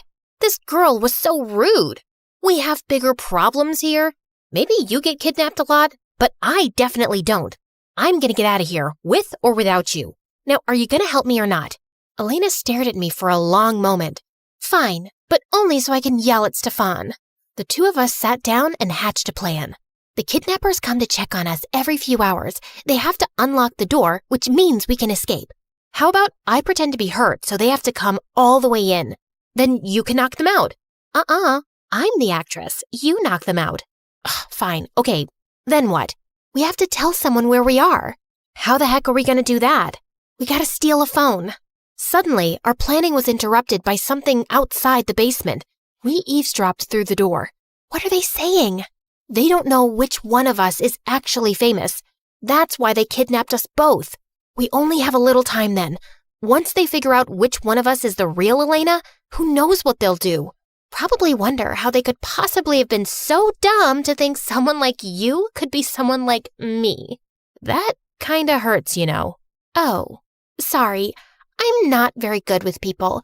They usually just want my money or a picture with me. No one really talks to me except bodyguards. That sounds terrible. I'm sorry. I gave Elena a big hug and she began to tear up. You know, I actually liked things better when we didn't have money. Really? Yeah, my dad doesn't care about me anymore. That's why I keep letting myself get kidnapped. All my dad does is work and fight with my mom. I don't think it's the same. They care about you, right? Right. My dad doesn't even remember my birthday. Elena looked very sad. I felt guilty about not answering my parents' call earlier that day. I knew Elena would do anything to have her dad call her. Suddenly, we heard footsteps in the hallway. Quick, the plan! I hid behind the door while Elena retreated to a far corner. She started crying and pretending that she was hurt. It felt like it was straight out of a movie. One kidnapper entered the room and looked concerned. As he walked towards Elena, I used a chair and hit him. He was knocked right out. I rummaged through his jacket until I found his phone. Got it! We dialed 911. Then quietly, Elena and I tiptoed up the stairs and out of the basement. We took off our shoes to be extra quiet and snuck past one of the kidnappers snoring on the couch. We were almost out the door when someone suddenly shouted, Hey, they're getting away! One of them ran and blocked off our exit and reached out to grab us. Elena and I ran in opposite directions. We ran into the dining room. I started throwing everything I could find. A fork, a napkin, a frying pan. Throw your shoes! These are designer! You matter more than your shoes! I grabbed a plate from the dining table and chucked it at the kidnapper. It shattered against his head and took him down. Go, go, go! Elena sprinted to the door. To freedom! Yes! Not so fast, girlie. The last kidnapper grabbed me by the arm, yanking me away before I could make it out. That hurts! You're coming with me. I'll get that ransom if it's the last thing I do. Jana! Elena was standing in the doorway, frozen in fear. Why hadn't she left yet? Go! I won't leave you! Suddenly, the front door came down entirely. Give us our daughter back. Dad! Mom! I was so relieved to see them. I almost started crying. Behind them, I could hear the sirens. The police were on their way. The kidnapper's grip on my arm tightened. Where's our money? Your money? How about our daughter? You're not getting her back without it. Ow! Elena grabbed me and dragged me away from the kidnapper. Come on, Jana, let's go! You threw the shoes! Of course I did. You matter way more than shoes. Police, hands up! And just like that, the police came and arrested all of the kidnappers. They told us that they would be going away for a very, very long time. My parents wouldn't let me go, constantly hugging me and making sure I was okay. How did you know I was kidnapped? You left your phone at the hotel. Stefan called us when the kidnappers demanded they pay up for both girls, and we realized that they had you too. We should have never let you go into the city alone. I didn't think you cared. We love you so much, Jana. Maybe we're not the best at showing it, but at the end of the day, you're our daughter. We might not have a lot of money, but we would give anything for you. I love you too. Let's go home. I smiled at my parents, but I noticed that Elena started to look really sad. Her parents hadn't come at all. It was only Stefan. Are you gonna be okay? I'll be fine. I just wished my family cared as much as yours did. You know, friends can be family too. We smiled at each other, and I reached out and squeezed Elena's hand. Come visit me in Pennsylvania? Pennsylvania? I would love that.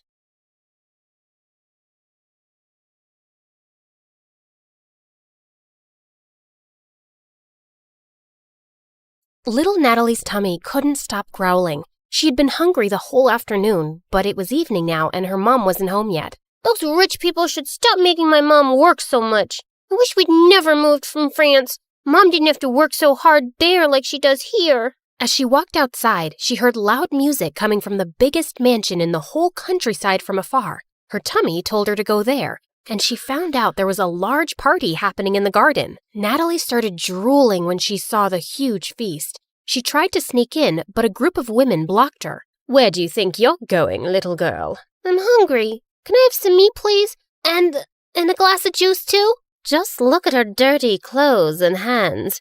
Disgusting. You're not welcome here, child. Be off with you. Natalie was so mad at their meanness. Just as she turned to leave, she noticed a young boy around her age hiding in the bushes, and he looked furious. He was staring at a maid who was being scolded by the lady of the mansion, Mrs. Harrison. How can you serve these fruits in a stupid basket? We have an expensive tray for this. Another mistake, and you're fired. Mr. Harrison was trying to calm his wife down when their daughter Harper, who was the same age as Natalie, was making things worse. I don't have the mood to eat those fruits anymore, Mom. That woman ruined my night. Natalie felt so bad for the humiliated maid. She joined the boy in the bushes. I hate these people. Me too. And that's my mom they're yelling at. They don't deserve all this delicious food. I have to teach them a lesson. Wait, are you going to do something bad?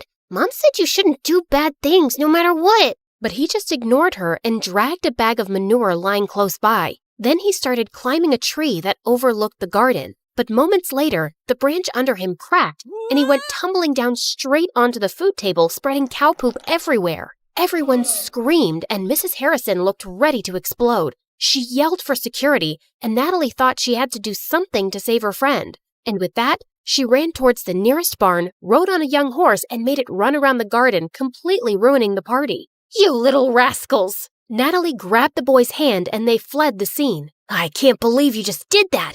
You're so cool! Natalie's tummy suddenly let out another growl. He chuckled and took out an apple from his pocket. For you! Make it 2, 'cause I saved your butt. I'll get you another one soon, promise. What's your name? Natalie. And you? Caleb. Nice to meet you, Natalie. Can we be friends? Okay.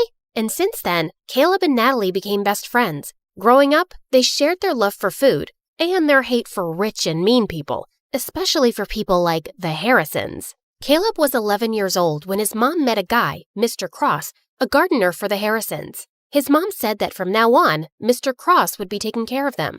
Hello, Caleb. Your mom told me you like apples. And reading? Not long after, Mr. Cross and Caleb's mom got married, and he became the hero in Caleb's eyes. He was so amazed by his stepdad, how smart and strong he was, and how good he was to both him and his mom. When I grow up, I want to be just like you, Dad. I'm sure you'll be better than me and every wealthy man in this land, my child. He would help Caleb understand his math homework, give him tips on how to build a dove house, and he also gave him really good life lessons. My dad told me something. I want to share it with you too, 'cause you're my best friend. Really?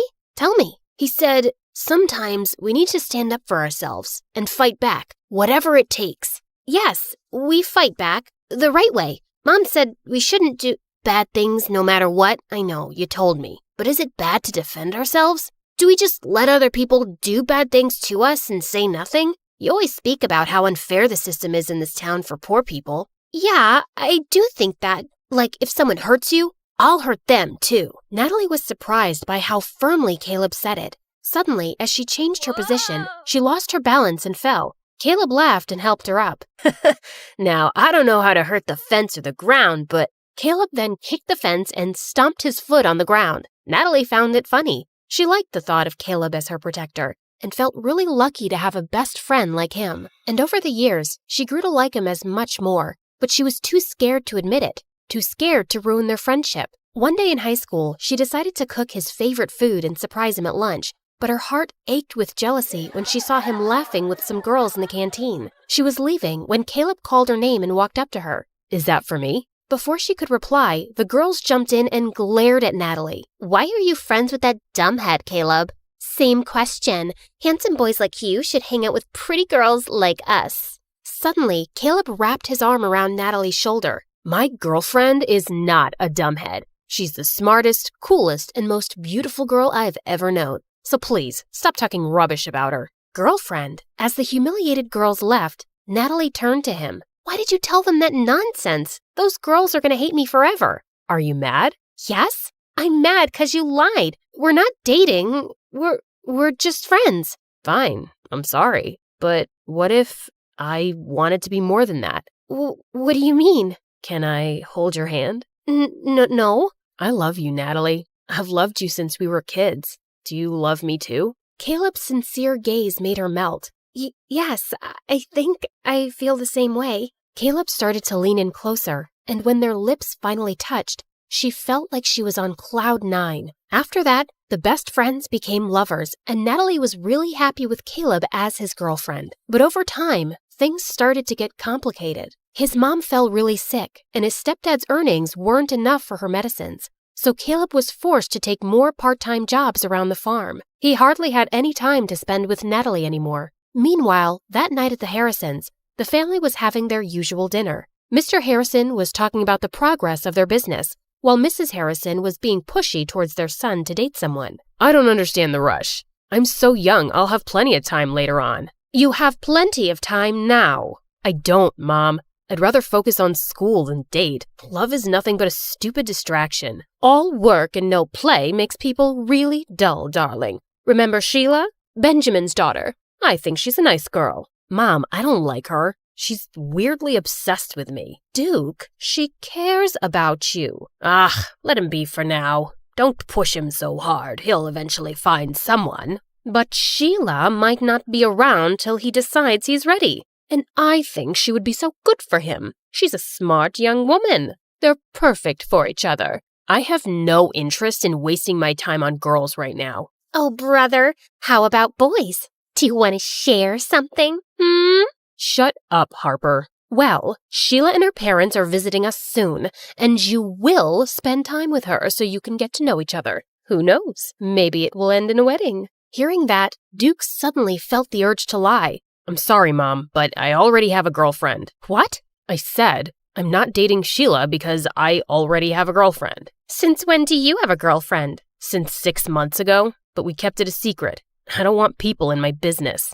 Duke left the table and decided to take a walk in the gardens to cool off. Suddenly, he heard someone behind him and turned around to see it was just Mr. Cross. Oh, sorry, Master Duke. I didn't mean to disturb your walk. You look a little upset. I'm not. It's really nothing. Just sometimes parents can be too much. Do you have kids, Mr. Cross? A son, the same age as you. Maybe I'll introduce you sometime. Duke was feeling too preoccupied, so he just smiled at their gardener and walked off. That weekend, Natalie's mom caught a serious flu, so later that day she went to town with Caleb to buy some medicine. While they were in the pharmacy, his stepdad called him. I need to stop by a dad's friend's place to pick up a package. Wait for me in the town square. I'll be right back. Natalie bought the medicines and sat on a bench in the town square. Her favorite thing in that old place was the old horse statue in the center. They're such gorgeous and magical creatures. Just then, she noticed that its red eye patch was lying on the ground. She picked it up, and as she placed it back on, the statue suddenly wobbled. She tried to make it steady, but it just suddenly toppled to one side and broke into pieces. Holy mighty, horsey! Natalie stared at the sight in complete shock. The townspeople quickly gathered around, and they went berserk. How could you be so reckless and ruin the pride of our town? Isn't it bad enough that we have to live with a foreigner who badmouths our town and its systems? And now you've ruined our cultural legacy! Some of them even started crying, and Natalie felt panic. She tried to contact Caleb, but her phone's battery was actually dead. I swear, I didn't do anything. It was already unsteady. Please, forgive me. But the townspeople were blazing mad. Soon the police came, and as they were questioning her, everyone suddenly became silent as they made the way for someone. Natalie lifted her head and met someone's eyes. Duke, the oldest child of the Harrisons. What's going on here? This girl just caused serious damage to a public property, and we need her to come with us to the station. Duke just nodded at them, and soon, Natalie found herself sitting in a police station. Please, officer, just let me go home first. My mom is sick, and she must be really worried. But the officer just ignored her. A few minutes later, Duke came out of the main office. You're free to go. I've taken care of everything. Huh? What do you mean? I paid $50,000 for the fine and damages, so you won't go to prison. What? Why are you doing this? You don't even know me. Because I need you. What? What do you mean? Duke then dragged her outside the station to talk. Listen, I need you to work for me as my fake girlfriend for a month, and I'm going to pay you for it. I'm sorry, but can you repeat what you just said? I'm not sure if I heard it right. I think you did. You don't look like you have any hearing problems. Is that how you joke? Because it's super lame. Even hyenas won't laugh at it. Do I look like a clown to you? How can you offer me a ridiculous job when you don't even know if I have a boyfriend or not? Look, I don't care whether you're single or whatever. I'm not interested. I just need you to pretend to be my girlfriend, and convince everyone that we're in love, especially my family. But why would you need a fake girlfriend anyway? You can just have a real one. Just choose any girl but me. You rich people are used to getting whatever you want anyway. I asked you to be my fake girlfriend, not to become an interviewer. In private, we'll be practically strangers minding each other's business. I can prepare a contract tomorrow. What makes you think I'll accept your offer? I don't want this weird job. Don't worry, I'll think about another way of repaying you. There is no other way. Accept my job or return my money immediately. It should be the exact amount that I spent to save your sorry little butt. Natalie wanted to yell at him for blackmailing her, but she knew she couldn't pay him back.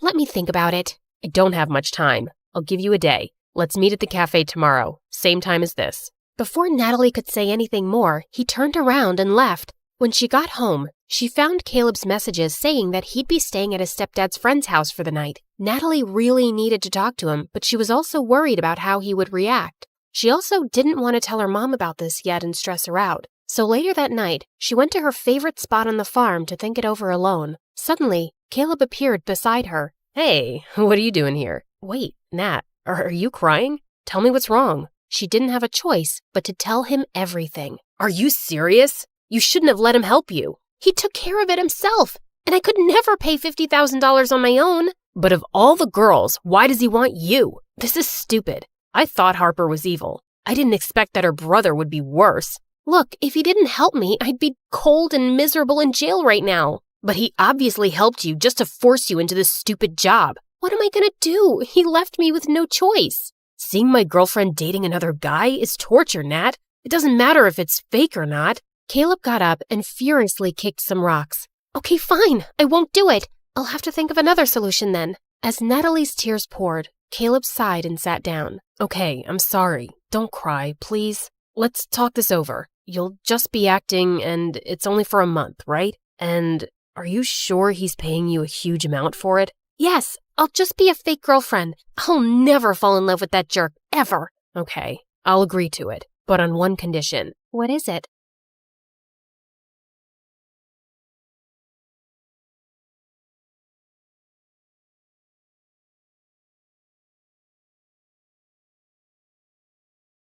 When I was little, my big brother was my protector. And now, I'm the one protecting him. I just hope I don't get arrested. Oh yeah, and like and subscribe or you'll miss out on the mystery. I'm Zelda from Washington, D.C. My brother Ryan has always been there for me. When I was clumsy and dropped my ice cream, he got me a new one. When I fell, he picked me up.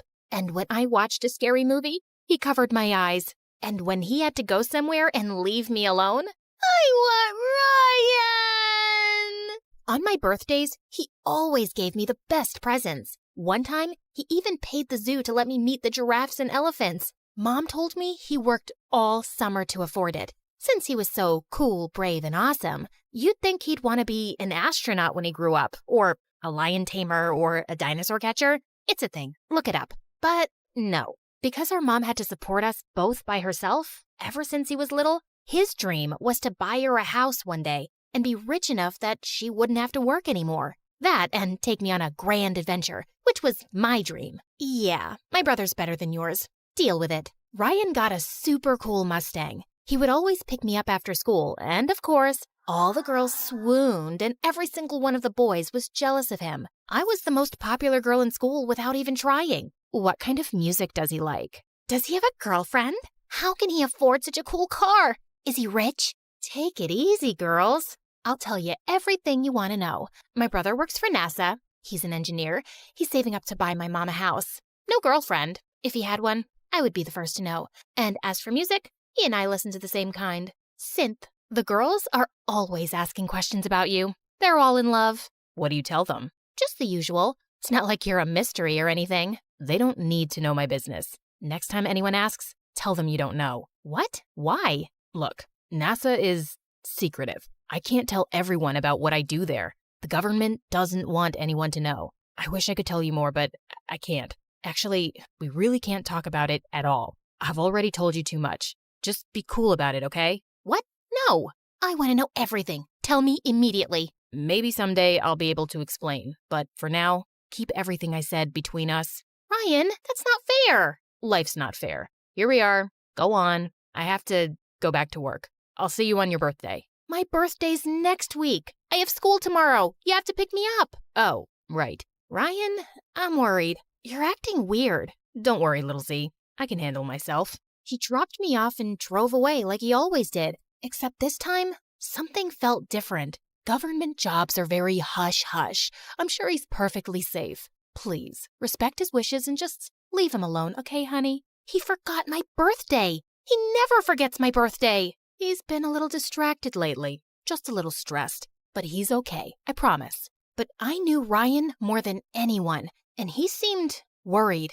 The next day, I waited outside our house for him to pick me up like he always did, but this time, he didn't show up. OMG, what happened? You're soaked. Didn't your brother pick you up? No, and he didn't call either. Something's wrong.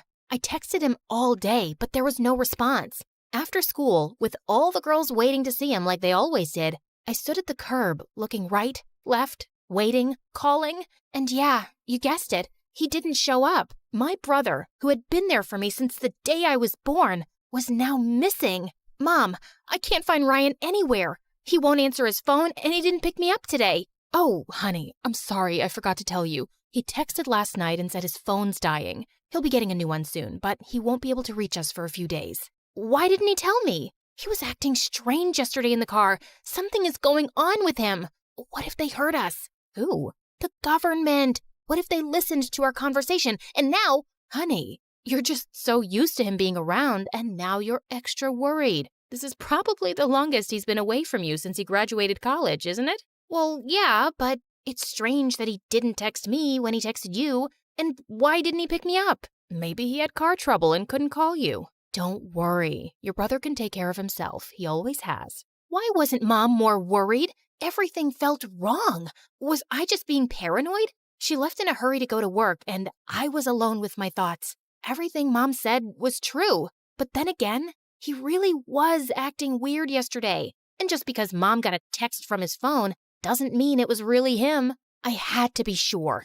I rushed to the bus stop and went to the only place I knew I could get some answers, NASA. I would say he was an engineer, just like he told us, so they wouldn't suspect I knew anything more, which I guess I didn't really. I couldn't believe the giant space shuttle and huge NASA logo out front. This place was intense. At the front desk, I asked if I could speak to my brother. "What's his name, darling?" I told her and waited while she was on the phone. While she talked to the person on the other line, she looked at me as if there was something she didn't want me to know. "Sorry, sweetie. No one here has that name." That's when I saw two men in black suits and sunglasses at the end of the hall looking at me. Or were they looking at me?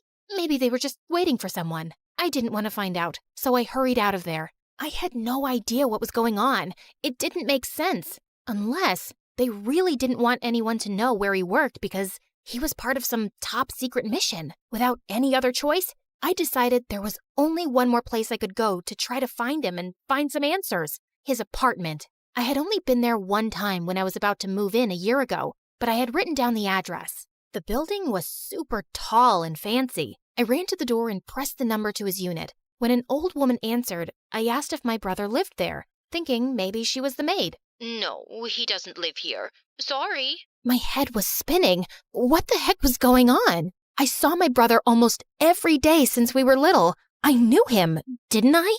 A black SUV parked right behind me on the curb. I couldn't see through the tinted windows. I ran. Just then, I got a text from Ryan. All it said was an address that I didn't recognize. I tried to call, but there was no answer. What if it wasn't really him? I could be walking right into a trap. I got on the bus and headed that way. I couldn't go to the police yet. I had nothing to report. But what if I was going into a trap? But he was my brother, my protector. I had to try. Whatever it was I was heading into, I had to be brave. The sun went down. The street of the address was dark and dirty. My mom would never let me come here alone. Then I found it, a broken down old motel. I climbed the steps and knocked on the door, my hands shaking. It opened, and I saw a beautiful young woman standing in front of me. "Zelda, who are you?" "I'm May, your brother's girlfriend. Come in." I walked into the small room and saw Ryan sitting there, his head down like he was crying. I ran and hugged him. "I'm so glad you're okay. I've been looking everywhere for you. What's going on? I went to your work, to your house." "I lied, Z. I don't work for NASA, and I don't live in that nice apartment building. I've been living here. When I showed it to you, I was a real estate agent, but I was terrible and I got fired. Now, I work at a rental car place. The Mustang is theirs. My boss caught me using it last night and fired me. But why did you lie? I thought we were best friends. We are. I was ashamed. You always thought I was so cool. You looked up to me. I said I would buy Mom a house, and I can't even afford to pay my own rent. She has to help me. I wanted to still be that big brother for you, the one you looked up to. You are my big brother. Of course I still look up to you. You're my whole world. I don't care what you do for work. See, Ryan? Zelda, I told him you'd say that. He didn't want us to meet because he didn't want me to lie to you. But I'm glad you're here now. And I'm so sorry, but Zelda, we need your help. No, we can't ask her to do that. She could get caught. She could go to jail. That's when they told me what Ryan had done. I was in total shock. My brother was so angry at his boss when he was fired that before he left, he snuck into the office and stole money from the safe. You did what? I know, it was stupid. It was a mistake. The security guard is there now. He knows me. When they open tomorrow, they'll see the money's gone and your brother will be on the video. We only have until 7 a.m. before I go to jail and my life is ruined. My heart was pounding, my hands sweating. I couldn't believe this was happening. I know he said he was angry, but this? I don't understand. That's not you. Why did you do it? I wanted to pay back Mom for all the money she let me borrow. I'll go. I'll put it back. No, Zelda, if the security guard ever sees him, he'll be caught. If he sees you, he won't know who you are. You can run. But this is my mistake. I'll face the consequences myself. I wouldn't help you steal money, but we're not stealing it. We're putting it back. So I'll help you because you've always helped me. Yes, I knew it was dangerous. I knew I could get into serious trouble, but all he wanted to do now was make things right. He drew a map of the office and explained to me exactly how to get in and out. The problem, of course, was the guard and the fact that he had been caught on tape, which meant I would have to delete it. I had no idea how, but he wrote it all down along with the combination to the safe on a piece of paper. Why not just send it to my phone? You can't take your phone. If they suspect you, they could use it to see that you were here. I'll call Mom and tell her you're sleeping here. So my mom knew he'd been lying? That's why she wasn't worried. Here, the money is in this purse. Just pretend it's yours and take my hoodie to cover your head. I left the apartment, following the directions he gave until finally I was outside the office. The guard was outside the gate. There was no way around him. My first thought was to cause a distraction, but there was nothing anywhere. So I just walked right up to him. Sir, please, can you help me? What are you doing out here at night, miss? I forgot my phone in the car I rented. Everything I have is in there. Can it wait till tomorrow? I'm not supposed to let anyone... I can't. He took pity on me and let me in. He asked which car, and I pointed to a random one, getting ready to cry again when he didn't find it. And that's exactly what happened. Can I use the bathroom?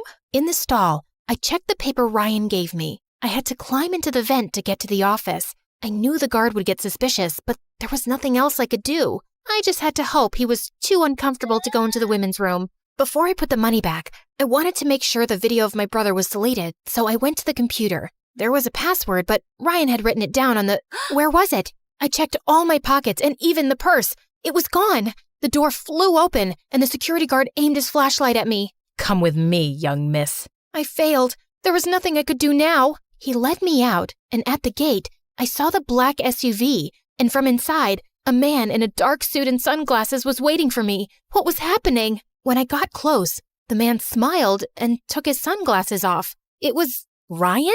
Happy birthday, little Z. How'd you like your adventure? But my birthday is next week. I know. Then it wouldn't be a surprise, would it? I'm pretty sure this would still be a surprise. Ryan told me he did work at NASA, and he owned the car rental place because 6 months ago, he invented something for the government, and now he was a billionaire. What about May? She's my friend from work. If I was dating someone, you'd be the first to know. Why? Do you think she likes me?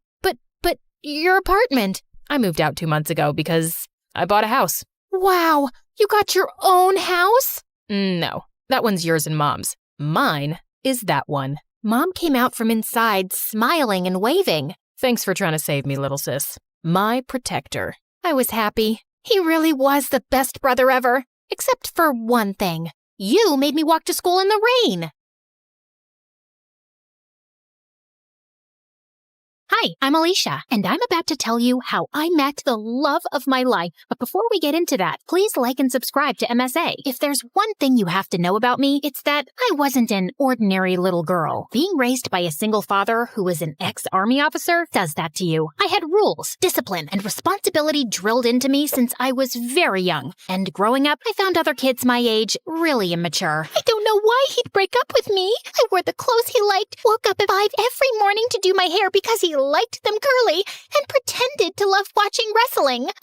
Excuse me, but I need to get that muffin. Can't you see that I'm crying? My boyfriend just broke up with me. Aw, I'm so sorry. You know, it reminds me of the time my dad took me for this obstacle course and I twisted my ankle so badly, the doctors told me I'd never be able to walk again. But I didn't lose hope, and here I am. How is that the same thing? It's not, because that was an actual problem. But yours is just a bunch of high school nonsense. Now move your butt, please. Needless to say, I didn't have a lot of friends. And I didn't care either. My life was all sorted out. Graduate school, get into a good college, work, and retire. But then I turned 18 and met Arthur. He was a transfer student from Greece, and boy was he dreamy. The first time I met him was in gym class. We were playing catch, and I was so lost in looking at him. I totally missed the ball, and it hit me right in the face. I fell on my butt, and Arthur came running. Are you okay? You're bleeding. It's nothing. I'm used to much worse. On second thoughts, I might need a doctor. Arthur smiled and carried me to the nurse's office. The entire time I was there, he sat next to me, and later he dropped me home. We became friends after that, and slowly I fell for him. He was smart, mature, and sweet. If there was one guy I wanted to date, it was him. So I decided to ask him out, except I didn't know how. So I turned to MSA for help, and it did not disappoint. Rule number 1, never let your crush know you're interested in him. Avoid eye contact and do not speak at all. The next day, when Arthur waved at me in the hallway, I wrinkled my nose and turned away. He sat next to me in class, but I didn't pay any attention. But then in the cafeteria, he caught up with me. Are you avoiding me? Me?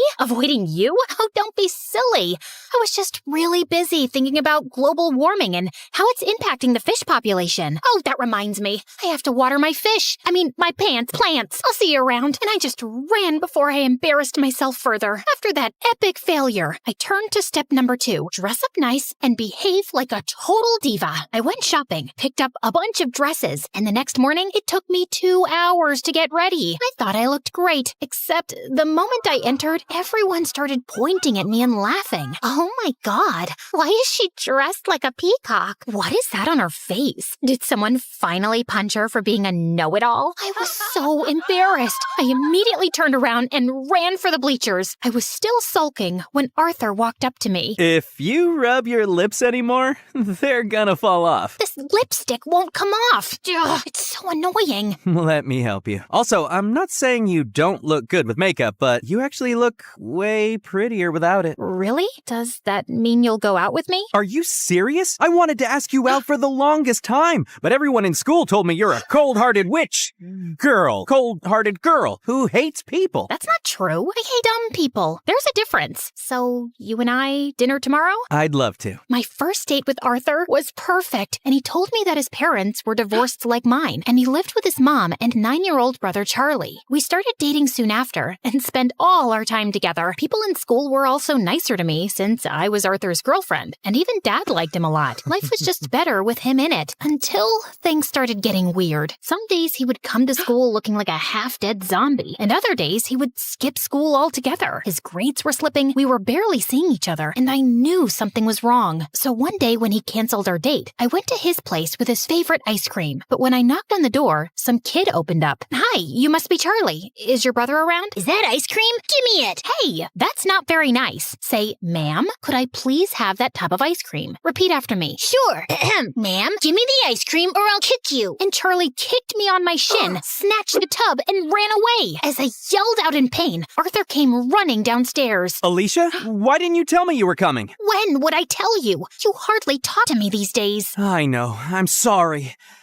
It's just that Mom's getting married again. The guy doesn't want Charlie in his life, and Mom loves her stupid boyfriend so much that she decided to move out, leaving me in charge. Why wouldn't you tell me that before? Because it's embarrassing, and I didn't want to drag you in my mess. I'm already a part of your mess, and we'll get through it together. Okay, I know that was a bit cheesy, but Arthur looked like he was gonna break in a million pieces, and I really wanted to help him. Besides, how bad could a 9-year-old be? Turns out a lot, because Charlie was a total devil. He would cry over the smallest things, throw tantrums if he didn't get his way, and would constantly butt into my dates with Arthur. We hardly spent any time alone. I was pretty sure he just hated me. Like one time, I was waiting for Arthur in his living room, and Charlie kept giving me death stares. Something on my face? I was just trying to figure out how someone can look like a horse and a camel at the same time. That's kind of mean, Charlie. And you're kind of ugly. Anyway, have fun on the date. It won't last long. And 10 minutes into the date, Arthur got a call from the babysitter that Charlie had locked himself in the washroom and we had to run back. Then another time, it was Dad's birthday and I had planned a really cool surprise for him. I'd invited all his old friends from the army. Arthur helped me deck up the place and I was arranging the cake when Charlie walked up to me. Oh, wow. This cake looks yummy. Give me a piece. Only after my dad cuts it. But I'm hungry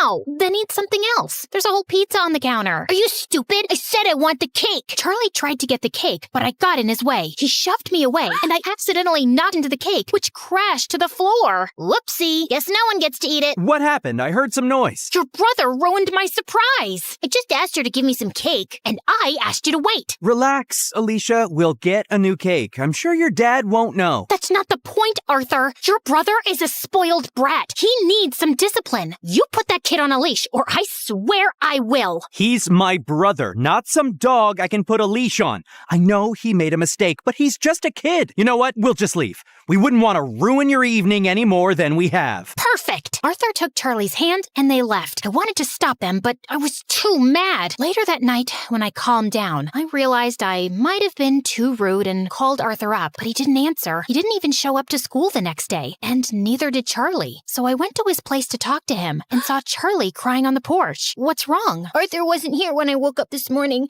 and I don't know where he went. Did you call him? He left his phone behind. Then why didn't you answer when I called? Anyway, don't worry. We'll find him. But till then, you're coming home with me. No, I don't like you. You don't have to like me, but I'm not leaving you alone till Arthur gets back.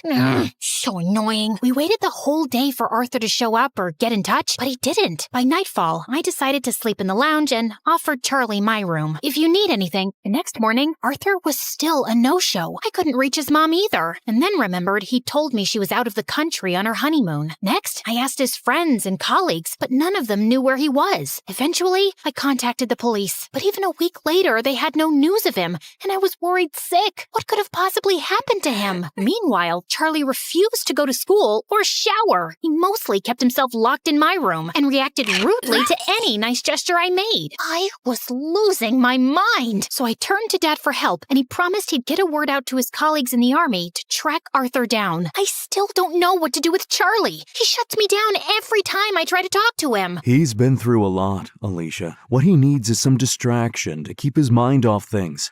After your mom left, you were all over the place. That's why I built such a strict routine for you, so you wouldn't have time to think about her. Maybe you should do something similar. I decided to give Dad's advice a shot, and the next morning, I walked to Charlie's room and woke him up. Get up. We're going out. Is Arthur back? No. Then let me sleep and go away. Nope. You're getting up right now. Charlie resisted, but I dragged him out of bed, and somehow we made it to the bus stop. He kept cursing me the whole way, but I didn't care. And minutes later, we were at our destination, the paintball arena. I'm not going in there. Why? Too chicken to lose? As if you're on. Charlie and I had a great time at the paintball game, and it was the first time I actually heard him laugh. Afterwards, we went to a trampoline park and jumped our hearts out. By the end, he was so tired he could barely walk, so I called a cab and took him to my favorite burger joint, but he just stood at the entrance and stared. What, you don't like burgers? No, it's just that this was my favorite place to come with my mom. Every weekend, we'd come here and play our favorite songs on the jukebox machine. And now, she doesn't even call me, and Arthur's left me too. Arthur will be back in no time, I promise you. He loves you a lot, Charlie, and no matter what, we'll always be here for you. You too? Yes, me too. Charlie cried and hugged me tight. For the first time, I saw him as a heartbroken good-loving kid who just wanted his family back. Since then, Charlie warmed up to me. We'd have breakfast together,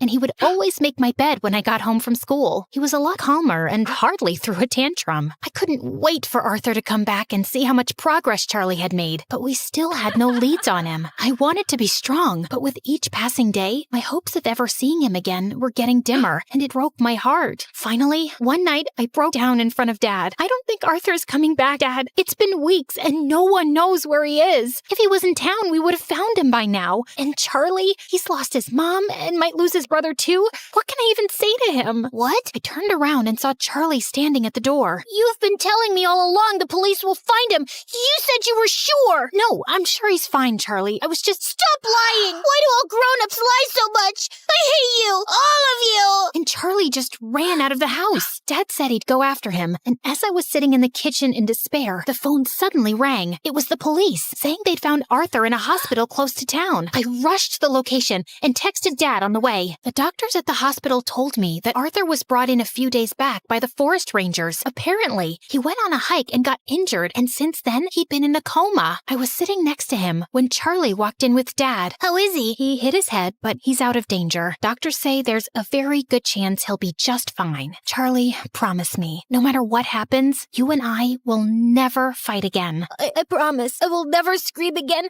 and I will always be a good brother. He will wake up, right? What do you think?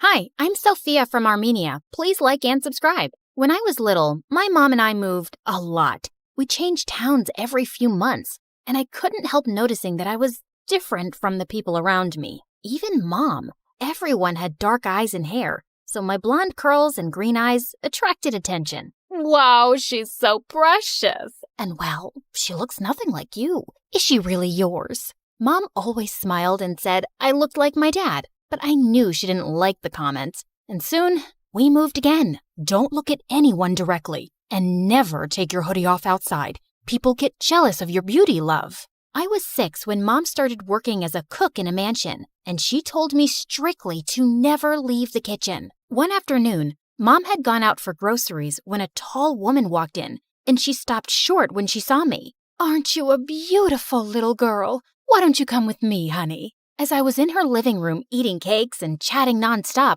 Mom came bursting in. "There you are. I've been looking for you everywhere. Sorry, mistress." "Oh no, I brought her here. From now on, she'll spend time with me while you work." Mom wasn't happy at all, but I'd have the best time. The mistress helped me with my reading and gave me lovely gifts. But a few weeks later, she said she wanted to adopt me. "I can give her every luxury in the world. Her life will be 1,000 times better as my daughter." "How can you even ask this, ma'am? To part with my own child? I would never." "You fool! If you truly cared about her, you'd let her have the life she deserves. Also, I looked up your records, and there's no birth certificate for any child of yours. Leave her with me, and we can keep all our little secrets." She reached out for my hand, but I grabbed hers and bit it hard. She screamed as Mom and I ran. "Pack your things, quickly, hurry." And so we left. But this time, we kept traveling till we reached some docks late at night. "We're leaving for the U.S., darling. We'll never know any peace here." Someone Mom knew helped us sneak onto a cargo ship, and we left to start a new life in New York. We spent the first few months in a homeless shelter, but Mom found a job at a restaurant soon, and we could afford a small place. Mom even let me join the public school after changing my name. When I asked why, she said it was for my own good, and I didn't ask anymore. Even though I didn't really stand out here, people still admired my looks. In 5th grade, my friend Melissa, who participated in beauty pageants, told me to try out too. The prize money was good, so I begged Mom to let me join. And I soon became a pageant queen, and modeling offers started pouring in. By the time I was in high school, I'd done my first national ad for a shampoo, and my face was on a billboard. One morning in 10th grade, I walked into the school hallway to see some kids gathered around a boy. He turned his face, and I caught my breath. He was beautiful. He threw his head back and laughed at something, and it was the most captivating sound in the world. Suddenly, our eyes met, and I realized I'd been staring at him like a moron. but I had to find out who he was. I walked into class to find all the girls talking about this handsome new stranger. Just then, we heard a loud groan. Ugh, jeez. I'll tell you who he is if you give me $20 each. And for $50, I'll introduce you gals to him. He's my brother. The new boy introduced himself as Derek and said his brother Adrian was our senior. Just then the teacher walked in and everyone flew to their seats. I caught Derek looking at me and he smiled. He was cute, but his brother was a Greek god. One day, I had to reach a modeling audition after school, and as I quickly crossed the road, my heel got stuck in a pothole. As I struggled to set it loose, I looked up to see a motorcyclist charging straight at me. But suddenly, someone pushed me out of the way. I opened my eyes to see Adrian looking down at me. Hey, are you okay? I think so. Nope, I feel dizzy. Adrian swept me up effortlessly and carried me to his car. He took me to the hospital, and it turned out I had a minor concussion. Your mom's on the way. I called her. Thank you. I am so lucky you were right there. Well, it wasn't a coincidence. I was actually following you to ask you out. Really? Why do you sound surprised? I can't be your first admirer. You just might be the most beautiful girl I've ever met, Sophia. He touched my cheek and my heart fluttered.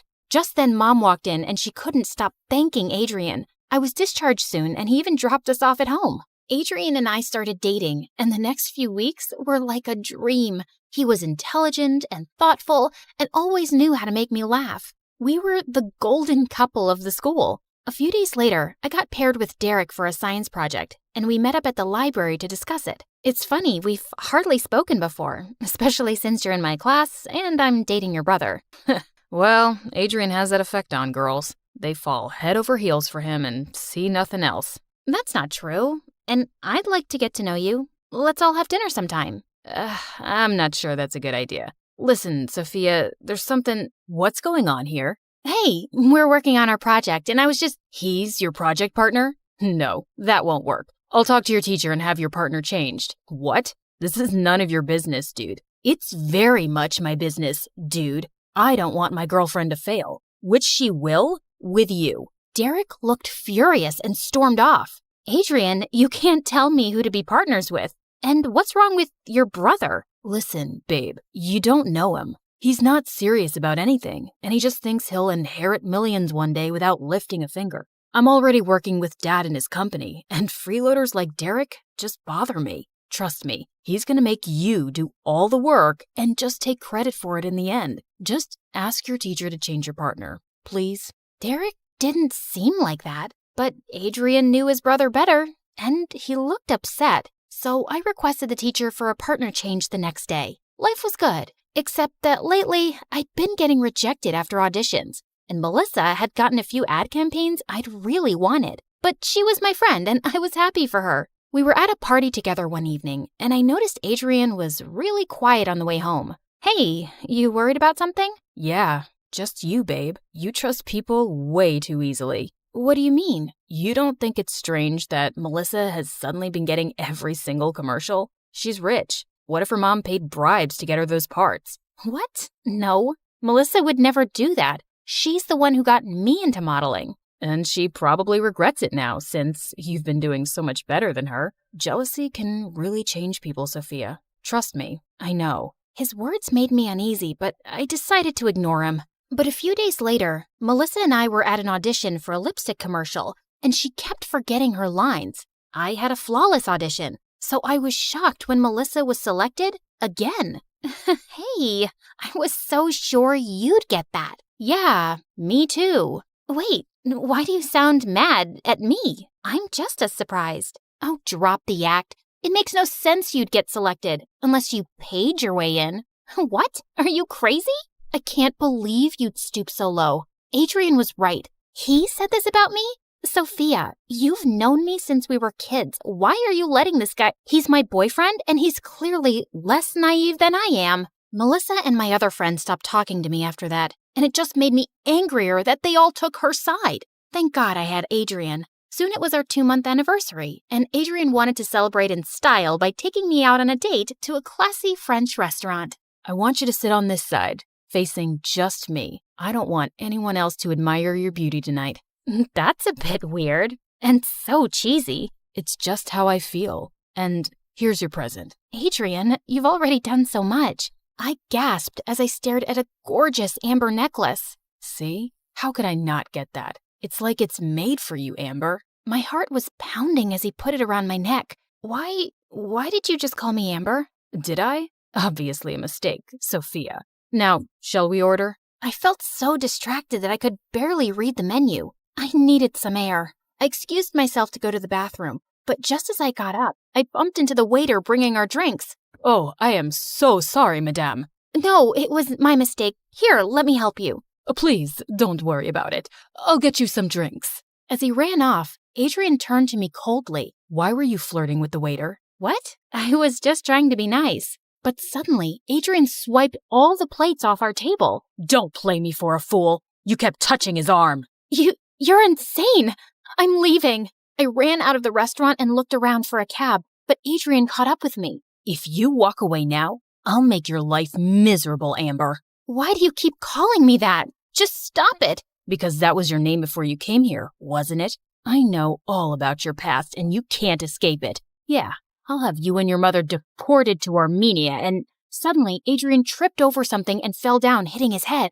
I frantically called an ambulance and used Adrian's phone to call Derek to the hospital. What happened? He tripped over something. The doctors say he'll be fine, but I can't stay here another minute. Sophia, what really happened? I broke down and told him how crazy Adrian had acted in the restaurant. I wanted to warn you. You're not the first girl he's done this with. He's the perfect boyfriend at first, but then he gets so jealous and scares every girl away. It's not just that, Derek. He knows things about me, and he's threatening to ruin Mom's life and mine. If you tell me what it is, maybe I can help you. I need to talk to Mom first. Of course, and you need to be sure you can trust me. I looked into his warm brown eyes, and I felt I could. So the next day, I asked Derek to come to my place, and Mom told him everything. I'm not Sophia's mother. I'm her aunt. Sophia's parents passed away when she was a baby, and I was her guardian in their will. But her other aunt and uncle kept insisting that I give Sophia to them.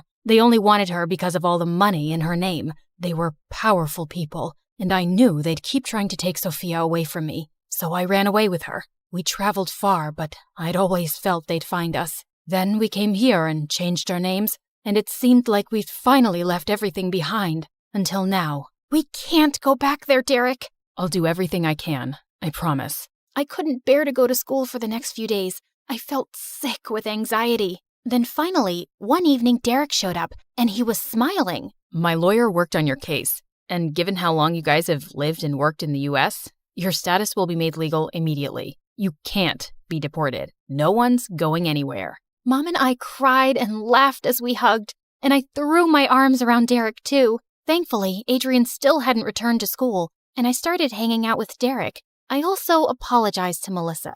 Sophia, I was so affected by what you said that I confronted my mom. She didn't pay for me to get those roles, but someone did, and I have no idea who. I do. It was Adrian. He did it because he wanted to turn me against everyone close to me, but I never should have doubted you. A few days later, I'd just put some stuff in my locker when I turned around to see Adrian. Hi, Amber. Did you miss me? You wish. And don't think you can ever bully me or scare me again. I don't care what you know. You can't use it. Wow. What a transformation from the chicken girl I last saw. But yeah, I just came to tell you that I've lost all interest in you. Seems like you've really lowered your standards when you settled for my brother. And I don't date trash. He walked away, and I realized I'd been holding my breath. But minutes later, I heard loud voices down the hallway, and I ran to see Adrian smashing Derek against the lockers and beating him up. It took 4 teachers to pull Adrian away as he screamed like a maniac. You want everything I have, don't you? You always have, you little worm. Do you think I'd let you be happy? I'll ruin your life, Derek. You'll regret the day you ever crossed me. Derek went home early, and I was completely shaken by the day's events. Later that night, I was having trouble sleeping when I heard a loud tap on my window. I sat up in horror, only to realize it was Derek. Gosh, you scared me. How are you feeling now? I can't feel my face, but my heart's happy. I just had to tell you. Adrian went completely bonkers at home, too, and my parents have admitted him to an institution for therapy. That's such a relief. I'm sorry you got hurt because of me, Derek. Don't be. I'd take 100 punches for you. Well, not 100, but you know what I mean. And Adrian's right about one thing. I've wanted to be with you since I first saw you. He leaned in and kissed me, and it was lovely. We graduated from high school and both went to the same college in another city. Right after graduation, Derek and I got married in a small ceremony with our parents. Adrian was apparently out of the institution now and managing his dad's company in Europe, but of course, he wasn't invited. And a year later, we were blessed with a beautiful baby girl, Sarah.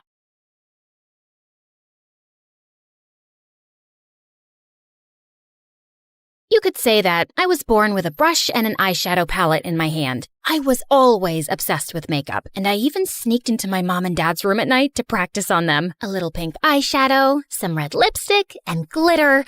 Perfect. Hi guys, I'm Regina from Seattle, Washington. Before I continue, please hit like and subscribe. I had a happy family. My dad was in the Army and was as big as a bear and as strong as a lion. When I was little, I used to daydream about all the exciting missions he went on. Daddy is defeating tigers today. He's building a hospital for children in Africa.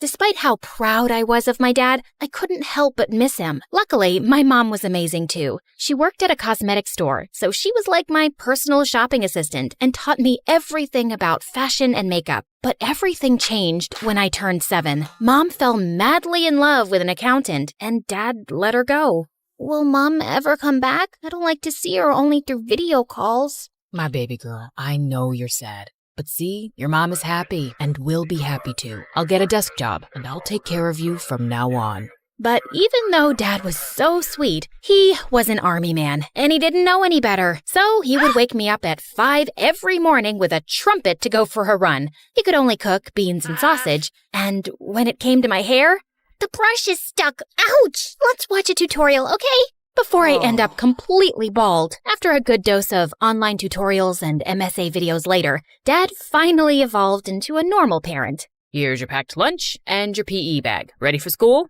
Thank you, Daddy. You're the best. Except when it came to boys. When I was in middle school, one of my classmates gave me a chocolate heart for Valentine's Day, and I showed it to him. Dad, look! A boy asked me out. My dad snatched the chocolate and ate it in one enormous bite. No boyfriend until you turn 21. You'll have time once you're grown up, but right now, you need to focus on your studies. Okay, Dad. And the day after, the boy who had given me the gift transferred to another school. What if Dad scared him off? I felt furious about Dad and told Mom everything when she video called me. But suddenly, she hung up, and I realized it was because of her new husband, who didn't really like her talking to me. And gradually, she ended up only calling on birthdays and Christmas. I learned to live with it and got busy watching makeup tutorials and trying makeovers. But then, in my junior year, I met Simon, and he was so perfect. It was no wonder I forgot everything else, even my passion. I'm sure Dad'll change his mind when he sees him. Hey, Dad, I'm bringing a friend for lunch today, okay? Sure, bring her over. It's a boy. I expected Dad to explode, but he said nothing. Ooh, did he change his mind? But I was wrong. So wrong. When we got back from school, Dad opened the door without a smile and stared at Simon before turning back towards the kitchen. Your dad's kinda scary. Him? No, he's sweet, fluffy. I dragged Simon into the kitchen. See? He made fried chicken. He likes you. Sit down, sit down. But after he'd filled our plates, Dad grabbed a piece of chicken tight and, looking Simon in the eyes, he snapped it in half. Simon literally squeaked and shot to his feet. I suddenly remembered I have to water my fish. I mean, iron my plant. Bye. After that, Simon dumped me, and everyone started whispering that my dad was a crazy, dangerous dude. I thought all the guys would stay away from me now, but I was stunned when they all asked me out to prove they were daring and not scared. Ha! See, Dad? Your strategy backfired. It felt like being on The Bachelorette, with everyone trying to win my heart. Too short, too tall. Lame joke. Smells bad. Ew. Yeah, you'll do. But like a dragon guarding a princess, my dad made them all run away. That was until the next year when James transferred to our school. As soon as he walked in, I knew he was the one. Tall, with abs like a washboard, and hair that looked straight out of a conditioner commercial. He was the captain of all the school teams, top of the class, and richer than Elon Musk. Well, a little poorer than Elon Musk. Oh boy, is it even legal to be this hot? I was pretty, but for someone in James's league, I had to up my game. The next day, I woke up at 3 a.m., and after literally hours of careful styling, I was ready. That day at lunch break, I gathered my courage and went straight to sit beside James. Hi, I'm Regina. And I'm amazed. Haven't I seen you on TikTok? You look like a celebrity. Then he kissed my hands like a gentleman. Play it cool. Breathe. Breathe. James asked me out a few weeks later, so I brought him home. There's no point in dating him if he can't get past Dad. Just so you know, my dad can be a bit hyperprotective. Don't worry, he can't resist me. Dad pulled the same tough guy routine, but James was unflappable. When Dad told James to carry super heavy stuff, James did it whistling. Then they got into an eye-staring contest, and James didn't back down. Okay, I'm going to bed. Have fun, you two.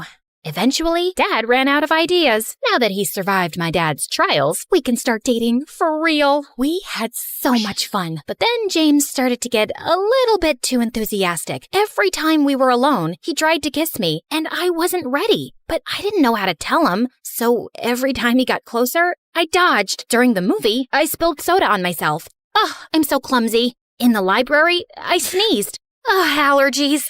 Walking home, oh look, a penny. Ouch. Oh no, are you okay? No, I'm not okay. What is wrong with you? He'll understand. Tell him.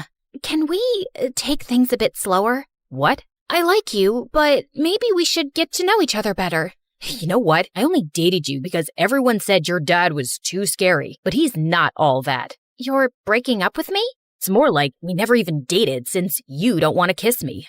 What a loser. As James left, I felt my heart break in two. That night, I was too ashamed to tell my dad what had happened with James, and I didn't want him to tell me, I told you so. But at dinner, I couldn't hold it in anymore, and I started crying into my soup. Dad got up and hugged me until I stopped.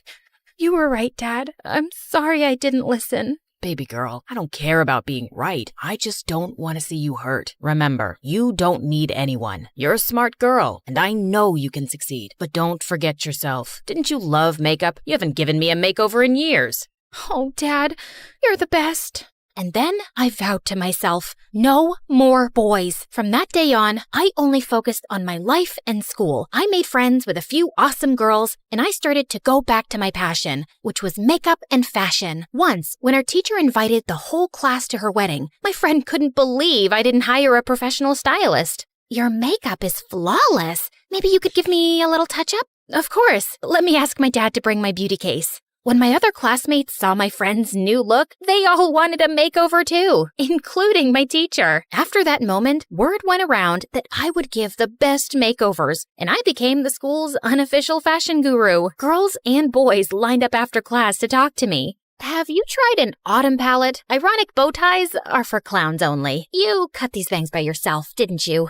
I liked how makeup positively affected my friend's self-esteem, and I spent all my pocket money on it. I wielded my brush like a Japanese samurai's sword. But then one day, a girl came to me with a problem I couldn't solve. I want to go blonde, but the bleach ruins my hair. Is there an alternative? After Googling for a day, I realized that the only way to go blonde was to damage the hair. But what if I can find an alternative solution? Imagine how many people I could help. And so I went down the rabbit hole of research. And when I thought I had found a solution, I got permission from my teacher to use the chemistry lab, even though chemistry was the only class I had failed. Okay, hair sample, check. Dye sample, check. Now, if I put this here, and then a drip of that there, OMG, it's on fire! My hair sample is on fire! A boy in the lab came to help me. Oh, thank you. You saved me. I'm Regina, the girl who has a scary dad. I'm Tyrell, and I'd love to know why you were setting fire to my lab. Your lab? Let's say I'm the resident chemistry nerd. I looked at him. Pimples, thick glasses, bad haircut, and oh my god, are those khaki pants? Gosh, this guy really needs a makeover. But I wasn't in the business of giving unrequested advice, so I told Terrell about my research instead. He gave me suggestions, and I realized that my love for all things beautiful was totally rooted in chemistry. Who knew science could be so glamorous? But no matter how much I wanted to learn, I kept messing up with chemicals. How did you do that? Instead of getting mad, he helped me fix it. In exchange for all his help, I offered to tutor him in English. Spanish was his first language, so he needed it. And I invited him to my house to do homework. Don't worry, Dad. He's just a friend. He's still a boy. Door open at all times. Yeah. Like I could fall for a guy like Terrell. He's not my type. I needed to test all my beauty products, and since Terrell was always around, I convinced him to be my guinea pig. One facial cleanser and haircut at a time, Tyrell turned into a hottie. You can't help yourself from turning frogs into princes, eh? But he's so cute now. No, don't think like that. You said no more boys. The more I tried to stop developing a crush on Tyrell, the more I realized how cool he was, until he walked into the lab with a gorgeous girl at his side. Oh no, he has a girlfriend? Why does this feel so horrible? Hi? Hey, Regina, this is my older sister, and she's an angel investor for women's startups. I told her about your ideas, and she'd like to invest in them. I was so relieved to hear that she wasn't his girlfriend that it took me a moment to register the rest of the sentence. An investor? You deserve a lot of success. But you helped me out a lot. It's hard to say no to a beautiful and smart girl like you. Tyrell blushed to the tip of his ears, and I couldn't resist. So I kissed him, and he kissed me back. I thought I was just a friend. You can be my friend and my boyfriend. Really? But your dad. I'll talk to him. Tyrell was nothing like the boys I had been with before, and I hoped that he could see it too. But when I explained, he refused. If he really likes you that much, he can wait a few years. No, that's not fair. It doesn't have to be fair. Now, didn't I promise to take you to the mall? If you think you'll mollify me with some shopping, you're mistaken. Dad really seemed determined to make me forget, and he said yes to everything I wanted. But I had other plans. I texted Tyrell to meet us in the garage where we had parked. If I can't convince him by myself, maybe Tyrell will. But when we were in the elevator to get to the car, it suddenly stopped, and the lights went off. I switched on the torch on my phone and pressed all the buttons, but nothing changed. It looks like we'll be stuck here for a bit. Dad didn't reply. He was staring at the floor. Dad? He doesn't look so good. I'm sorry, baby girl. Dark, small spaces bring back bad memories. My chest. I feel like I can't breathe. I looked at my dad, stunned. I always thought he was invincible, but the truth was, he was just human. I pressed the emergency button, but nothing happened. Dad started breathing very fast. He's having a panic attack, and there's no signal in here. Sit down, put your head between your knees, and think about nice things. I miss your mom most of the time. I sat beside my dad and wrapped my arms around him. I miss her too, but we are happy together, and you've been an amazing dad. I'm so proud of you. And I am of you too. I kept talking to my dad until he was a little bit calmer, and then the doors to the elevator opened. It was Tyrell and the firemen, and they were getting us out. My hero!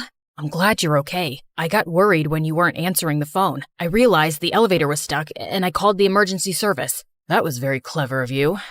I think your daughter is amazing. I came here to convince you to let me date her, but I know how much she cares about you. And if it's really important, I'll wait for her for a few years. But just maybe, please don't let me wait forever. Dad looked at me, and I could see something changing in his eyes. You've shown me that strength is not always in the muscles. Some old memories brought me to my knees, but you kept your cool and helped me through it. So yeah, I think you're strong enough to take care of yourself. And I like this guy. Oh, thank you, Dad. But if you hurt her, I'll crush you. Like a can. That is very clear, sir. Luckily for me, Dad didn't have to crush anyone because Tyrell was the perfect boyfriend who grew up into a perfect man. With his help, I developed a makeup line that became a global sensation, and Tyrell became my head of research. Knowing I was in good hands, Dad retired early and started traveling the world, challenging himself to explore the darkest caves. And in one of those caves, he met a spry, adventurous widow, whom he married the next year. See, Dad, true love always finds a way.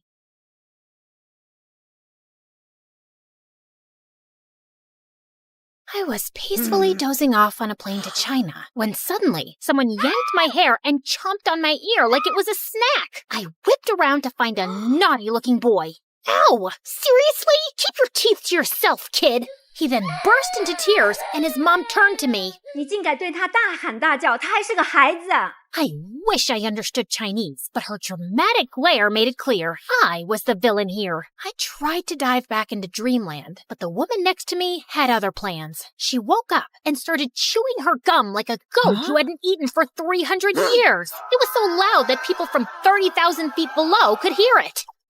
Excuse me, could you tone that down, please? Tone down the what? Oh, great. Her voice was even more annoying. I shrugged it off and reached for my trusty earphones instead. But before I could enjoy some music, the guy on my right suddenly smacked my shoulder. What is wrong with this flight? Everyone was driving me nuts. Left, right, front, and back. The culprit was so engrossed in some stupid adventure game on his phone. Hey, quick question. Do I look like a punching bag to you? A little bit. You can't play your stupid game without attacking a real person, you know. Chill, girl. It's called reflexes.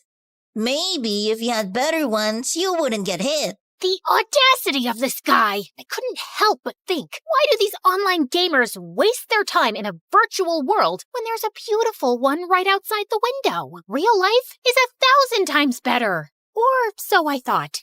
Hi, my name is Alira, and I'm an aspiring photographer who loves traveling around the globe and capturing the most beautiful scenes and moments. I had always enjoyed doing it alone, but things took a wild turn when a weird and mysterious guy started tagging along and changed my life forever. Before I continue, please like and subscribe.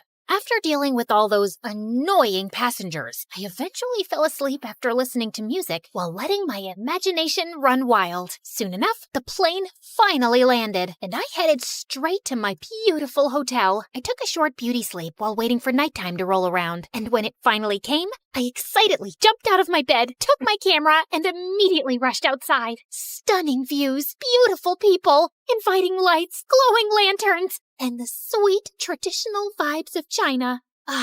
This is the dream. Walking along the streets, I stumbled upon a guy sleeping on a bench. Judging from all the stuff around him, he must be homeless. Poor thing. I found myself clicking pictures of him, my camera perfectly capturing his struggles and hardship from every detail of his form. Just then, a green owl suddenly appeared from behind the bench, perched on the sleeping guy as if he owned him, and scowled at me. Relax, little buddy.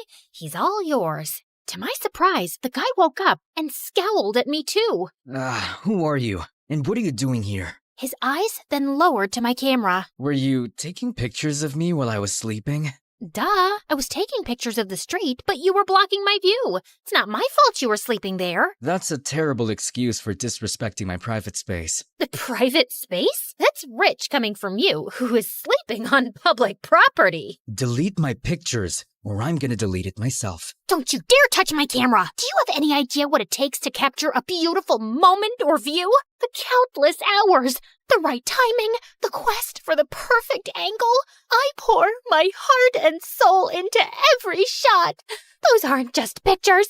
It's a piece of me, a piece of my struggle, my passion, my life. So please, don't take that away from me. I trailed off when I realized that he was now holding my camera and swiping through the shots. But how? So you're not only homeless, you're also a snatcher. Give it back, you jerk. I lunged at him to retrieve my camera, but he suddenly vanished. I spun around, and he was still swiping. This guy, I swear to God. In all fairness, you have quite a remarkable talent for capturing beautiful images. What do you think of me now? Just some lousy, try-hard photographer? I snatched the camera back, and this time he didn't resist. He practically handed it over. I immediately checked my gallery and realized he hadn't deleted anything. Relax. I usually don't meddle with other people's business. Unlike you. I tried glaring at him, but I felt like I ended up pouting, which made him smirk. Oh, well, at least I finally bumped into someone who speaks English. I'm so tired of racking my brains and using weird hand gestures to understand what the locals are saying. He ignored me and started picking up his things as if preparing to leave. So, where are you from? Not from around here. I see. Where are you going? I don't know. Maybe under the bridge, at the back of the junkyard? Just anywhere with a roof where I can recharge my energy, so I can continue my pursuit of answers to my questions. Just then, a sudden rumble of thunder echoed through the streets. I think you should speed your pursuit up, because the rain is about to pour, buddy. I don't mind the rain. It helps me think better. But your owl doesn't. He stopped in his tracks when he realized that I was right. You know what? Why don't you just come with me to my hotel? I'll get you a room. It's just nearby. I appreciate your hospitality, but I don't need your pity. Oh, look. Mr. Grumpy Bench Guy is being such a drama queen. Fine. But the moment the rain stops, we're out. Another thunder rumbled as we started walking away. When we reached my hotel, the receptionist immediately greeted me with a question. 给你朋友另一个房间. As I scrambled for my translation book, Hatham suddenly swooped in. Shida, Ching. Did you just speak Chinese? I speak multiple languages. I have a constant hunger for endless knowledge. So, you're a polyglot. So cool. That's literally my dream. But learning another language is so difficult for me. What's your secret? Oh, I use this splendid application on my phone, Duolingo. Oh, I have heard about it, but I never tried it. It has a fun and engaging approach to learning a language. It's like casually playing a game, which is a pretty good motivation for the learning process. Okay, that sold me. I immediately downloaded the app and was greeted by a cute green owl named Duo, who looked very familiar. I turned to his pet, who was sitting on his shoulder. Whoa, Duo looks exactly like your owl. They have the same name too. Just a little warning. Duo's nice and helpful, but he can be a little persistent sometimes. But it's also for your own good. Well, he seems to be a cute little guide. I went straight to my first lesson, and I was already liking it. Shui means water. Shui? Gosh, I am so thirsty. I need some shui. Okay, got it. Okay, so this is my room, and yours will be that one. I was talking to him, but he seemed preoccupied with something over my shoulder. I turned around and realized that he was looking at my collection of postcards on the wall. To my surprise, he suddenly barged inside. Where did you get these photographs? Those are the places that I captured with my precious camera. And these right here are my goal destinations. They're beautiful, aren't they? He looked so ecstatic as he gawked at one of the pictures like it was the most delicious meal he had ever seen. Where is this place? That's my next destination, the Tianzi Mountain. It's one of the reasons why I visited this country. Take me with you.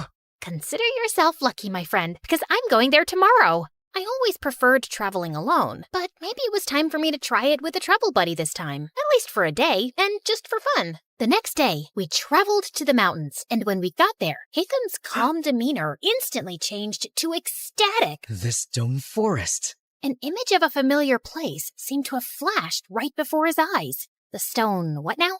He ignored me and started navigating the place, running around like he owned it. Dude, wait up! We rode a cable car, crossed a river, and jumped from one stone to another, and after an hour, I felt like collapsing.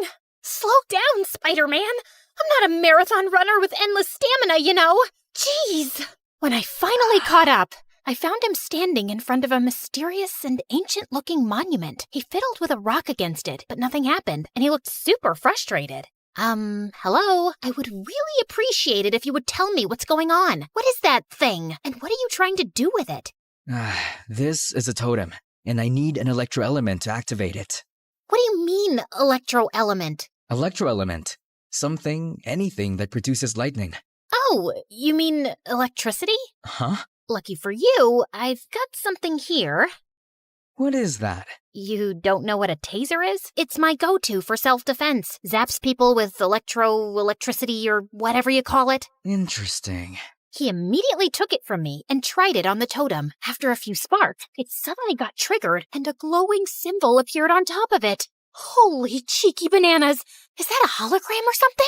He found 2 more totems, and after doing the same thing to each of them, a strong streak of light came from above, forming a pillar. What in the world is happening?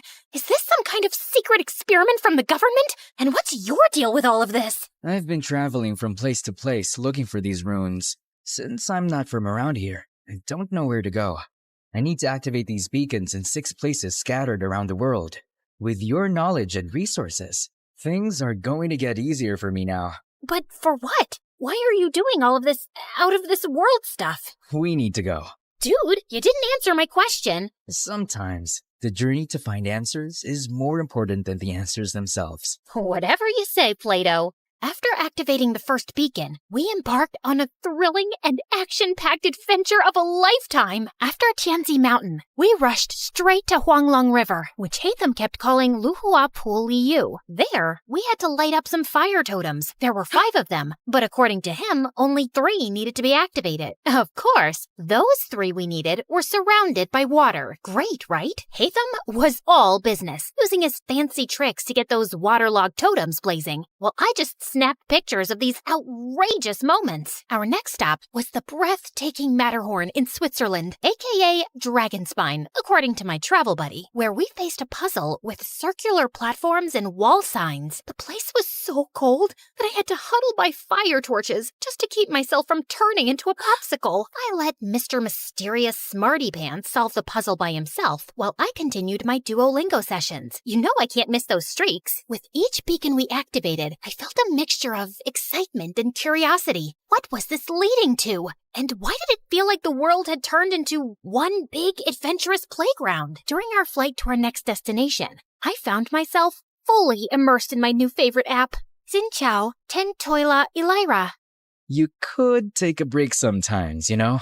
I need to learn the basics, at least for now, and I like how Duo keeps reminding me with his cute little expressions. When we finally reached Vietnam, I decided to try out what I learned by asking the locals about the directions.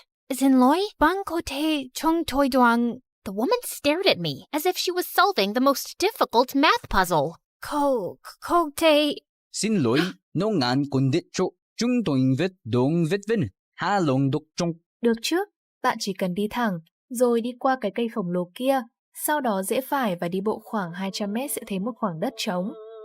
Okay, I guess it was too early for me to attempt a conversation. After learning the direction, Hatham continued walking towards the bay. Ugh, why is this guy so good at everything? You still have a long way to go, Elira. I literally just started. Just wait and see. I'll be leading the leaderboard with an unbeatable streak in no time. I commend your determination. Keep it up. Soon enough, we were greeted by the beautiful emerald waters and towering limestone islands of Halong Bay, or as Hatham called it, the Golden Apple Archipelago. While I was snapping pictures left and right, Hatham got to work immediately. He solved a music rock puzzle thing, and after activating the place, we toured around the city and enjoyed their local food. I even tried conversing with the locals with the help of my brilliant travel buddy. It got me even more determined to learn more. So during our flight to Scotland, I got really busy with leveling up and earning rewards.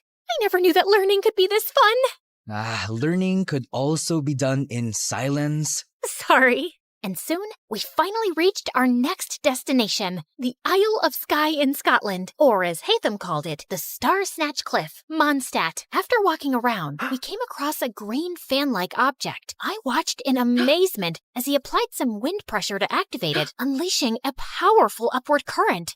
Whoa, that's so dope! So, what's next? Time to fly. After taking a large cloth from his bag and holding onto it, he wrapped his arm around me, and we gracefully floated in the magical breeze. I never thought I would experience flying like this, not even in my wildest dreams. If this is a dream, I hope I can keep enjoying it and not wake up too soon. Our imaginations know no bounds, Elira. They possess the extraordinary ability to unlock infinite possibilities. We then found 2 more fans along the way before we finally activated the totem at the top of the cliff and summoned the pillar. I stood there for a while and looked ahead at the seemingly endless horizon, thinking about how Hatham sees this beautiful world in his own vision. Finally, we were down to the last one, Deshra Desert Sumeru, or as we call it, the Great Pyramids of Egypt, my favorite. Hatham looked so nervous and excited while I was taking some pictures of the legendary structures. After hours of touring around, I followed him as we headed to the group of old, weathered columns. So, how do we solve this one? We need to hit the larger columns until you match them with the corresponding symbol on the smaller columns beside them. Match all 3 big ones to the smaller ones to summon the last pillar. Aye, aye, Captain. I grabbed a tree branch lying nearby and used it to help him hit the columns until we finally summoned the last pillar. All the pillars scattered across the world that we activated should be glowing now too. I dropped my jaw in amazement when their fusion created a swirling, glowing vortex or something. Is that a freaking portal? Yes, it's a portal back to my world, Elira. To your world? So there's indeed another world out there? Before he could answer me, the earth beneath us mildly shook, and a horrifying creature suddenly appeared right in front of us. Holy crunchy potatoes! Is that a transformer? Did Hatham summon that machine from their world? What if he was actually a bad guy who was set to ruin our world? Oh my gosh, what have I done? I wasn't ready to say goodbye to our beautiful Earth just yet. I have yet to discover the other wonders of... My paranoid voice trailed off when I realized that Hatham was gone. Just then, I felt a strong, glowing presence behind me. I slowly turned around and saw him and Duo transforming into something with dust particles and glowing green projections dancing around them. Everything then cleared away, revealing a strikingly handsome video game character and his adorable sidekick. Hatham, is that you? This is my true form, Elira. And my real name is Zal Hatham, a scholar from Sumeru, and our academia scribe. That machine in front of you is a primal construct, only found around the desert area of Sumeru. This machine enemy is often found guarding the temples and ruins, and I need to defeat it. So it's like the final boss in the game, and you're the brave hero. I suddenly felt bad for suspecting him as a bad guy. As the primal construct started charging toward them, 3 ethereal green mirrors popped in and hovered around Hatham, radiating a brilliant emerald light that almost blinded me. He then started fighting the monster, moving with grace and precision, consistently blending freestyle moves and rotational attacks with his sword and abilities. Watching them fight was mesmerizing, as if I had been transported into an epic video game. He unleashed a barrage of reflective attacks, boomerangs slicing through the air, slashes carving through steel. Each hit dealt a lot of serious physical damage. Soon enough, the terrifying machine was finally defeated. Dude, you were so cool! How did you do that? I don't need to fight. I only need to think. Everything else is connected. All I have to do is find the weakest link, deal with the causal factors, and everything else tends to resolve itself. Okay. Enough with your deep philosophical words, dude, and maybe start explaining everything to me properly. You know, I've been following you around like a dumb little kitten and catching up with your stamina. As a gratitude for helping me, you deserve to know the truth. My friend Kaveh and I were trying to open a domain, but something went wrong. It started malfunctioning. The rule is to hit these columns using a physical attack and never use any elemental attack. Kaveh didn't know this, so he used his elemental skill because he thought it was more efficient. It made a different reaction to the process, and instead of opening a domain, it opened a portal that connected to the human world. And before I knew it, it started sucking my friend. I tried to save him, but I was the one who got pulled inside instead. I got teleported here, which was a very different place, and I have been finding my way back for quite a long time. Thanks to my friend Duo here, who also got accidentally teleported for some reason. He's been my companion since the day I got here, and he's the one who has been helping me learn the different languages of humans. Now that makes sense. And no sense at the same time. I swear, I'm stuck in a fantasy adventure novel. Anyway, I'm glad that you finally made it. I appreciate all your help in this journey of mine, Elira. As much as I wanted to discover more about your interesting world, I need to return. Tevat needs me. Oh, well, traveling won't be the same anymore without you. I'm gonna miss you a little bit, I guess. Just play Genshin Impact, and I'm sure you will enjoy the magical beauty of our world, Tevat. We have 7 nations brimming with natural wonders that you would love to capture. You'll meet a diverse set of people with unique personalities and abilities like me. And together, we will fight exciting enemies. We'll share every adventure in this enchanting realm. I felt a lump in my throat as he extended his hand, but knowing that I would be seeing him again, I shook it with a smile. See you around, Elira. I watched them as they entered the portal, returning to their world. Come here, boy. Bam, bam. Eat that monkey butt. All right, Hatham, time for some snacks. Ever since I started appreciating video games, I became the annoying passenger this time. These games opened my eyes to the existence of extraordinary places that remain hidden from our physical world, places that only exist in our minds Yet they possess the power to transport us on thrilling adventures. They hold captivating magic and beauty, offering a gateway to fictional worlds. Now, I embrace the opportunity to immerse myself in both realities, and because of it, I have never felt alone again. I was so into the game that I jerked when an incoming announcement sound chimed in. Ladies and gentlemen, this is your captain speaking. We will begin our final descent to Paris shortly. And now, it's time to explore the famous beauty of Paris. Bonjour, comment allez-vous? Wait, is it allez-vous? Allez-vous? Bonjour, comment allez-vous?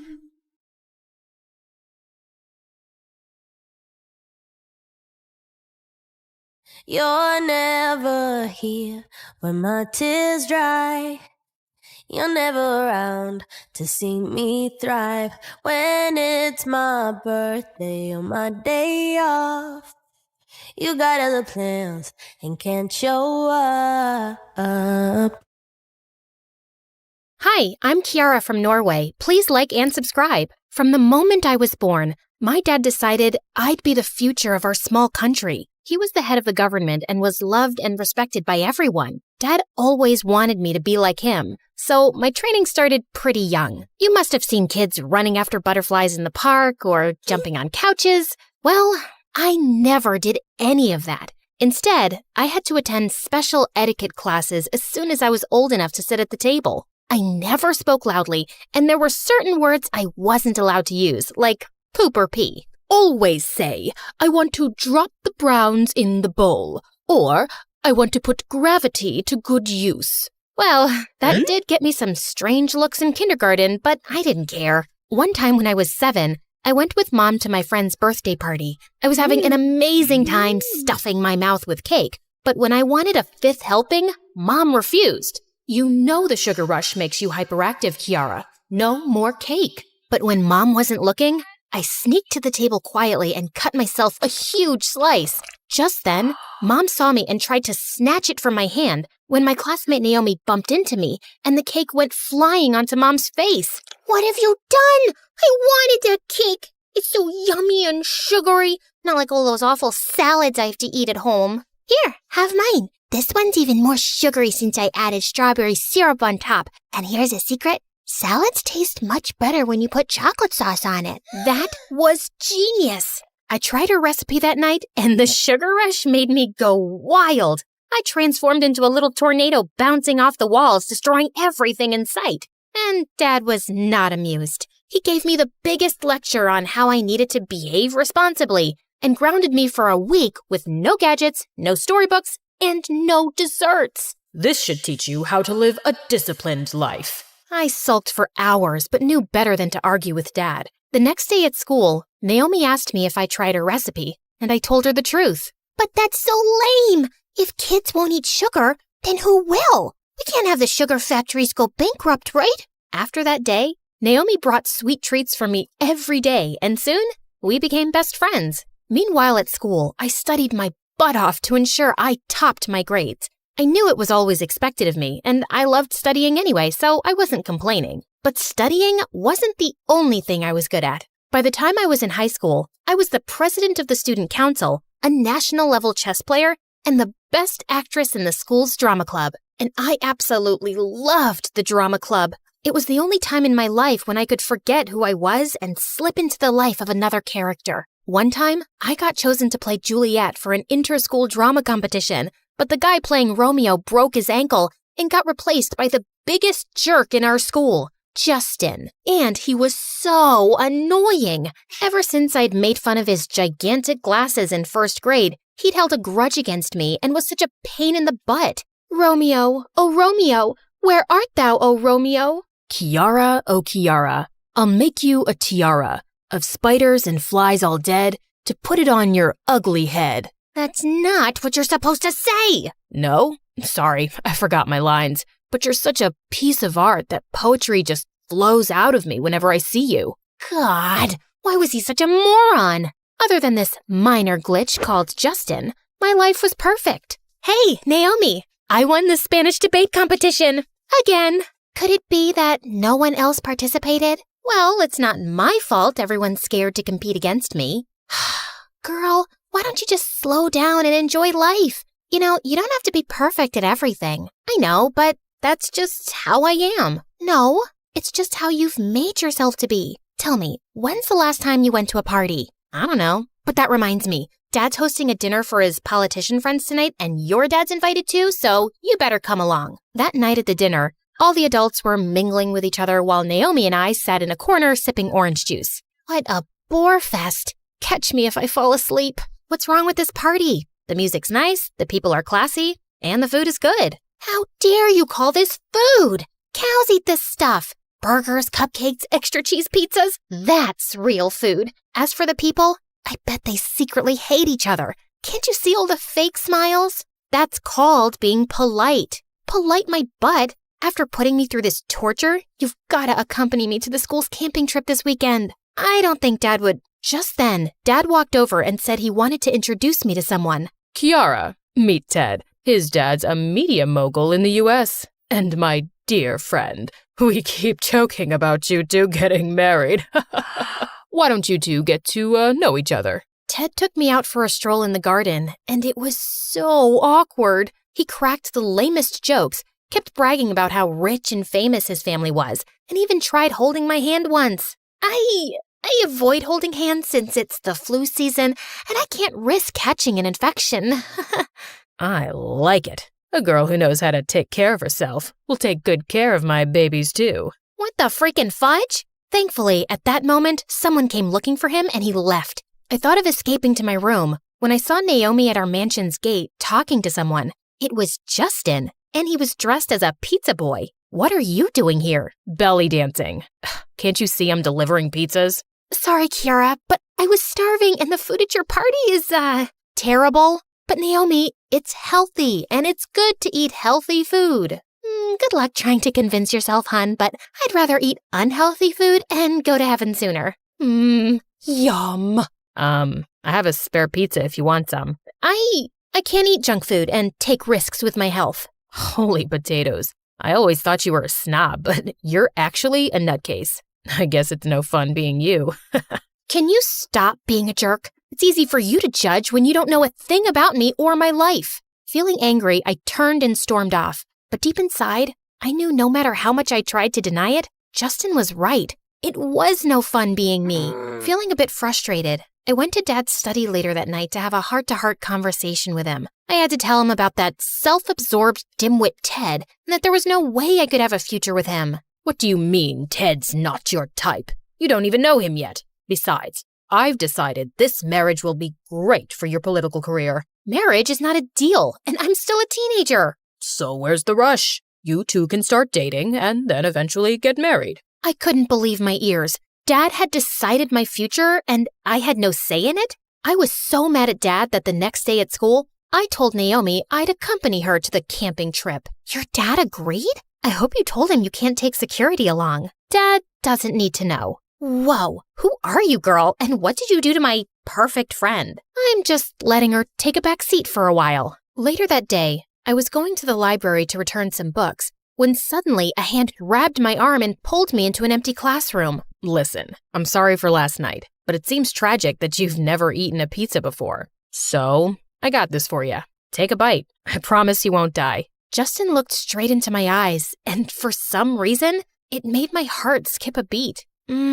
It's amazing. Not as amazing as you, though. I mean, you amaze me. And why's that? You're the only girl I know who looks like a goat eating a pizza. What an absolute jerk! That weekend, when I snuck out of my house early in the morning for the camping trip, Naomi's car was already waiting for me. We drove for hours and reached a huge house by the lake in the middle of nowhere. Where are we? And where are the camp people? Kiara, don't be mad, but I lied to you. This isn't a camping trip. Justin and I decided to organize an overnight party, and I thought Dad's lake house would be perfect for it. What? You've got to be mad. You know I hate parties. That's 'cause you've never been to one. Come on, Kiara, it's just one night. Even though I was super mad at Naomi, I agreed since I had no other option. Her driver had already left after dropping us off. As we went inside the lake house, I discovered Naomi had invited tons of people, including some of our classmates, and everyone seemed to be enjoying themselves. I stood like an outcast for a while until Naomi forced me to join everyone. And I must admit, I had a lot of fun. That night, we played Spin the Bottle, and I got partnered with none other than Justin. Our task was to spend an hour in the woods. Oh, come on, you can't be serious about this. It's just a stupid game. Guys, I think Kiara's too chicken to do this. She's a scaredy cat. Me? Scared? You've got to be kidding. I marched ahead of Justin, and in a matter of minutes, we were out in the woods. Justin asked me to stop, but I was determined to prove my bravery. So I kept going, and soon we were lost. You idiot. How are we going to go back? No one's ever called me an idiot. And why don't you open Google Maps or something? Because there's no signal here. We tried finding our way back, but when we couldn't, we fell asleep under a tree. When I woke up the next morning, I found myself lying awkwardly over Justin, drooling on his jacket. Oh God, I'm so sorry. Ugh, you're heavy. I'm gonna have a sore back for a month. You could have woken me up. And risked your anger? No thank you. Besides, I understand you're used to sleeping on soft mattresses. I wanted to tell him his abs were anything but soft, but I knew better. Justin, I want to drop the browns in the bowl. You want to what? Oh, gosh. I need to use the washroom. And where will your highness find it in the middle of this jungle? No need to be so snarky. I'll go find one myself. Where do you think you're going? Don't even think of wandering alone unless you want to end up in some bear's browns. He then pointed towards a big rock and asked me to finish my business behind it. We spent that day wandering through the woods. Thankfully, Justin knew how to climb trees and he plucked lots of fruit that kept us going. We talked about random things and I found myself getting attracted to him with each passing second. He was funny, smart, and incredibly handsome. And for some reason, I felt totally at ease with him. I told him everything about my life, my love for theater and Dad's expectations of me. He told me about his younger sister who was sick and that he was working 2 jobs after school to earn money for her treatment. That's why I was at your home that night delivering pizzas. You aren't who I thought you'd be. You pretend you don't care, but deep down, you're actually a good person. And you're trying so hard to earn your dad's approval that you've forgotten to have your own life to live.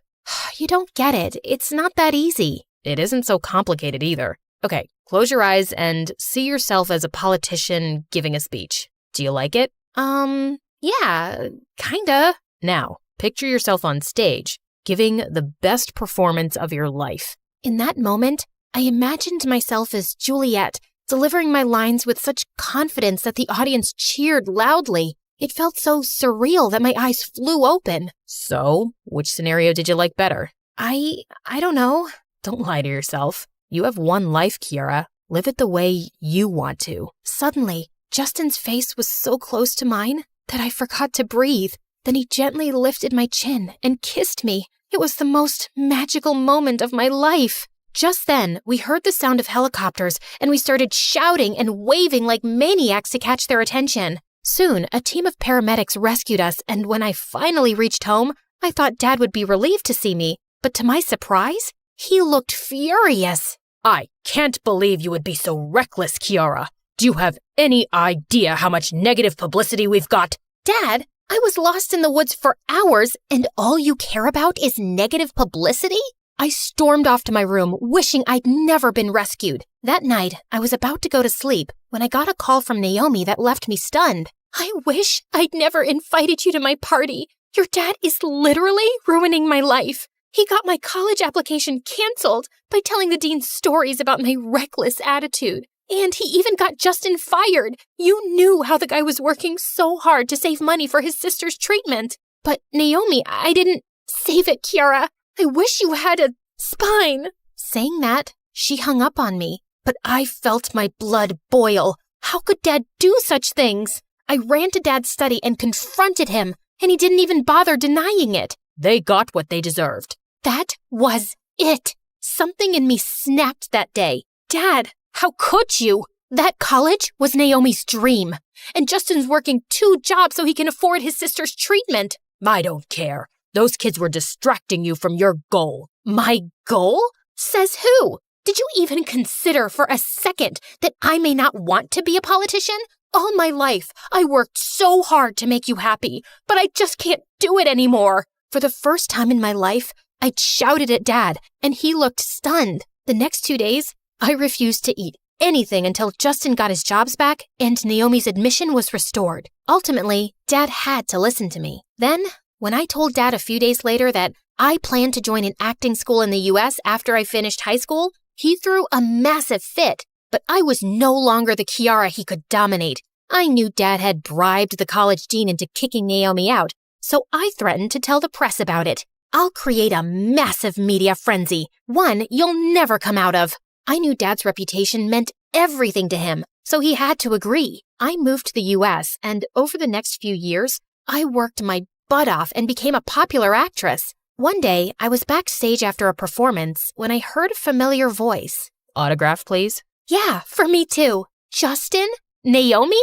I was so happy to see them both that I jumped and hugged them. We sat and talked for hours. I told Naomi how I felt so ashamed of what Dad did that I never contacted them. I thought they hated me. Naomi told me she'd graduated from an even better college and apologized for her bad temper that day. And Justin told me how he'd saved up enough money for his sister's surgery and had even started his own pizza chain back in Norway.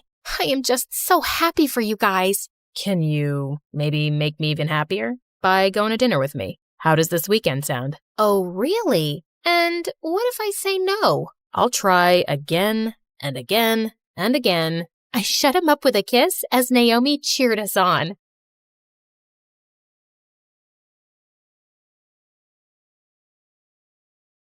Hi, I'm Carly. This is my crazy story. Before I continue, please like and subscribe. I was born to a single mom who worked very hard to raise me and my twin sister Blake. Blake was born with a rare condition that impacted her kidneys and she was always sick. Since Mom was busy juggling things at home and work, it was my duty to look after Blake. You can't eat milk with your hands. Drink it. Blake, don't chew on your gross shoes. Even Mom was extra paranoid about Blake, and she hardly paid attention to me. Like this one time when I was 6, Mom had to leave for some urgent overnight office trip, and she dropped us off at the neighbor's place. These are Blake's medicines. You know she drinks chocolate milk before sleeping, and I've also packed her favorite pink night clothes. Wait, where's my stuff? The bag's too small to carry both your things, but hey, I packed your toothbrush. You'll be okay, right? I wanted to say no, but Mom already looked tense, so I nodded and she left. Everything was going great, but right before bedtime, I went to get milk for Blake, and I heard a huge thud. I rushed to see Blake crying on the floor with a bleeding nose. Apparently, Blake was jumping on the bed with the neighbor's son, and he thought it would be fun to push her off of it. Thankfully, the injury wasn't big, but when Mom found out, she went ballistic on me. Carly, I trusted you to look after her. And I did. I was just getting her milk, like you asked me to. And she's okay, Mom. Everyone falls sometimes. Your sister isn't like everyone else. After that day, Mom banned both me and Blake from participating in any extracurriculars at school or playing in the park afterwards like other kids. I was always stuck at home with Blake, so I never really got a chance to make new friends. And those at school joined clubs and got busier. I missed having a normal life, but Blake needed me more. Mom got more paranoid with time and took special care preparing food for Blake. I knew how tired she was, so I'd get by with frozen meals. And over time, I started taking comfort in junk food, eating candy bars from the hospital vending machines while I sat in waiting rooms for hours. By 13, I was much bigger than most girls my age. One time, our aunt was visiting us and she hadn't seen me and Blake in a while. Look, I bought you girls matching outfits. Go on, try it. I'll just wear it later. What are you saying? Come here. Aunt pulled me to her and tried her best to fit me into the dress, but it barely got past my neck. I was so embarrassed. I went to my room and didn't come out till Aunt left. Don't be so sad now. So what if you're a little bigger? Easy for you to say. You don't have to wear clothes 3 times your age. You're thinking too much. Here, I got you these. Blake's health improved as we got older, and by 16, she was much better and put on medication to manage her condition. Soon after, Mom got married, and a year later, she delivered my twin brothers, Jake and Jonah. I was happy for Mom, but I could tell Blake wasn't adjusting so well. Oh, I want to pluck out my ears. They cry so much. I know for a fact Jonah hates me. He farted and gave me the stink eye. That one's a devil. I knew Blake didn't mean that. She just missed Mom since she was busier than ever. And I tried my best to make Blake comfortable, but she was constantly throwing tantrums and hardly ever helped me take care of the boys. Oh, Jonah pooped his pants again. Quick, hand me a nappy. Right. What's that? Forget it. Can you just warm up the milk? Actually, I don't feel so well. I'm getting a headache in my stomach. A stomach in my headache. You get the point, right? And when I asked Mom to hire a babysitter, she just gave me a lecture on money and expenses. My grades were getting affected too, and I was an overall mess. I knew it had something to do with my eating habits, so I started taking care of my health. I went for runs, ate better, and over time, I could see the results. One day I was jogging when I saw someone taking my picture, hiding in a bush. I caught him by the collar and dragged him out. What do you think you're doing? I just thought you were pretty. I'm good at taking pictures. Here, have a look. Wow, that's me?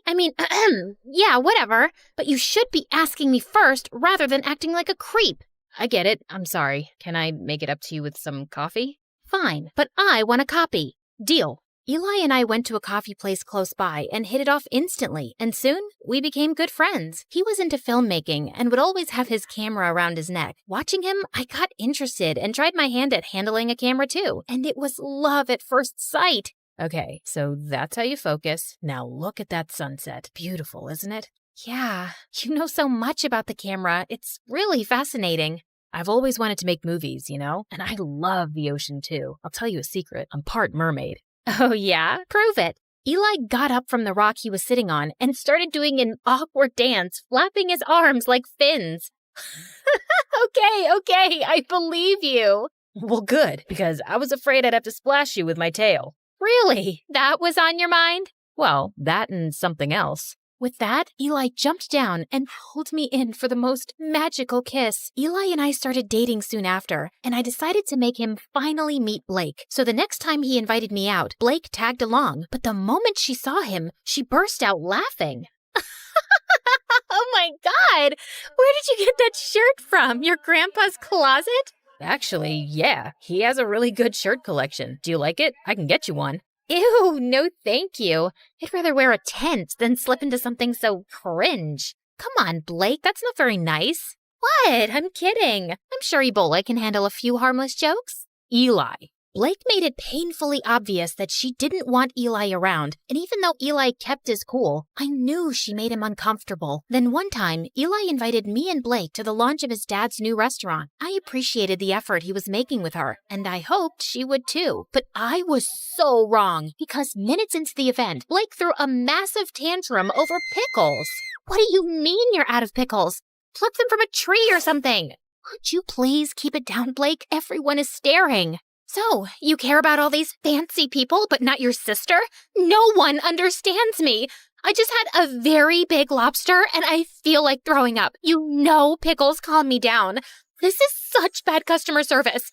Hey, you have pickles, and you, and you.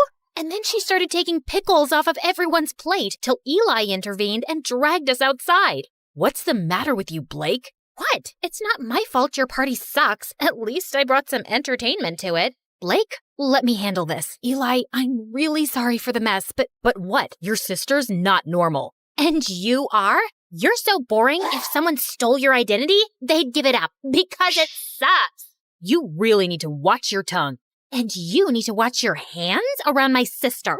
Guys, please. Before I could say another word, Blake started hyperventilating and fainted. We immediately took her to the hospital, where the doctors told me that she passed out from anxiety and high blood pressure. Thankfully, she was out of danger. I'm really sorry about Blake, but that girl's out of control. You've got to draw a line somewhere. You saw what happened, Eli. You can't just scream at her like that. She's my sister. I can't be around her, Carly. This is going to be a problem. I wanted to stop Eli, but there was nothing more I could say. Blake was my sister, and she came first. I didn't meet Eli for a few days, and a week later, he told me that one of his movies that I'd helped him with had gotten selected for a local film festival. He wanted me to come, but Blake was still recovering, and I couldn't leave her alone. But when he came back, he told me something shocking. Everyone loved the movie, Carly. One of the biggest film schools in New York wants to take us both in on full scholarship. How amazing is that? I don't know what to say, but I don't think Mom would let me go to New York, Eli.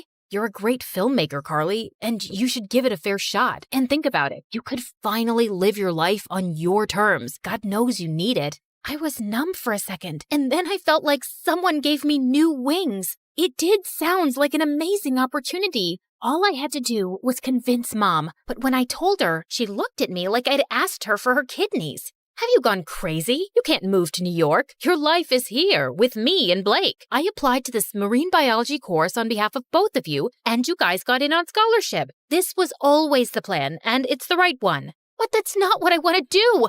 I want to make movies. I'm really good at this. Everyone says that. Everyone or Eli? Who's Eli? Just this dumb boy she's dating. I'm sure he's the one who's filled your head with this sawdust. How can you even think about leaving me? I just want to do what I want for once. Can't you give me a few years from my own life? Oh, stop being so dramatic. And not another word about this movie business, Carly. You'll stay here with us. Is that clear? Mom left, and I turned to Blake angrily.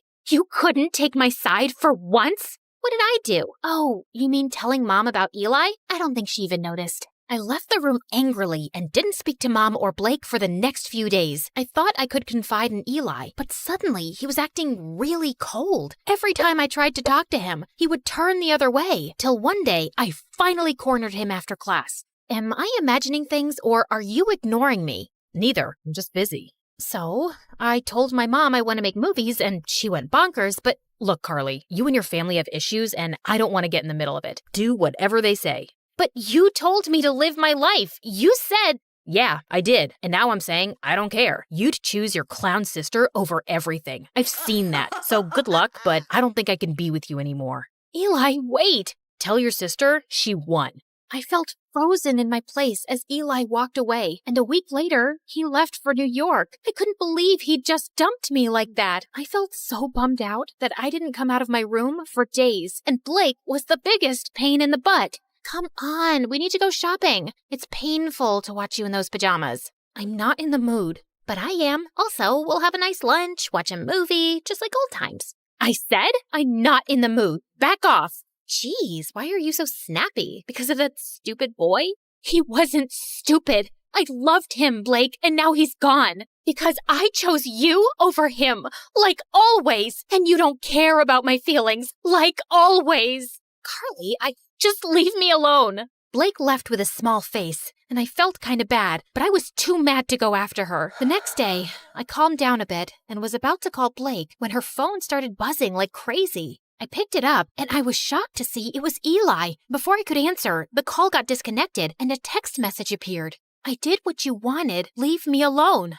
My mind went blank, and I opened the call logs on Blake's phone to see multiple calls to Eli. Suddenly, it all started making sense. Of course Blake must have driven Eli away. No one hated him more than her. What's this? You don't understand. Oh, I understand everything perfectly. You asked Eli to dump me so you and Mom could use me as your servant all my life, right? Before Blake could even say more, I pushed her out and slammed the door in her face. I started packing my bags and stormed downstairs, only to run into Mom. What's wrong? Is Blake okay? Yes, she's fine, but I'm not, and I haven't been fine for a while now. But you don't care, do you? Of course I do, sweetie. Why would you say that? Because you never have. Not since we were kids. Carly, I knew you could take care of yourself, and you were the healthy one, and Blake... No, Mom, I was eating my feelings, and you didn't even see that. I got back to being healthy on my own, and you've stunted both my growth and Blake's. Hers by over-coddling her, and mine by always holding me back to be her guardian. And now I'm done. I will go to New York because I want to get away from you and Blake, and you can't stop me. I left home and booked a flight to New York. On my way, I called Eli and explained everything to him. He told me that he was proud of me for taking a stand for myself and welcomed me with open arms. We moved in together, and I was doing really well in my classes. Mom and Blake tried getting in touch with me multiple times, and even though I missed them, I needed my space. Eventually, they stopped calling. After graduation, Eli proposed to me, and I said yes. Life was going great, till one day I heard a knock on the door and opened it to see Blake and Mom. What are you guys doing here? Eli called us and told us about the engagement. Carly, I have a confession. It was me who convinced Eli to break up with you, not Blake. Wait, what? Eli never told me that it was Mom behind everything. I didn't want to stress you out more. I could see you missed your family, and this would have made you sad. But I saw the call logs and the messages on Blake's phone. I'd actually been calling him to apologize, but I guess he thought both me and Mom wanted him to dump you. And I don't blame him. I was always awful to Eli. I guess I was just terrified of being on my own without you, but I drove you further away. I'm sorry too, my baby. I'd just become used to having you around, always taking care of everything. And the thought of you going away for college crushed me. I was selfish and always burdened you with too much. I hope you can find a way to forgive me. Thank you for finally acknowledging that. It might take me a while to really forgive you, but I'll get there. I won't lie. I have missed you guys. Then let's start with a hug.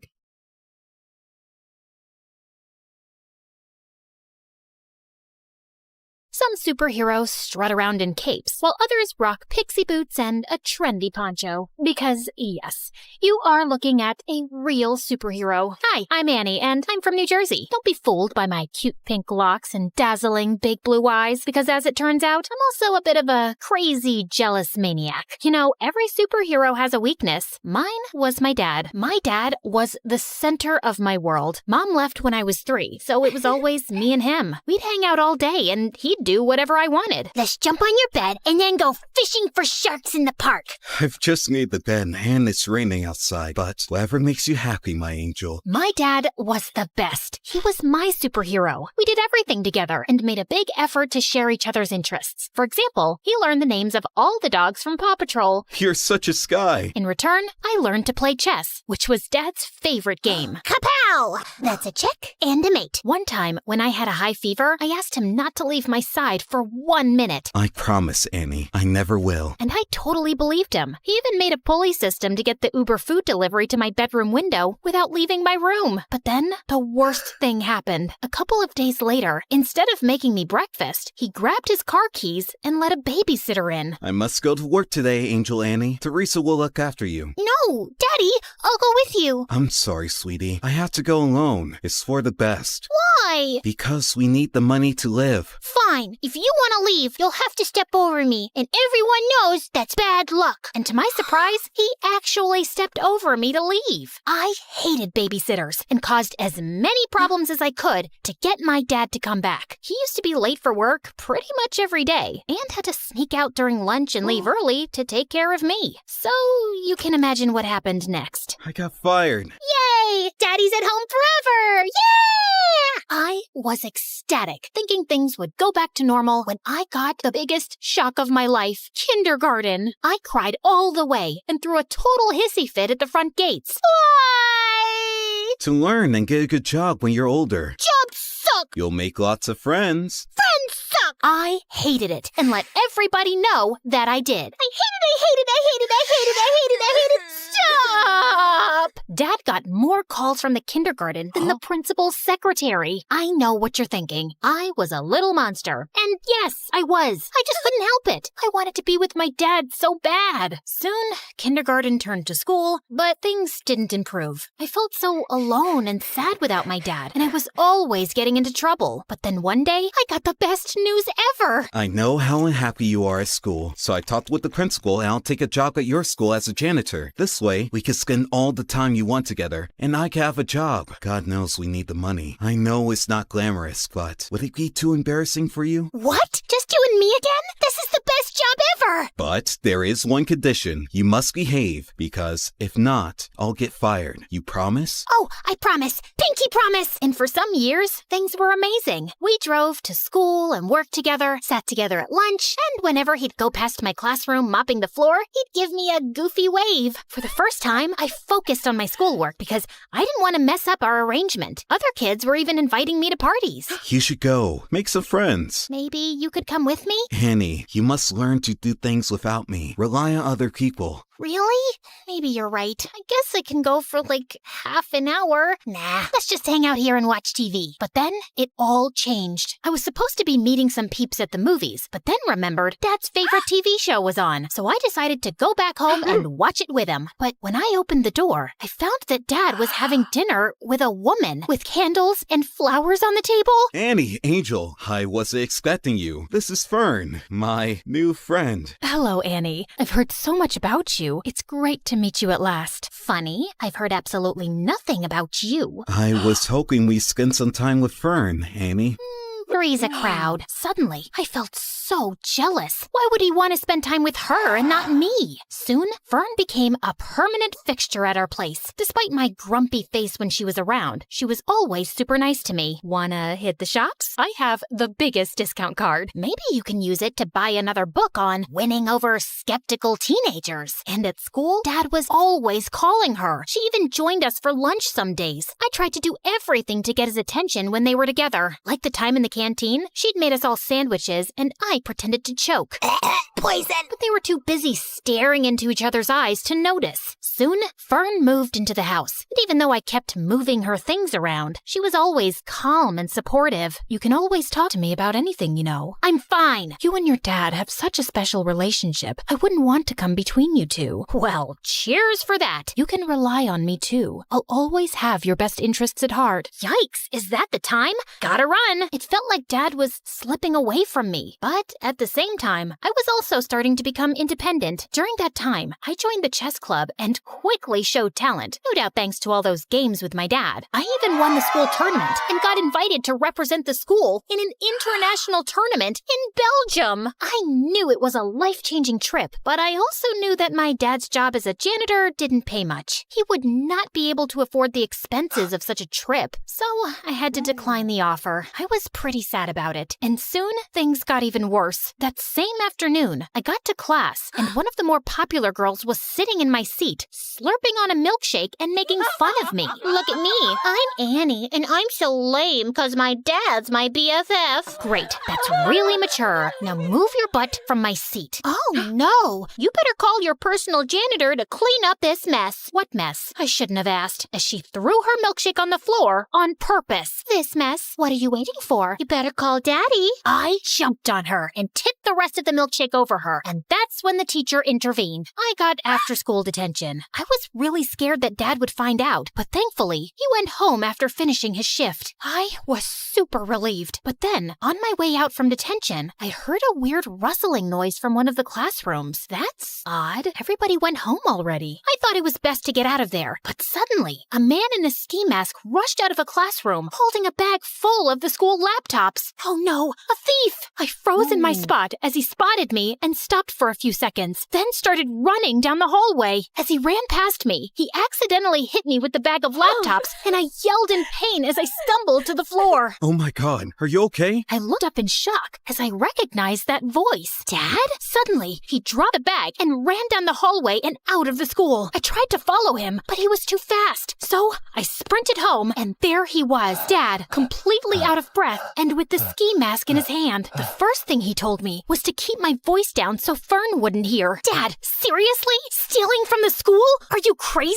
Annie, you've got it all wrong. Oh, really? Ski mask? Swag bag? Come on! Keep it down, will you? We can't let Fern hear this. Start talking. I did it for you, Annie. Professor Carker told me about the chess tournament and the trip to Belgium. He told me that you turned him down without even telling me. I want the best for you. I don't want you to lose out on something like this because of me. But the moment I saw you, I knew I couldn't go through with it. Now, we can't let the police know. They'll lock me up. If you think about it, no harm was done. Nothing was stolen, so everything's great. Of course, everything wasn't great. While his intentions were sweet, he made a huge mess in school. The principal had reported the attempted robbery to the authorities, and I had to testify in front of the police as the only witness. I couldn't turn in Dad, so I had to lie. I told them that the thief was super short and had green hair. I hoped to keep a low profile about the whole thing, but the next day at school, I was treated like a hero. The girl who saved the school. My hair would have just frizzed out in fear. You're like a real superhero now. Yep,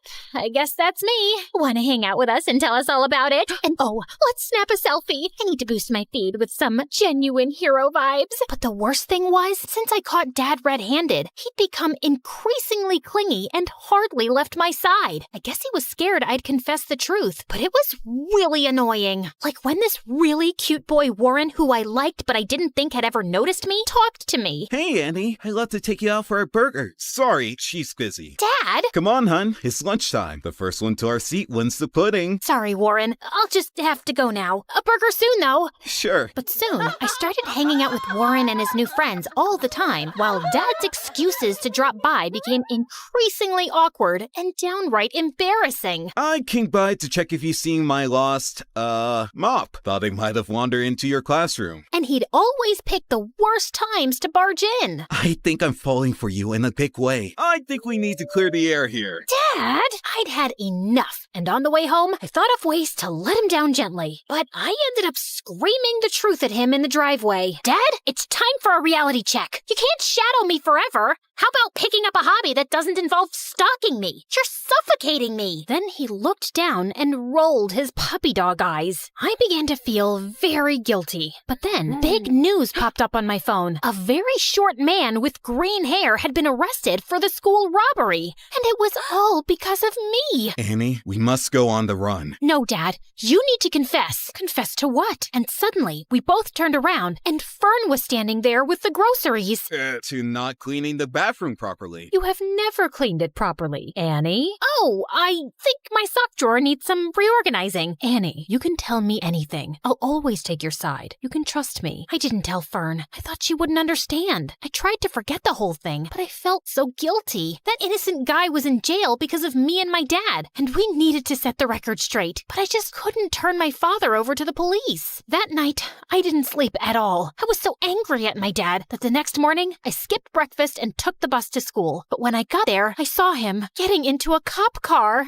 Dad! Loads of people were standing around, watching and filming, and I was mortified. I tried to make my way through, but when I reached the police car, it drove away from the school. Then the principal came over and pointed at me. Warren and my friends were shocked. It seems Annie isn't a superhero after all. She was an accomplice to her dad. I've never felt such deep shame. If I had superpowers, I'd have vanished right there or zapped myself to the North Pole. I covered my face, crying, and was ready to run away from there, but a cop caught my arm. Time to face the music and confess. But when I finally told the truth, I felt like a weight had been lifted from my shoulders. They let me off with just a warning since I was a minor, and my dad took full responsibility. Fern came to pick me up, and I was enraged with her. I knew she couldn't be trusted. How could you betray us like that? I must confess that I heard you guys whispering around. I quickly understood what was happening, and I knew I had to step in. You didn't deserve to live with that huge secret and with the guilt. I knew it was the right thing to call the police, and I was about to do it, but then I just couldn't. Not to save your dad, but because I know how close you guys are and how devastating it would be for you. I just didn't want to hurt you. I started crying. Thank you, Fern, for everything, and I'm sorry for being a brat with you. Fern hugged me firmly, and I hugged her back. During those hard times, we became really close. She took me home and stood firmly by my side through it all. But if you didn't turn him in, then who did? Some weeks later, they allowed me to visit Dad. I confess everything myself.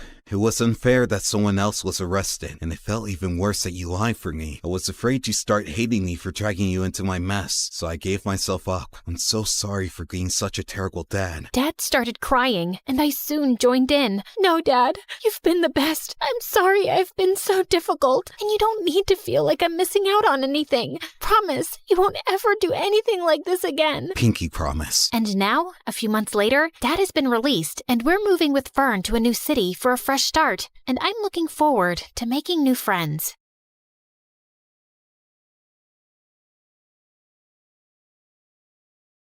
And then finally, a letter arrived one morning. My hands were trembling so much, I almost ripped the letter trying to open the envelope. Dear Drizella, my delegation has been extended, and my duties have grown. I'm far too busy now to keep up with our correspondence. I hope you understand, and wish you well. Prince Henry. I read it 3 times, as if expecting other words to magically appear the more I stared at the paper. But that was it. Just this cold, impersonal letter after all these months. I told myself that he was really busy with big, important things. It had been almost a year since he left, and people can change. It's not like he ever said he loved me or promised me anything. And of course, There was nothing left to do now but move on with dignity and grace. I found great comfort in pastries and gained a lot of weight.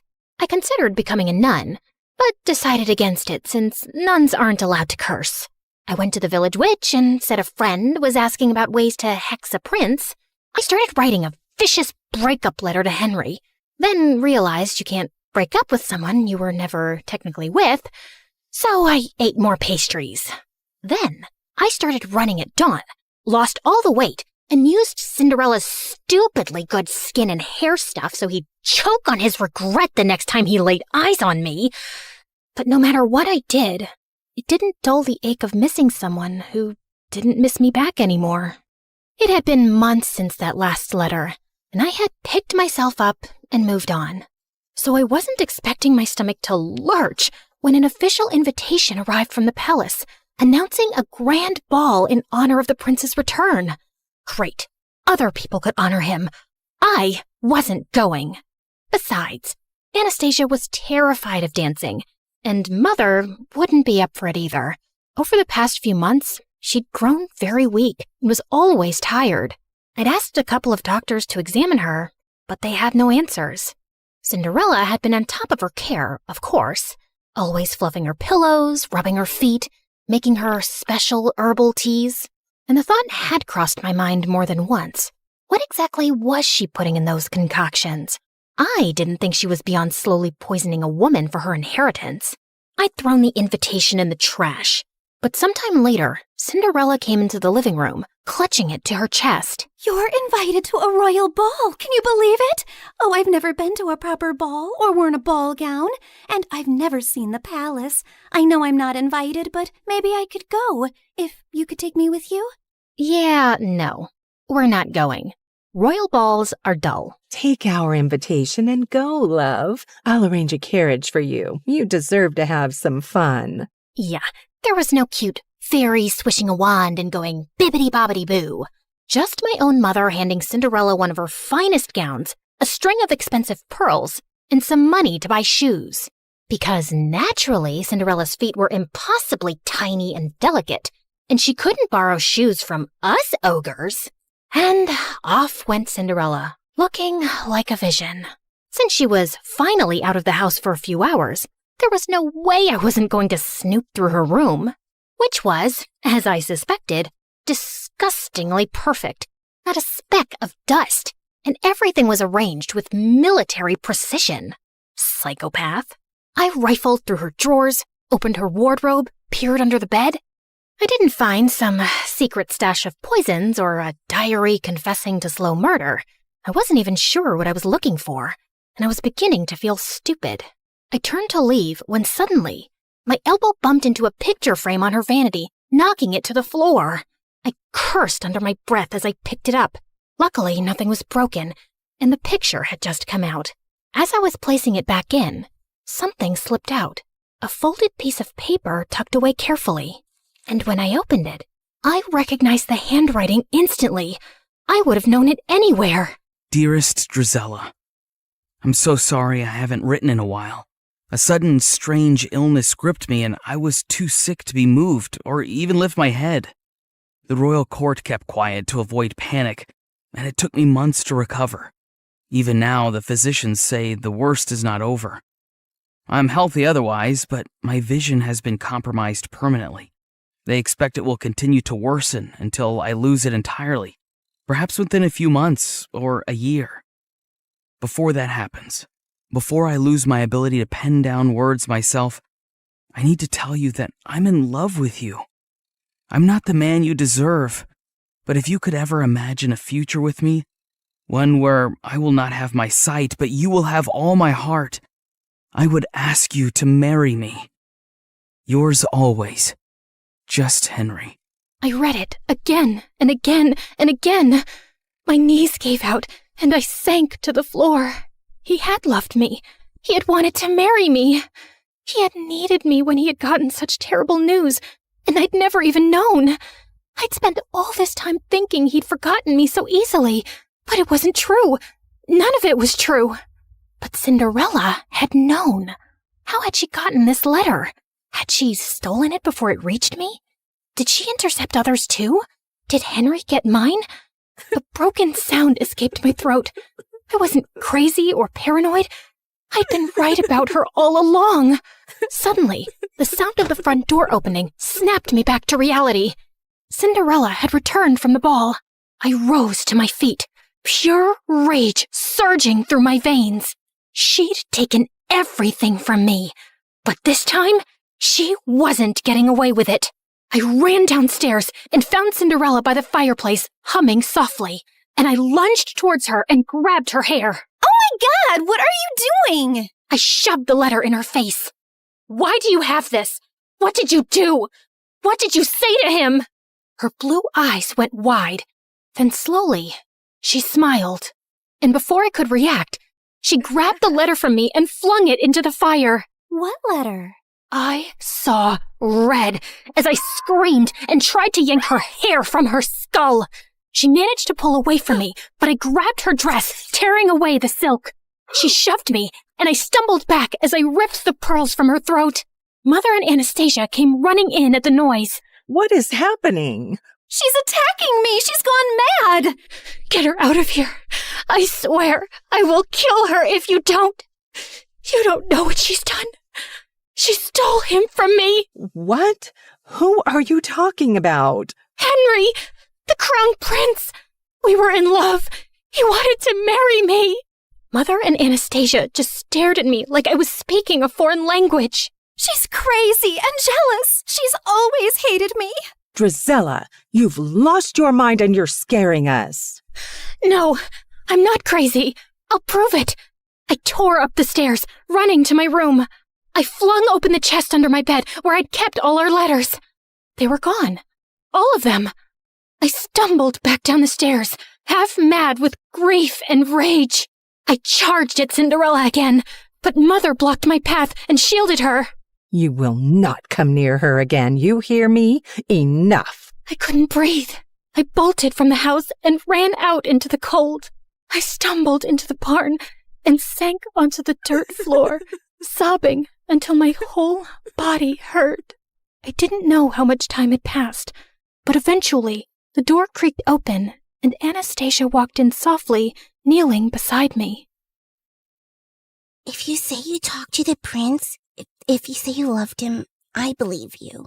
You do? I knew you were hurting this past year. I mean, I know what eating your feelings looks like. But you just shut me out. I wish you hadn't. I leaned into her, the way we used to when we were little girls, feeling scared of thunder, and she pulled me into a warm hug. Thank you. I didn't sleep a wink that night. Henry's letter replaying itself over and over in my mind. Tomorrow, I was going to the palace. I didn't have a plan or some speech prepared. I just knew I had to see him, and I wasn't coming back home without doing it. It was soon after dawn that I prepared my horse to leave, when a servant handed over a letter. Important news! By decree of His Majesty, members of the royal family will be visiting each household in this town today. What? Why would the royal family be doing that? Would Henry be among them? I didn't know what was going on, but I had to stay back for the visit. Cinderella was probably still holed up in Mother's room, which was good for her, because if I saw her face, I would tear her apart. I paced around impatiently, looking out the window for any signs of the royal delegation approaching. I thought I'd get a better view from the attic, so I ran up. And as I stood there, with my face pressed to the window, suddenly, the hair on the back of my neck stood up. I turned, and Cinderella was standing in the doorway, her eyes gleaming. Before I could run towards her, she slammed the door shut, and I heard the lock click. "Let me out! You crazy witch! Let me out!" And when I saw the royal delegation arrive at our house, I felt manic. I kicked and banged and screamed until my throat was raw. But no one heard me. Why was the royal family here? What was Cinderella doing? Finally, I heard someone running up the stairs, and the door burst open. The prince, he's here. He's here. And he just asked Cinderella to marry him. The words punched the air out of my lungs. You have to go. You have to stop him. Hurry.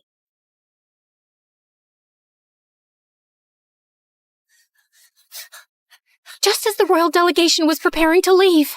And there he was. Henry was standing beside Cinderella, his hand cradling hers gently as he bent to kiss her fingers. Henry, no! You can't marry her! You don't know who she is! Everyone froze, including him. He slowly turned to me, squinting his eyes hard, and then his face hardened to stone. I told you she would never let me escape. Henry, whatever she's told you, it's all lies. Address me properly, miss. It's Crown Prince Henry. Okay, Crown Prince Henry. You cannot marry that two-faced witch. A ripple of murmurs went through the small crowd gathering around us. I need a moment alone with her. He led me forcefully into the stables away from everyone and slammed the door behind us. You are the biggest liar I've ever met. All the time you whined about your perfect stepsister replacing you when it was just a poor, abandoned girl that you and your family made your slave? I felt like he'd slapped me in the face. She didn't even dare tell me her name yesterday at the ball. She said she sneaked away because she wasn't allowed to exist freely, not even for a night. Then she ran away before I could even ask who she was. All I had was her slipper she left behind by accident. And then imagine looking for her and finding that you're the villain in her story. Henry, she's a manipulative psychopath. She stole my letters. She stole yours. I didn't even know you were sick or losing your sight. Stop lying. It was your handwriting on the letter I got, where you told me you couldn't be with me because of my illness, where you said it would be better to end things before they really even began. I never wrote that letter. She faked it. I think she always knew about us right from the start. Are you really so twisted that you think she plotted all this? So according to you, she intercepted our letters, forged your handwriting, and had been spying on us all along just to ruin things between us one day? I know it sounds crazy, but it's true. For a second, a shadow of doubt crossed his face, and I thought he might believe me. But then his jaw tightened. No, you didn't want me. And now you just don't want her to have me either. My heart felt like it would explode. You met her last night. How can you marry someone you don't even know? As if time is a guarantee of anything. I knew you for much longer, but it turns out I didn't know you at all. She knows about my ailment, and she accepted me as I am. And even though I've lost most of my sight now, when I look at her, she glows like an angel. She's kind and beautiful and good. I know she will save me, and I will save her from you. As he started walking away, I felt something break inside me, like a monster being unleashed. Maybe it's a blessing you're going blind, Henry. I hope it happens faster for your sake. It's better if you're spared from seeing the snake you're marrying or the fool you've become. And I wouldn't have married you anyway. A blind fool is no prince, only a burden. Mind your tongue when speaking to your prince. And if you ever cross my path again, I will have you exiled. I walked out after him and watched from a distance as he took Cinderella's hand, lifted her into the royal carriage, and rode away, taking every dream I'd ever dared to have with him. What was it that Henry had called me? Ah, yes, the villain in Cinderella's story, and that she would save him, and he would save her from me. Yes, her beauty was so bright, it even enchanted an almost blind man. It made everyone else look ugly. I calmly stepped over to the oil lamp and knocked it over. Then I stood back and watched as the flames ran up the curtains, licked up the walls, ate up her belongings, gobbled up all her lies. The whole room blazed, and it felt good. The fire spread faster than I'd expected. The house was old, and the walls were bone dry. By the time the servants managed to put it out, half the estate was gone. Mother, heartbroken and sickly, packed up what little we had left, and moved in with some distant relatives. Anastasia went with her. And me? Well, I was declared unwell, hysterical, and quite dangerous. I was locked up in a sanatorium, just a fancy word for a prison with prettier walls. Anastasia tried to visit me regularly the first few years, bringing me sweet treats and books, but over time, the visits got fewer, and eventually they stopped altogether. And so, here I stayed, my name forgotten, just one half of the ugly stepsisters duo. The real question is, did Cinderella get her famous happy ending? Honestly, I don't know. The Crown Prince had a relapse of his disease a few years later, and this time, he did not survive it. I'm sure Cinderella wore black for a while and looked stunningly tragic, but I doubt she really mourned him, because I don't think she was capable of loving anything or anyone. But who knows? Maybe she lived happily ever after anyway, bedecked in jewels and finery, admired and beloved by the people, and with a whole castle to scrub to sparkling perfection. Anyway, this is how my story ends. It's so depressing, isn't it? But don't worry. This version won't stick, because no one really wants the truth. Not when the truth is ugly and the liar is beautiful. Hey, before you click away, can we talk? Like, really talk? You just spent time with me and my story. Not 30 seconds, not a quick swipe, actual time. And that's kind of rare now, isn't it? Look, I get it. TikTok is addictive. Those quick dopamine hits, one after another. But here's the thing. Do you remember any of those videos from last week? Last month? They blur together, don't they? But a story? A real story sticks with you. It changes how you see things. Maybe after watching mine, you'll think differently about the villains in other stories. Maybe you'll question who's really telling the truth. That's what stories do. They don't just pass time. They change us. We're fighting to keep this alive. Every animation you see took weeks.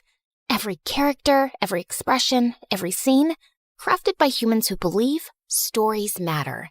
We could pump out 3-minute clips with AI voices reading Reddit posts. We could chase trends. We'd probably get more views. But we don't, because you deserve better. Here's the truth. Platforms push short-form content because it keeps you scrolling longer. But we're not trying to steal your time. We're trying to earn it, to give you something worth those minutes. So if this story made you feel something, anything, then please share it. Not for the algorithm, not for us, but for everyone who's hungry for real stories and doesn't even know it yet. Send it to that friend who says, I wish movies were like they used to be. Drop it in the group chat where people actually discuss things. Because every share is a vote that says, yes, storytelling matters. Yes, we still want narratives that challenge us, surprise us, make us think. The art of storytelling survived thousands of years, from cave paintings to campfires to Shakespeare to cinema. Don't let it die on our watch, not for a 5-second dance trend. Help us prove that in a world of infinite scroll, some things are still worth stopping for. Share this story. Save storytelling. It sounds dramatic, because it is. Imagine being on a date at the best restaurant in town, and then the waiter trips and drops his tray full of live lobster, and one of them pinches you. And this is not even the most embarrassing thing that has ever happened to me. Let's take it from the beginning. My mom was a Red Cross advocate for women's rights, and my dad was her bodyguard, so they were always off to this gala or the other, and they left us back with an army of nannies. And when I say us, I mean me and the Chaos Crew, also known as my 5 younger siblings. Food battles, mud fights, glitter bombs, they were so extra. Even Mary Poppins would snap her little umbrella and shuffle shuffle up a chimney to escape from them. Every time another nanny left, we got the talk. I'm disappointed in all of you, but especially you, Martha. You're the oldest. You should lead by example. I haven't done anything. Exactly. How are you supposed to become a leader of the future if you can't even lead your siblings? If you were home teaching us instead of running around, I wouldn't have to take charge. What I do is important. More important than your family? When Mom didn't immediately reply, my heart shattered. I rushed to my room and locked it when Mom came to talk to me later. Martha, I'm sorry. Of course I love you. Then don't go. I have to. But we'll talk when we come back. I promise. Maybe it's better if you never come back. It was like fate really had a twisted sense of humor and heard me. Mom and Dad did not return from their last trip to the Amazon. I felt like it was my fault that they didn't return. My punishment. The police sent out search parties and even used drones to look at their plane that disappeared, but they couldn't find anything. It's a lot, right? But stay with me. You've already liked and subscribed, haven't you? Don't cry. Mom and Dad will come back. Dad's a tough bodyguard and Mom's faster than a tiger. I'll take care of you in the meantime. I'll be a leader, Mom, just like you wanted. Please come back. But I was only 15 and I knew nothing about adulting. I was suddenly surrounded by lawyers asking me questions and making me sign things. Just pretend you know what you're doing and you'll be fine. Yeah, it wasn't fine. One of my mom's lawyers turned out to be a total snake. He conned his way into getting guardianship over everything, and then he kicked us out and took control of all the assets. You can't do this! Oh, what? I'm sorry. I couldn't hear you over the sound of all the money you just signed off to me. Wait until Mom and Dad are back. They'll send you to jail. You mean when they come back from the jungle? Well, I've got a fortune to spend. Goodbye. I was super angry, but I didn't have time for it. The Chaos crew had turned into a miserable bunch, and I needed to take care of them first. Right, first step, let's find a place to live. We all put our birthday cash together, and it was enough for a couple of months' rent. Finding someone willing to rent to a group of teenagers was quite a challenge. So I had this crazy idea to dress up like an old lady, and somehow managed to get us a lease. Luckily, it was still the summer holidays, so I had time to take up all the gigs I could find, like a plant manager, where I literally had to water plants, cornfield pollinator, and even party entertainer. These children are wilder than my siblings. Let it go! Let it go! Ah! Here, let me help you up. At least my colleagues are all kind. My siblings pitched in as well. They baked tons of cookies and sold them, pretending to be Girl Scouts. And they muddied everyone's cars at night so they could offer a wash-up service in the morning. At a premium, of course. Who knew that being little devils would come in handy? By the time school started, I had turned 16, and we had all transferred to public school. I was so nervous on the first day. And then I got to class, and all the desks were already taken. Well, now I'll have to stand in the corner like a potted plant. But then a girl sitting in the last row waved at me. She was dressed in this bright orange shirt with space buns, and her desk was hidden under a pile of comics. Come here, we can share. There's a desk under all that? Where can I get a chair? We'll share mine. By the way, I'm Bree. You can call me Brilliant. Bree was a weirdo, but she was also pretty awesome. She gave me all her notes and knew all the juicy gossip. That girl there, her mom works in marketing, so she always knows the latest discount codes. And that one there, don't talk about her nose. We became best friends, and eventually I told her about my story. I want to save up enough cash so I can find my parents. You're so strong. I want to be like you. You're perfect the way you are. I'm not. I'm almost 17, and I've never had a boyfriend. Everyone I confess to just rejects me, and Darius doesn't even know I exist. Darius was Bree's crush and the captain of the school's chess team. Are you sure he's the right guy for you? He's the one. I can feel it. And this time, I'm going to get my confession right. Bree's plan was as crazy as she was. She got dressed up as a chess piece and painted the whole club room as a giant chessboard with a banner that said, "Will you be my checkmate?" But when Darius walked into the door, he freaked out. Where is it? What? My chessboard! There was a game I've been playing since I was a freshman!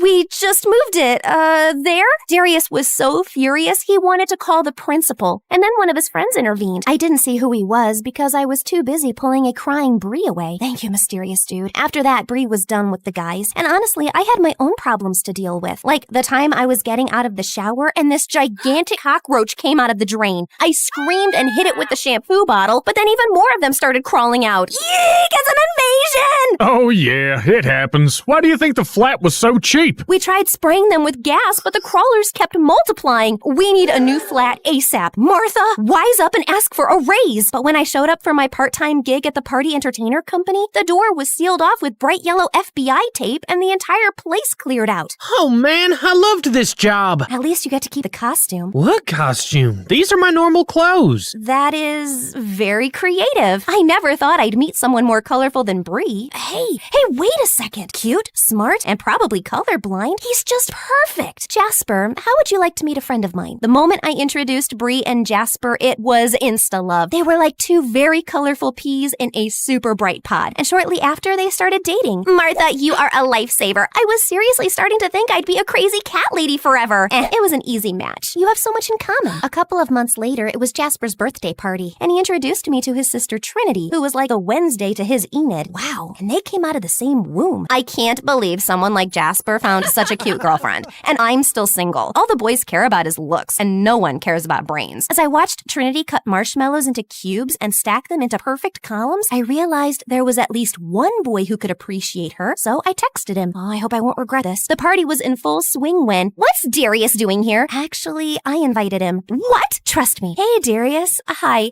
this is Trinity, and she likes cube-shaped marshmallows. Round marshmallows make no sense. Finally, someone who gets it. And just like that, Darius the ice cube started melting. See, I told you he wasn't the right one for you. She is. OMG, you're right. You're like the matchmaking queen. I realized how happy Bree's words made me. Helping other people is so cool. But fate was once again ready to kick me down because I got a call from the hospital. What happened? They're saying my brother picked up a sandwich from the bin, but it had some glass in it and now he needs stitches. This is all my fault. If we had more money, he'd never pick food from the bin. And now how am I going to pay for the operation? We don't have insurance. I even tried to call the snake lawyer, but... Oh, I love that you think I should care. Bye. Luckily, the operation was a success, and my brother was okay. When I got to the hospital and asked for the bill, the receptionist told me it had already been paid. It was a young guy. There, he's just walking into the elevator. I tried to catch up with him, but the elevator doors shut in my face. Gosh, I swear his back looks so familiar. Who is he? Thanks to my mysterious angel, the accident had resolved well, but it had shown me how much I needed a new job. After Darius and Trinity became a thing, the whole school was buzzing with the rumor that I was the one who set them up. People were begging me to find them their perfect match. Every time I opened my locker, I was buried in a pile of profiles and love letters. How do I fix this? I'm happy to help, but I can't keep doing this for everyone. I gotta focus on finding a new part-time job. Well, why don't you open a matchmaking agency? But I feel bad to ask people to pay for love. Then only ask for a donation from the successful ones. And who knows, maybe you'll find the right match for yourself as well. Right, like I have time for that. But Bree is right. This is something I'm good at. I should at least try. So the next day, I got Bree and Jasper to help me throw my first matchmaker party. By the end of the night, the donation box was bursting with cash, and everyone was coupled up. Almost everyone. As I stepped into the bathroom, a girl ran up to me, and she was dripping wet. How could you match me up with that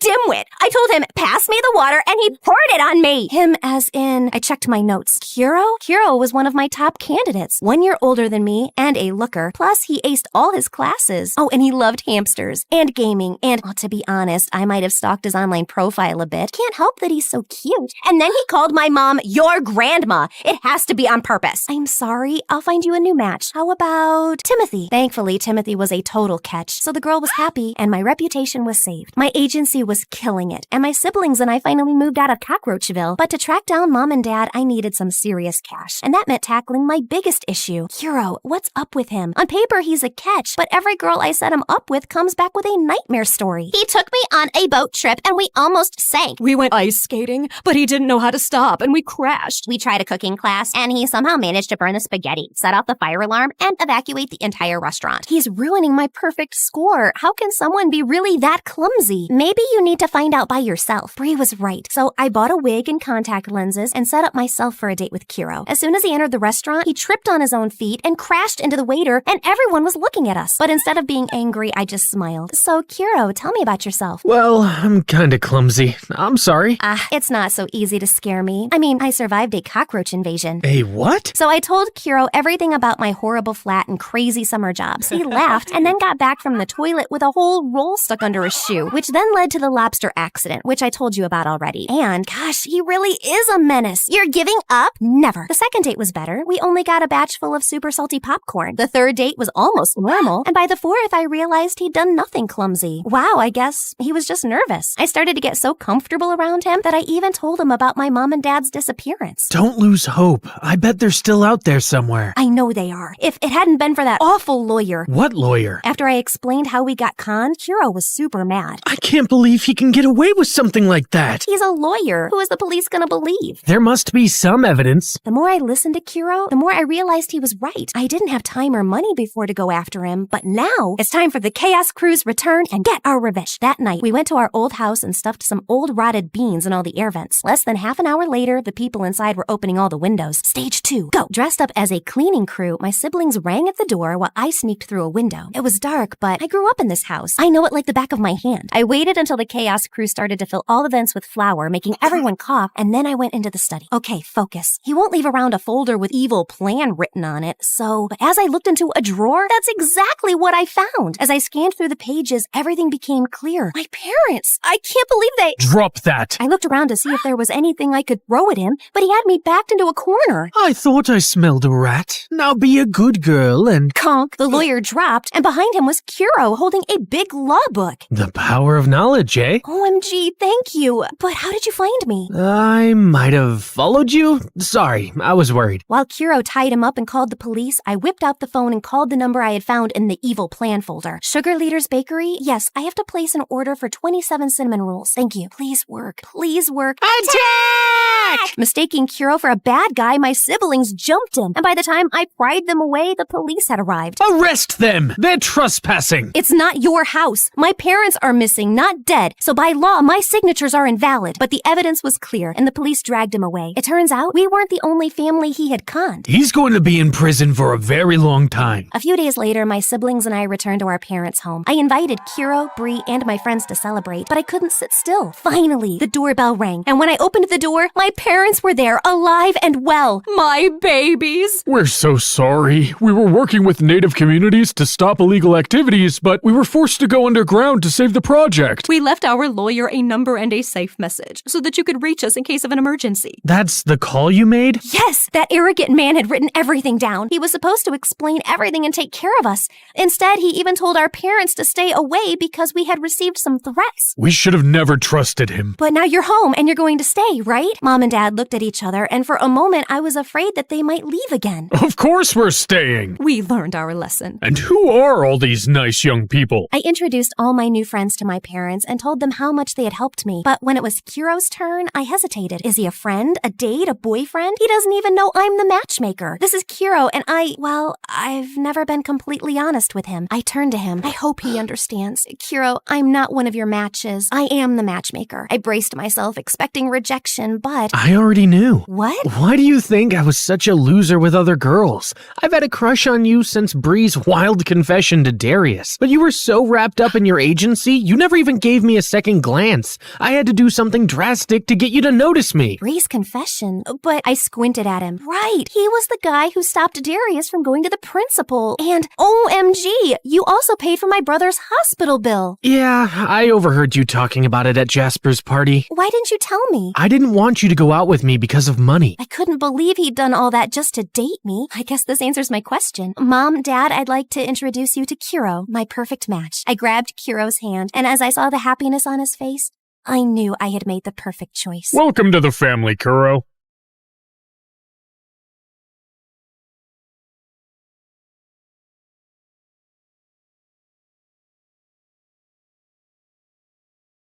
My name is Lola, and I'm from Atlanta. Please like and subscribe. When I was a kid, my parents and I had adventures all the time. We played hide and seek, we fought monsters in our backyard, and I even saved Mom from a mean old pirate who tried to steal the last piece of pie. My life was fantastic, but when I turned 3, Mom gave birth to an evil witch named Genevieve. From the moment Jen was born, she used her beady blue eyes to cast a spell on my parents and turn them into her evil minions. Genevieve, we love you more than anything in the world. Here you go, honey. Hey, I was playing with that. Jen started walking at 9 months old. At 2, she could write her own name. And at 3, she could do the alphabet without making any mistakes. When Jen was 7, she won her first national spelling bee. She got a huge cash prize, and the reporter came over to interview her for the cover story of a magazine. I'd like to thank my parents. I couldn't have done this without them. We're so lucky to have a genius daughter. She's our pride and joy. My parents kept gushing about Jen for hours as I sat in the corner. When the reporter finally said it was time for pictures, I joined my family for a photo. But Jen insisted that I stay out of it. My parents tried reasoning with her, but she was beyond reason. It's my moment, and she'll ruin my image with her stupidity vibe. Like, my brain sees pictures with this special lens, and I'll be able to feel her dumbness every time I look at the pictures. I can't explain how my brain works. Just make her go. So Mom gave me some money for ice cream and told me to wait outside while the photo shoot happened. A couple of months later, I came home from school and found Jen sitting on my bed, and all my stuff was gone. Mom and Dad said I could switch. This room's bigger and has more space for my trophies. But this is my room. Mom, Dad, make Jen give me my room back. Lola, stop being ridiculous. You don't need a room this size. You don't have any trophies. Jeannie, do you need anything? Should I put up some more shelves? A new bookcase? I was so mad, I threw myself on the ground and started screaming. This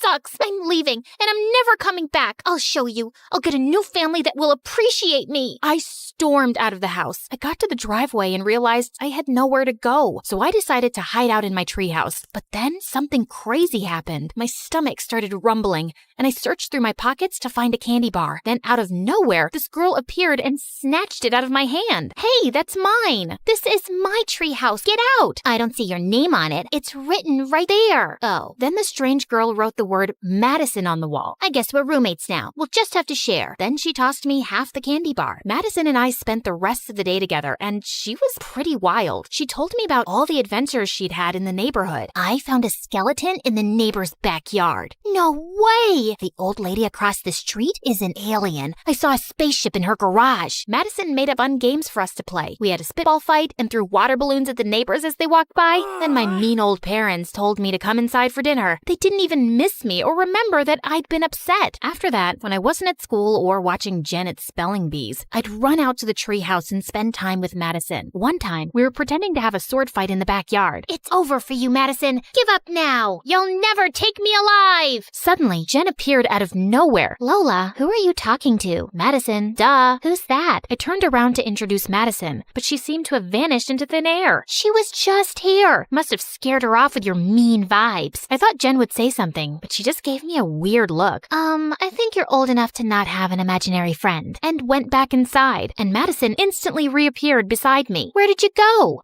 I didn't want to meet your stupid sister. And there, I got you. You're dead. When I was 12, I started junior high school, and it was the worst. All the girls were more interested in boys and makeup than building pillow forts or searching for hidden treasures. I had nothing in common with any of them, and most of them thought I was weird. I was pretty lonely. Then Madison started sneaking into my school. She'd make funny faces and tell the best jokes. Madison, you're hilarious. Stop, please. I'm gonna pee my pants. Who's Madison? Is she talking to the wall? Madison told me cool stories, and she was such a gossip. She knew everything about everyone, and she always had my back whenever a bully tried to mess with me. Having her around made me stronger and braver. Hey, ugly, get out of my way. Who are you calling ugly? You look like a rat, and your breath smells like poo. Once I was cast in a school play, and I had to do this huge monologue. My parents didn't even bother to come because Jen had a spelling competition the same day. I was so nervous I could barely speak, but then Madison showed up to cheer me on. I shook off my nerves and gave the best performance ever. I told my parents all about it, but they didn't care. The next day, they dragged me to another one of Jen's boring competitions. Madison brought a bag of ants, and we let them loose on stage. Jen and all the other kids freaked out and ran around screaming. It was hilarious. Then one day, things took a turn. For my 15th birthday, me and my family went on vacation, but when we got back home, I realized that Madison was gone. I searched for her everywhere. The treehouse, at school, and all over the house. She didn't show up. Madison, where are you? What the heck are you screaming about? I can't even hear myself think. I can't find Madison. What are you, 4? Why do you keep acting like Madison is real? She's real to me. Look, I'm really busy, but do you want to talk? I know you're lonely and have trouble making friends, but this isn't healthy. I'm totally fine. Just leave me alone and go back to your books. If it wasn't bad enough that Madison had just left me, Jen soon got moved up to my class because she was so smart, and all the other kids instantly loved her. Is it true? You can spell every word in the dictionary? Yeah, almost. I am an international spelling champion. Ugh, please. What was so impressive about spelling anyway? When was being able to spell the word crustaceology useful? Then one morning, the most popular girl in our class, Emily, handed out invitations to her birthday party. Hey, you forgot to give me my invitation. Sorry, no freaks allowed. Then she whispered to Jen just loud enough for me to hear. I can't believe you're related to her. I hope you can come. It's gonna be the best party ever. I don't think I have any contests that weekend, so I should be able to make it. I watched as all the other kids waved their invites around. After school, I walked home and stopped at the candy store to cheer myself up. Just then, I caught this boy staring at me. Then he started following me around the store. I led him down an aisle, hid behind behind a display case, and when he wasn't looking, I tackled him and put him in a headlock. Ouch, that hurts. What's your problem? Why are you following me? He reached behind me and pulled off a huge piece of paper that was taped to my back with the word loser written in bold black letters. I was so embarrassed. Then all of a sudden, I started to cry like a big baby. What's wrong?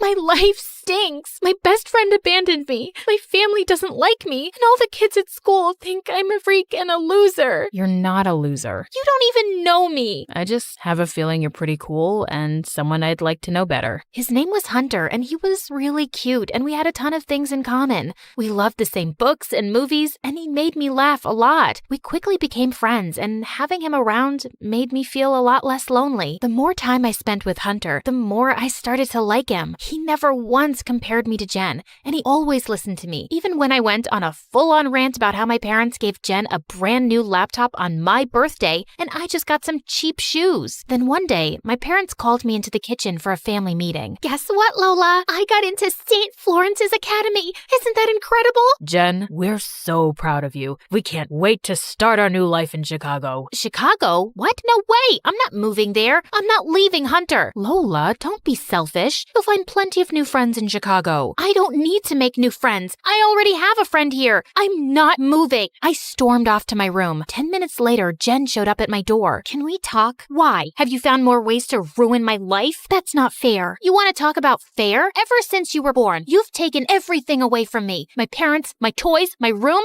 and now my only real friend. I know I wasn't very nice to you when we were kids, but I've tried reaching out to you after that to talk or help you out with your issues, but you just shut me out. Issues? My only issue is you. I'm sorry you feel that way. Yeah, right. Emily's throwing me a going away party tomorrow night. Come if you want, or just sit in your room being bitter. It's up to you. Jen put the invitation on my bed and left. I was pissed at her, but I'd never been invited to a party before. My heart ached at the thought of leaving Hunter behind and never seeing him again. Hunter was more than my best friend. I felt I was in love with him. I invited Hunter to the party, and he agreed to go. The party was at Emily's mansion, and it was so much fun. The food was great, the music was spectacular, and the best thing of all was that Hunter was there with me. Then a slow song played. It was the perfect moment to tell Hunter how I felt. You want to dance? Sure. Dancing with Hunter was so romantic. He held me tight, and his cologne smelled so good. I looked up into his eyes. I like you. I like you too. You want to kiss me? I really do. We had the most magical kiss, but then something strange happened. I opened my eyes to find everyone staring and laughing and pointing at me, and Hunter was gone. Hunter? Lola, what's wrong? Where's Hunter? He was right there. I started to panic. Where could he have gone? Hey, look at the freak making out with her invisible boyfriend. Emily pointed at a huge screen on the wall. A video of me dancing alone and kissing the air played on a loop. I wished I could curl up into a tiny little ball and roll away. I ran out of there in tears and went straight to my treehouse. Minutes later, I heard a knock, and Jen walked in. Lola, please talk to me. Tell me what's going on with you. I thought Hunter was a real boy I was in love with. How stupid is that? I'm a freak and a loser like everyone says. No, you're not. You just found a way to cope with your loneliness. That's nothing to be ashamed of. Now you know the truth and you can move forward. Move forward to what? No one cares about me. I do. From now on, I'll be here for whenever you need me, I swear. And we're gonna teach Emily a lesson. Jen and I went to my dad's butcher shop and grabbed a bunch of raw meat. Then we went back to Emily's house. Hey, Jen. Hey, crazy. You still looking for the invisible boy? No, we just wanted to give you a gift. A gift? For me? What is it? Then Jen and I dumped the raw meat on Emily's head. She screamed like a banshee as Jen and I went away laughing. The next day, as the last of the moving trucks were being loaded, I made one last visit to the treehouse, and suddenly both Madison and Hunter appeared. How come you're both here now? Will you stay for long this time? We just came to say goodbye. We don't think you need us anymore. You have a chance to start over. Let other people get to know you. They don't know what they're missing. You're a super cool friend. Thanks, you guys. You were there when I needed you the most. Goodbye, Lola, and good luck. It was sad to watch them leave for good, but it felt like it was time. We moved to Chicago, and Jen was true to her word. We started spending more time together, and I realized Jen didn't have the perfect life after all. I'm so tired of spelling bees. I only do the competition to make extra money for mom and dad. I just want to be a normal teenager for once and live my life without so much pressure. You should tell them how you feel. I've got your back. I stood by Jen when she told her parents she wanted to stop doing spelling bees. After that, Jen and I grew even closer. I finally had a real best friend, and she just happened to be my genius little sister.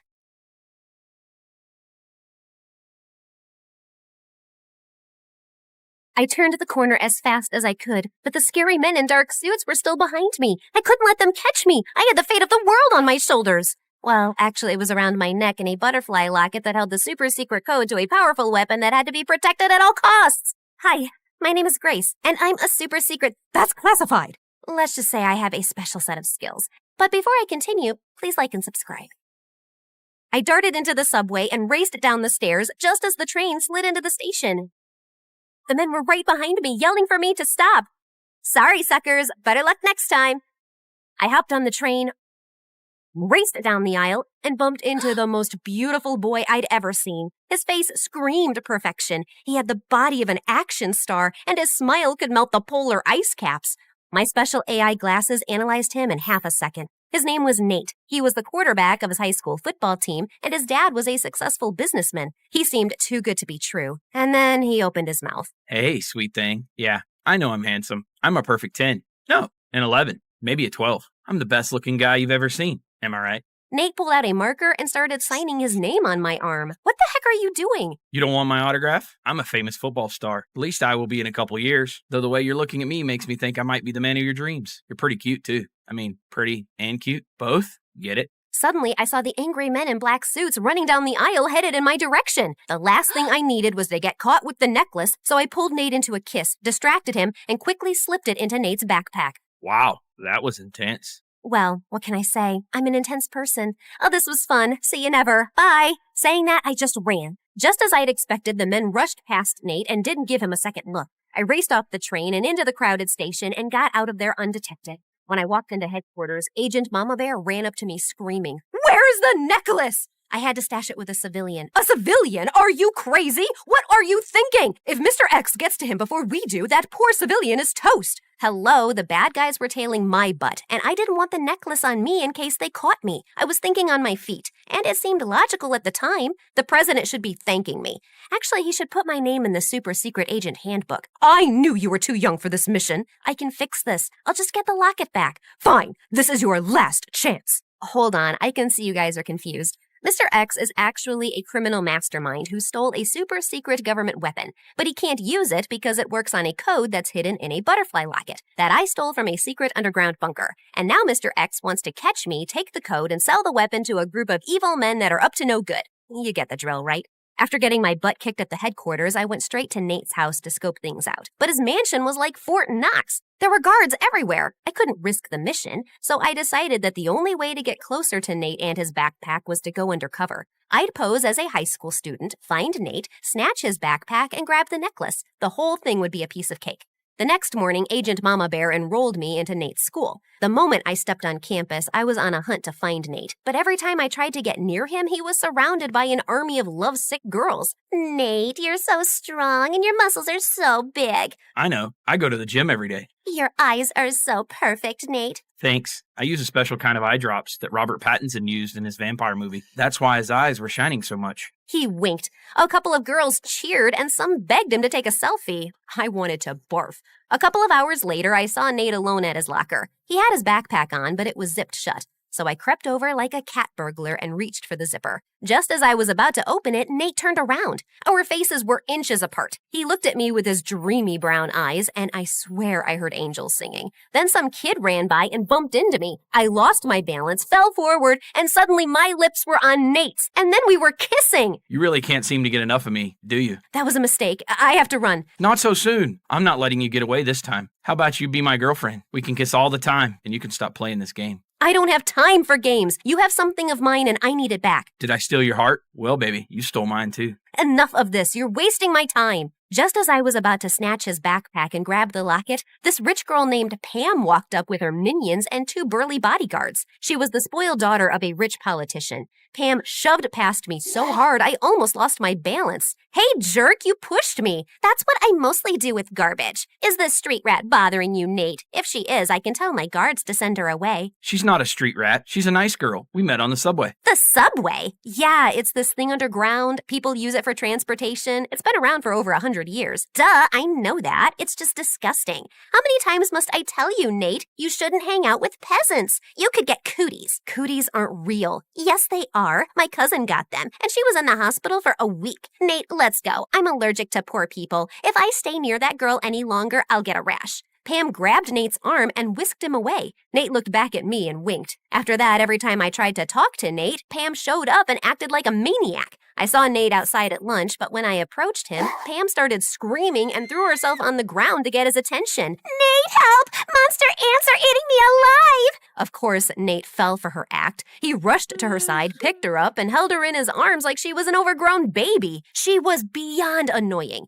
Later, Pam and her band of minions ambushed me in the bathroom. Hey, subway girl, I'm getting really sick of you chasing after Nate. He's mine. Back off or else. You're the one chasing him like a lovesick puppy, and honestly, it's pretty pathetic. Get some self-esteem, girl. Oh, you're gonna regret that. Pam started jumping around like she was a boxer. I really don't think you want to do this. Ha! You're ugly and stupid. Can't you count? It's 3 against 1. Pam charged at me like a raging bull. I stepped to the side, and she ran straight into her friend. The third minion ran up to me, and I threw water in her face. She slipped on her shoelace and fell on top of Pam. Pam and her minions ran to the principal's office and told the principal that I'd attacked them. But my AI glasses caught the whole thing on camera and sent the principal a video of the incident from an anonymous email account. Pam, your behavior is unacceptable, and I have no choice but to suspend you and your friends. Out of nowhere, one of Pam's bodyguards walked into the room, whispered in the principal's ear, erased the email, and left. On second thought, sorry, Pam. You and your friends did nothing wrong. Please enjoy the rest of your day. What the fudge?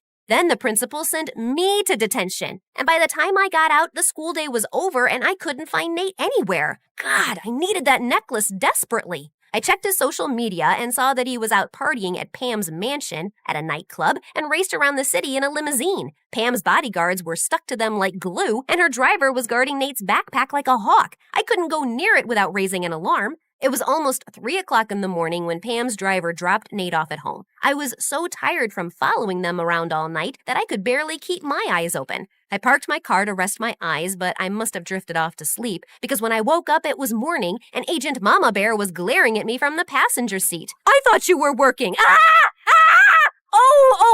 Here you go. As fresh as a daisy. I was working. I just dozed off. We don't have time for naps. You can't let Mr. X get that locket before you do. Anyway, I've got some fresh information. Agent Mama Bear told me that Nate's dad was holding a fundraiser at his house tonight. The mission was for me to enter Nate's house dressed as a maid, grab the locket, and leave. And Agent Mama Bear was my backup. We changed into our disguises and walked right up to Nate's front door. The guards let us in without a hitch. When the time was right, I went around the house looking for Nate's room and finally found it. I slid inside like a fast ninja and immediately spotted Nate's backpack. I opened it, searched for the locket, but it was gone. I panicked. How could this moron lose the locket? I turned the room upside down but couldn't find it anywhere. I glanced out the window. Nate was lounging near the pool, sunbathing his six-pack with a stupid smile on his face. Gosh, he's so cute. Nope. Get a grip, girl. I rushed down the stairs, and just as I was about to step outside, I saw a tired old woman scrubbing the floors, and then I saw Nate walk in. I immediately hid behind a pole to avoid getting spotted, while Nate walked over to the old woman with an envelope of cash in his hand. Ma'am, please take this money and use it to go see the doctor. I can't, sir. I have to work to help your father with the party. If I leave, he'll be very upset. Don't worry about my dad. I'll talk to him. Come back when you're feeling better. The old woman thanked Nate and left. I was shocked. I'd never seen him act so selfless. I was about to say something, then Nate's father rushed past me. Have you lost your mind? No, it's where I left it this morning. This isn't funny. I saw what you did for that maid. You think money grows on trees? I swear you're as dim as a broken light bulb. Try not to embarrass me tonight in front of Pam's dad. And why haven't you asked Pam to be your girlfriend? By now, you should be engaged. Marrying that girl will make you filthy rich, and then you can invest a ton of money into my business. Dad, I don't want to marry Pam. She's a nice girl, but I'm not interested in her that way. I didn't ask you for your opinion. You're too simple to make good decisions. You just focus on throwing your football and staying in shape and getting that girl to fall in love with you. Nate's dad stormed off, and the look on Nate's face almost broke my heart. I felt so guilty for treating him so badly before. I walked over and put my hand on Nate's shoulder. I don't think you're stupid. What you did for that old woman was really sweet. You don't have to be nice to me. My dad will still pay you. It's me, Grace. Who? Grace! We met on the train. Geez, we've even kissed twice, once by mistake. Yeah, I know. Why are you dressed like a maid? I couldn't recognize you at all. That was the idea, dummy. And why do you act all self-absorbed at school when you're actually kinda sweet? Did you just give me a compliment? Must be my lucky day. Well, not really, 'cause I'm about to kick your butt too. I need that butterfly locket I hid in your backpack when we met. It's really, really important. Where is it? What butterfly necklace? I didn't have a choice but to tell everything to Nate. He heard everything and then looked at me in shock. Why would you slip something that important in my bag? I'm literally the clumsiest person you'll meet. Yeah, I wasn't thinking straight then. Oh, did my good looks distract you from your mission? Yeah, maybe. Can we talk about that later? I really need to find that necklace or my boss will have my head. Wait. I think I saw Pam wear something like that a few days back. Nate showed me Pam's Instagram account, and I immediately spotted the picture where she was wearing that butterfly necklace. I asked Nate to call Pam and ask her to come for the fundraiser wearing that necklace. She should be here soon. Pam and her dad are the guests of honor. What do we do next? We get ready to pull off the heist of the century. Okay, that might be an exaggeration, but you know what I mean. Pam was really late, and we were beginning to think she wouldn't even come, but she finally arrived along with her dad and an entourage of guards. And thankfully, she was wearing the necklace. She immediately walked up to Nate, gave him a peck on his cheek, and my insides felt on fire. What the heck was this feeling? Nate, this necklace is divine. I found it in your backpack when I was going through your things. I just had a feeling you might have a present for me. Yeah, about that. That necklace is, dangerous. No, it's poisonous. It will make you break out in hives. You'll get pimples on your face. It will be totally disgusting and gross. You'll give nightmares to small children. Pam yanked off the necklace and threw it on the ground. Before I could get to it, Pam's dad sprang into action, but Agent Mama Bear got in his way. Not so soon, Mr. X. You're busted. Grace, quick, grab the necklace and run. I did exactly that, but a bunch of guards got in my way. I grabbed a vase and hurled it at a guard and then burst out my martial arts moves. I threw 5 spinning back kicks, an open fist punch, and a couple of elbows that laid the guards out cold. Agent Mama Bear called for reinforcements to haul Pam's dad off to jail. I had no idea what happened to Pam and her mom, except that they moved somewhere very far away. The president thanked me, Nate, and Agent Mama Bear for our spectacular service and even named a special holiday after us. Nate's dad cried at the ceremony and apologized to Nate for underestimating him. I was promoted to a first-class agent, and Nate was invited to join the super-secret agent training program. I delivered his invitation myself. So now that you've been a hero, what's next? I think I want to finish high school here. I knew it. You love me. You can't resist my pecs. Or is it that my brave heart or fearless spirit? If I was a 10 before, what does that make me now? 20? I'd give you a solid 4. What? I'm kidding. Sheesh, you had me worried. Then I pulled Nate close and kissed him.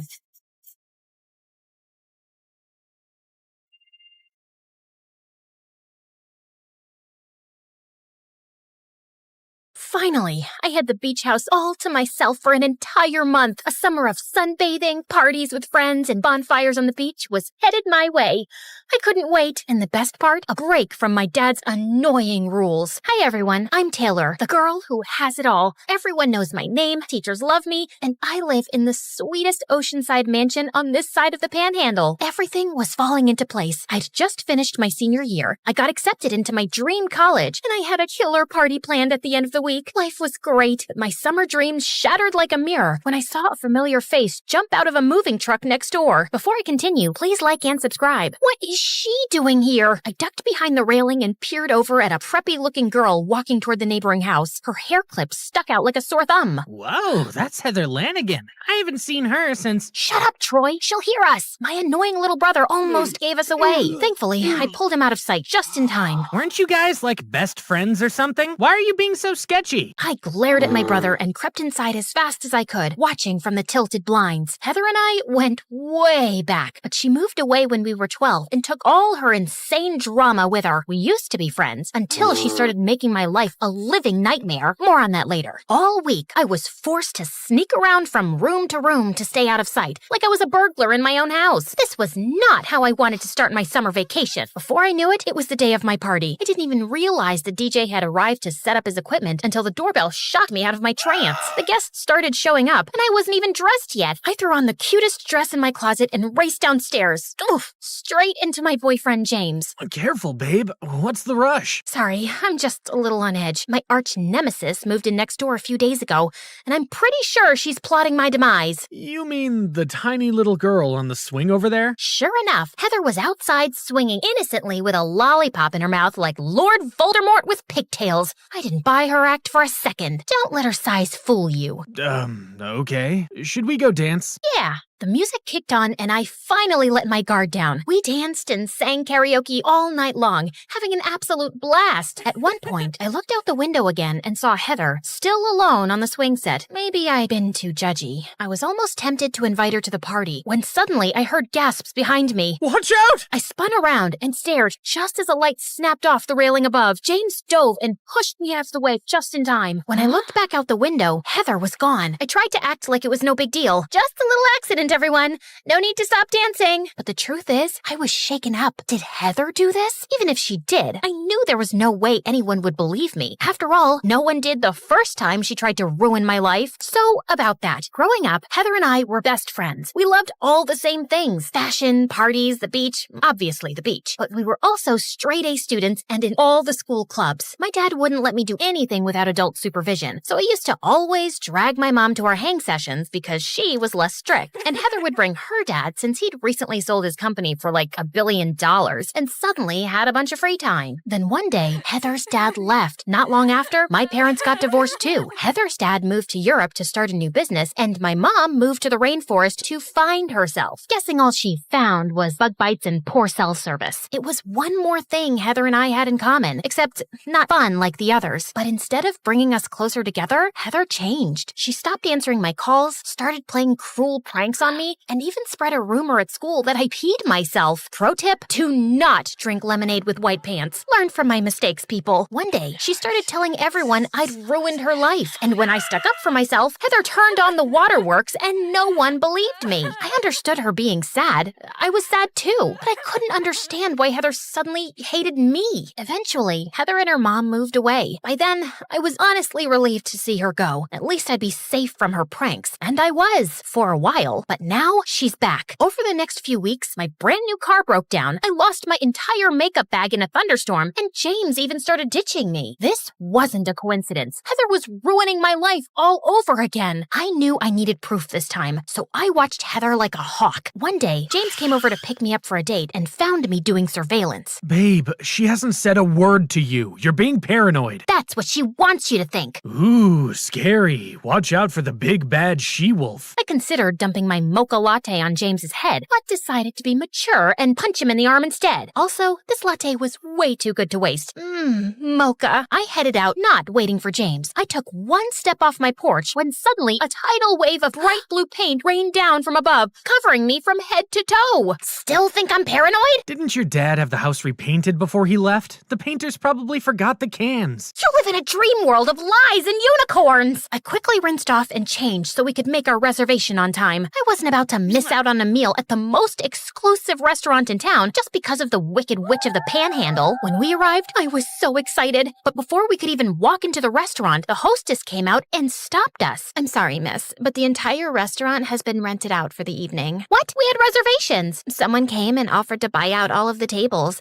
It's out of my hands. I had a sneaking suspicion I knew who that someone was. Before the hostess could stop me, I barged inside and glared at the center table. There she was, seated and sipping her lemonade with that stupid, innocent smile. Oh, hey, Taylor. My uncle bought the place out for me tonight. Who knew you could do that? It was our first time being face-to-face in 6 years, and I was speechless. You know, I didn't expect to see you here. You seem more like a fast food kind of girl. But you, James, a pretty boy like you, can do better than this trash. At least this so-called trash could get a date eating all by yourself. That wiped the smirk right off her face. For a moment, I felt satisfied until Heather flung a mound of mashed potatoes right at me. This is the second dress of mine you've ruined tonight, you little... Okay, time to go. Before I could slap that snarky grin off her face, James picked me up and carried me out while I screamed and kicked like a toddler. When I got home, I broke down in tears. All I wanted was to have a fun summer, and Heather had ruined everything. What had I ever done to deserve this? There was a knock at my door, and my little brother Troy came in. Hey, you okay? No, Heather is ruining my life again. Have you tried talking to her? Seems like a better plan than avoiding her forever. That gave me an idea. You're right. How can I get revenge if I'm always hiding? I didn't say anything about revenge. Thanks, Troy. You're a genius. Troy was right. It was time to turn the tables. The next morning, I got up bright and early and headed to Heather's favorite cafe. I had a hunch she'd show up eventually. Sure enough, soon she came in to order. I slipped a note to the barista and hid behind some rando's laptop. Shortly after, the barista put her drink on the counter. Double espresso macchiato for horseface Heather. The entire coffee shop started laughing. Heather turned beet red and then looked right at... Uh-oh. Before I could hide, Heather marched right over and dumped her iced coffee on my head. Did you really think you could hide? I could see the tacky dye job from space. I'll have you know that I'm a natural strawberry blonde. Seriously, my hair got lighter from spending so much time in the sun. It's not a dye job. Okay, so that didn't go quite the way I'd planned. I was seriously gonna have to get a new wardrobe with all the clothes Heather was ruining. Next time, I would be more stealthy. Sadly, summer was coming to an end, but the good news is my university campus was gorgeous. I fell in love in an instant. Even the presence of my arch nemesis couldn't break the spell. On the first day of classes, I had my textbooks, my planner, and a pencil with an adorable pink floofy thing at the end. I was prepared for everything. I noticed a girl was about to sit next to me. Don't even think about it.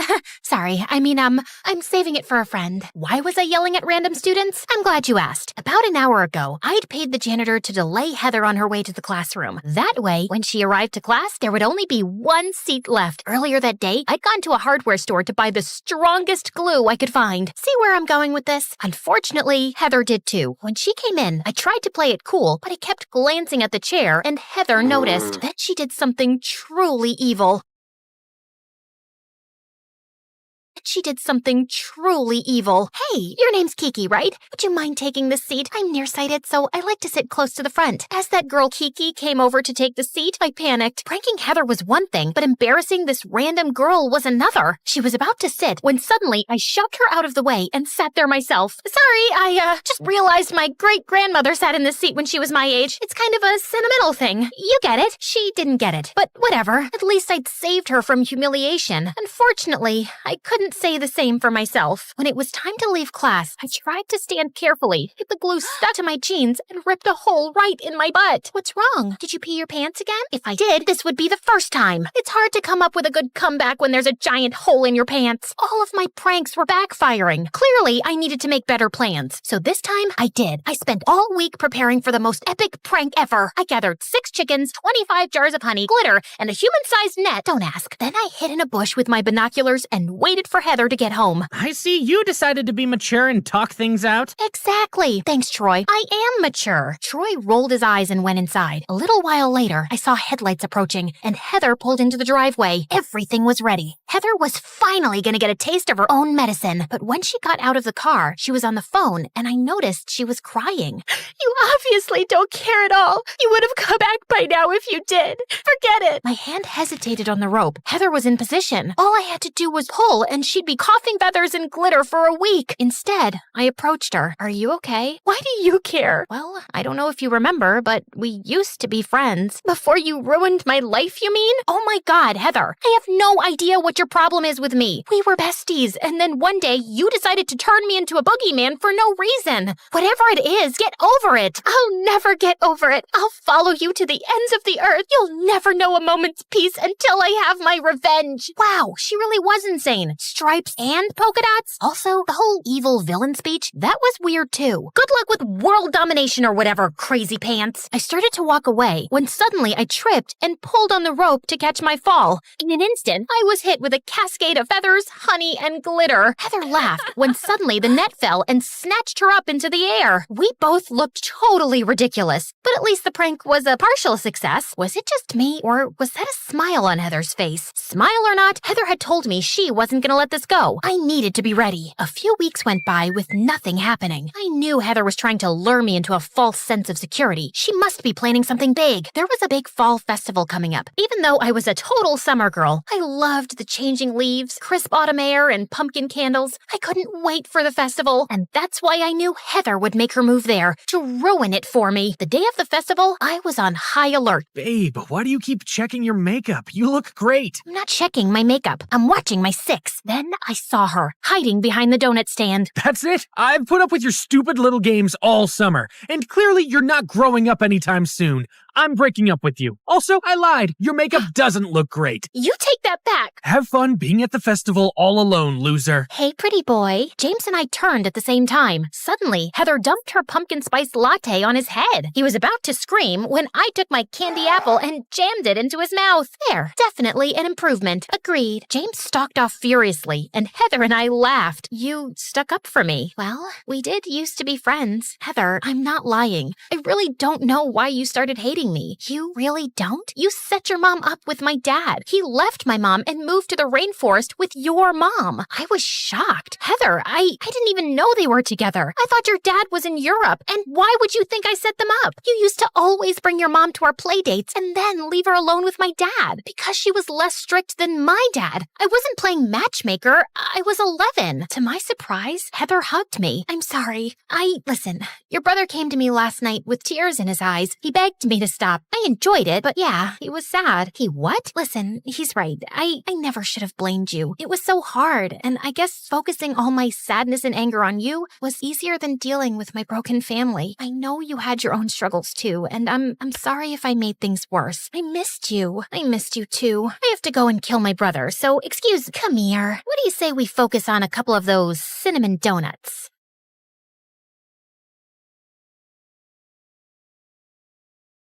Hi, I'm Hope from Honolulu. Please like and subscribe to For Eve. My parents always said I was born beautiful. I received so many compliments and modeling offers for baby products that they launched my modeling career when I was just 3.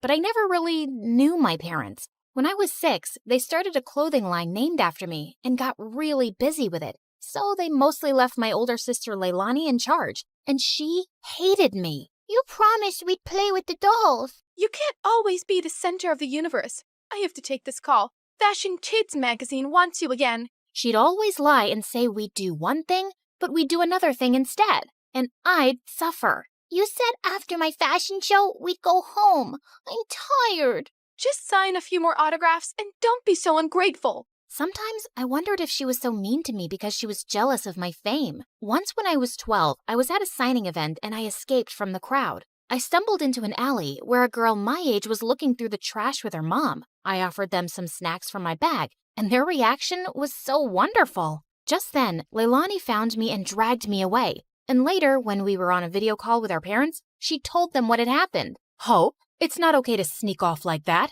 And that poor family could have robbed you.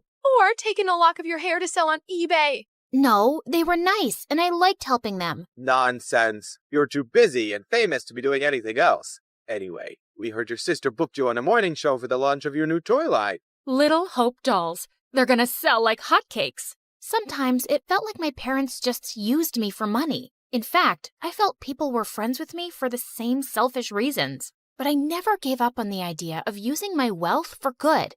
When I turned 14, I held my first fundraising event for homeless people, and it was a big success. But my second fundraiser turned into a complete nightmare, because the day after it, my face was all over the news with the words, "Teen Thief." Hope, they're saying you kept all the funds for your business. What? Why would they think I took all that money? The news is saying they got an anonymous tip. This can't be good for your career. It's all over social media. They're calling it the biggest scandal of the year. You need to stop all this charity nonsense. We need to work on saving your reputation so you won't lose out on any modeling contracts.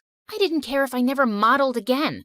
I didn't understand how anyone could think I'd steal charity money. I was too embarrassed to even leave the mansion. Soon after, I was about to join a new high school, and I went to Leilani with an odd request. Help me make a disguise for high school. You're my makeup artist. If anyone can do it, it's you. Look, it's hard for me to trust people. They'll probably use me for my money and fame or spread more lies. I'd rather just go as a regular kid so I can be active in the school's charity clubs. You don't think you could just go as yourself? Doubtful. I always become the center of attention without meaning to. And because of that scandal, the charity clubs might not trust me. I just want to fade into the background and do the things I care about. Please. To my shock, she agreed to the makeover. She gave me cute short hair as part of my disguise. I decided to keep my disguise a secret from my parents. They were not happy about my short hair, but my agent had advised me to take a break from modeling and stay out of the public eye anyway till the scandal died down. At home, I was Hope, the supermodel on a break. But at school, I was Minnie, the humanitarian. I joined the charity club, and the volunteer work I was doing felt amazing. And I was making friends pretty easily. But one day at school, I was lifting a heavy box of canned food donations when I suddenly threw out my back. Whoa, are you okay? I suddenly noticed there were two really cute guys watching me struggle to stand up straight. Guess I'm an old lady who's not used to heavy lifting. Ouch. Let's take you to the school nurse, Granny. I'm Kai. And I'm Crane. Here, let me take your bag. What was in that box? Canned stuff for a food drive. Crane immediately dropped my bag to the floor. You're part of a food drive? Not gonna help you. What? Come on, Nan. Let's just take her to the nurse. She's hurt.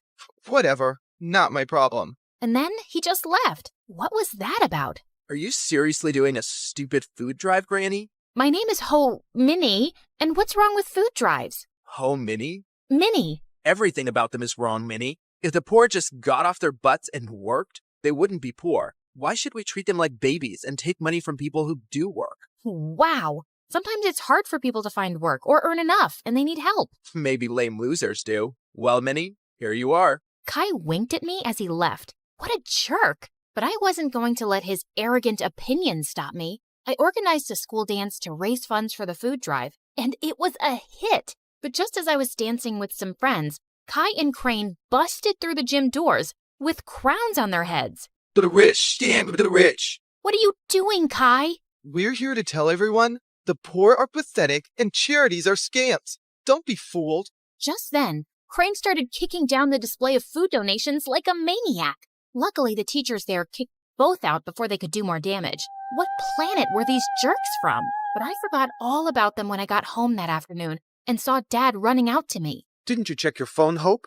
I think the battery died. What's wrong? Your mom and sister got into a car accident, but the doctor said they'll be okay. They both had some broken bones and will need bed rest. I started to cry, and Dad hugged me. I couldn't remember the last time he'd done that, and I decided I'd stay home for the next few weeks to take care of Mom and Leilani. The next evening, my bodyguard drove me down to the food bank to drop off the school's donations. To my shock, I saw Kai step out of his car in front of us, and he was dropping off bags of donations. What the hot fudge? I snapped a picture of him, and I confronted Kai in the school hallway the next day. Saw you at the shelter last night. What are you talking about? This? How did you... Okay, please, listen. Crane is against charity work, not me. He convinced me to think that way a long time ago, but I don't agree with him anymore. Years ago, Crane's family fell into a big scam by some fake charity, and they lost a huge fortune. Oh, no. Yeah, his dad had to work so hard just to get them back on their feet. Now, he talks trash about all charities, and he doesn't trust the poor. He actually enjoys shutting charity work down in public. He bullied me into crashing that dance.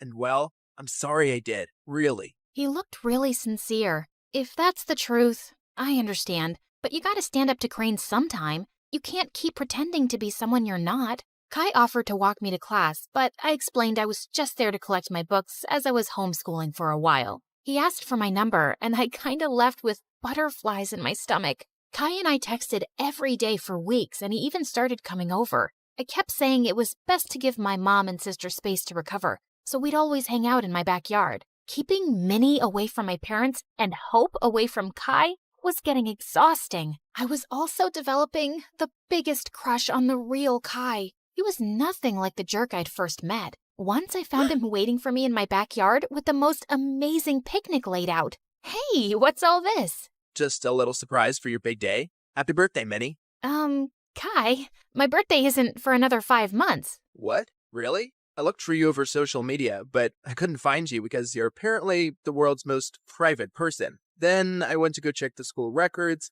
and I guess I got the wrong Minnie. I guess so.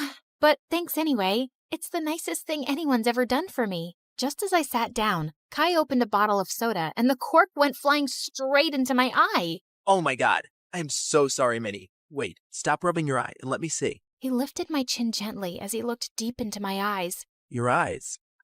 They're... Yes? They're what? They're not the same color. What? Suddenly I realized that my contact lens had fallen out. Oh, my lens must have popped out when I rubbed my eye.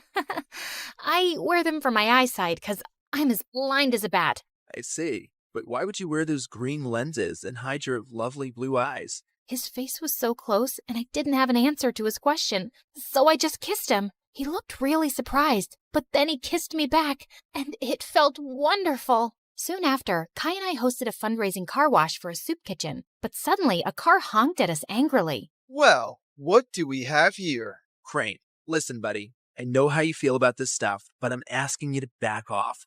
I want to do this. What? Support lying, dirty thieves? Did you forget what happened to my family? Of course not. But that was one bad experience. Not all charities are scams. It's this witch. Winnie's brainwashed you. It's Minnie, and Kai is free to do whatever he wants, but you need to leave. Just then, Crane went red.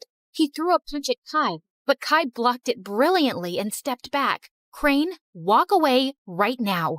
You better watch yourself, Winnie, or you'll end up like that stupid teen thief model who raised funds for her business. She got what she deserved. She's a forgotten fraud now, a nobody.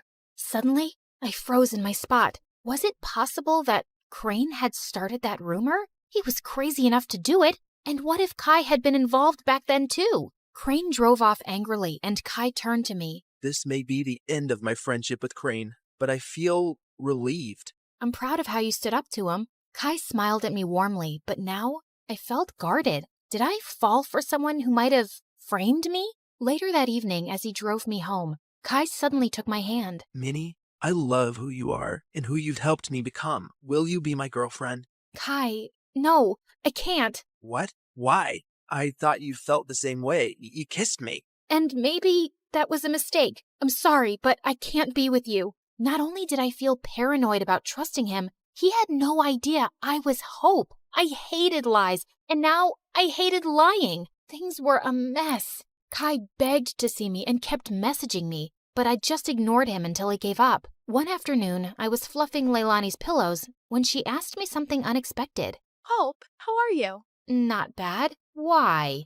Nothing. I just noticed that you looked a bit sad these days. I kinda lost someone I cared about. Wait, Leilani, why are you crying? Oh, Hope, I just need to tell you something. I can't keep it in any longer, especially after you've taken such good care of me. And to my shock, she confessed how she was the one who had started the rumor that I'd stolen the charity funds. I know it was really wrong, and I'm sorry, but I just got so resentful. I was left in charge of you, and you always came first. And you were always in the limelight, while I never even got thanks for anything I did. I got carried away. Leilani, how could you? I really regret it. That's why I agreed to your makeover request, because I didn't want to stand in your way again. I know how good-hearted you really are. Do you know what you've done?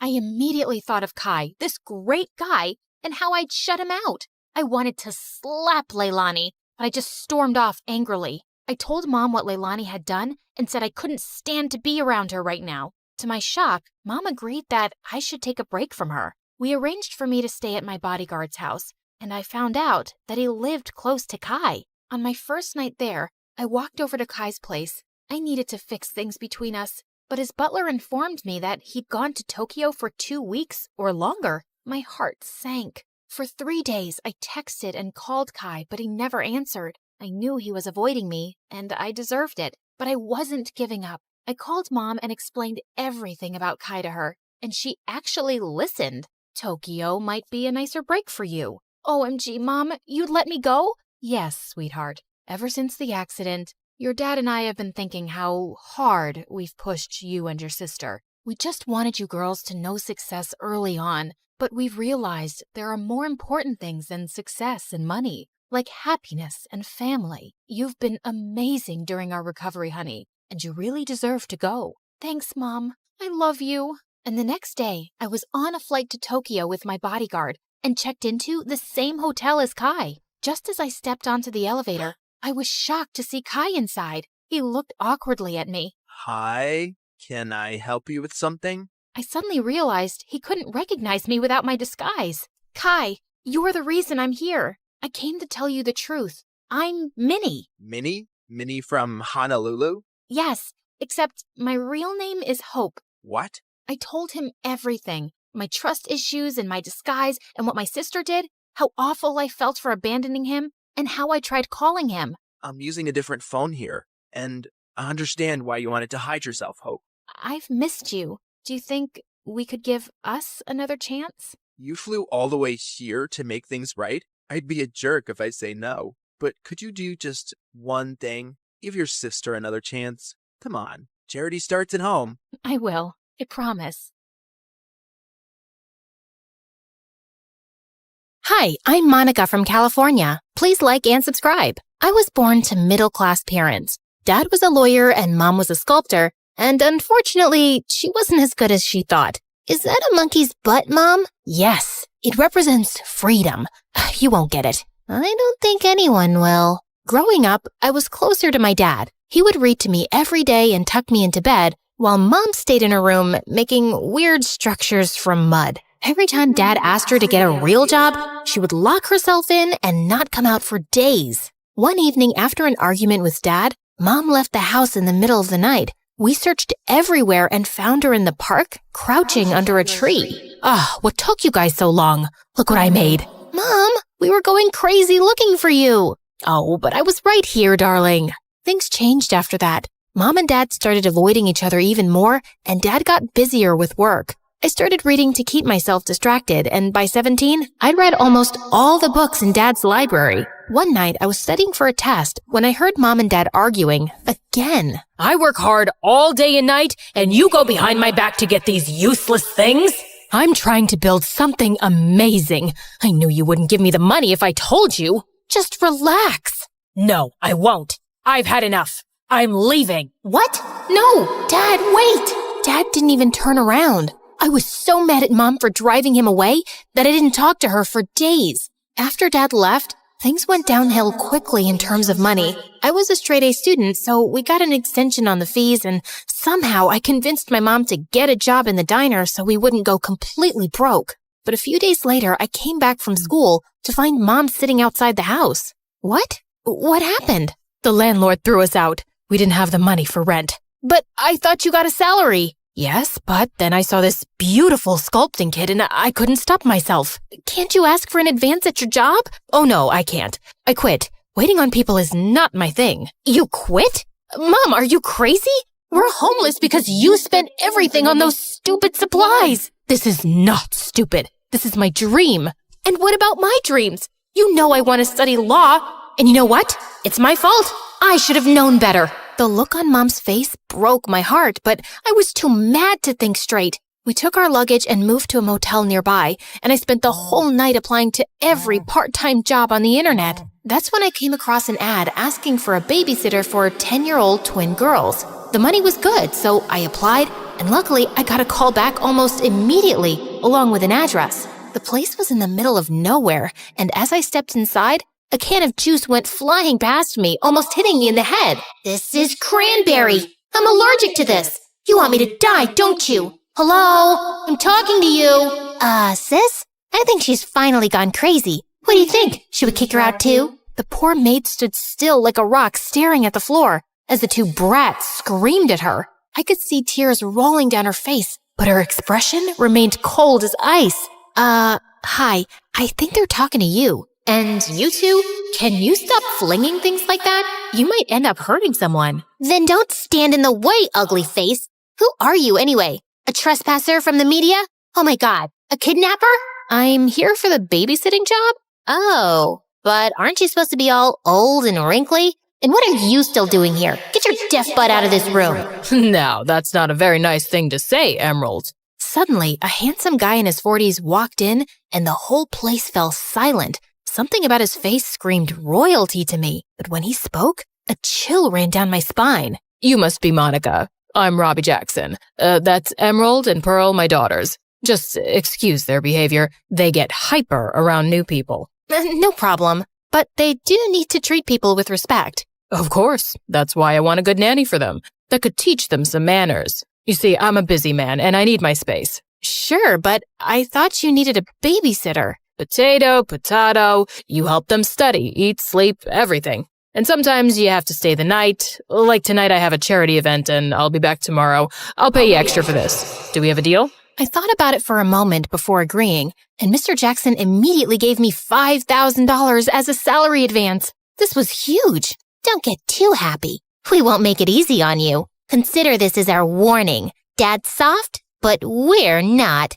Try me. I'm tougher than you think. As I lay on my bed that night, I couldn't shake an uneasy feeling about the house and those creepy brats. God, those girls needed some discipline. I went downstairs to get some water and found the maid from the morning. So I thought of having a little chat.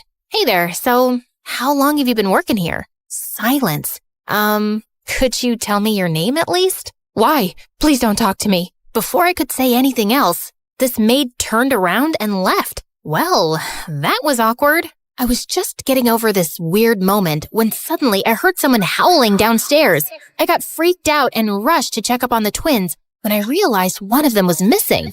What the freaking Funyuns? Diamond? Sorry, Pearl? Pearl? What? Stop screaming. Where's your sister? She's not here. Shh, stop freaking out. She went to her special place. She'll come back. Chill. What special place? How would I know? She just calls it her special place. She goes there every night and comes back later. Just try to shut up. I'm trying to get some sleep. Pearl simply pulled the blanket and turned around. Helpless, I tried looking for Emerald everywhere, but it was like she disappeared into thin air. The next morning before leaving for school, I went straight to Mr. Jackson to talk about it. Don't think about it too much. Just be careful around the girls. They've taken a hit after their mom got into a coma. If you take good care of them, you'll never have to look for another job. Mr. Jackson looked desperate, and in some ways it reminded me of my own dad around Mom trying to get her to work. Over the next few days, I tried everything to warm up to the girls, but they were just horrible. They burned my assignments, superglued my chair, and one time they filled my bag with broken eggs. It took me hours to clean that. One day at work, Mr. Jackson informed me that it was the twins' 11th birthday, and he wanted to throw the biggest party ever. But an hour before guests started pouring in, he left for an urgent business meeting, leaving me in charge. When I told the girls, they went ballistic. He always gets away with it. Not this time. He's gonna regret missing out on our birthday. Emerald pulled a lighter out of her pocket and rushed to the library. I chased her all the way up in this maze of a house and found her with a lighter under a massive painting. I wonder how he'll feel when we burn his favorite painting down. You can't! You won't! Listen, Emerald, I'm sure something important came up. That doesn't mean he can abandon us like that. And what do you know? You probably have both of your parents loving you. Actually, no. I told the girls about my issues regarding Mom and Dad, and suddenly they went softer. Emerald pulled the lighter down, and after that day, she was surprisingly kinda well-behaved. The week went by peacefully, and soon the school announced the annual scholarship test. I asked Mr. Jackson if he could spare me for a week, but he suggested I just move in instead. It didn't sound half bad, so I agreed, but when I told Mom, she said she had a bad feeling about it. Well, I would have preferred if she had a job instead of a bad feeling, but whatever. I moved in the next day, and while I was setting up my stuff, Mr. Jackson called for me. Now that you're here, you need to understand two things. My study is off limits, and the room on the top floor remains closed at all times. Under no circumstances are you allowed to go in. I felt a bit weird with the way he spoke, but I nodded my head and went back to my room. Moments later, the girls walked in and asked if I wanted a tour. They took me around the house, showing off their bowling alley, swimming pool, and arcade. Do you get to play many games with your dad? No, he's always busy. Oh, okay. Why do you say it like that? Like what? Like you're feeling sorry for us? Oh, look at those poor little girls. They don't have a mom and their dad is too busy. I'm sure you're thinking that. But guess what?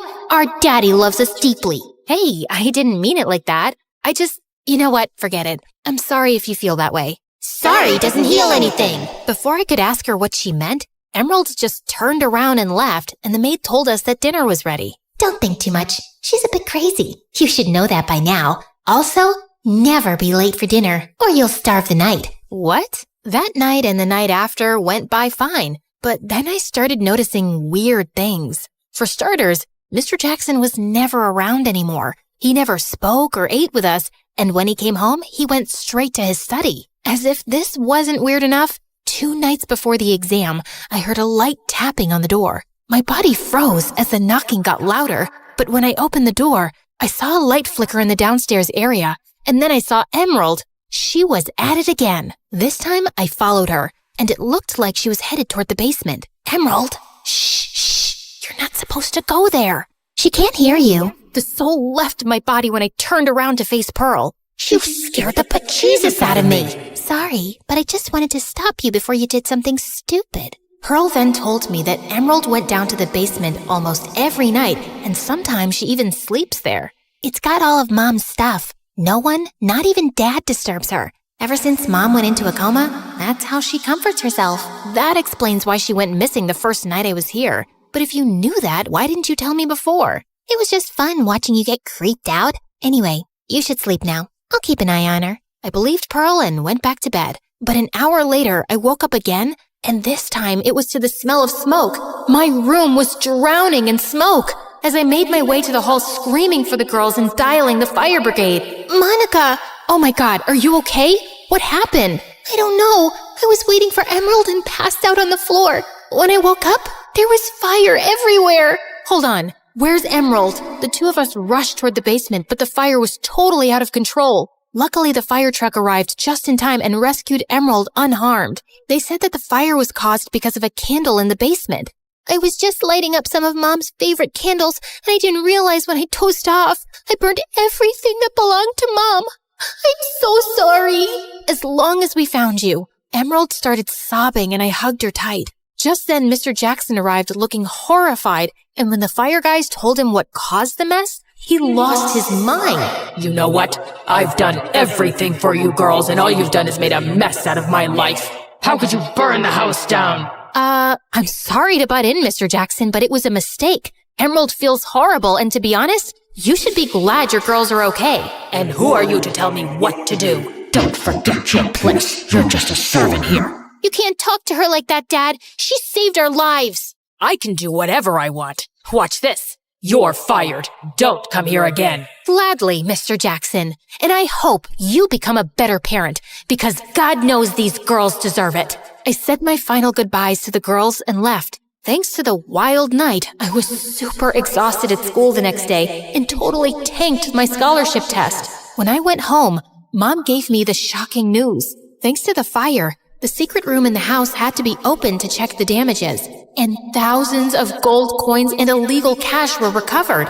Everything belonged to Mr. Jackson. He was taken to jail, and the girls were sent to London to stay with their aunt. Wow! That's why he kept the room shut all the time. I'm just happy the girls are safe. Yeah, Mon, I'm sorry for putting you through this. I've been a horrible mother. You stuck around, and that's all that matters. I promise, I'll be better. And she made good on the promise, working hard and bagging a good deal on her sculptures. I lost the scholarship opportunity, but our combined savings were enough to put me through the first year at Stanford. But halfway through the year, I received an anonymous donation of $1 million. And when I saw the bank details, it was some Linda Jackson, Mr. Jackson's wife. I immediately called the number, and Linda's secretary arranged for a meeting. I was surprised to see the girls waiting for me along with their mom. Monica! I've heard so much about you from my daughters. It feels like I know you already. It's nice to see you've recovered, ma'am, and thank you for bringing these brats along. Linda held my hand and thanked me for saving her daughters and exposing her cruel husband. She even offered me a job at her company right after I graduated, and since the pay was good, I took it up. Don't get too happy. We won't make it easy for you. I'm counting on that.